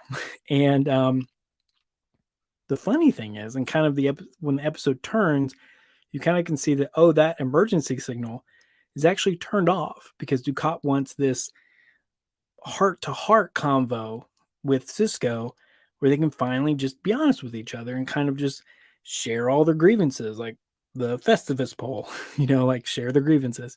Well, they finally got that heart-to-heart, and here's what Dukat's reason was for the occupation. And so, I mean, in his mind, he's saying, hey, they should have loved me and welcomed me for my progressive actions. I outlawed child labor. I gave less work in the camps. I increased food rations. And so in his mind, he was like, well, I was in a bad situation. I try to make it better. So instead of standing up to the powers that be and trying to say this is wrong and, sacrifice himself and be like, I'm not going through with this and have principles. He's like, well, actually, I didn't want to do it, but I was going to make change from the inside. I was going to make change from the inside. And that's what he's arguing. And that the Bajorans didn't want his help. So they kept trying to assassinate him and blow him up. And so, I mean, I think Dukat says that he has a line. It's like, they blew up a space dock and they had 200 Cardis on it. And and it was like, okay. So Dukat kills 200 Bajoran prisoners. And it's 200 lives for 200 lives. And he then argues that Cardassians, and then he starts getting off the rails. He's like, Cardassians are the superior race and Bajoran's the inferior one. And I'm like, dude, that's not the best way to convince someone of your argument. And that you'd be like, hey, let's play the racist card. I'm like, no, that's probably not good. And that And so Dukat is again arguing that Bajorans shouldn't think of themselves as equal to Cardassians and that they should be grateful. And then Sisko's kind of like egging him on, like, yeah, like you should have killed them all, man. And so and the reason Sisko's doing that is to get him hyped up so he can like beat him and make him pass out so he can finally get away. Excuse me, I'm talking a while. So he, like I said, he knocks Dukat out, fixes the signal, and gets a Federation boost. So the pro Dukat people say that the writer's character assassinated Dukat in this episode. That they took this super complex character and made him super one-dimensional. They made this guy who could have been great, almost this cartoon level of villainy, and they erased so many shades of gray that they had before this Waltz episode in season 6. And now he's just, quote unquote, a Bond villain and who declares he wants to set the Alpha Quadrant on fire. And so there is some like, how can I say this? I strongly disagree that the writers, quote unquote, retconned or character assassinated Dukat in the Waltz episode. The shades of gray to me are nothing more than just like the ramblings of a narcissistic psychopath, and his true intentions and actions are shown throughout the whole series, not just in this Waltz episode, but through the whole series. And so the Bajoran, and just kind of go back again, the Bajoran occupation is one of the darkest chapters in all of Star Trek. And I would argue maybe even all of sci-fi. And the writers of DS9 even said that it was a direct allegory for the Holocaust. And the season 1 episode, Duet, Kira describes what she saw when she liberated a forced labor camp. And without getting, too specific, I mean, you could honestly, if you take out the Trek elements, you could say she was describing what happened in the Holocaust, which is kind of crazy. So who was in charge of this occupation? Who helped the occupation? That was Gul Dukat. Even the series references him as being the prefect of Bajor for 20 years. So to me, they didn't retcon or character assassinate him in this one episode. It was kind of always there, as that narcissist. He was always that way. And like I said at the beginning, probably manipulated his way so that he could feel better about himself, get on the good side of that new incoming command with Sisko and the Federation, et cetera, et cetera. And hold on one second.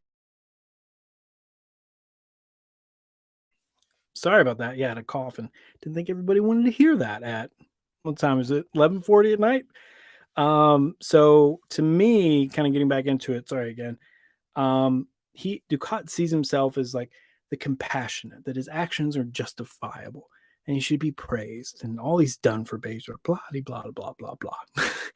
And I think there's so many attempts in the series that he's trying to persuade others to view him that way as well. Again, he's very complexly written and the acting is amazing. So if it was any other like not as good actor, probably would have fell flat, but it's amazing the job that they did with him.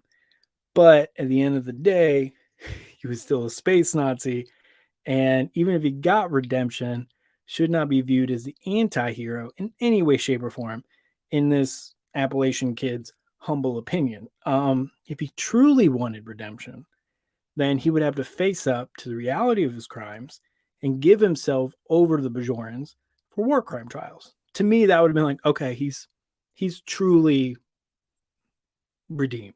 Like he's going to face the music. He's going to face for what he did, not persuade or kind of like not rewrite the history and be like, it wasn't that bad. Like, no, he's going to be honest and face the music, redemption. And to me, this is a really good quote. Redemption lies only in convincing people that his crimes weren't that bad and actually justified.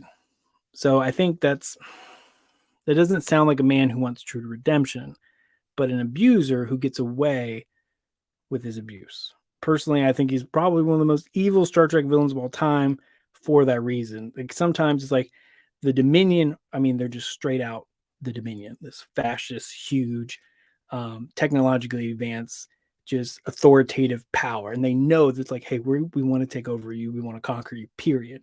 That's straightforward, like what you're getting with them, as opposed to Dukat when it's like, like is he bad? Like, he's trying to be good and he helps us out sometimes, but and to me, Dukat is the classic narcissistic psychopath. And you go, wow, that's a bold statement, Jonathan. That's a big, bold statement. And you're like, how can you say that and be so confident about that?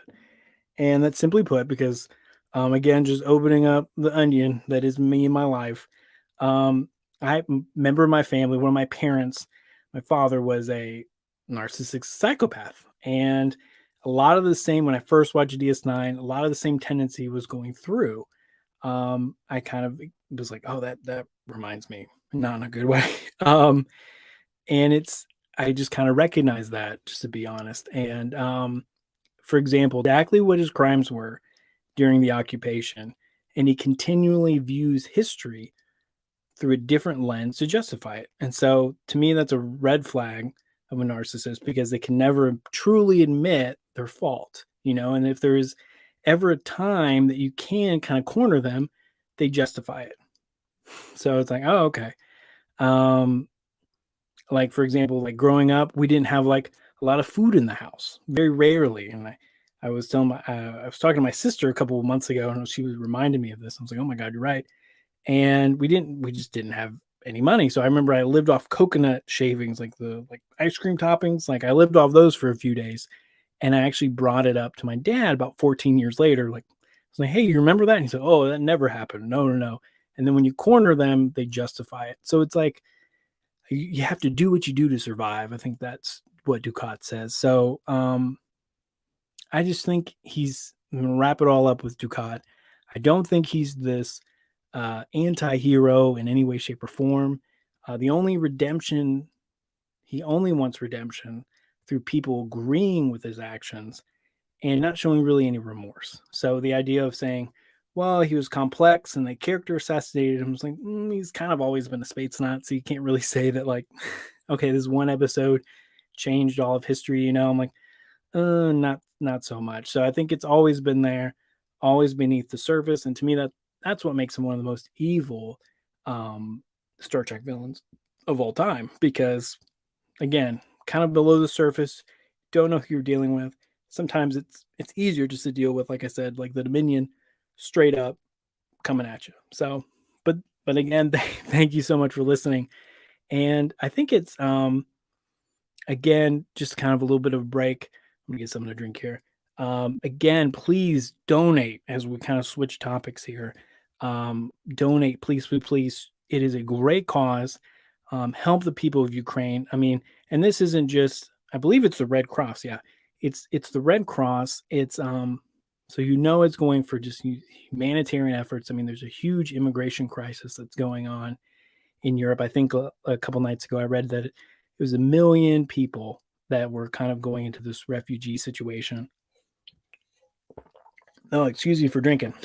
And it's talk about faith and humanity restored, is that if you've seen these stories on the border of whether it's Poland or Romania, and these people have made food and just clothes and just offering support and shelter to just complete strangers. And it's not something the government's mandated. It's just these people that said, hey, we want to come help. So that's truly inspiring, truly, I mean, uplifting, to be honest with you.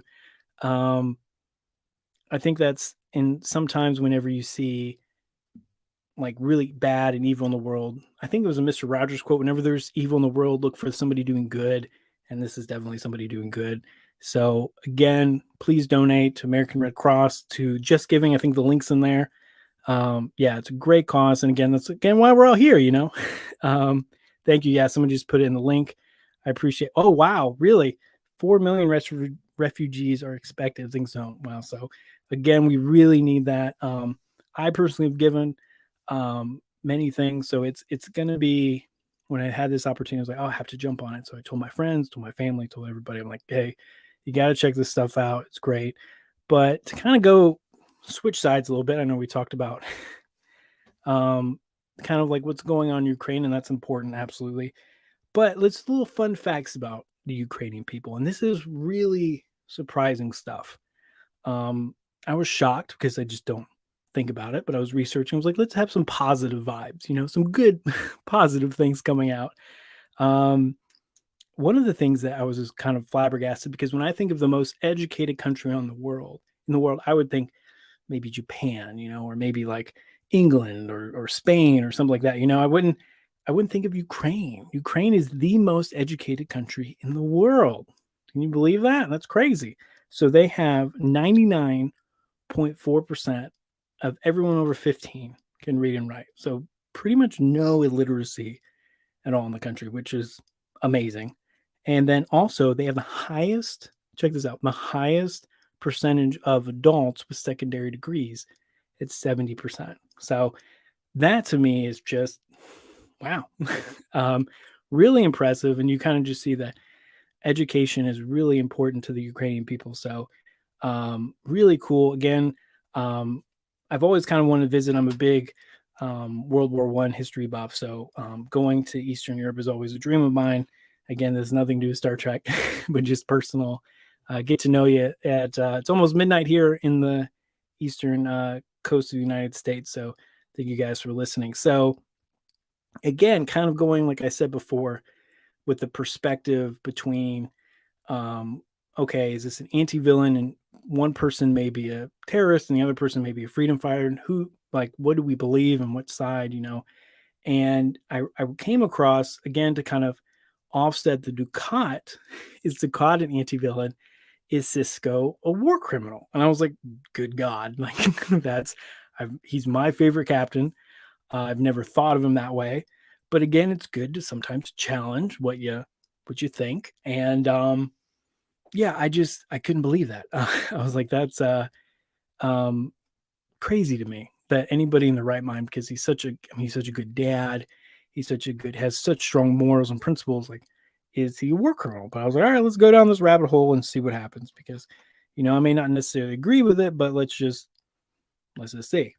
So, again, if you've never watched DS9, Benjamin Sisko is the main, is the captain of a space station called Deep Space Nine, which is in, I guess, far orbit of a place called Bajor, a planet called Bajor, and next to the only stable wormhole ever, and it goes to the Gamma Quadrant. Sorry, I'm going to get something to drink again.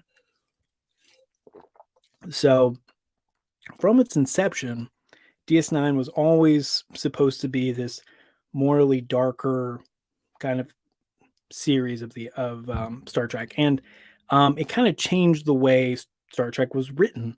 Normally, up to that point, it's always been on the Enterprise, and they're kind of going out, kind of an episodic show where it's, okay, every episode is going to be something different. We're going to get new people and new things. And sorry, I'm just reading the comments. It's true. Putin giving Dukat a run for his money. Absolutely. Somebody called him, I saw a sign, somebody called him Pootler. And I was like, that's hilarious, but it just sounds like poot. So I'm like, that's, never mind.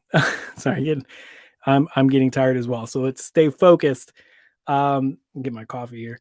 But so of course, so we have this kind of episodic, kind of everything wraps up with Star Trek traditionally. And I have no problem with that. I think it's great. I'm excited for Strange New Worlds coming out in May.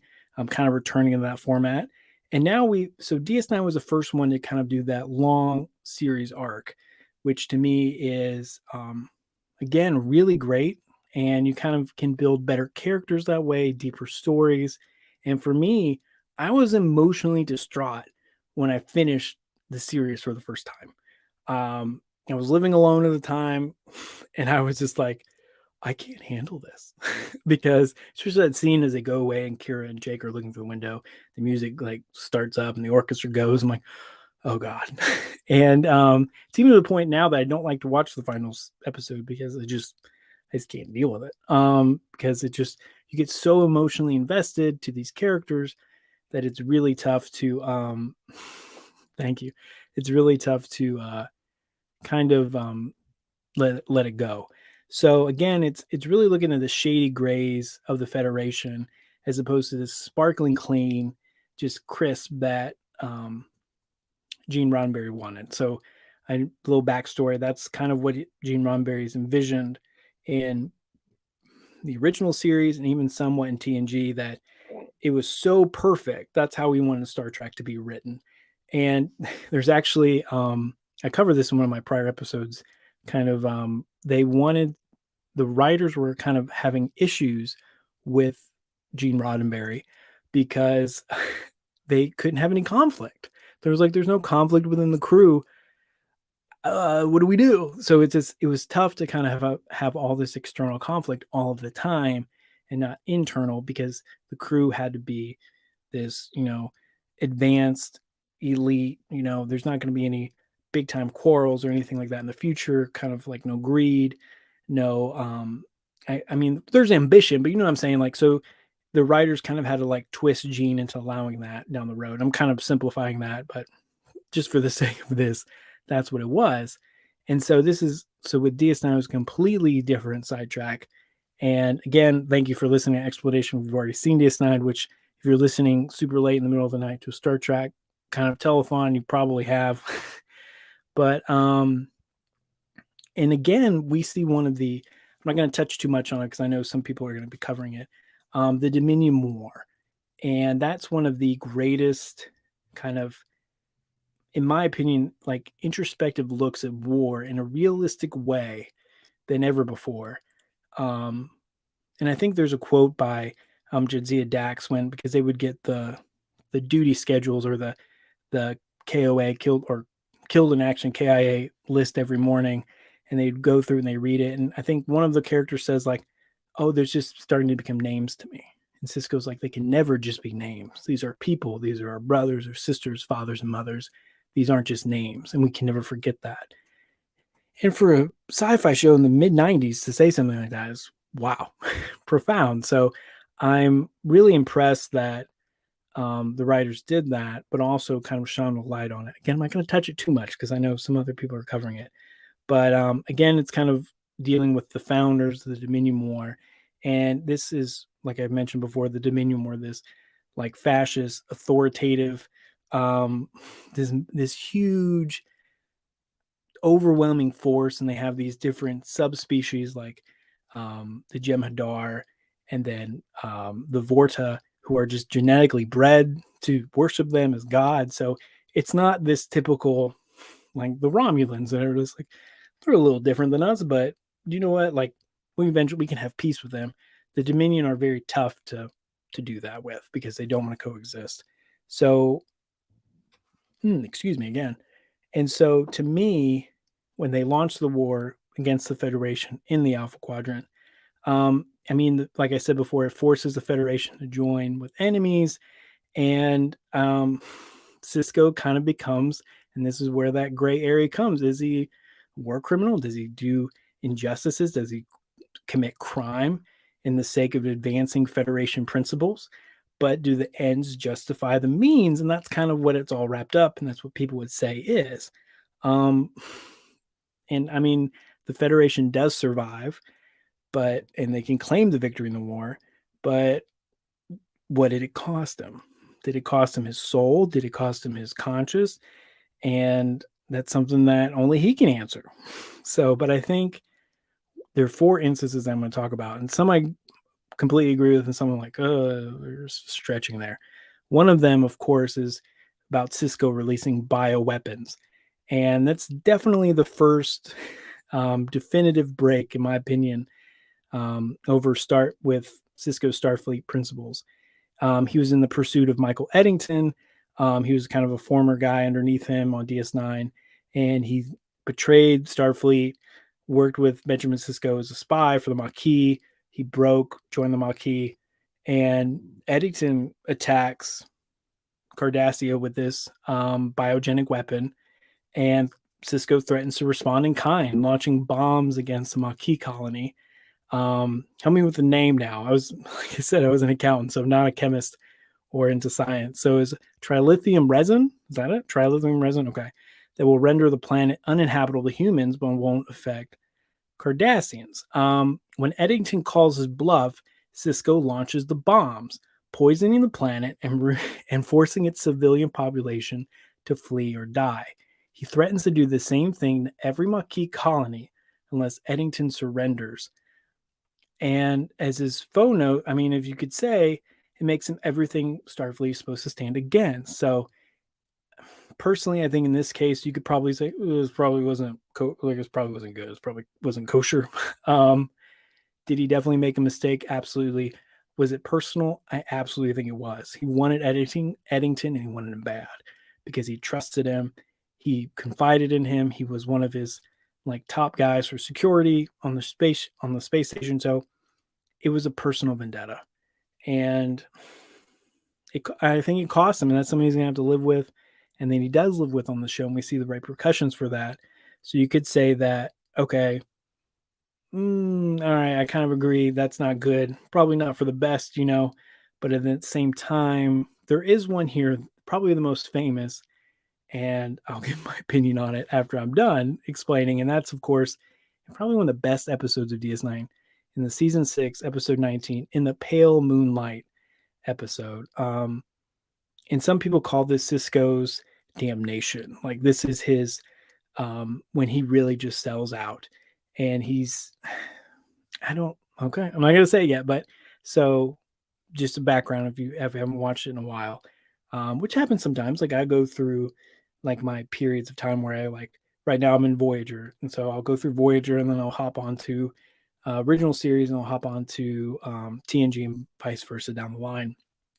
And so now they keep adding shows that keeps getting longer. So I know for me, I haven't watched DS9 outside of research for this probably in a couple of years. So still, if you've never watched In the Pale Moonlight, please do.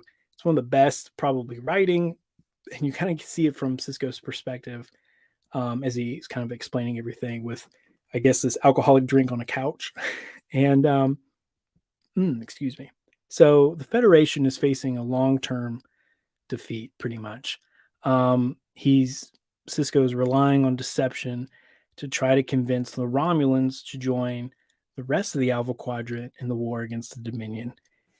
And they do this by blowing up a Romulan ship, and they try to make it look like it was the Dominion that did it, and they kind of fake this data rod, and it's a famous meme, like, it's a fake. That's where this comes from.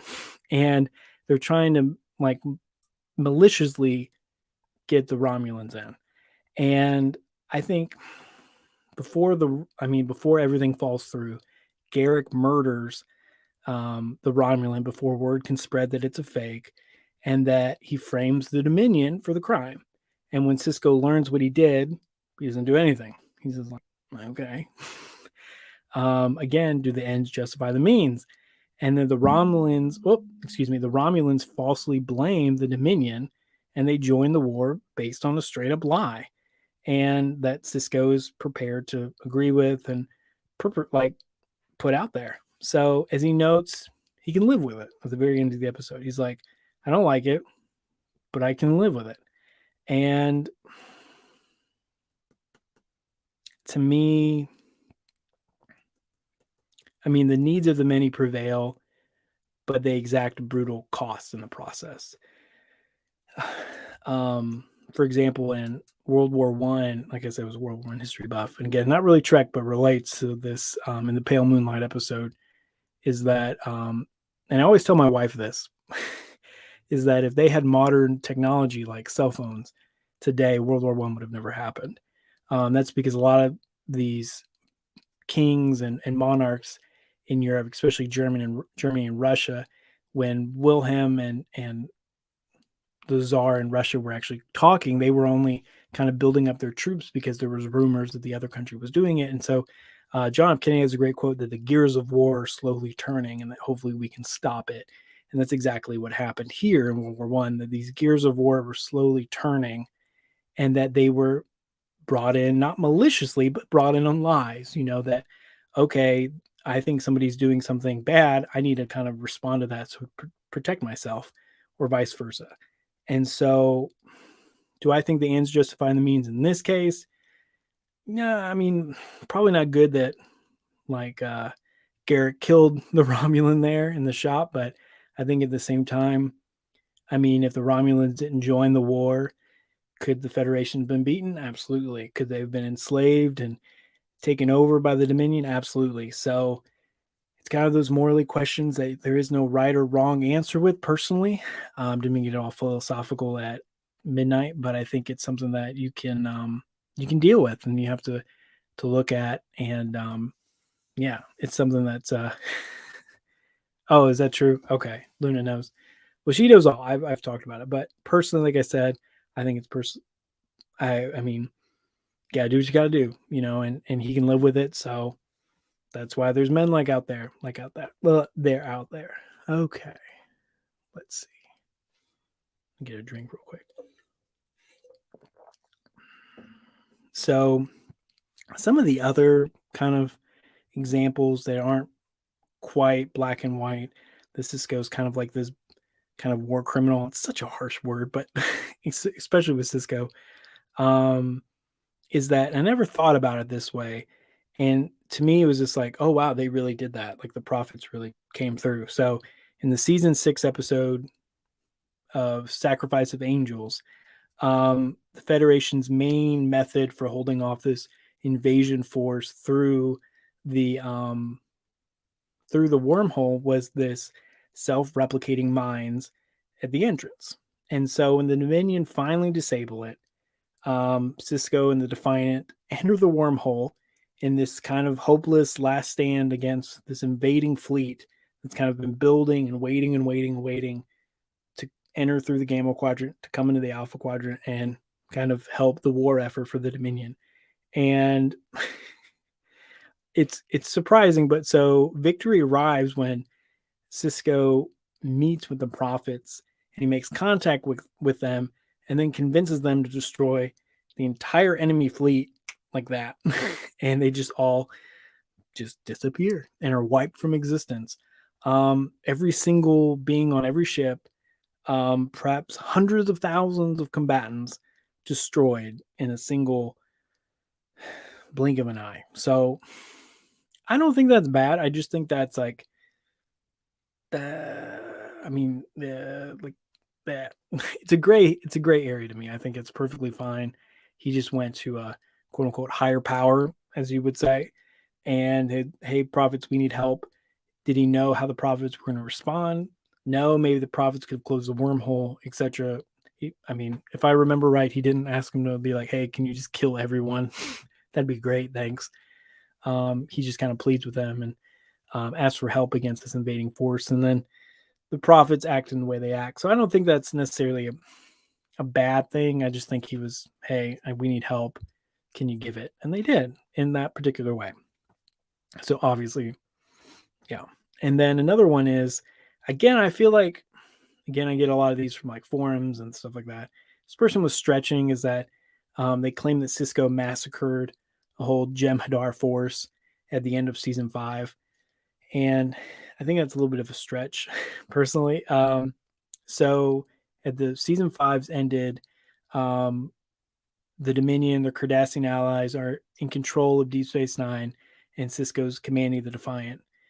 Season 6, again, right at the opening, episode 2, Rocks and Shoals,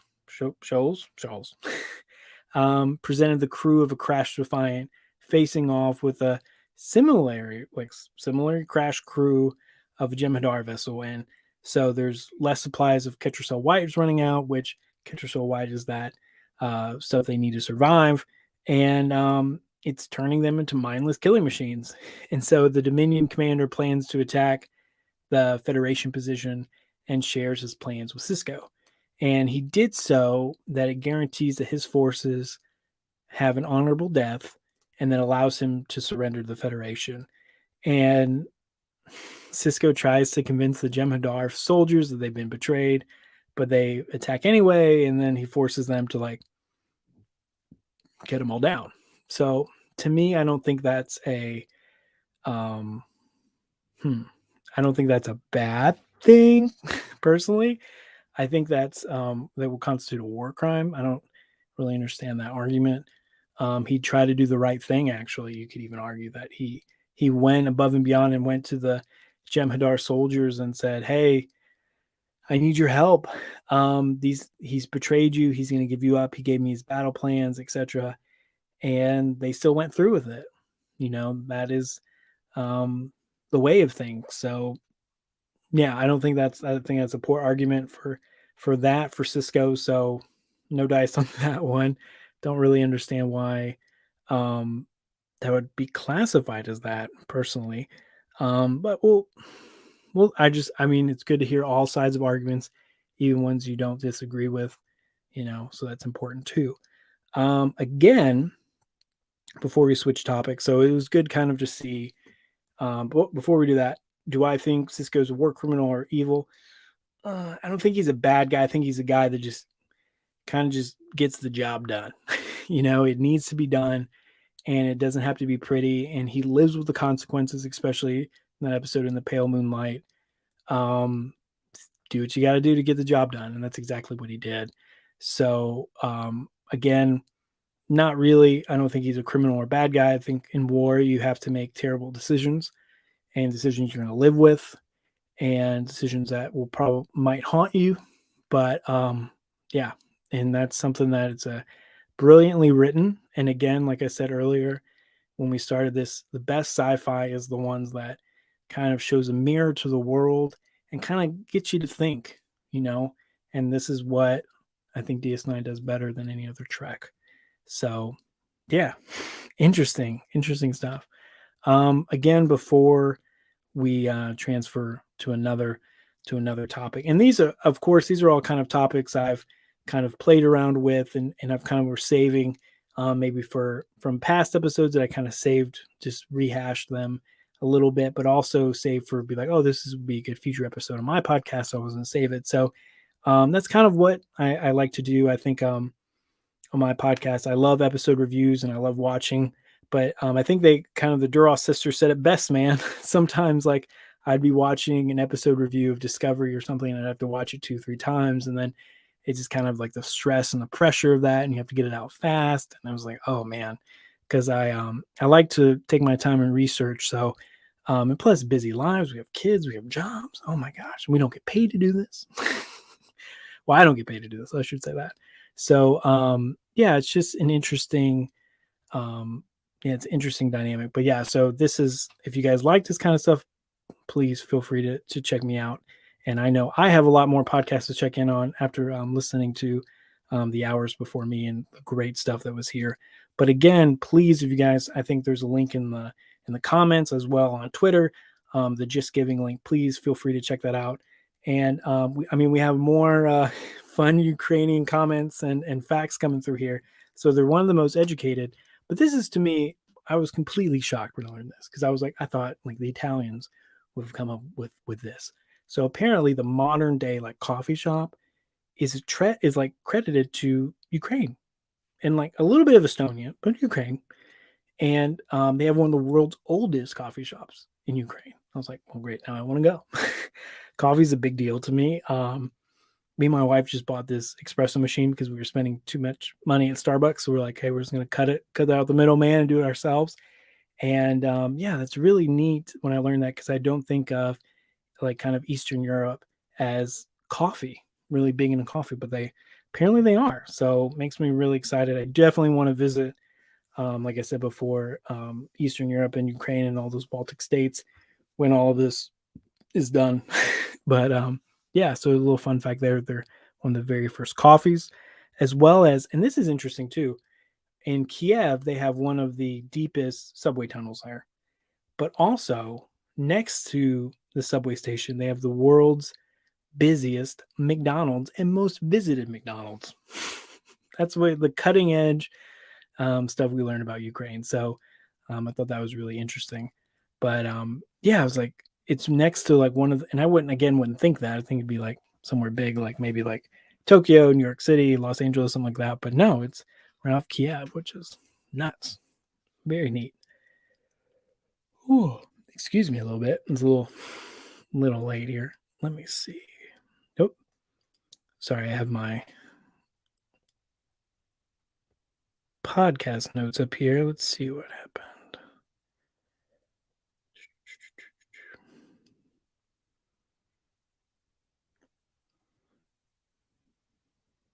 Okay. So sorry about that, everybody. Yeah, it was a couple seconds of silence. Yeah, I was just trying my laptop with all my notes broke, and I was like, oh no.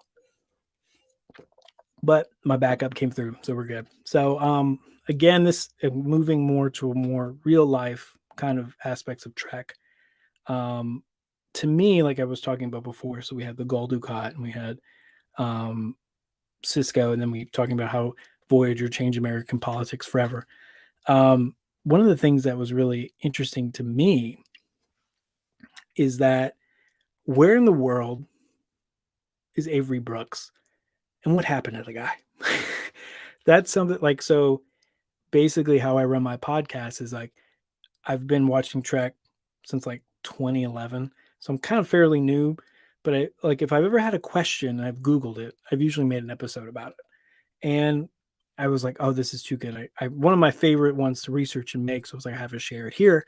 So one of the most interesting aspects about this is that really deep and kind of just complex, but also just a great guy all around. The more you research Avery Brooks, who plays Benjamin Sisko.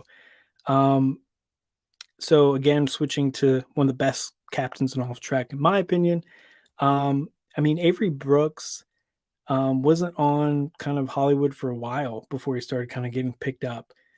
He played a couple episodes or couple plays in kind of like, how can I say this? A TV movie called Finnegan Begin Again. And it's kind of dealing with slavery and issues like that.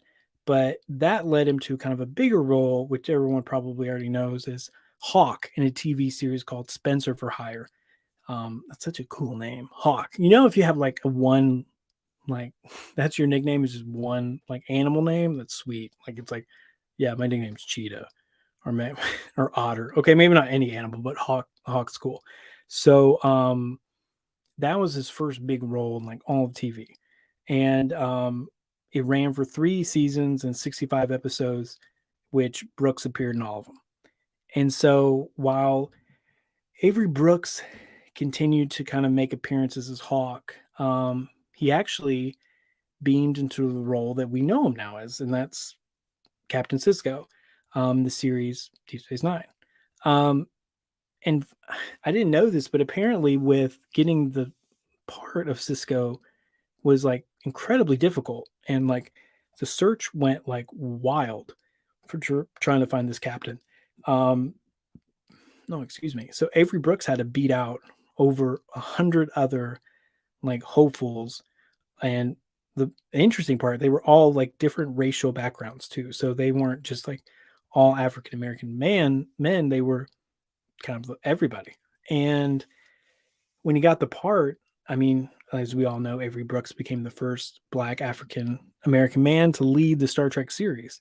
And I love this quote is that series producer Ronald Moore said about Avery Brooks, the person, he was like, Avery, like his character Sisko, very complex man. He's not demanding or ego driven. Rather, he's thoughtful and intelligent man who sometimes has insights into the character that no one else has thought about. And he has been unfailingly polite and a classy guy, and all of his dealings with him. So I was like, okay, like that's amazing. Like, how could you argue with that? So, again, just a recap. Avery Brooks played Sisko in all 7 seasons and appeared in 173 episodes of Star Trek Deep Space Nine. Doesn't seem like 173 episodes, but that's a long freaking time. I mean, as he's first introduced, he's seen grieving, like a grieving widower, which, I mean, immediately connects to the audience. And he's just lost his wife to the Borg in the Battle of Wolf 359. I love the conspiracy, like people like joke about that Wolf 359 was like an inside job of the Federation and not by the Borg. And I'm like, that's such, how deep in the weeds are we as a fandom that's a that's a thing. So also Sisko's a father of a preteen boy. And over the 7 seasons, as the series character grows and the series grows, I mean, he shows great leadership. He's promoted from commander to captain, and then it's also he's also revealed the final episode that his biological mother was a prophet. So forget that. It's been out for like 25 years. I guess I could say that. So I think that's, everywhere, everybody probably recognized him as the Cisco, because that's what prophets called him. He's the Cisco. And it was iconic for him, but again, he still, which I thought was crazy learning this, he was still continuing to do other work outside of Deep Space Nine. And the funny thing is, I think it's season 3 or season 4 where he like shaves his head and grows a goatee, and people were actually a lot of the showrunners and producers didn't want him to do that because his character on Spencer for Hire, Hawk, had that exact same like hairstyle. He was bald and he had a goatee, and so they didn't want him to have that. They didn't want him to have that because they were like, it's just going to look like Hawk is in space. And I'm like, it's kind of a stretch. So I don't know about that. To me, that's just kind of, I think that's a poor reason to be like, hey, if he wants to shave his head, let the man shave his head. Who cares? But so to me, though, he was still acting. Get back on track. Sorry. He was still acting. He was still doing several other things. During that time of Deep Space Nine that ran from 93 to 99, he not only filmed 4 Spencer movies, he was also seen in the TV series Gargoyles and in 2 feature films, The Big Hit and American History X. Now, if you've never seen American History X, you need to watch that movie. Period. I didn't know he was in the movie, and I was just watching it one day. I was like, oh my God, that's Cisco in this incredible, wow. But also Gargoyles, which I was kind of surprised about because as a 90s kid, I watched Gargoyles. Again, like probably like 10 or 11, probably when I should have been in bed. And I'll have to like go back and watch. I think it's on Disney Plus or one of the streaming services now, but I thought that was pretty interesting that he voiced in Gargoyles, again, all while being Captain Cisco. But sadly though, and I don't think it's a sad thing, but sad in the fact that we lost his acting because he was so great, is that he kind of ended his acting career. He was only seen one more time after 1999, and that was in a movie 15 Minutes with Robert De Niro, and that's like the last we'd ever see him as an actor. So he didn't stop working. He was part of many documentary projects, one being called The Captains, which if you haven't seen it, please go see it. It's great. Has all the captains being interviewed by William Shatner from all the Star Trek franchises. So that includes Scott Bakula, Kate Mulgrew, Chris Pine, Patrick Stewart. And if you've ever seen the Avery Brooks documentary or interview on this documentary, you have to kind of go see it. It's really wild. Wolf 359, clearly it was an inside job. I think there was like 30,000 or 10,000 ships destroyed. The fact that he's not talking about it means it's an inside job. But I'm completely lost my train of thought now. No, I was going to say that, the Borg. Jeez. If you haven't watched the season 2, episode 1 of Picard, I loved it. I thought it was great. I'm not going to go any more into that. I don't know if anybody else is covering that time on, but it was great. I loved it. And either way, sorry, I'm going to get back. If you've never seen that interview with Avery Brooks on The Captains, it is unique. And that's a nice word for it. Definitely not what I was expecting. I feel like he was kind of messing with Shatner in this interview. He's kind of like talking like endlessly about jazz, and he's making like confusing metaphors, and it's kind of like all over the map. And like, I think you need to see it, but I think it's definitely an interesting. Yeah, it's definitely interesting. But to me, what I thought was really neat was that now at this point, he was 71 years old. He's actually an accomplished musician you believe that? He's accomplished. He knows how to. Not only can he act beautifully, he can play and he can sing. He actually released a CD titled "Here." That's the name of the title. It's kind of that old bit. I'm like, who's on first? It's called "Here," and it's a jazz album that contains spoken word poetry, as well as many jazz and blues covers. So I think it's on Spotify. I think I listened to it when I was kind of researching this. It's interesting. He's also part of an opera CD called Tania, which I'm not a big opera fan. I think the only opera I've ever listened to was when Freddie Mercury did the song for the 92 Olympics in Barcelona. I think it's about it. Shout out to my wife for turning me into a Queen fan. Anyway, I digress. But it's kind of like, why did Avery Brooks kind of stop appearing on the screen? And Avery decided to put his abilities to use as an acting teacher, and he's never stopped being in the arts. So I thought that was really interesting, really cool, and kind of speaks again to what Ronald Moore was talking about. He's an incredibly intelligent man, very deep, very complex. And I thought that was really good that he just didn't decide to become a hermit. He wanted to share his gift. And he's actually an associate professor of theater at Rutgers in their Mason Gross School of the Arts. So, a little fun fact. And another fun fact is that Avery Brooks originally began teaching in 1976, but left because of his acting career. And then he came back. Once his career was complete, and then became a part of the Rutgers full-time staff. So last time I could see, he was still a distinguished, he was added, I'm sorry, he's a member of the Rutgers Hall of Distinguished Alumni, and he seems to be largely retired from teaching now. So at the moment I researched this, that is still true to the fact. So he taught for a number of years, and that was really cool. And I think there's some, I think it's called The Captains or something. It's not in the documentary, but they're all on the stage, and Shatner is like a hot mic situation. He leans over and says to Avery, he's like, "Look, you got to talk. People came to see you, and they paid a lot of money to get in here. So you got to talk, man." He's like, "Oh, okay."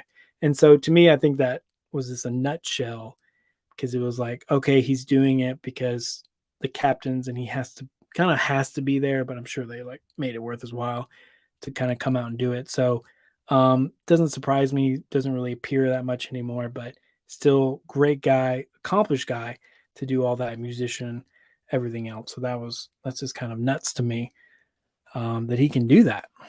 So wow. So far we've covered a lot so far in the past almost near hour and a half. Wherever you're at, wherever you're listening, please take a stretch. I wish I could do that. Take a stretch, walk around. And again, check out the link. We've been doing this a lot. Yeah, apparently he didn't want to. I'm just reading the comments as they come up. Yeah, he didn't want to be on the panel.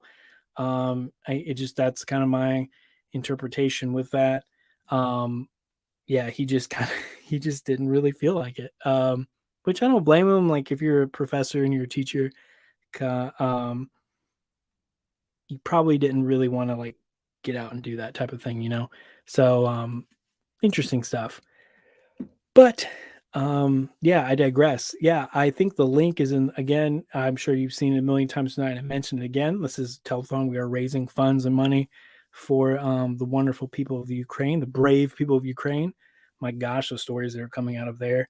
I think one of them, like the grandmother was handing out sunflower seeds, and that this Russian soldier was kind of pestering her and kind of agitating her. So she gave him some and was like, "Well, when you die, hopefully the ground will sprout sunflower seeds." I was like, that is incredibly dark, but that granny's got some gumption on her, as we say in the South here. Wow. So again, please continue to donate. It's for a wonderful cause. People of Ukraine. Again, this is more Red Cross humanitarian. I don't think this thing's going to be done anytime soon. So it's something we want to keep an eye on and keep the pressure on, with giving and helping any way we can. I think a lot of people in here would rather be in bed, but this is for a great cause and great source. And I just thank you guys for listening. I thank for everyone putting this together. It's no easy feat. It's a lot of, I'm sure, engineering and planning and scheduling and then setting all this up. So thank you guys for listening and then for also setting all this up too. Yeah. So going through just my kind of timeline here, I think, do we have any more? Most visited coffee shops. Okay. Sorry about that. I had one of my drinks fall, and that's not fun. So I have to clean that up. But so one of the interesting facts about Ukraine is that card games are very taboo there. So don't play card games when you go to Ukraine. Its game is kind of considered to be gambling and kind of like not good. So that's what this fun fact is. So my grandma was that way. She was from Mississippi and Arkansas. So I remember like growing up, I'd play like solitaire when I go visit her. Solitaire. I was like a 9-year-old, right? And she'd be like, "Oh, that's bad. Don't play with cards." It's like, okay, like all right. Not saying if you think cards are good, bad. I'm just that's my life experience. So anyway, all righty. Let me see. Okay, but again, thank you for donating. It's very great. So today, as we kind of wrap up, we got about another half hour left. Kind of going into we've covered some heavier subjects, which I think is perfectly good to do and kind of flesh out. But it's also okay to have some fun subjects to talk about, especially like more recent subjects. Oh yeah, that's right. Halfway point. Wow. Well, congrats everybody. That's awesome. Yeah, it's just crazy that yeah, kudos. I think there's people way after me on this, and kudos for you guys. Hopefully you're getting sleep, getting coffee, and getting everything ready. Because I know I definitely need to. But anyway, yeah, this is more kind of recent news. I thought this would kind of be fun. Not something I'll always incorporate into in my normal podcast, but I call it news and brews because sometimes I drink beer or cold brew. I'm very big into cold brew, like I said before, very big into coffee. So I was like, I call it my news and brews. So I call it that. So sorry, my getting all these texts. So again, thank you so much for listening. But apparently on another podcast called the Delta Flyers, which has Garrett Wang and Robert Duncan McNeil on it, they actually were talking about how they kind of got like body shamed in Voyager. And this kind of just came out. Of course, if you've never listened to Delta Flyers there, this is kind of a recent thing too. Like all of these like past shows are being like, hey, let's throw a podcast. I'm a huge Scrubs fan. And so I know Scrubs is doing it. The Office is doing it with I forget their names, the two ladies from the Office. So it just kind of seems like this recent phenomenon, and Star Trek Voyager is no different. And like I said, Wang and McNeil have a great podcast. If you haven't listened to it, please do. But they talk about and recount episodes, etc. And they were recently talking about an episode in the filming over the 7 seasons of Voyager that apparently they both kind of just enjoyed what they call the craps table, which is, I guess, just a bunch of food laid out that anybody can eat for the cast and crew. And so they're just enjoying it too much. And then the writers were making cheap comments about their waistlines, about how they were expanding and kind of getting bigger. Now, they specifically say that in an episode titled Demon from season 4 is when they like talked about the lines. And like I said, I was going through Voyager recast. What does it say? The tractor story? Okay. And so the tractor, I heard about that. The tractor story. Yeah, I'm getting distracted. They so apparently this guy, this old Russian farmer, just finds a Russian tank and then just like keeps it. And then the Ukrainian government came out and said, hey, anything you find or take or get, whatever, you're going to have to pay income tax on that.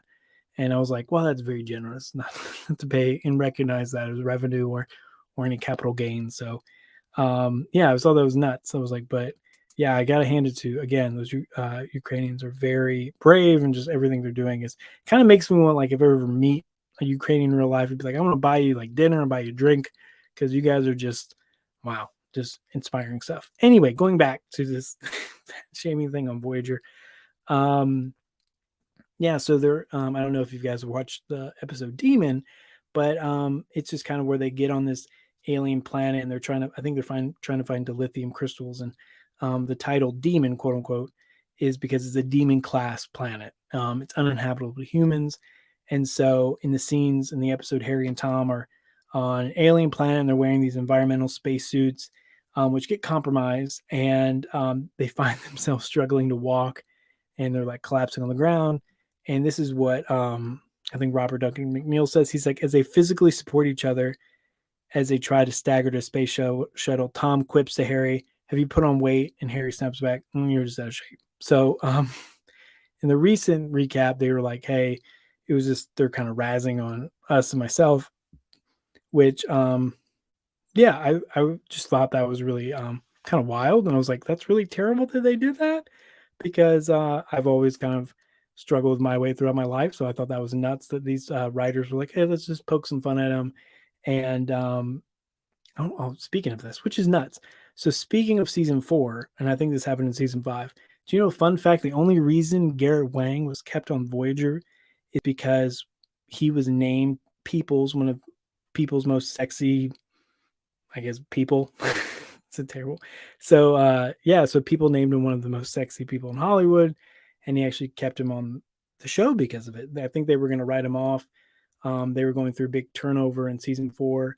They got rid of Kess. They got rid of Kess, and I think they were going to get rid of Harry Kim, and which is nuts to me that they would do that, because he's a great character.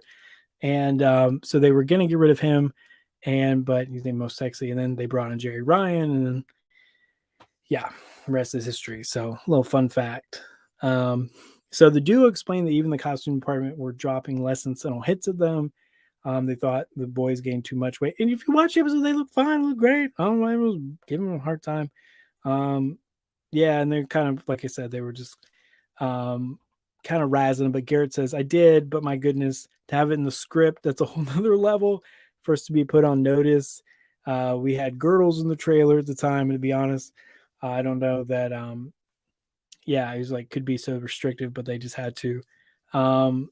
No, and they said, they were like, yeah, it was restrictive, we didn't want to, so screw it, we just threw it off. Wayne's like, I'm not doing it, and Robert jokes, I loved it was great.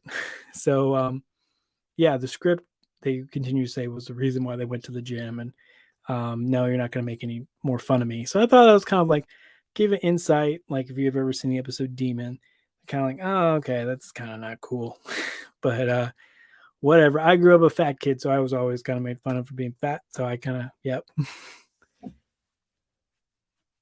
Oh, did he? I don't know. I was kind of just, he could have refuted it. I was got this from my news sources, and I was kind of listening to the episode while I was working. So I take your word for it, man, or whoever you are. I take it, if he refuted, he refuted it. Or maybe he didn't. Maybe they just told him to. I'm just kidding. Either way. So also this, I think, would be really neat. Another neat piece of like news story out there. And also shout out to I think Alan, my good friend Alan. I think he just tuned in. Alan, this is all for Ukraine, kind of supporting Ukraine. And again, I think the link's in there. We're trying to donate for the Red Cross to help give aid to the Ukrainian people, which is great. But again, kind of going back to what I was talking about, so sidetracked as we get later and later. I think as we deal with deal with shows and things like that, as we know, Picard is only scheduled for season 3. Oh, about the People magazine thing. He could have, that's what I've heard, like in documentaries and just like episodes I've heard. I mean, he could have refuted that, but maybe, I think when they wrote off Kess, I think that was very deliberate. Like, she was brought in to be that sex. Oh, sorry, she was brought in to be that sex appeal, and then didn't pan out that way. So I thought she was a great character. The Neelix relationship was annoying, just to be honest. I didn't like that. I felt like it was kind of forced. Like, I saved you, so you have to love me, and I was like, not that cool. But I really didn't like that at all. But I was thinking about going with yeah, I thought Kes was great, and I thought they could have explored that a little bit more.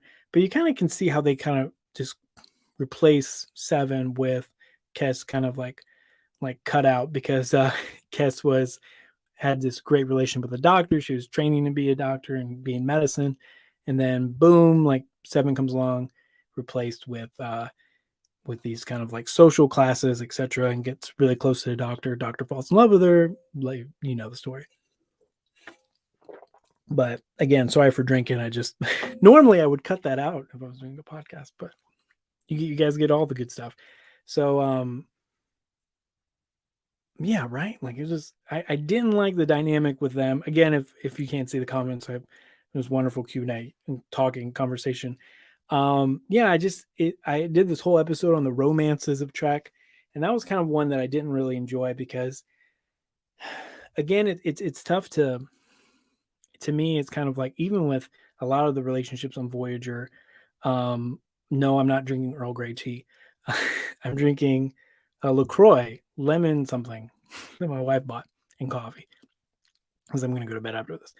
No, so I just feel like a lot of the relationships on Voyager were very kind of nuanced and kind of awkward, especially I think the B'Elanna and Tom thing was kind of just forced. They're like, okay, we need this stable relationship to go. And plus, to me, I think, I always wanted to see Chakotay and Captain J might get together personally, but that was just me. Anyway, sorry, I digress. I can get rambling. So specifically, like, we know all these prequels and other shows are coming out, and Picard is ending in season 3, sadly. And it kind of makes sense because we know that Patrick Stewart's a little bit older, and there's been kind of kicking around that it was going to be possibly maybe 5 seasons or 4 seasons, but they've come out and said it was going to be the end of season 3. It's going to be the end of the series. Kind of makes sense again. Really curious what season 2 is going to look like with Q and etc. But anyway, I digress again. So one, I think, show that I think we definitely need, and I would love, if we're going to have to rehash the TNG like prequel stuff, is dealing with Worf's Worf. Sorry. If you ever open the seafood chain, I think I would want to call it Worf's Worf. Just anyway. I'm getting way off script. So anyway, I think another fun fact, the one actor with more Star Trek appearances than anybody else was Michael Dorn, as we know, played Worf, Starfleet's first Klingon officer. And so last year, Maria Sirtis, who played Deanna Troi in Star Trek, told this magazine that she'd most like to see a Star Trek based around Worf. And so Colin Meaney, in this current interview, most recent interview, actually said that he'd absolutely love it and he'd go for that, and that he loves Michael and that it would be great. And I personally would love that too, because Worf, of course, we know, I think he becomes an ambassador later, from Kronos down to the Federation. So I think that'd be awesome to kind of see him maybe a little bit older. Maybe he's in Picard, because there's been rumors about that in season 2, season 3. So I think it's definitely kind of an interesting kind of dynamic to see if we ever get that. But it's one of the top lists to me. That, and if Geordi ever finds love, we'll see. But yeah, Meaney was actually, I think, as we know, he is the most important person in Starfleet history according to Lower Decks. Hold on. Meaney had a great kind of like backstory. He got into the makeup every day for all those years. He's like, I don't know how he does it. Apparently it took him like 3 hours, Michael Dorn, every day to do that makeup. And there's an episode in DS9 where like Cisco and O'Brien, and I think maybe, I don't know if it's Bashir or not, but they kind of had to go and infiltrate this secret Klingon fraternity type club, because they were thinking that Gowron was changeling, etc. And they all had to wear makeup, and Colin Meaney's like, and I quote, he's like, F that. He's like, I don't know how that man, Michael Dorn, sat in the chair for that long, all those years, freaking, again, most appearances in Star Trek history. I mean, he has several, I think it was, TNG and DS9 that he's in. Yeah, he's like, screw that, I'm never doing that again. And so I don't blame him, but yeah, he said it was like awful. Oh, I would agree. Yeah, they were like, I would do makeup for 3 hours a day if it made me look as good as Worf. I'm like, I don't know. Season 1 Worf with the puffy hair was interesting, interesting to say the least. But I think it's, I don't know. Like, I think it's I would love to see Worf series. Maybe and I know I've talked about DS9 a lot tonight, and there's a reason why, because DS9 translates so well to kind of what's happening in the world around us. Oh yes, thank you. I think it's Mission Obsessible said she saw Michael Dorn at a con and said back in 2012 he wants his own show. That'd be perfect. Like, I would love to kind of see what happens, even with Alexander, and maybe not Alexander. Alexander kind of annoys me personally. But I think it would be great to have that. So maybe in the future, maybe one day, just don't make it a cartoon. I have nothing against cartoons. Just I think Worf deserves to be live action. I don't know. Yeah. So apparently, also, hold on 1 second. Oh no.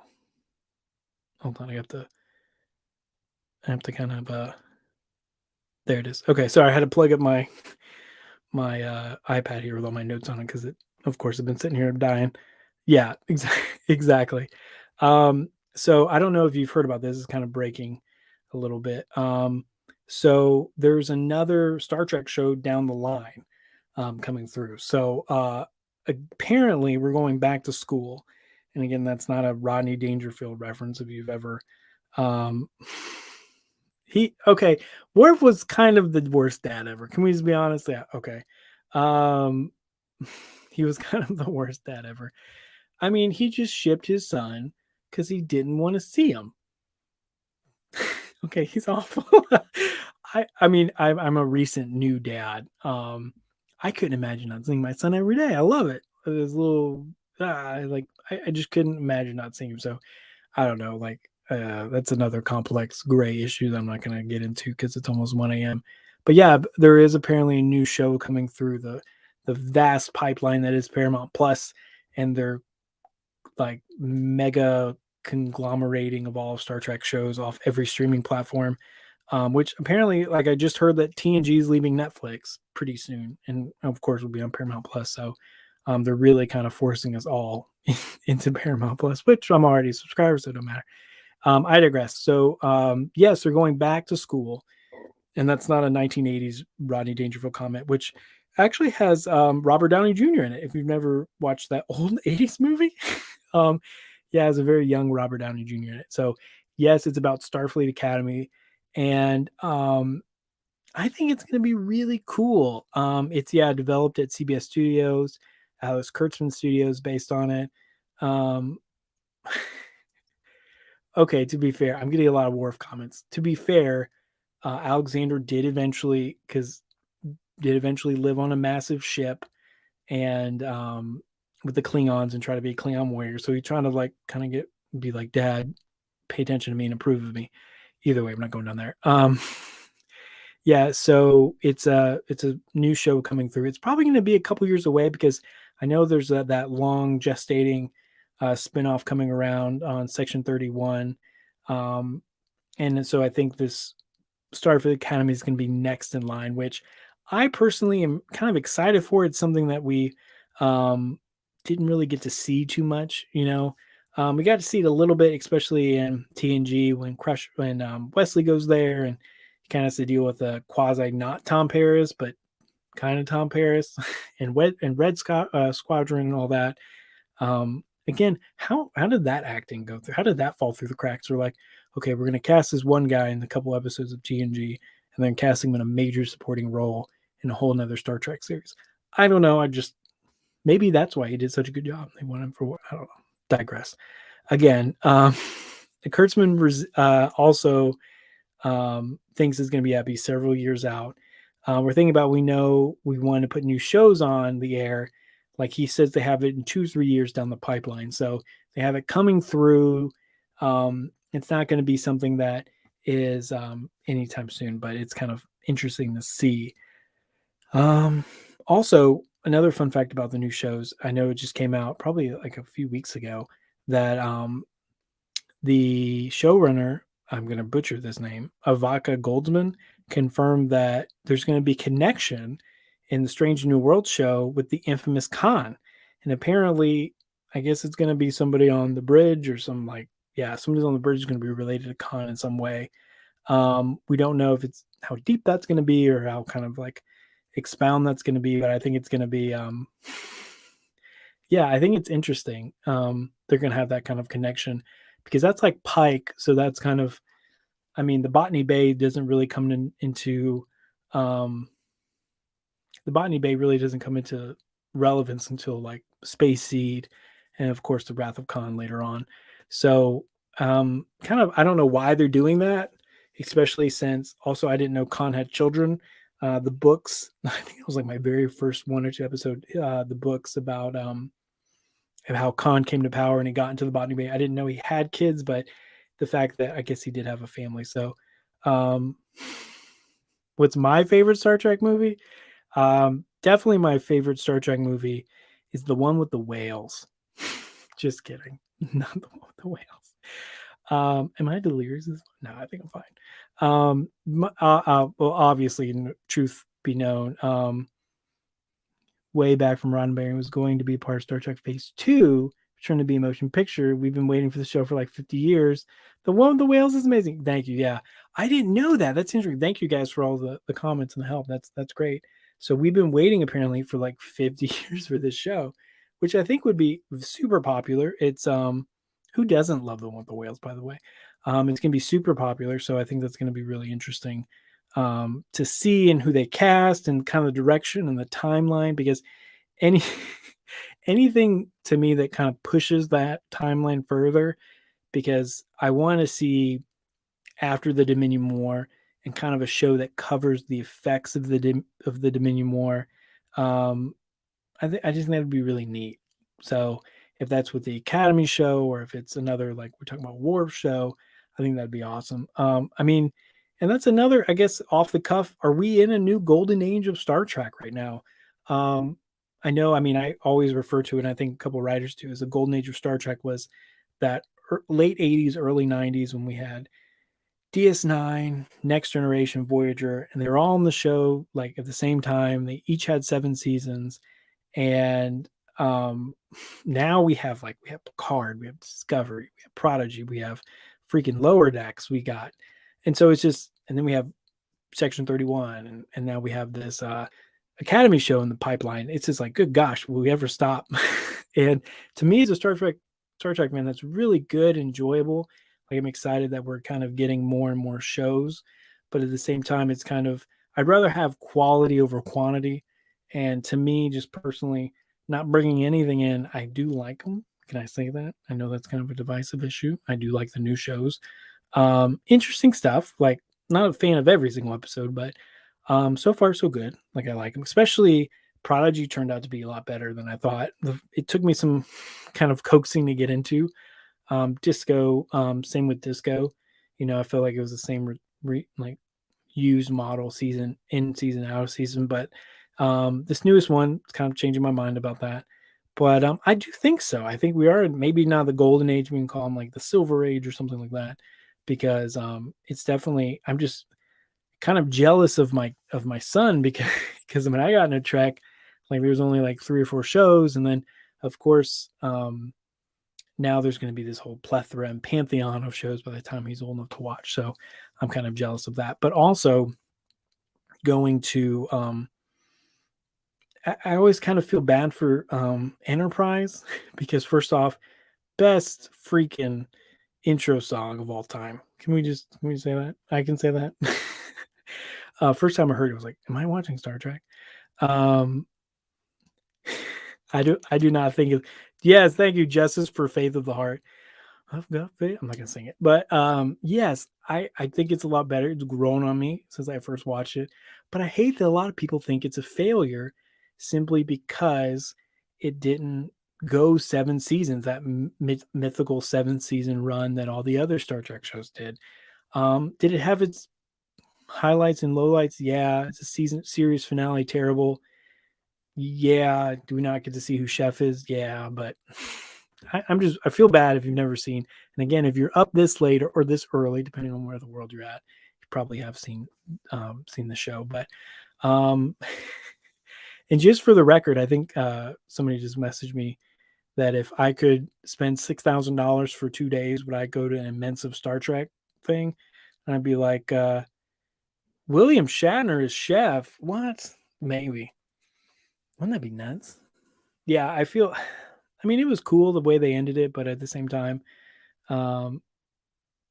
yeah, exactly. It's kind of a TNG thing, not Enterprise, and I feel like they could have Archer a little bit better. And I would love to see like that's a thing like with these shows coming out. Kind of going off the cuff here, guys. Yeah, I have like a lot more subjects I wanted to cover, but I like this organic Q&A back and forth.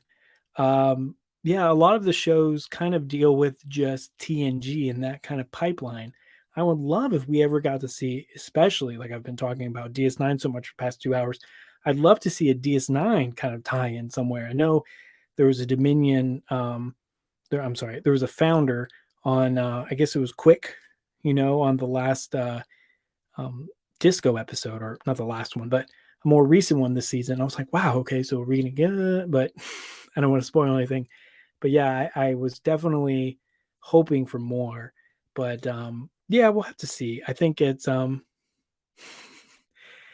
thank you so much, guys. Yeah, I think so far, I would love to see that, but we'll see. I think it's gonna be kind of go around a little bit. I think there's going to be a lot of things in production, and I'd love to see an Enterprise kind of down the pathway, but we'll see. It's definitely a lot of things all at once, so it's kind of all over the place.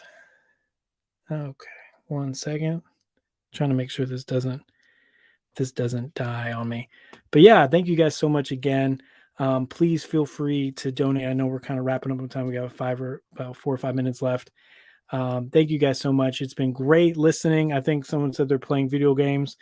Yeah, exactly. Yeah. Yeah, I would love a DS9 more inspired show. But yeah, thank you guys so much for listening, for donating.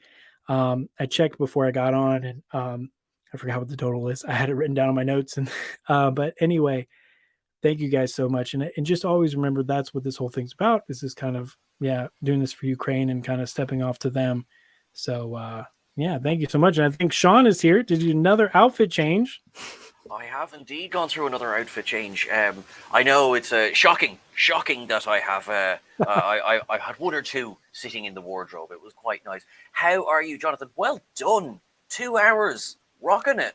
Thank you so much. Yeah, I'm feeling good. I'm not gonna lie. I'm definitely tired. I've been up probably since I got up probably like 6:37 this morning, or should I say Friday morning. So yeah, but it was definitely awesome to hang out with you guys here, and kind of for a great cause. Yeah, so I definitely appreciate the invite, and thank you guys so much for all your work organizing all of this and putting this together. My gosh, the organization. Yeah. It's honestly, the response has been amazing. Show came up with the idea and completely just blasted it through. I think he is grabbing the first 40 minutes of sleep he's got this week, so I'm delighted for him. But the response has been amazing. Like, thank you everyone who's in the stream right now, everyone who's taken part and everything. And just you were saying there about the total. We're up to $2,279, I think, raised, which is just incredible. Yeah, that's awesome, guys. That's incredible. Yeah, thank you so much for that. Yeah, everyone. And Jonathan, thank you very much. By the way, I just have to completely agree with you. Gul Dukat is the greatest villain in Star Trek. I have to say it. Absolutely. Yeah, and I think it's kind of like the quiet villain, like he's more manipulating, more kind of not straightforward. Is he a good guy? Is he kind of those first couple episodes you see him, he's trying to be helpful, but he's manipulative. So I'm just like, my gosh, he's the best. And that's why I tell people, I'm like, if you love Star Trek, you have to watch DS9. It has some of the best writing, some of the best characters, and some of the best villains. So yeah. Absolutely, I think as well. When you were mentioning the episode Waltz, it's funny the point you made about like some people have said it was a character assassination. I don't know. I think it was where he completely just bought into his own hero complex in a way. Do you know what I mean? Yeah. No, absolutely. Yeah, and especially he's like with the hallucinations, like Kira and like Wei and like yelling at him, and he's kind of defending himself, and yeah, he's really just kind of bought into the like as you said it beautifully. Yeah, he's kind of bought into it. And he finally, I think something snapped at him. He was like, "Yeah, I'm gonna kind of go after this from now on." And it's just again like beautiful writing, amazing acting. And again, I feel like sometimes we get spoiled on Star Trek because I know not a lot of other sci-fi series get that. So yeah, absolutely. Oh, you're dead right as well. When you think of the ones that have gone on for as long as they have as well, like we have Unbroken, we're pushing 60 years now. So I'll be honest, I haven't been around for all 60 of them. Hopefully, I'll be around for the next 60. Yeah, absolutely. Yeah, me too. I mean, it's an exciting time to be a Star Trek fan. Look what we have coming down the pike. It's kind of expanding.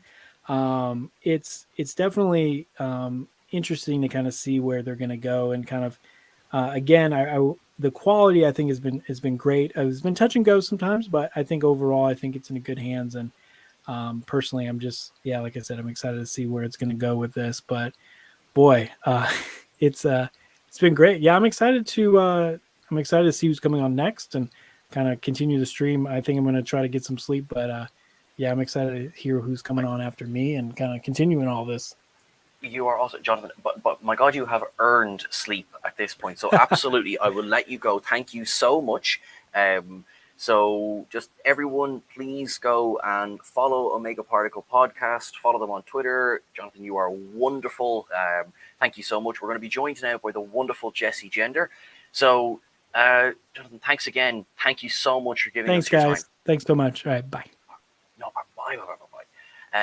Everyone, thank you so much for sticking with us for this insane plan that we have, and it's all going fairly well, if I'm honest. And I think it's going to get even better again with the absolutely amazing Jesse.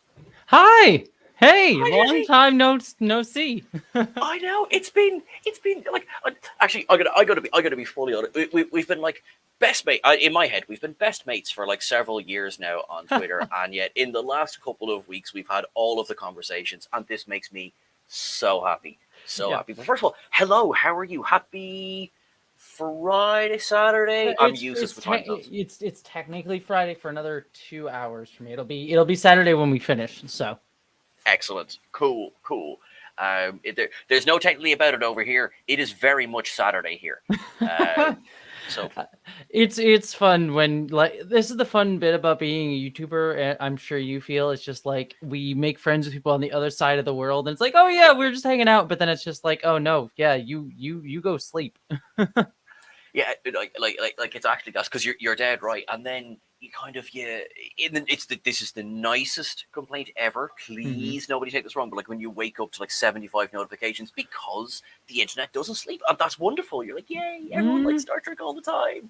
No, see, my parents are on the East Coast, so and I'm on the West Coast of the United States, and so quite literally, I wake up to like 10 texts from my mom almost every morning. She's like, "What are you doing? Can you do this thing? What's going on?" I'm like, "Mom, I'm sleeping. Please." Please. Mom, thank you so much. My business hours are between 9 and 5 Pacific time. Like, I'm here for you, but like, you need to let me sleep, please. Also, by the way, I see people in the chat. Good to see you, Jedi Indiana Jones and Moonflower Gal and Morgan and everybody. It's good. It's Super Desi. Good to see everyone. Joel. So. Oh, it's so wonderful. Everyone is just into your first coffee carton. That is amazing. Shout out to the wonderful Anna, who I think has been with us for 9 hours now as well. Oh my God, Anna! Since the start. This is incredible. Like everyone who's just joining us, you are all so awesome. I'm just going to do a tiny little plug again of the reason we're here. Of course, is for the fundraiser for Ukraine. We are doing so well at the moment.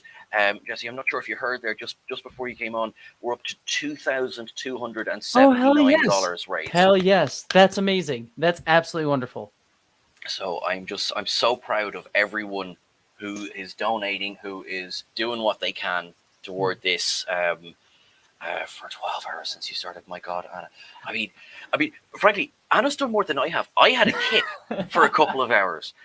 Show has gone, and Jesse, it was so funny. And I'm sure everyone's seen, like, I was having a quick chat with Show before he signed off, and I could see, like, help me was written across his eyelids, and that's fine. I'm sure he's fast asleep now.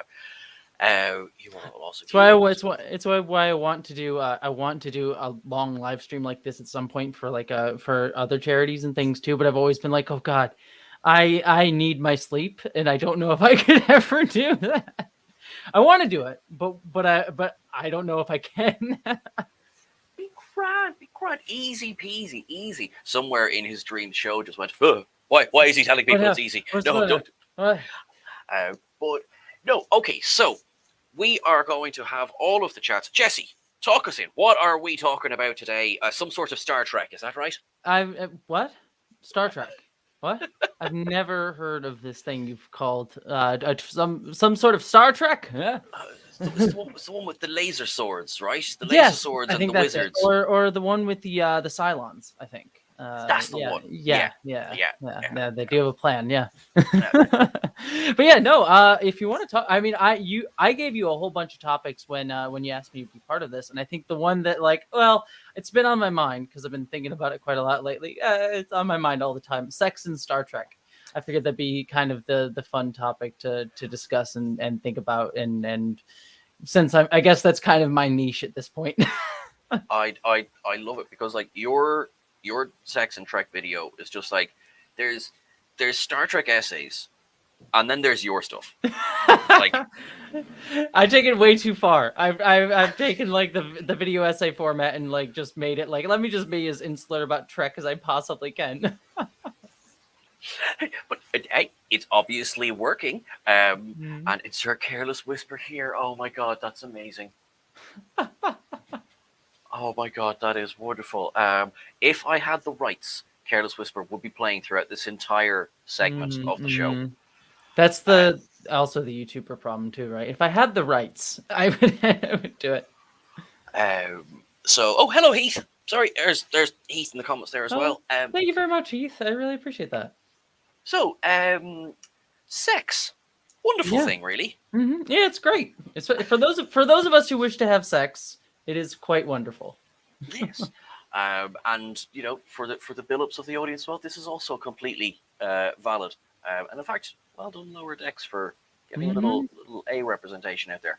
Yeah, which I think is it actually that's really a good place to start because like that's how my video starts is with Lower Decks, right? And it's interesting because I think Billups. I mean, I'm not asexual, so I can't speak for that whole community, but I think Billups is kind of an interesting sort of discussion on that because there's a discussion about whether he's asexual because he actually is asexual or like there's a societal pressure that he's sort of reacting against within that world too, but also that is also legitimately a way to be asexual as well. And so it's like it's a really interesting sort of like discussion on asexuality within that. And I've also seen to shout out some other creators, Rowan Ellis. I don't know if you know who Rowan Ellis is. Yes. Yeah. Rowan Ellis did a really great video recently on asexuality and brought up a big discussion around Data and how Data, many people have read Data as asexual in a way that is twofold. One, that is he's a sex positive ace because there's a spectrum of asexuality, right? And so you can be a sex positive ace, an asexual person. Again, this is me speaking about the asexual community that I'm not a part of, but from what I've learned and from listening from other asexuals, sex positive asexuals are people who like are okay with having sex, are okay with having partners who wish to have sex, things like that, and can partake in sex without really desiring it, but are fine with doing it. And Data certainly represents that in many ways. Because he clearly has sex with Tasha Yar and other people as well, but he doesn't seem to necessarily have any like overt like sexual drive or desire. But then she also did a wonderful section in her essay about how there's also a linking often in media between dehumanization and asexuality, how characters are often dehumanized through their asexuality, and how Data's not desiring sex is often linked to him being seen as an android and not a full person, and like, oh, his difference is highlighted through his asexuality. And I think Rowan did a really, really great job with that in terms of like dissecting that whole thing. That is actually, sorry, that is an excellent point. And as well about, representing the lack of humanity, for want of a obviously better term, because by having I suppose, just be careful how I phrase it here, not a lack of a sex drive, but a choice not to engage. It's not even choice. It's because, again, you don't want to say like asexuality is a choice or anything. Again, it's something I'm still learning the wording on too. We're starting at a place that like this is actually something that I like. This is why in my Sex and Star Trek video, I reached out to Aronach, who is someone who is asexual, to talk about in those terms as well. Because Spock is also someone who is seen as a again, I'm getting the wording wrong, but sex negative asexual. I think sex negative is the wrong word to use as well too. So again, I'm learning, but it's just the one I have on hand now. But someone who is Spock does not desire sex nor wish to partake in sex in any way. I mean, you see that clearly with Pon Farr, right? Like he's like, I don't wish to take part in this in any way, but it's also still has romantic feelings as well. Like you can sort of see that in many different ways. Like people have read the Kirk Spock thing as a romance, but also in other ways as well. So he does definitely still feels romantically, but not necessarily has a sex drive, which is a great distinction from how we depict Data as well. But again, also still dehumanization being linked to like, oh, his lack of desiring sex is somewhat linked to his Vulcanness as well. And so it's not necessarily a choice. And again, I am not asexual. Sex repulsed. Thank you, Morgan the Pirate Queen. That's the word. Sex repulsed is the word that I was looking for. And Winston, apologies. Yes. So yes, sex negative is not the right term. Sex repulsed is the correct term. So apologies on me for not having that on my immediate brain. Thank you, thank you as well to the people in the comments who are helping us here. As you can see, I mean, I'm very much learning on the fly here as well. That's part of that's part of not necessarily fun. Yeah, it's part of the fun, right? We learn, we grow. And again, we make mistakes too. Like even now, like I said, I knew sex negative wasn't the right word, but I was looking for it, and it's something I've heard before, but it's something to learn and grow and get better about, and sort of like make sure to add it to the vocabulary. So sex repulsed is the correct way. Sex repulsed and sex indifferent, though I think sex repulsed and sex indifferent I think are two also different as well. So yeah. This sounds like I'm joking. I'm not. Like literally, I'm keeping a glossary beside me, just because, as you say, it's like we come into these things, and of course we have the things that we have, I'd say, grown up with or been exposed to, that we sort of have in our long-term memories. That I find myself speaking very much for myself here, that I assign what I know when I kind of like, well, hang on. This is something new. This is not something that kind of I can necessarily go, okay, well, this must be this then, because even then earlier on it's like yes, he chooses not to engage. Well now, Sean. So yes. Now before I tie myself up to knots here, one of the things that I actually enjoy an awful lot is the discourse around the Spock Kirk relationship, because it is interesting to me that even now, years later, there is such a wide variety of responses to their depicted relationship, be it platonic, be it something else. I mean, it was the originator of Slash fandom. It was like the beginnings of that. I mean, I'm sure it existed in some form before that, obviously, but like in the terms of the modern form of what we talk about, like shipping, and especially like Slash shipping and gay shipping, Kirk / Spock was the one that like kind of popularized it and set it off. And there's so much interesting discourse when it comes to shipping today that I think kind of find fascinating, as you say, because it's especially how heated it gets. Because I feel like part of the reason that these Slash fiction that we sort of find these depictions in media is kind of twofold. One, it is often people looking for representation that we don't necessarily get, especially as like queer folks. We don't necessarily always get to be seen in representation, especially in the 60s. And so getting to see these characters, so like envision these characters in this way is a way to find that representation that we don't necessarily get. But also there is a sort of voyeuristic thing that we could talk about within it too, in that a lot of the slash fiction writers were straight women. And so there's also like an interesting discussion around like who are these slash fictions for?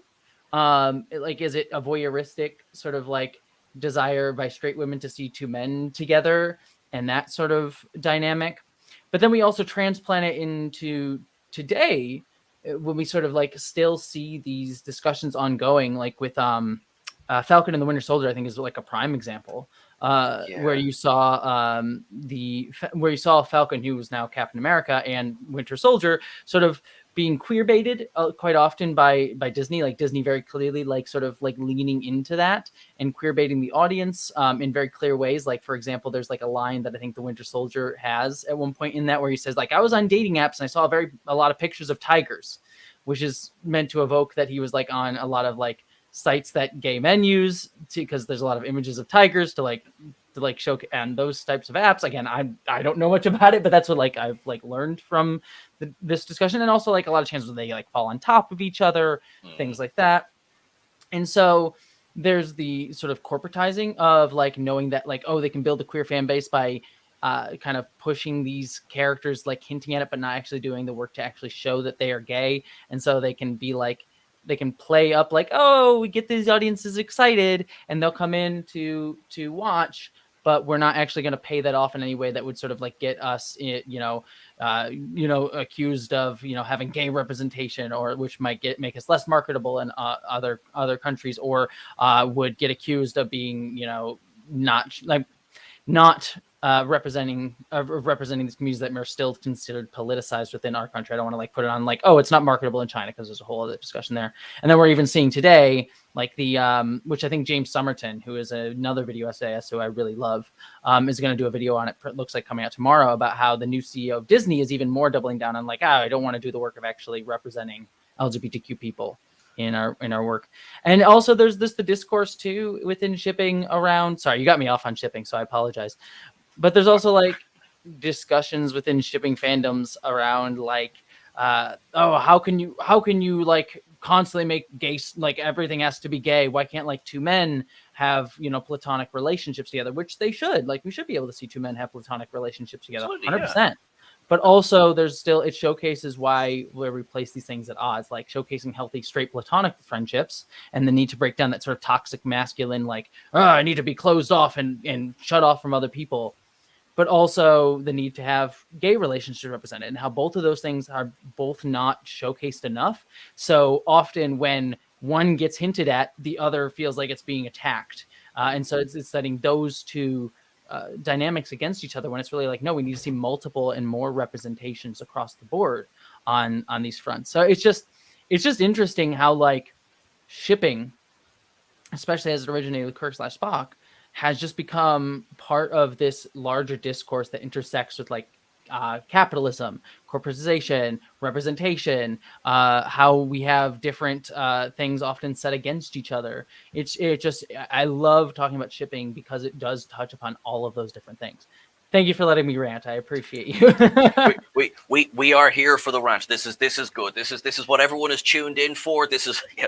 But like, again, like Star Trek itself. Now, the next pairing that I obviously go to is Garrick Bashir, because I know that at least in the very first appearance of Garrick, it was most certainly on Andrew Robinson's mind. And he tells the story of kind of thing. You cannot watch that scene and tell me that. Yeah. Oh, there's no way. I mean, like in past prologue, there is one thing that Garrick is looking for from this luncheon. This one thing. Mm-hmm. And to be fair, he's quite open about it as well. Yeah. I love the way he tells the story. It kind of sounds like they wrapped up filming, and it was like Andy, can we talk to you in the office for a second? You know what you did there? Could you just dial that back by about 95%? And you know who that was? Who said that? Probably. Rhymes with Lick Turman. Couldn't possibly comment.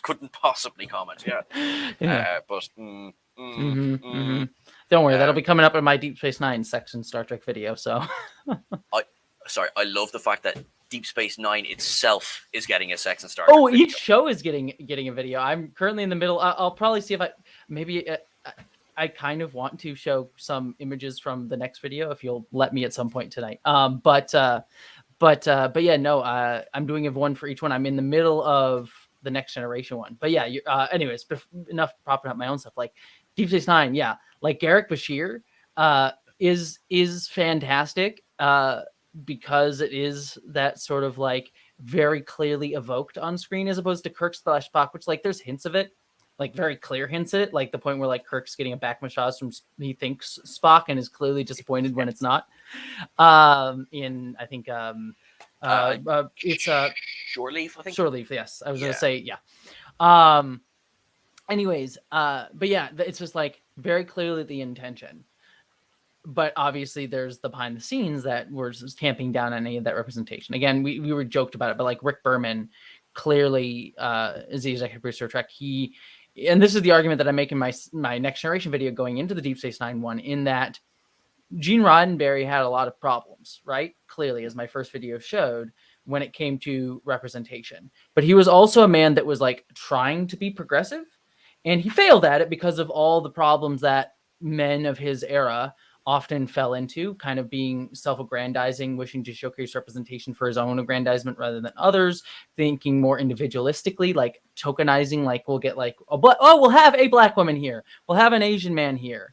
And you know, that's we're doing it, and not necessarily doing the work to give them equal say or equal representation in terms of like representing them authentically. Like I think Star Trek Discovery is doing a great job for queer people right now. So Gene Roddenberry had that problem. But he was a man who was trying to challenge himself in many ways to do that work, again, even though he failed. And he was, towards the end of his life, being like, oh, I want to have like queer people be on screen in the Next Generation who are portrayed authentically, like we see in Discovery right now. So like it took all the time. But then when Rick Berman stepped in, he was a man who clearly, and this is what I articulate in my Sex and Star Trek Part 2 video, is he was a man who did not believe in Gene Roddenberry's vision. He clearly has said, like, this is not something that I really believe in. I don't really care for it. It's not something that I'm here for. And because of that, he actually doubled down on it. There's like clearly sayings like, I'm going to double down on Gene's vision because I don't have a vision of my own. I don't believe in this vision. So in order to stay true to Star Trek, I'm going to double down on it and just crystallize Gene's vision here at this spot of like what this is saying. But because Gene's vision had a lot of problems in it, it doesn't evolve. Because he sort of clasped on and said, this is going to be Gene's vision, he limited the growth of Star Trek. And while that was a little easier to not notice in the 80s of the Next Generation, because there's already things in there that Gene Roddenberry added that were sort of building upon that. And then you had Deep Space Nine, which you had Ira Stephen Bear and Michael Piller and a lot of those people reacting against Gene's vision. So you got to like push back against a lot of those things. By the time you get to Voyager and Enterprise, and even some things in Deep Space Nine, like the Garrick Bashir relationship, obviously, you see Rick Berman's tendency to clamp down on these things and not allow Gene's vision to evolve, which as time kept progressing, as like more and more gay representation got to be seen on screen, it just limited what shows like Voyager and Enterprise could be, and also became much more mired in the male gaze of Gene Roddenberry and also Rick Berman himself, who clearly had homophobic tendencies. And it's a thing that we see, I think, a lot with franchises like this, where you get big franchises like Star Wars, things like that. And once they become they're not like the industry start out with like George Lucas. He had a vision, he had an idea. But then once they become the Star Wars, they become the Star Trek, they become crystallized as like these things that are sort of sacred and we can't change them. Because they become that, it often fails to make them evolve. We aren't able to see these franchises grow. And so when new creators come in, they just tend to repeat the same things, like we saw with J.J. Abrams do for Star Wars, because he sort of just redid Star Wars again. And he didn't really change it up. He didn't like hold it. He didn't really shake it up in the way that he did, I think, Star Trek 2009, because J.J. Abrams didn't hold Star Trek as precious, right? And you can talk about Star Trek. Sorry, I apologize. This is my rant again. But you talk about Star Trek 2009 changing Star Trek in a way you didn't like. But you cannot tell to me that J.J. Abrams didn't come into that and shake up what Star Trek was. And I think that was because he didn't hold it as something precious. And I think that's necessary for a franchise. But then if you look at what he did in Star Wars, he just redid Star Wars again. And those movies are good. I don't hate the J.J. Abrams movies, Star Wars movies. I think they're fine, but they're not exactly doing anything really new with the franchise. And I think that when you see that with Star Trek, with Rick Berman, it's just crystallizing Gene Roddenberry's vision, which, while progressive for the time, had its problems and just not allowing the show to evolve, so that you get to Voyager and Enterprise, and you have these very stifled versions of sex. You have the sexualization of Seven of Nine, and especially T'Pol, that I think becomes just ingrained in these shows and franchises over time. Thank you for coming to my lecture. That's great. Yes, and as is the TED Talk. No, you see, it's one of these things where we can either dance around the topic or properly go for it. And I think, obviously, you've just mentioned T'Pol there, and Catherine as well in the comments mentioned T'Pol. That is quite a sad story for several reasons, but also because Jolene Blalock was such a Trekkie. And had so much passion going into Enterprise, and big fan of Spock, big fan of the Vulcans, and it was clear from episode 1 that they were like, right, 7 of 9 Mark II. It's like, but, all right, well, look, at least they gave 7 good storylines, so maybe they'll do the same with T'Pol. And while T'Pol did get to do an awful lot, Jolene Blalock is excellent in Enterprise. Everything was being set up in opposition, and particularly this is such a surface level thing, but the costume change going into to season 3. She basically gets deputized by Starfleet, but God forbid we'd put her in a Starfleet an actual uniform that doesn't show off her tits and ass. Yeah, you can't have her be anything but tits and ass. It's just ridiculous, and the show is good or it isn't, and if you're going to go with tits and ass, okay, that might get you a boost of ratings for like an episode, but you can't hang your season on that. Yeah, and I think she even said as much. I think there's a quote from her where she literally says, like, you can't just trade tits and ass for good storylines. And I think, and it's disappointing too, as you say, because like Jolene Blalock is, I think, the best. No disrespect to Tim Russ or anyone else, Sarek or anyone. But in my mind, I think she's the best Vulcan actress since Leonard Nimoy, in my opinion. And I know that's my opinion. You may have different opinions as well. But I think, like, for me, I love her take on T'Pol, and I think she does such a great job in it, and especially for someone who she came from modeling and I don't think had any acting experience before Enterprise, or very little, and so to come into that and like do such a job that she did, I think it was just absolutely amazing. But to get her, but then she's just placed in storylines where like she just constantly is like the dream girl for so many of the guys. Like there's literally an episode where Reed dreams about having sex with her in Shuttlepod 1. There's a night in sickbay where Archer dreams about having sex with her. Trip kind of has sex dreams about her throughout the series. Like she's constantly the sex dream girl of all the characters. And then you also have, I think it's Fusion, where she goes through Ponfar, where she's literally doing the thing where she runs around the ship trying to fuck everyone, but it's just so gross in a very gross way. And I mean, like from the very beginning, the decon scenes, which have become such a running joke, they have been. It's like, oh, what do you think of when you think of Enterprise? Blue underwear and sticky gel. Yep. And like there was obvious there was no arguing what the scenes were there to do. And I think it must be Fusion then, where it's her Ponfar. It's artificially activated, right? Yeah, I think she's so. in the well, I suppose the cell, but with Phlox to begin with. Mm-hmm. It's been a hot minute since I watched the episode, to be honest with you, because I don't like it, so I don't remember the specifics of it. But yeah, I think so, that it's like artificially activated, and she's like, "Oh crap!" and then she just goes around like jokingly trying to screw everyone. It's very male gazy. And it feels weird too, because it's clearly like, especially then, like I think the over sexualization of T'Pol in Enterprise got more pronounced, not just because there was the tits and ass character on on Star Trek, but also that was the time where they were on UPN, and UPN was trying to like teenage it up and like try to like be the teen channel, to the point where, like, you know, the story that like that Brandon Braga tells, where like they literally asked them if to put a boy band on the Enterprise. Remember that story? I do. It's my favorite thing, and I'm like, there's part of me that's just like, I would have loved to see that, because that would have been so dumb in a fascinating way. It's like one of that like Schadenfreude feeling of like it's the same thing I feel with the Quentin Tarantino movie, Trek movie, where it's like, I know it wouldn't be good, but heavens, if I am not curious to see what that would have been. I don't think there's a person alive who's just like, no, I've got to see just how much blood this man can have spray from a Vulcan. You know, it's green rivers. Green everywhere. Oh my god. Come up with a racial slur for Vulcans that I'll use over and over again, I'm sure. Yeah, probably, yeah. Yeah.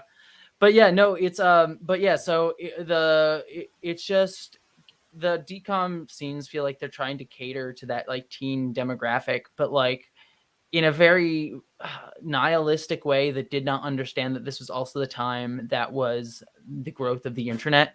So it's like anything that they could put on television was tepid compared to like what kids were finding out there on the internet now. And it's just like just trying to cater to an audience that like wasn't there to begin with. It was just, it's very frustrating and disappointing, you know. That's an excellent point. Actually, I think I remember it was about 2003 where we got broadband internet in the home for the first time. And I know Enterprise would have been heading into its third season at that point. And now that you say that connection, yeah, not that they changed their effort because I suddenly had broadband, but it just that it became this more widely available, well, see what's out there. Oh no, we're still here. Look, boobs. And which is weird because they tried to use boobs as their selling point for what then became their, up to that point, best season. Yeah, it's disappointing. I mean, it's a similar thing that happened with 7 of 9, right? Where like 7 of 9's their best character in Voyager, honestly, at least to my opinion. Though I love Janeway and I love a few other characters, but I think 7 is clearly and the Doctor. I think 7 is clearly the best character. And so it's this tension between how she's showcased visually to the audience and how she's actually written. And it's something that we see a lot with women characters in fiction when they're actually written well because the writers actually care. But then you have a tension with the person who's actually in charge of the visuals and actually in charge of the actual execution of these characters, like someone like Rick Berman. I think a good example of this is actually the Transformers movies. This was a left turn. Okay. No. If you go and watch the original Transformers film, right, and you have Megan Fox, what we remember about that character is that she was sexualized, right? We have the scene of her standing over the car. We get to see her tits and ass, and like we're really clearly looking at that because that's what Michael Bay was visualizing her as, like this thing, this object to be ogled at that does not get seen for anything other than how hot she is. But the actual text of that movie, her actual character, if you look at actually what her character is in that movie, the story of her arc is that she is actually really good with cars. She is a mechanic. And she likes working with cars, but because she's a woman, she's only ever seen as tits and ass, and she's never really respected. And the movie is all about her trying to earn respect as a woman in a male-dominated field. That's the story of the movie. That's her character arc. Is like saying, fuck you, I can exist in this space. But we don't remember that because she's visualized in the same way that she's pushing against in the story, because Michael Bay likes to ogle his women. And the writer of the movie was actually writing I don't want to necessarily say it's a fully fleshed out, like she's not the best written female character of all time, but clearly had more of an arc than Michael Bay was willing to articulate. And then you get into further films and she just gets more and more mistreated, and also mistreated behind the scenes as well, as we're like come to understand, and like now, like how badly Megan Fox was treated by Michael Bay, and then vilified in the press after the fact that she doesn't give a crap, and like that sort of whole like the abuse that she faced by Michael Bay, to be quite frank. I'm not saying like necessarily sexual, but like verbal abuse and sort of like yielded the public perception of her to demonize a woman. And the same thing kind of happens with 7 of 9 to a large degree, because I still encounter to this day, to a degree, people are like, yeah, I stopped watching Voyager because they added the sexy Borg, and it just misses how well she was written. And one of my favorite quotes that I have for I was literally researching Star Trek Voyager and coming up with the script for that version of Section Star Trek, because I have them all sort of written that I sort of revise. I found this quote from Brandon Braga, who was like, I came up with the idea for 7 of 9. It was like, I want to have a Borg. And I was like, oh, like they'll learn to become like more human, like came up with that whole concept. But he actually didn't envision like the character as a woman or as 7 of 9. Just like I think he actually was like going to be a Borg from like a completely different species or something like that. And then he calls Rick Berman, gives the idea, and Rick Berman says, "Well, what if you made it a sexy girl?" And that was I've Rick actually Berman's seen that contribution. quote recently. Yeah. Yep. And it's just like, of course, Rick Berman. I mean, again, I'm so glad Jerry Ryan got added to. She is fantastic. She's wonderful. But it's also just like, and of course, it was a Rick Berman idea to be like, but what if sexy girl? Exactly. God forbid that, and this is not a word against anyone, like Neelix, a character like Neelix who was ex-Borg. The story will always be the story. Now, as you say, thank God we had Jerry Ryan. She was fantastic, remains fantastic in the role. But it didn't have to be that. And obviously, yes. Actually, funny enough, I saw Jerry Taylor gave an interview just around the time of whether it was Scorpion or whether it was retrospective. Now, I'd have to fact check this, but she said that she couldn't remember whether it was Brannon or Rick. She kind of went, could have been either of those. She's a bit like, because Brannon definitely says this was Rick. I definitely saw that, all right.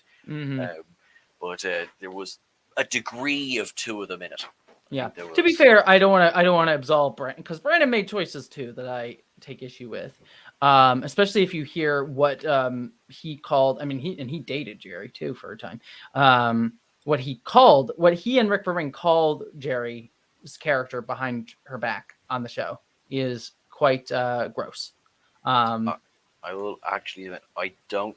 What did they call it? I need to find the quote exactly, and I forget what is it? The perineum, I think is what they called her. The area between your ass and your that's what they called the character, jokingly on set and in like private rooms. Oh my God. Yep. So I'm not absolving. I have more respect for Brandon than I do Rick Berman, but I'm not absolving Brandon at all either. He dated her. I mean, anyway. Oh. Yeah. So the fact that she was able to deliver what she did and do the work that she did on Voyager with, like, obviously that being the environment. Now, you would hope that this wasn't being said to within earshot of anyone, really. I know obviously she had her own issues there, or I will say she had her own issues. It wasn't that. I know Kate Mulgrew, she focused a lot of her frustration on Jerry, which she has obviously since said, look, I realized this was inappropriate. She has very much gone on the record to say that no, it was not appropriate to do that. But I can certainly understand the frustration there. She'd spent years trying to push back against the fact that a woman couldn't be in command, and a woman could be anything but the bombshell. Yeah. And then 3 seasons in, they went, "Hey, what if we bring in a bombshell?" Yeah, and it's frustrating because it's out. Do you want to talk about another consistent theme in Star Trek? How women are often, and I'm not even talking on screen. I'm talking behind the scenes. How women are often seen as replaceable and told to be pitted against each other because there's so many limited spaces. Like, this is a dynamic we know in real life, that this is real life because it's jobs, but like we see this in many jobs. Like, there's like allotted spaces for women and for any minority. It's like we got to have one woman, one person of color, one LGBTQ person, and that we can and we just like tokenize and slot people into these spaces without doing the work to be like, no, we should make this a more equitable space. You see it with like CEOs, you see it in like in business rooms, and like it's just this constant like, well, we'll have one woman, and then what it does is it pits women against each other to fight each other instead of actually like building up this like support system for women where we all fight together to have more women's voices in the room. It doesn't build a coalition. It pits women against each other, which ultimately feeds that sort of like system of keeping women down, right? When you only, and I'm not even saying it necessarily it's conscious, but that's this, like, I'm not saying it's like we're gonna make women fight each other in like a fight club for the one. I don't think people are doing that, but it does showcase that. And you see that as a consistent and constant theme throughout Star Trek. We were just talking about Jerry Ryan. Jerry Ryan stepped in the role after they kicked Kes out because it was either her or Harry Kim. And so because Harry Kim, and again, nothing against Garrett Wang, he's absolutely fantastic, but he got to keep his job partially because he was voted the sexiest man at the time. And so like, okay, it's him, we're gonna fire him, but now we'll fire Kes, and so now we got to bring in a woman to replace her. And so just the replaceableness of women, we were talking about that. And then also how that pits Kate Mulgrew and Jerry against each other because Kate felt like she was being sort of like devalued as a woman when instead, like, again, yes, the nihilistic thing of like her being tits and ass, but also like women can be multiple things. They can be the leader. They can be also, it's okay for a woman to be sexy too. And so there's that sort of dynamic. But then if you go back, how how Terry Farrell was treated by Rick Berman behind the scenes. Yes. And her getting pushed out, and then Esri coming in again. Esri, who was a character I love, but again, this sort of like the replaceableness of women, the one spot for women. You go back even further. Next Generation, you have Gates McFadden being replaced by Diana Muldaur, right? Is that as Pulaski, and then being replaced again by Gates McFadden, and this constant like replacement of women in the one spot for women. It's like, why did you need to do that? Why does it need to be this, like, we have these allotted spaces for women and how we set these women against each other in that way? And it just is a constant theme for all the way from Next Generation to Voyager, where we see women being replaceable and then pitted against each other for those spaces. When men get to have multiple roles in spaces, both behind the scenes and in front of it. It's a constant theme. Absolutely. And even like funny on Next Generation Encounter at Farpoint, which was written by Dorothy Fontana, and here is this great new pilot, and then along comes Gene Roddenberry and says, actually, I'm just going to take half the credit for this because I've put in this character of Q. And it was almost as I've described it. I mean, there wasn't an awful lot more to it than that. There was discussion over how long was this episode going to be. And the Fontana wrote the Bandai storyline and the actual Farpoint storyline. The Q wasn't in it to begin with, and then along comes Gene, and let's introduce God. Yeah. Which is funny considering he was the one that was like, we shouldn't go have them meet God in Star Trek V, and then he's just like, but I'll add my Loki God into this thing. Gene seems to have been. There's so many contradictions in one human being. That's why I love talking about him, because he's such a great distillation of all of these things. It's why my whole first Sex and Star Trek video is focused on him, because it's like he was both a progressive man and a man of his times, and I think just like he had this tension within him as a human being that I think is ultimately reflective of the tension in Star Trek as a whole, but also the tension in how we talk about these things. We tend to essentialize people and works of art as good or bad, and it's like you and I don't think that people. Well, okay, that's wrong. People will argue it because I've seen it on Twitter, but I don't think anyone will argue that really, if they understand us, that we're not the biggest Trek fans in the world, right? Like we love Trek, and yet I think we've just spent a whole lot of time talking about some of the problems with Star Trek, and that's not because we hate it, but because we, number one, love it and we want it to improve, but also like these things that are inherent within this franchise as we talk about it are things that I think are needed to be talked about and present us with ways to talk about these things in really stark ways and in stark relief with each other. And that's why I love talking about art, right? I love talking about art that in a holistic way, because talking about where art fails can be just as important, if not more so, than talking about where art succeeds. And that's why I love talking about sex in Star Trek in a lot of ways too, because it's such a, my whole video about sex in Star Trek, the first one, is like I'm talking about sex, but I'm touching upon race and gender and sexuality. Like I'm touching upon all these things because it intersects with all of these things.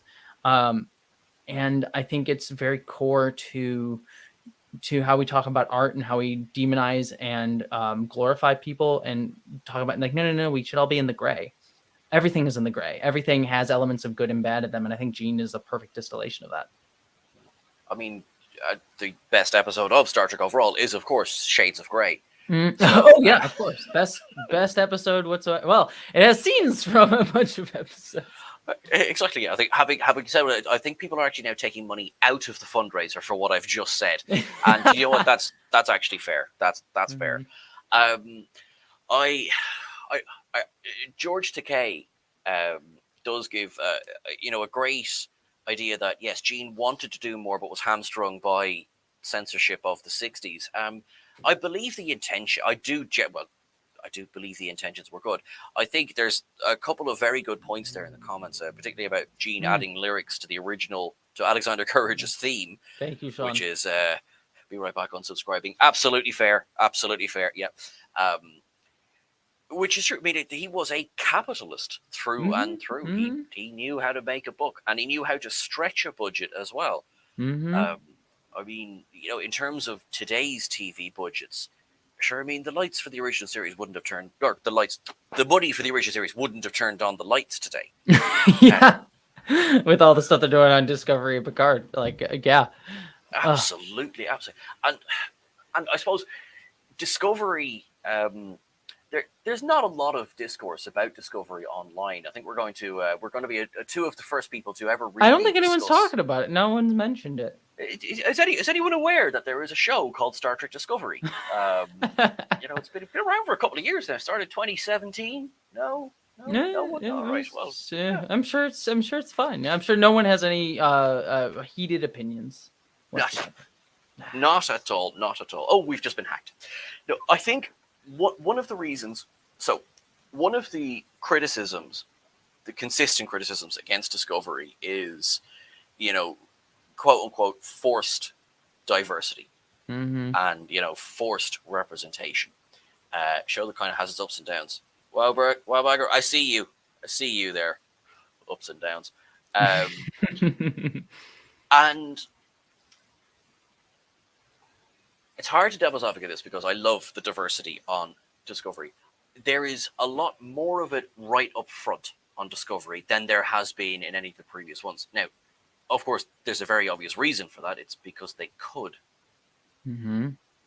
Yeah, it's interesting. So, Star Trek Discovery. There's a few things that we can touch upon here because the ideas of forced diversity. When people use that phrase, it's often from reactionaries, right? Who are, let's just be honest, typically white dudes who are angry that there's they see more representation in the shows that they've come to be seen as catered. The original Star Trek franchise was catered towards white dudes very clearly, having tits and ass in the thing. It was made for straight white men to enjoy and very much catering to that viewpoint. So when we come to Discovery, which is now showcasing these identities in much more authentic ways and placing them more front and center and showing that this is a show not just for straight white men, but for all these identities, there's a reaction against that. And because people feel sometimes when they feel the loss of places for them is seen as an attack against them, when no, it's just we're actually allowing this to be more representative of the world that we live in, that we actually live in. And so the loss of privilege is often seen as an attack when it's not really. And so that sort of idea that people use of forced diversity is them reacting to that anxiety that they feel at their loss of status in the world. Even though I'll be quite clear, I don't even think a lot of these people would even articulate it that way. they would articulate it like being like, oh, it's forced. They're just shoving in there for representation points, which I want to get to because I think that the reason they're bringing it up is that anxiety that they're feeling at there's being displaced and other people getting a chance to represent themselves. But there is a kernel of something real in that phrase of forced diversity. And I'm not necessarily talking about Star Trek Discovery because I think Star Trek Discovery is something a little bit different. But if you look at what we were talking with like queer baiting in Disney and other things where there's like, they like do the checkbox of like what Gene was doing back in the 60s, but is now being more seen today. So maybe Gene was progressive in that aspect. He was ahead of the times in the tokenization of forced diversity, where it's just like, oh, we'll have like with the Star Wars movies in The Rise of Skywalker, we'll have 2 lesbians kissing in the background, but we won't actually do the work to authentically allow LGBTQ people to be present in these stories. And we'll do it just so we can tick it off and say that we did it and we please these people and we can we can present ourselves with the veneer of being progressive with not actually doing the work of allowing people to be in the writer's room, allowing more LGBTQ women, people of color to actually be in these spaces, writing and creating and getting to be on camera. And so there is a kernel of truth when there's this discussion of being forced diversity. Like, I think there is something that is true to that comment. But I don't think when people use that comment online that they're using it in that way, they're seeing as like, oh, these people are being represented, because the answer to forced diversity, their answer to forced diversity would be like, we shouldn't do it at all, right? Like these characters shouldn't be there. The answer to address quote unquote forced diversity from these companies is to showcase more people and do it more authentically and bring more people into the room. So I think the problem with the forced diversity is not that there's diverse people on screen. It's that you need to actually have more and do it better and more authentically and representationally, which is why I come to Discovery. And I can't speak for, communities I'm not a part of. So you'll have to go to women of color, Black women, the Black community to talk about like representations of Burnham and how they feel about it. But for me, looking at the queerness that is inherent in Discovery, I think it is not only just there as like, here's queer characters that get to exist normal and naturally, but there's just an authenticity to the way that they portray queerness. I mean, you have the queer found family of Culber and Stamets and Adira and Gray, and how they interact with each other and care about each other. They were not characters that knew each other or had found like that were family beforehand, but like many queer people in real life, they found each other and built a family together and cared about each other just as deeply as any biological quote unquote family would have, and sometimes more so. And I think that is just the representation of that on screen. It just feels so authentic and so real. And what I loved, the latest episode of Discovery, this is the minutest of spoilers. So if you have not seen the episode, don't worry, I'm not going to spoil the plot for you. But one of the things, the latest episode of Star Trek Discovery was not one that I particularly loved, right? It was not great, probably my least favorite of the season. But one element that I loved of it was that we had Jet Reno talking to Adira, like 2 queer characters talking to each other with Detmer, who, while not explicitly made queer yet, explicitly stated to be queer in the show, is played by a queer woman. And there's definitely hints of her having feelings for Owo throughout the show as a Detmer Owo shipper. I'm very hopeful that gets made explicit at some point, but we'll see. Yes, please. Yes. Team Dowo. Dwoshikun? I don't, yeah. Wetmer? Oh, I like a Wetmer. Yeah, that one's not bad. That was not bad. But yeah, no, it's just, you get to, it's queer people interacting with each other and talking to each other, and you get like Jet Reno being the queer elder, which like that's also a thing in the queer community, like these queer elders that we get advice from and look to because we don't have like grandparents within our own family structure who can speak to these things. Not to necessarily call poor Jet Reno old, but she is like an older person to give advice to Adira. So it's just what I love about Discovery, and what I think it forges a path for hopefully in other franchises and other spaces, is that it's not just about like ticking the box and saying we got a queer character in there. It's about showcasing the authenticity of that, showcasing the community of that, like queer people interacting with each other in ways that feel authentic. And I think Discovery is doing that. And again, I cannot speak for these communities, but I've heard many people like feel the same about like Burnham and Book and a lot of like the Black characters that you see with Culber as well. Like, people of color. Like, I think that there's an authenticity to these portrayals of these cultures and communities that Discovery is doing that I think is really beautiful. And I think should be something to be shown in other franchises that I would really love to see. And it makes me so happy that my favorite franchise is doing that is leading the charge in that. Especially for me as a trans person, leading the way in trans acceptance. Like the very fact, I don't have it in this room, but the fact that they sell trans mugs, and I know this is capitalism. It's capitalism, sure. But they sell transgender mugs on the Star Trek store, the official Star Trek store.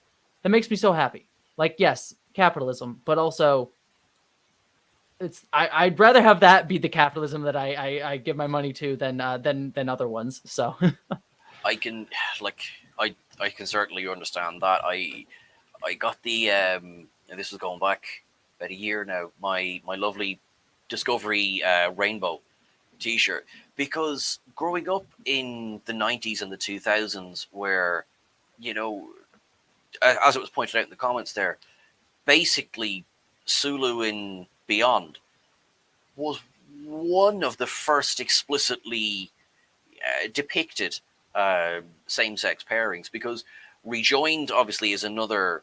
I actually have a lot of respect. I like Rejoined rather a lot, but this was the first one where it wasn't really it wasn't the point, if you like, of the story. To then, we get to Stamets and Culber, and it's like, oh, it's normal. Oh, Yeah. That's nice. Yeah. And it's what Gene Roddenberry said in his own, I in fact, maybe I have the quote right here because I'm writing it. This is going to be in my Sex and Star Trek video. But again, problems with Gene Roddenberry, definitely had them. But one of the quotes that Gene said when he was talking about adding queer characters to The Next Generation was, since I just have it on hand here, is he stated, do I not have it copied in here? One sentence, see if I have it. It is entirely fitting that gays and lesbians will appear unobtrusively aboard the Enterprise, neither objects of pity nor melodramatic attention. Like, that's what he wanted to have depicted for queer people in the 80s. For all of his problems, he did have the right of it in some elements. And I think that, like, the way he states that, it is entirely fitting that gays and lesbians will appear unobtrusively aboard the Discovery, neither objects of pity nor melodramatic attention. Like, you replaced Enterprise with the Discovery there. Like, that's what we're seeing today. And it's just nice to see that fulfillment of that idea. And also just, again, showcases how Roddenberry, again, man with many problems, still had good ideas from time to time. It's true. In a way, maybe this is a reach, but in a way, Star Trek is almost analogous to Roddenberry himself, because Star Trek itself is not perfect by any means. But you get that feeling that they were trying. They were trying to do better, trying to show a better future, believing a better future can exist. Obviously, and somewhat darkly prescient, they said we'd have to go through hell to get there. And of course, we are seeing a part of that at the moment. This is, I suppose, another plug for the fundraiser, for the reason that we're here. And I must say, sorry, thank you so much. Since we started talking, we are now up to $704. So it's gone up again. Hell, my God, yes. Thank you so much to everyone who is donating. I mean, This is incredible.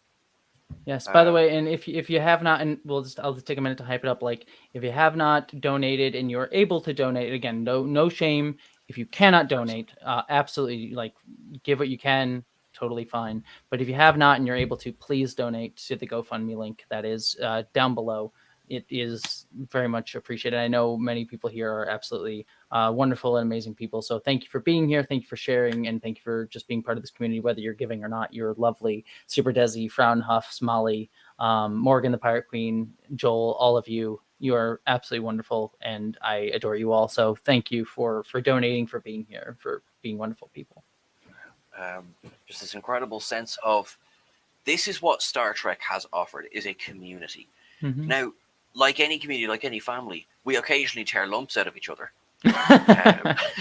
Yeah, there's always the one uncle. You're like, does he have to be at the party? Well, he's family, I guess. The one who comes through and says, well, actually, Kirk was the best of all of them, and there's been no real Star Trek since 1969. Actually, not even 69. Season 3 of TOS never happened. No. And I love the differences of opinion when it's a difference of opinion as opposed to vitriol. When it's a difference of opinion that respects the diversity of opinion, like takes delight in difference of opinion, right? Yeah. And like I'm reminded often of the months before the release of Encounter at Farpoint, and for a little bit afterwards, because it caught on quickly enough, not immediately, but quickly enough. Mhm. But it was like, this isn't Star Trek. Where's William Shatner? Where's Leonard Nimoy? This is Bridget. They have a woman, Doctor. What would McCoy say about this? Here's the thing. hilarious. Here's the thing too. It actually started earlier than that, with season 3 of the original series, because that was the season that Gene Roddenberry left, and it became poor Fred Freiberger who came in, and there were people who literally said, this isn't real Star Trek. This isn't my Star Trek. So like that's been going on since even before people point to Next Generation, where that first happens. Like, no. This hashtag not real Star Trek began all the way back with the original series. That is actually funny. If we were doing a piece on TOS season 3 there a couple of weeks ago for the Clone Star, and I in that kind of research I learned an awful lot about, like you said it perfectly, poor Fred Freiberger. That man had some difficult job that year. He had a difficult. If you look at Fred Freiberger, he became known as like the producer of death, because he also killed a few shows. He was known as like when he came onto a sci-fi show, they got canceled that year. So it was Star Trek, and I want to say Lost in Space, but I might be wrong about that. That could be. I know, obviously, this is funny. Like Lost in Space, I know consistently beat Star Trek in the ratings at when TOS was airing, and then they just couldn't make the jump. Sorry, it was Space 1999. It became the year he took over. Space 1999 was also the year that it was canceled. So yes, he became. Sorry, this is just I just given a aside real quick. Fred Freiberger has a dubious reputation in science fiction fandom due to his involvements in the final season of Star Trek, Space 1999, and The $6 Million Man, all canceled under his watch, as well as Josie and the Pussycats in Outer Space, which only ran one season as well. Josie and the Pussycats in Outer Space. First of all, I did not know that was a sentence that existed. Because that's from the... I believe that they're from the Archie comics, and I have to admit, my experience of the Archie is Riverdale. I don't even have Riverdale really as a touchstone. I've read like a couple Riverdale comics, and that's about all. Or a couple Archie comics, and that's about it. So I know nothing. I've seen an episode of Riverdale, and that's about it. It's one of the most ridiculous pieces of television I've watched, and yet it seems to do well. It seems to do well. But like for all of that, I see he's the producer the studios used to put the series to sleep, which is accurate, terrifying and accurate. And yet season 3 of TOS, which has just this dreadful reputation, has episodes like Let That Be Your Last Battlefield. Which is, I mean, it sums up the absolutely ludicrous arguments of racism in just, but he's black on the left side and I'm white on the right side. He's obviously not as good as me.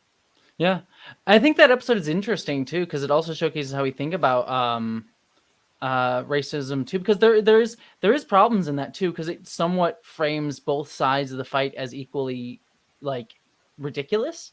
So there's and again, this is me talking about it as like, this is interesting, not condemning. Like I think that sort of metaphor of like the ridiculousness of like, you're hating someone because he has black on one side and white on the other, like that I think is such an apt metaphor. Then it's also still like this sort of very liberal. When I say liberal, I mean like the political liberal term, like this, like and I say that as like someone who's left of liberal. So it's this very like liberal view of like, oh, it's racism can be defeated by like individualizing it, and also like everyone's sort of culpable in it. We're all equally sort of culpable. Yeah, some more people, like the people who didn't perpetuate the racism are probably worse, obviously, but like we're all sort of like equally culpable in it. If we all just lowered our heads and understood, it'd be fine. So like there's that episode that like there's problems within that episode. So I want to make the reason I'm just saying that is just to be like clear, like there's problems with that episode. But there's also that episode, I think, is also an important one for recognizing the things that Star Trek tried to tackle with what it was saying, too, in that season. And also, I'll be frank, too, one of my favorite episodes, too, it's not great, but I particularly love it, is the Enterprise incident, is also in that season, too. Yes, that's true. Yeah. The people don't like it. I tend to have fun with it. Oh, it gave us the Romulan commander, Joanne Linville. Mhm. And also it gave us the Romulan battle cruisers, which I love. Yeah. Mm-hmm. And also, it's campy as all hell. Like season 3 has its clunkers, obviously, but it's sometimes like it comes back around. Like some of that 60s stuff comes back around to be funny in a great way, I think. I now get a great kick out of watching Spock's brain. I have to say it. Spock's brain is hilarious. I got my 27th birthday.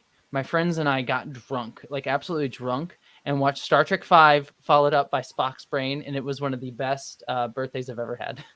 That to me seems like you would have the same feeling finishing that as you do when you finish kind of the Stargate sequence in 2001: A Space Odyssey, where you're like, what is reality at this point? It was great. It was so great. It was a wonderful birthday. That is actually awesome. Did you finish up with Shatner on the Mount? Oh yeah. Oh, of course we did. Yeah. Yeah. I think we watched it between it because I was introducing it to my partner at the time. She had never seen any, like, I think this was her first Star Trek movie besides the Kelvin timeline movies. It was a bad one to introduce her with, but then we're like, we need to show you the Kirk on the mountain. It's like starting them off at 5 is like, did you not want them to be a Trekkie? I mean, and I have love for 5. Don't get me wrong. It's not my least favorite Star Trek film. I'll say that. It's so bad it's a good movie. So, which begs the question: what is your least favorite Star Trek film? Nemesis by a hot mile. But as I happen to behind the scenes hot take, wasn't it Nemesis that kind of got you into Star Trek to begin with? 100%. So there's a soft spot for it. But as I've grown older, this is again tastes change over time. So I'm not saying this has always been my least favorite. But today Nemesis is my least favorite because I just the treatment of Troy in that movie is so egregious and absolutely horrible to the point where like she's sexually assaulted, and then Picard's like, oh, I know, I need you on the bridge, and it's just like Picard would my hashtag not my Picard would never have been in that. We've been like, of course, take all the time you need. Like she literally says, I'm traumatized, I need time, and Picard's like, no, need you on the bridge right now. And I'm like, as we are consistently late for your wedding, I'm also going to put you to work after this horrific thing that's happened to you. I hope that this works out in some way. Anywho, yep, that's kind of how it's depicted. Yeah, exactly, and it's really gross, and it's only done to have Shinzon reveal his villainy. Like, if you watch the movie, like it's like that's how they learn, because up until that point, Shinzon is like, they're like, is he a good guy? I don't really know. And then out of nowhere, like there's no reason for it, he just assaults Troy for no. He's just like, I'm gonna sexually assault Troy, cause. And so he sexually assaults her, and then that's how they realize that he's bad, and then it sets off like him going to attack the Federation. And it's like, so the only reason you have him assault her is for no reason other than to just show that he's evil, and to also set up like her like, I got the bad guy moment later on. And it's just like really gross in that. And then also the other reason too is like, there's so many good ideas in that movie. Like conceptually, there's like, I love the idea of nature versus nurture, right? But it's ultimately not used to any good effect because it doesn't say anything about it. It's ultimately like Picard's like, Shinzon, you can change. We're the same person. And Shin's like, no, I'm evil. And then they kill him and blow him up. And I'm like, but wouldn't the Star Trekian message have been, that you can choose to be a good person regardless of your nurturing, and it doesn't even have to be Shinzon that did that. I actually my idea, if I was to rewrite the script, my ideal would be you make the Remans actually more sympathetic because they're just sort of demonized. They're a slave race that's like demonized, and also sort of reflects this like dark reflection, nature versus nurture, because they're like a version of the Romulans. If you look into the lore, they're actually Romulans who've been shoved in the dark and lived in like mutated into these creatures because they've just been like living with no sunlight for forever. And so I'm like, instead of vilifying people, slaves revolting and fighting back against their oppressors, which is, I think, an okay thing to do. Maybe we can talk about the ethics of like the way they do that. But I definitely am not necessarily wholesale against violence if you're fighting back against these systems. So my point would be showcase slightly more sympathetic Remans, and then have Picard constantly say to Shinzon, there can be a better way. We can do this better. We don't have to enact out of hatred and violence and attack people out of violence. And Shinzon just being so marred in his trauma that he can't get past it. But Picard constantly says that in front of the Remans at the same time. Like he's saying it to Shinzon, but the Remans hear it. And the Remans go, he's right.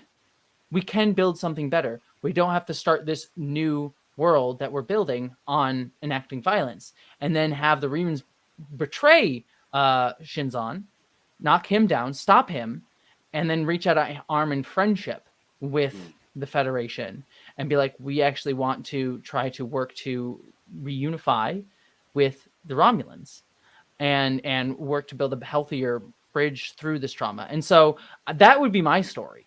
Is like Shinzon can't get past it because of all the personal trauma that he has built up, and this idea of legacy that I think is also built into Picard too, that he's like he needs to have a legacy. And so the twisted version of that, and Picard sort of having to recognize that maybe these ideas like me constantly needing to build a legacy for myself are somewhat problematic. So he's confronted with that. But then you also are able to use the Remans in a way to showcase that Star Trekian message of we can move past that and we can build a better bridge. But the movie ultimately doesn't do any of that. It's just sort of like, and he's evil cause, and doesn't really, it just gestures at this nature versus nurture theme without exploring it in any way.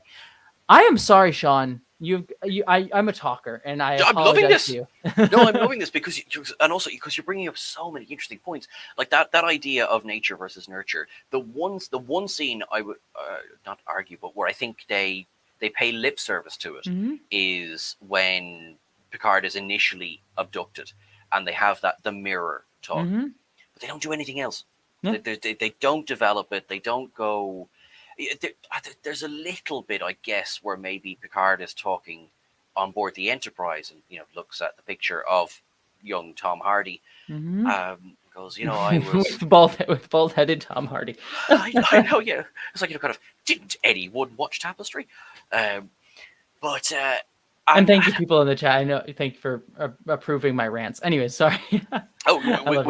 We are here for this. We are here for the Jesse rants. More, please. And I'm going to get so many topics. All right, go, Jesse, go. But you're right. Like, so there is the obviously they visually depicted the Remans. That would be like, right, we must be frightened of these vampire creatures, and. Which could have been a great way of, don't judge a book by its cover. Don't, immediately think that these things that look terrifying, they are in fact the greatest allies, or, they're certainly the nicer version of the Romulans. They were going back to TOS way back with Devil in the Dark, too. That same sort of idea with the Horda. Yeah, you're absolutely right, actually. And it's funny now, because we have grown up with the image of Spock and Vulcans in general. But sure, of course, they tried to ban him for looking too demonic. Yeah. Yeah, it's actually a really great point. Like, it just ties into all this stuff. Like, the Remans are, I think, Star Trek in a lot of ways is sometimes is a tale of missed opportunity, especially when you get into like Voyager and stuff. But Nemesis, I really feel like, I would have loved to see the Remans. And in fact, I have not really. I shot this video a while ago, and it's just been sitting for me to edit. But I have a whole bit where it's a video that I'm doing that's a comedy video called Jesse explains the Star Trek timeline, and just me progressively, I get out the whole whiteboard and I start like putting everything up, and it just becomes like, it just like starts like getting crazier and crazier, and I just like start like going more and more out there. But the video ends with me like, but the Remans, they're the most important people in all of Star Trek, and no one gives a damn. And then it cuts to me like out by I literally shot this, and I wish I still need to release this video, but it like cuts to me like out by a lake, and I'm like have an image of the Remans, and I like put it into the water, and it like floats away. And I need to release this video. I need to release this video. I think I showed a picture of it online, but I shot it. But it was, I gave it to my, I had an editor at the time, my friend Lucian, and unfortunately he got promoted at his job, so he's never been able to finish it, and I've just been doing other things. So I just I need to finish editing that video. I just have not had a chance to. But it's just, that's how that video ends, is me just going to just like do do do do do do, like to a Reman photo. And I'm just like, and it upsets me because Picard, they're probably all dead by that era. They probably got blown up in the supernova. Well, that's kind of my worry. I agree. Every one of these comments, we need this video, we need this video, we need this video. I am absolutely saying we need this video. That's the worrying thing, because of how the Romulans treated the Remans, they probably weren't prioritized when it came to getting them off world. And then we know from some, because there's a couple of approaches to the supernova in terms of how they've told the story, but definitely I think the consistent one is the Romulans didn't exactly do jack all when it came to actually evacuating the planet. And if they didn't bother with Romulus, they sure as hell didn't bother with Remus.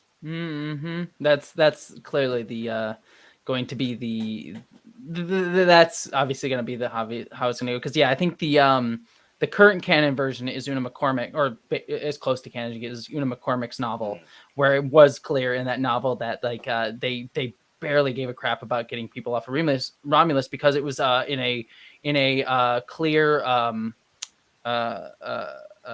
why am I blanking on the word? Climate change metaphor. They just wanted to ignore it. Like they were very much, like the government was very much aware. I love this book, by the way. It's a great book. The government was very much aware of the problem, but they were like, well, we're going to suppress it. We're not going to let anyone do it. Scientists have figured out that we're going to keep them from telling anybody. We're very just like trying to suppress the news of it because they're a very authoritarian state. And because of that, they didn't do any evacuating, even though Picard and everyone was like, you guys need to get out of here now.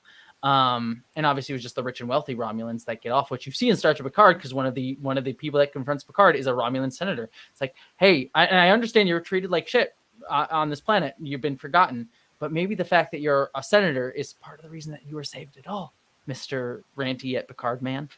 But that needs to be a title, Mr. Ranty at Picard Man. I love that. Yep. But Remus was further from the supernova. Now I think it destroyed the actual solar system. Yeah, there's two versions of that too. There's the Star Trek 2009 version where apparently the supernova it destroyed Romulus and was apparently gonna destroy the whole Federation, because that's how supernova works. Yeah, I was like, what? Yeah, but it's like it was going to destroy the galaxy. It was kind of like, now, Spock, you wouldn't be a common one now for exaggerating. So, was this a supernova, or did someone detonate Shaka Ring? Yeah, right. Yeah, but the Una McCormick novel does retcon it to it was just the like Romulan system and like close areas around. Like it was a bigger than normal supernova for random reasons, but that was going to devastate the Romulan Empire, but it wasn't going to like destroy the Federation. But the Star Trek 2009 one and the Countdown comic, which is no longer canon, but was considered at the time, was very much like, yeah, it was going to blow up the universe because science. Don't worry about it. Super duper nova. There we go. That's right. Is it Remus or is it? Now, actually, how do we pronounce this? Is it Rom 2 or Romy? I have no. You're asking the wrong person. I can't pronounce names, let alone other words. I believe they are Romulans or Rumans. Well, so sorry, fictional galaxy destroying events. That is true. Actually, in fairness, right? So 2009 started, the supernova was going to destroy the galaxy. I do feel that Star Trek has kind of run with that idea a little bit, whether it's the burn or the DMA or which is fine. I was actually, we were at Destination Star Trek there back in November in London, and I queued up and I said to Wilson Cruz, "Hello, how are you? Thanks for everything. You're doing really good." And I said, because at this point the trailer for season 4 had dropped already, and we saw, yes, there's going to be this, this thing, this 5 light years across. I said, "Listen, do you ever just get tired? Do you ever just wake up one morning and just be like, I just can another ship deal with this, please?" Mm-hmm. And he just laughed. He didn't say one thing or the other. He just laughed. But I saw his pain. That is, to be fair with you, that is my biggest gripe with modern Star Trek. And again, coming from someone who loves modern Star Trek, I really do. But my biggest gripe with modern Star Trek is that it constantly needs to have stakes set at 10 all the time, because it's the blockbusterization of television in a lot of ways, where it's like everything it's the same thing you saw like the Marvel Netflix, and even still now the Disney Plus Netflix shows, where it's like it's a movie in 10 parts or whatever, 13 parts, whatever the amount of episodes is. And so like there's this tendency to write, and I think it comes out of, again, as someone who actually likes Alex Kurtzman in a lot of different ways, I think it shows like Alex Kurtzman was a movie writer, was a blockbuster movie writer, and that's sort of his inclination and who he's hired to write shows, is to like sort of have these things set at like blockbuster levels all the time. And I think I don't mind that from time to time, but if everything's always at like every single day, it allows it to kind of become white noisy, and it makes it feel like I don't really care. Like I think the biggest version of this for me, like the DMA and all this other stuff, are good examples. I think for me, it's like the billion Romulan ship showing up at the end of Star Trek Picard season 1 is, I actually think, the perfect version of that for me, because it showcases like a lack of like, where the hell do all those ships come from? Why, if they're attacking the planet, why don't they, like, if they have that many ships, just encircle it? Like Picard's like going up against him. It's like a one last stand, but I'm like, they could just go around. There's enough of them to like just go around him. And so it showcases like they had this thought where it was like, it needs to all be, there needs to be a billion ships in order to make the stakes feel huge. When I'm like, I actually think the stakes would have felt better if it had been like 5 ships, because it's like 5 ships could destroy this planet, and yet it feels like a more surmountable thing for Picard to go up against them. But it's still like he's gonna die if he's going up against himself, but it also feels more realistic. It doesn't like make you lose the weight of it, but it still feels like more appropriate. And then and then it also would have fixed the problem too, of when Riker shows up with his 10 million Federation ships that people were like complaining about, like, oh, they're all copy paste. I'm like, sorry, my eye started twitching there. Yeah. Yeah, it's like, well, if they were, instead of having them be 10 billion of them, if they had just been 5, I think, of like Riker shows up with like 5 or 6 ships, and he's like, yeah, these are the best ships in the galaxy, we're gonna knock you down. I think people have had less of a problem, because it was like, oh, there's only 6 of them, and he has 6 of the best ships. Of course, they probably came right off the line, instead of like 10 billion, which makes it feel. And so like I feel like that, like, and again, this is someone who likes these shows, but I think the new Star Trek shines in the smaller moments than it does necessarily in the big stories. And so that's my big problem, is I think they have this tendency to want everything to be world ending all the time. And I'm not even against serialized stories. I just don't think the serialized story needs to be everything's gonna all die all the time. Exactly. It's funny as well. We were talking about this recently, that when DS9 began airing, we started with The Circle and The Homecoming, and I can never remember the third one. So that's Circle, Homecoming, and shoot, I forgot to. Yeah, I think I wish I knew it, but I know which one you're talking about in season 2. And the third episode. That's why it's now canonically called the third episode, right? And then we had, of course, yes, in the comics, yes, the Dominion War arc, and of course, then the last episode. And I remember the time being like, this is what I want my Star Trek to. I love this. This is brilliant. This is brilliant. And then, of course, they did a hard pivot. They didn't do that in Voyager, and then they did a whole season of Enterprise. And I was like, what are we doing? What are we doing? And then I remember catching myself as Discovery went on, going like, I kind of miss episodes. I have to say, I kind of miss episodic. So I think there's absolutely a balance, and I think you can have, and I think Enterprise season 3 managed this really well, that they had the full season arc, and it even in that there were effectively standalone episodes. Yes, they benefit the long-term arc, but they were able to do like things are fairly resolved by the end of the week. Whereas I think we've done so much recently where it's nearly got to end on a cliffhanger, got to make sure we come back next week, and you kind of want to say, look, it's okay, I'll be back next week. I'd like. Yeah, I'm here. I got you. We're here. I got you, Pam. It's fine. yeah. But yeah, no, and it's also like the need to like, and I also think there's something too that kind of feeds into this. It's a separate problem, but I think it feeds into it where it's like every episode needs to advance this big story arc, and I'm like, no. Instead of like the past 3 episodes where it's like, we'll inch forward a little bit in Discovery. I'm talking, we'll inch forward a little bit, we'll inch forward a little bit, we'll inch forward a little bit, but it's just like taking baby steps every single time, which feels a little bit frustrating. It's like, why not? Like you could have had them, like again, mild Discovery season 4 spoilers, but you could have had them cross the galactic barrier, get to this planet, discover the stuff that they found on the planet in the latest episode, which I won't spoil. Have them do all that in an episode, as opposed to 4. And I think that would have left you 2 other episodes to just like have the episode where like Burnham learns how to play clarinet, like something like lower key. That like I joke, but like I would have loved that. I would have loved to see like because I love these characters. One thing I love about Discovery is I love these characters so much. I really do. I think they're wonderful, and I want to see them on a day where the world is not going to end. Like I want to just see I want to see Data's day. I want to see their version of Data. Like there's a reason that the episode, the time loop episode, I love the time loop episode in season 1 of Discovery, because it was like they're at a party. Yeah, there's a thing going on with the time loop thing, but like the stakes were really just like Lorca was gonna die.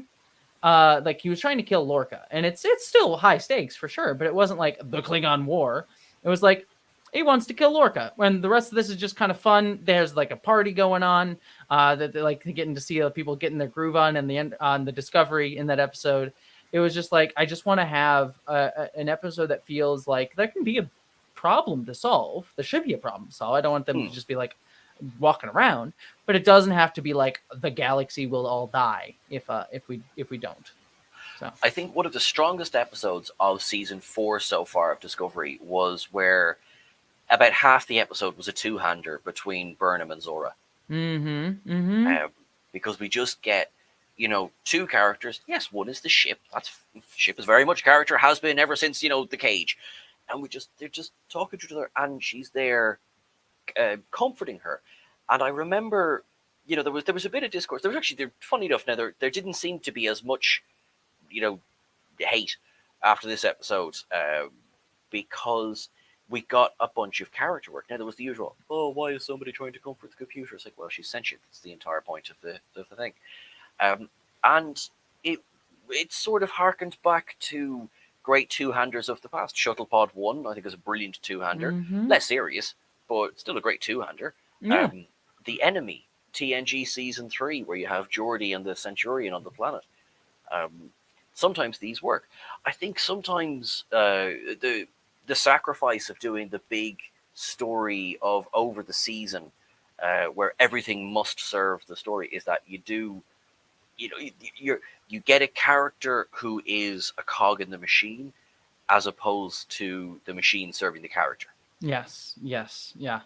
I totally agree 100% on that front. Like, I think for me, like, and everyone kind of hated this episode. I actually really loved it. I really loved the episode with Burnham and Book doing poker, because I know that people, like, some people consider it to be the least favorite. I loved it particularly because it was like this, like, it was somewhat serving the larger story of her going after Book, but it was also kind of like, character's just gonna futz around a bar for a while, and they're gonna play poker, and there's a game, and like Owo's gonna beat up some dude, and like I kind of loved it.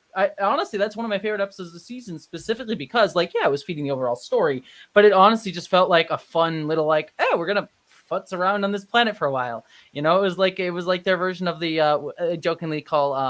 One of my friends is watching Deep Space Nine episodes for the first time, and I sometimes hop in when they're watching it. We just watch together. And my favorite, the way I've described episodes to her when she's watching it is like, oh, is this a Ferengi fuck about episode? Just like, it's like, those are my favorites, the ones where Ferengis fuck about. And it's great. It's like, I want that for like Discovery. I just want the crew fucking about episodes, you know?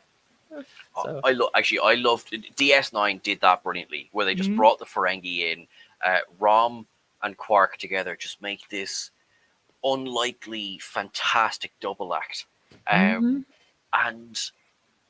like that. And even, I have to say, I kind of like Acquisition from Enterprise as well. Which that's the one with the Ferengi come on the ship and they like play. Yeah. Yeah, that was fun. It's like, you know, music is great, but it's like it's a fun time. I think it's good. I think people get upset about that one because like it breaks the timeline of whatever, and I'm like, it's a fun little episode. It's great, and we get Neelix the Ferengi for his second official Ferengi. He played one obviously in Voyager, but we get yet another Jeffrey Combs performance. I do love the fact that if we were to wait now 5 minutes, Jeffrey Combs will have played 3 more characters in Star Trek. I think Jeffrey Combs has played me at some point, and I think he'll play you at some point. I think he's just played all of us. Yeah. I would be honored. Is that not the message of Star Trek? That at all of our core, we are all Jeffrey Combs. We are Jeffrey Combs, yeah. Although we had a shocking revelation earlier on, I think Vaughn Armstrong has him beat. Wait, really? I think Vaughn Armstrong has 17 different characters across. Wait, really? Yeah, I was a bit kind of like, I was like, surely can't have been, because Jeffrey Combs, I think, pre-Maxwell, he had more consistent because he had Weyoun and Brunt, and then of course going into Enterprise had Shran as well.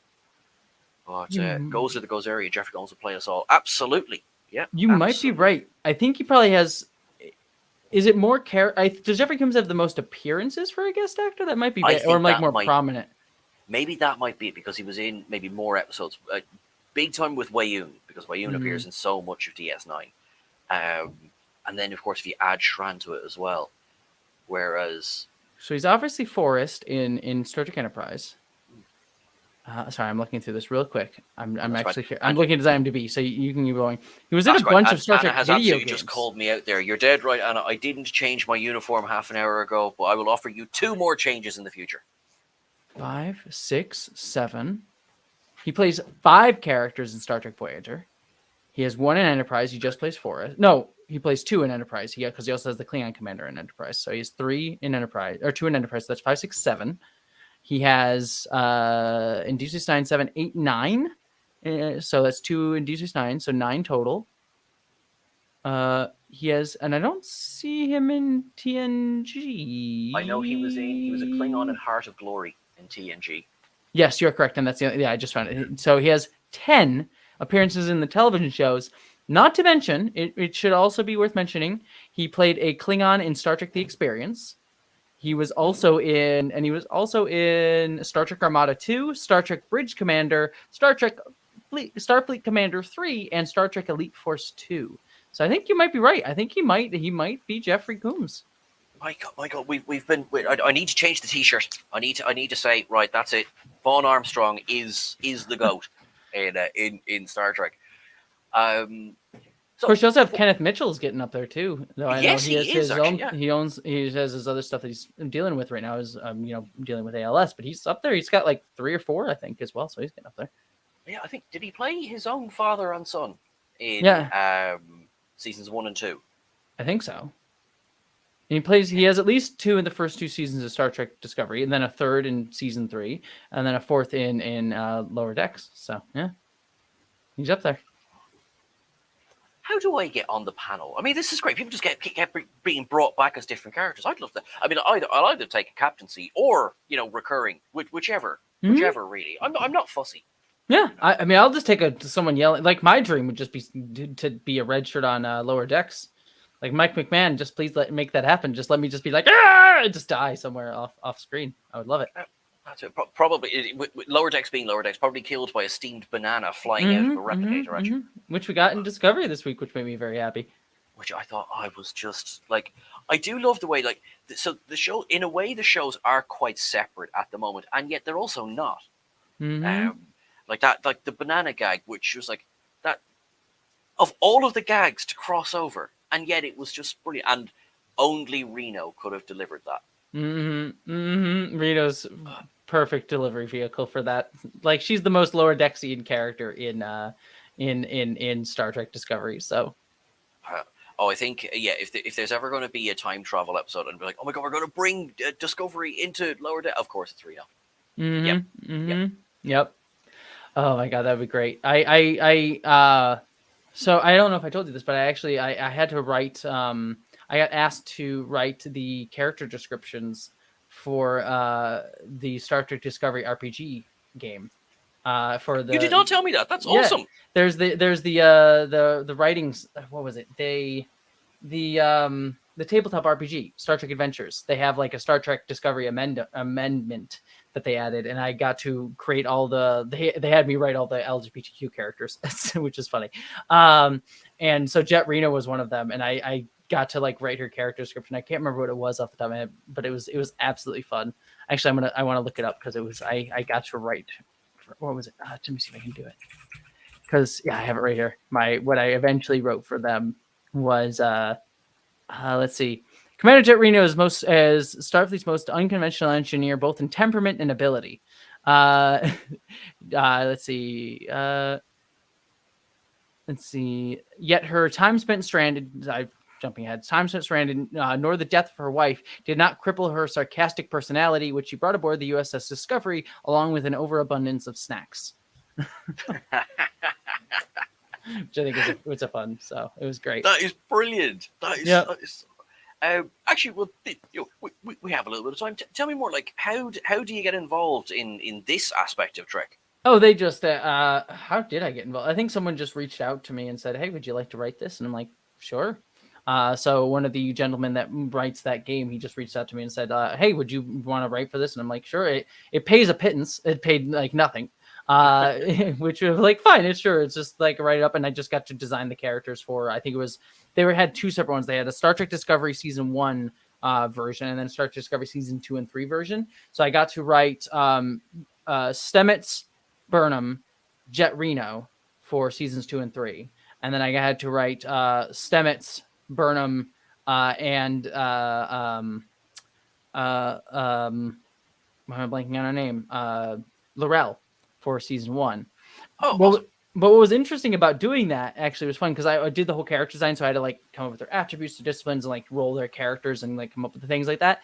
Because I was doing one for season 1, and then of Michael Burnham and Stamets for season 1, and then a version of Stamets and Michael Burnham for seasons 2 and 3. I actually had to like show their growth between the. I was like, I could just have copy pasted the two characters, but it's like no, it's like interesting to see like where they've grown in one season to another, and get to reflect that in character stats was kind of fun.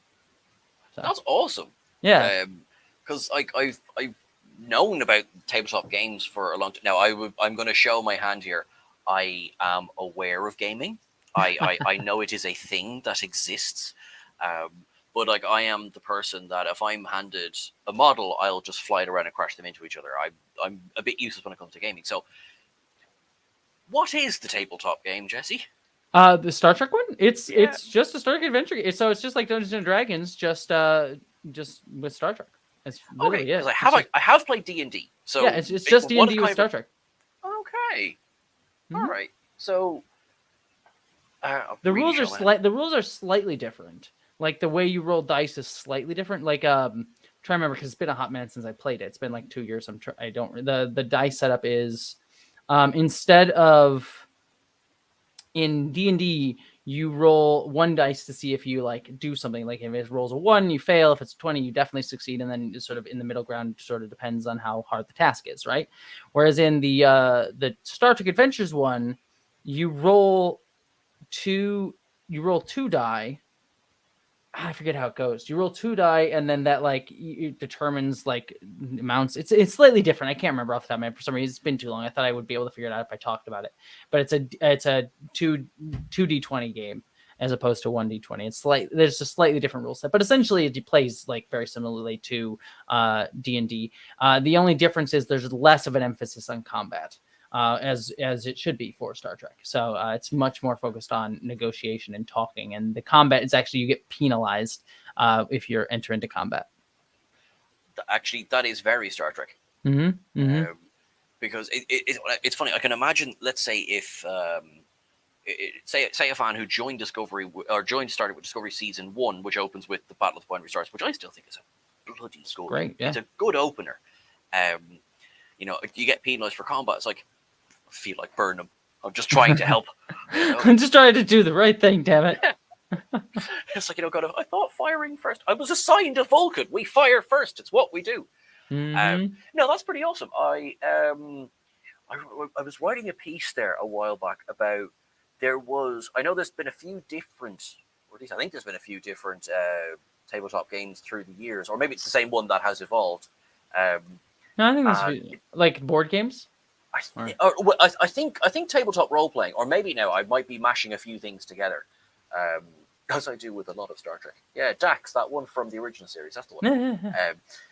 And I'm actually technically not wrong if we think of the Undiscovered Country. Mm-hmm. Ruben Dax and his lovely feet. And also, Dax did appear in a uniform, in an original series uniform. This is true. A variation of the very one I am wearing. There you go. I love it. So yeah. So there you go.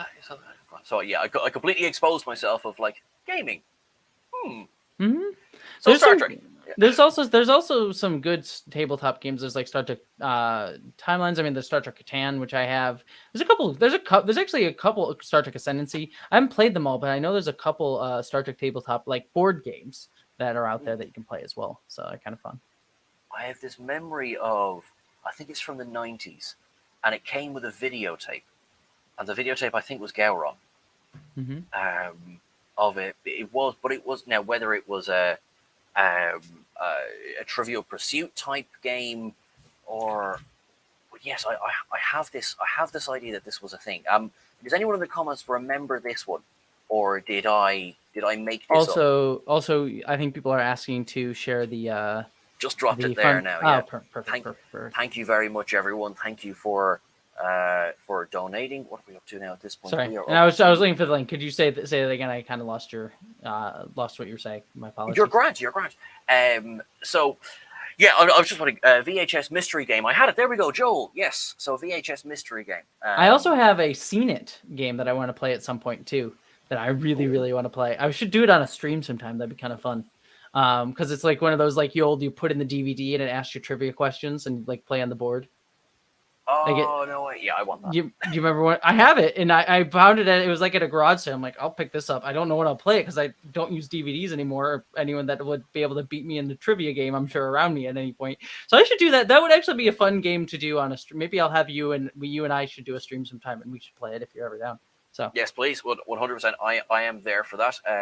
Everyone in the comments, if you would like to join us, that'd be amazing. Frankly, I will do it whether there's an audience or not. I am here for. Well, we will definitely do that. Maybe sometime in the near future that would be kind of fun. I could figure out how to play a DVD over a stream, which I think I can do. I think I have an idea of how to do that. And then you and I, and maybe we get one or two other people who can be up to our level, and we duke it out and see who can be the Trek trivia king or queen or non-binary person. I like this a lot. I think it would be the ultimate battle of that. We'll have to get some of the other the channels work at the ultimate battle of the channels together. Yes. And then when I'm badly losing, being like, this was a terrible idea. I really shouldn't have signed up for this. We'll see how it goes. One of my proudest moments is I won a Star Trek bar trivia, which made me very, very pleased. I did do that once. I'm very proud of you. I am very proud of you. Do I know what the question? No, it wasn't a tiebreaker, but you know the point. I won by a single point, and I was so pleased with it. It's the dumbest way to win, but it was the final round, and it was name the Star Trek theme songs. Very simple, right? Except one of the theme songs that played was like everyone was so confused by it, and I'm like, oh, it's Short Treks. It was the Short Treks theme song. It was a trick question, and I got the point for the Short Treks, and that's what won me. So I recognize the Short Treks theme song. I am super proud of you for that one, I must say. It was great. So actually, I suppose then here is a nice nice easy question for you. Jesse, rank all of the opening tunes from worst to best. Ooh, okay, good. Now, should I rank them by how many versions there are? Because that's very different. Okay, bottom of the. Let's see if I got to see if I can remember all of them. Bottom of the pile, Star Trek Enterprise season 3 for 4. I hate that one. I totally agree. The tambourine ruined everything. So the darkest season had this like weirdly upbeat theme. Yeah, just like has that stupid tambourine. God damn, it ruined it. So you have Star Trek Enterprise season 3 and 4. Then I would just trying to think. I'm trying to make sure I remember all of them. And this might be different than my ranking ends up being, because I think I actually did a video where I ranked them, so it might be different.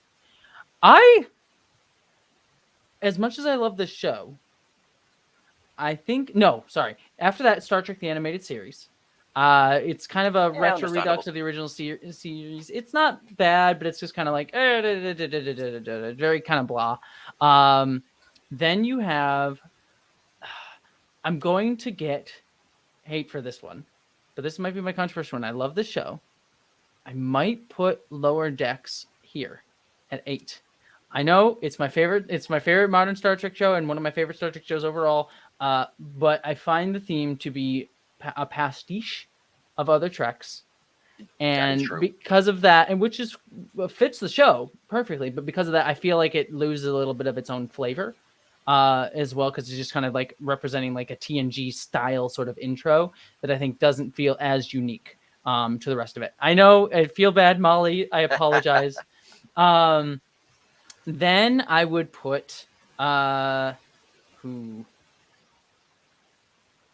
would probably put short treks in here, because there's a couple different versions in there, but they're always kind of like little jingles off the Discovery theme, which I really like. But they're always kind of like little like different versions of the Discovery theme. So like they'll have like a literal disco versions, like kind of one of the ones that they do.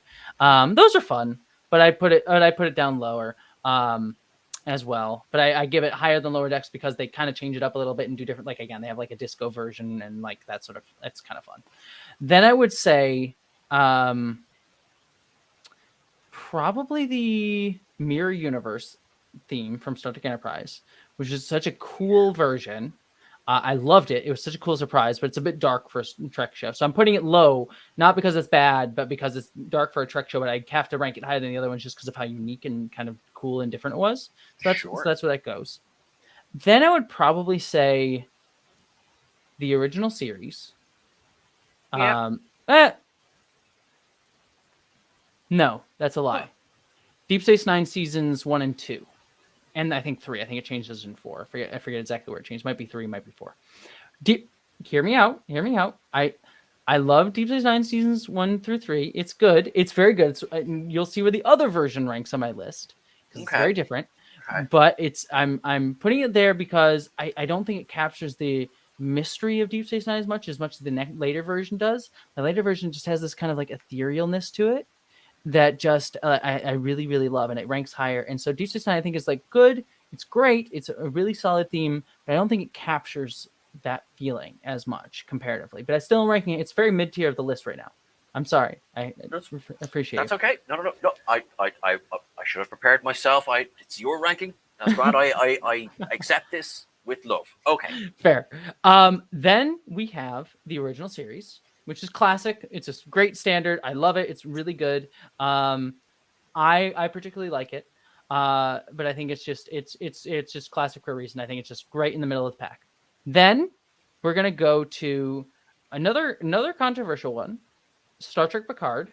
And I know people are gonna hate that it's so high, but I love the original Star Trek season 1 theme. By the way, I should say Star Trek Picard season 1 theme. Because I like it being very melancholic. It's such a melancholic theme that I think fits that season very well. It's so unique and yet feels appropriately Trek. Like it feels Trek, but it's not. And I really love that. I think it just like has this like nice melancholic feel to it that I think is really sweet. As much as I have problems with Star Trek Picard, I think that Jeff Rousseau's themes are excellent. Then I would put Star Trek Picard season 2 right above it. Just because I kind of like the more like higher energy version of it. I think it's kind of cool and kind of nice, but it has some of the same reasons. Then I would put Discovery after that. Okay, cool. I love it. I particularly love, again, it has like, I know this is, again, controversial, but I just love the Discovery sort of like brings in the original theme, but it's just sort of like a fun sort of like it captures like the bringing Star Trek back as this, like, I love the Da Vinci look and feel of it, of the actual titles themselves, but the song is just like dun dun dun dun dun, and like captures that like boppy sort of energy, but also still brings in the classic Trek and like evokes that nostalgia, but it doesn't rely on it too much. I think is a great mix. Now we're getting into like the top tier for me. And here we go. I think it's going to be Next Generation. I'm trying to see if there's any other I missed. I missed any others. Okay. Prodigy is in there too. I almost forgot that one. But I'm going to put this way. I'm going to put... I'm trying to debate between Prodigy and Next Generation here. I'm going to have to give it to... I'm going to give it to Prodigy next. Okay. I think I really love it. I really love Prodigy's theme. It's just like, da, da, da. If you listen to the whole song, it's not just like if you listen to it, it just has that somber beginning, and then it just gets into like this very energetic, very like Kelvin filmy kind of feel to it. Then you get Next Generation, which I have to like, and I know, and I'll put both versions in the same spot. There's slightly different versions, I think, between, I forget what the seasons change, but there's slightly different versions. I think both are equally good. But I love that opening where it's just like the strings and just the creepiness of going into space. It's just like it's again captures that ethereal nature, but the beauty at the same time, and how scary it is. And it reminds me of that phrase that Q says to Picard. It's like there's things, I forget, it's in the Q Who speech that he gives. It's one of my favorite Q lines of all time, where it's just like, it's not for the timid. Like there's treasures and things to find out. I forget the exact line, but it's a great line by Q, where he just captures like, it's scary and wondrous, but it's not for the timid to be out in space. And I think that theme captured that. And then it's like the big triumphant brassy classic Star Trek feel it goes into. Then I'm just making sure. I'm just going to quick do a check in my brain. Did that one.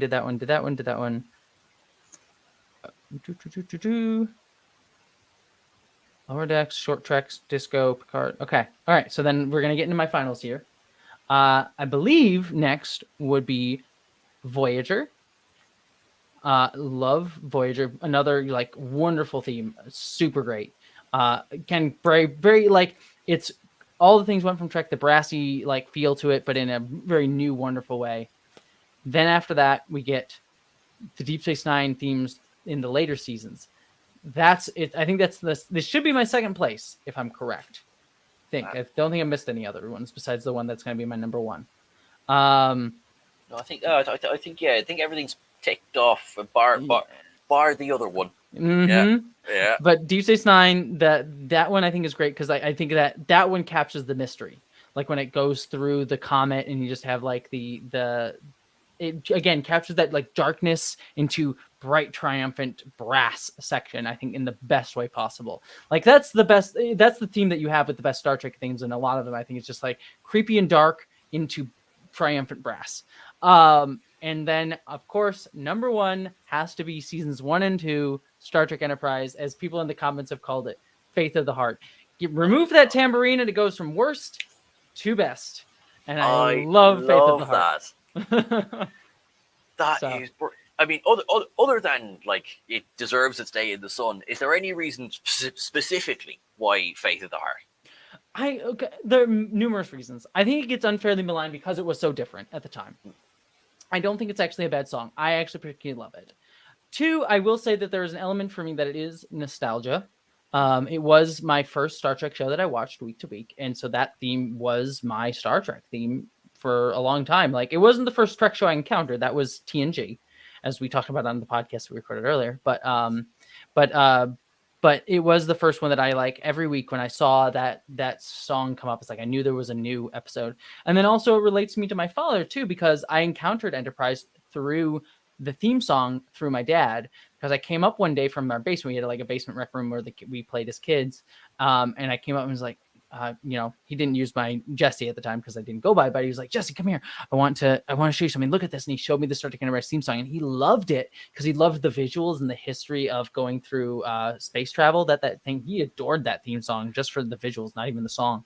And that's how I encountered Enterprise. So there's nostalgia with my dad and really into my dad. And then also like, one of my favorite memories as a Trekkie, it was actually at the bar trivia that I won. I was in the bar, we were drinking, and they played the theme for the thing, and literally everyone in the bar just belted it out and sang it, and it was just absolutely lovely and wonderful. And I'm like, that's what I love about this theme, is it brings people together in joy and like community and fun. It's like even the people who hate that song will sing it out just as enthusiastically as the people who love it.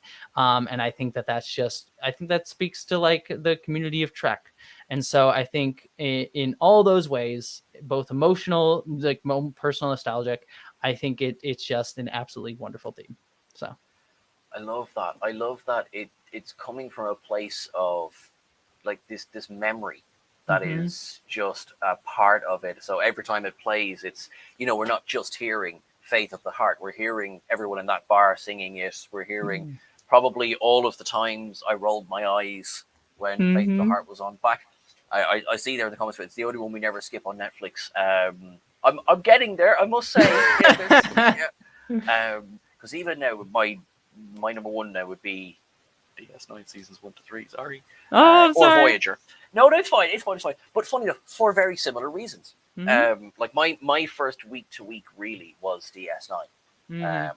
I had watched TNG, but those are stored in memory that is hard to access because I was a tot. But it's funny how our first experience, our memories influence so much of how we feel today. Yeah.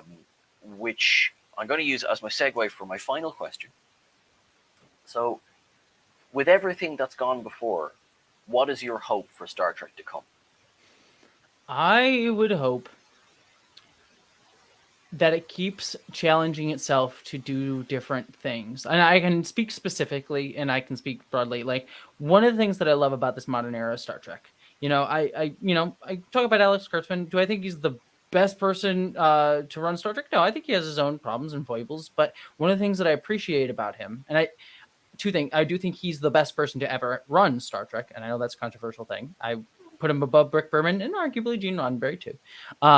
But what I appreciate about him, regardless, is I really like that he has been willing to let Star Trek be different. Under Rick Berman, it kind of came the same different thing, and Deep Space Nine kind of slipped under the radar and reacted against it in beautiful ways. But otherwise, like, Star Trek got very mired in being the same thing over and over again. And modern Star Trek, while it has its own proclivities and issues, as we talked about earlier, it's been different. And I hope that future Star Trek continues to do that. Future Star Trek continues to try to push boundaries, try things new, do different things, as long as it stays core to that, taking delight in the differences of others and differences in life forms, and showing a better future humanity in whatever way you do that, whether it be about like Deep Space Nine showing us the darkness and how we get to the light. It doesn't have to be bright and optimistic every single moment, but it can be about how we earn that. But as long as it's about showing that bright future and earning that bright future and showing love of diversity and difference of others, I think that any Trek show that does that, it can be anything else, because again, infinite diversity, infinite combinations. Speaking specifically, what I would love for more Star Trek to do is show us a civilian-focused series within Star Trek. I love Starfleet, don't get me wrong, but I feel like focusing constantly on a pseudo-military, we'll say, it's the militariness of Starfleet is argued, but it's you have to admit that it's some form of military-esque function. I want to, and I feel like that somewhat goes against the ethos of Trek in a lot of ways. Like even Roddenberry himself was kind of hating the more militaristic view of the older Star Trek movies from Wrath of Khan onwards. And so I think a more civilian-focused one, and I think I would really love, and specifically too, I would really love a West Wing. I think someone said, Catherine Lambeth, I think said it in the comment, a West Wing, but Star Trek, because as much as I love Aaron Sorkin's writing style, I don't necessarily love his politics, because my problem with the West Wing, it's hard for me I tried watching it, and I feel like I really enjoy the style of it. I just like it because it kind of aggrandizes the issues with America, and it has, again, that very liberal view of like, it's not the system's problem, it's the individuals who are in it, and if we just replace good individuals, like have a good president, it'll fix all the problems. I'm like, these systems have inherent problems that we need to push back against. And so I feel like the West Wing, it kind of grandizes a lot of these problems that, while I love the style and writing and dialogue heaviness of it, I dislike this sort of aggrandizing of American institutions that I find intensely problematic. Like, there's justifications of like war crimes in that show. It's a problem. But what I think you could do with a West Wing and Star Trek show is both address those issues in a way that's deconstructed, because Star Trek has always been a show that's been political and willing to attack these issues head on. Well, also, we can be a little bit more aggrandizing of the Federation, because the Federation is a fictional institution that's supposed to represent the ideal. And so I think having that same sort of feel of like we can lionize the Federation a little bit is a little bit more appropriate for a fictional, idealistic organization, rather than lionizing a very problematic, institutionally problematic real one. And so I really think a West Wing Star Trek show would be such a fun series to do.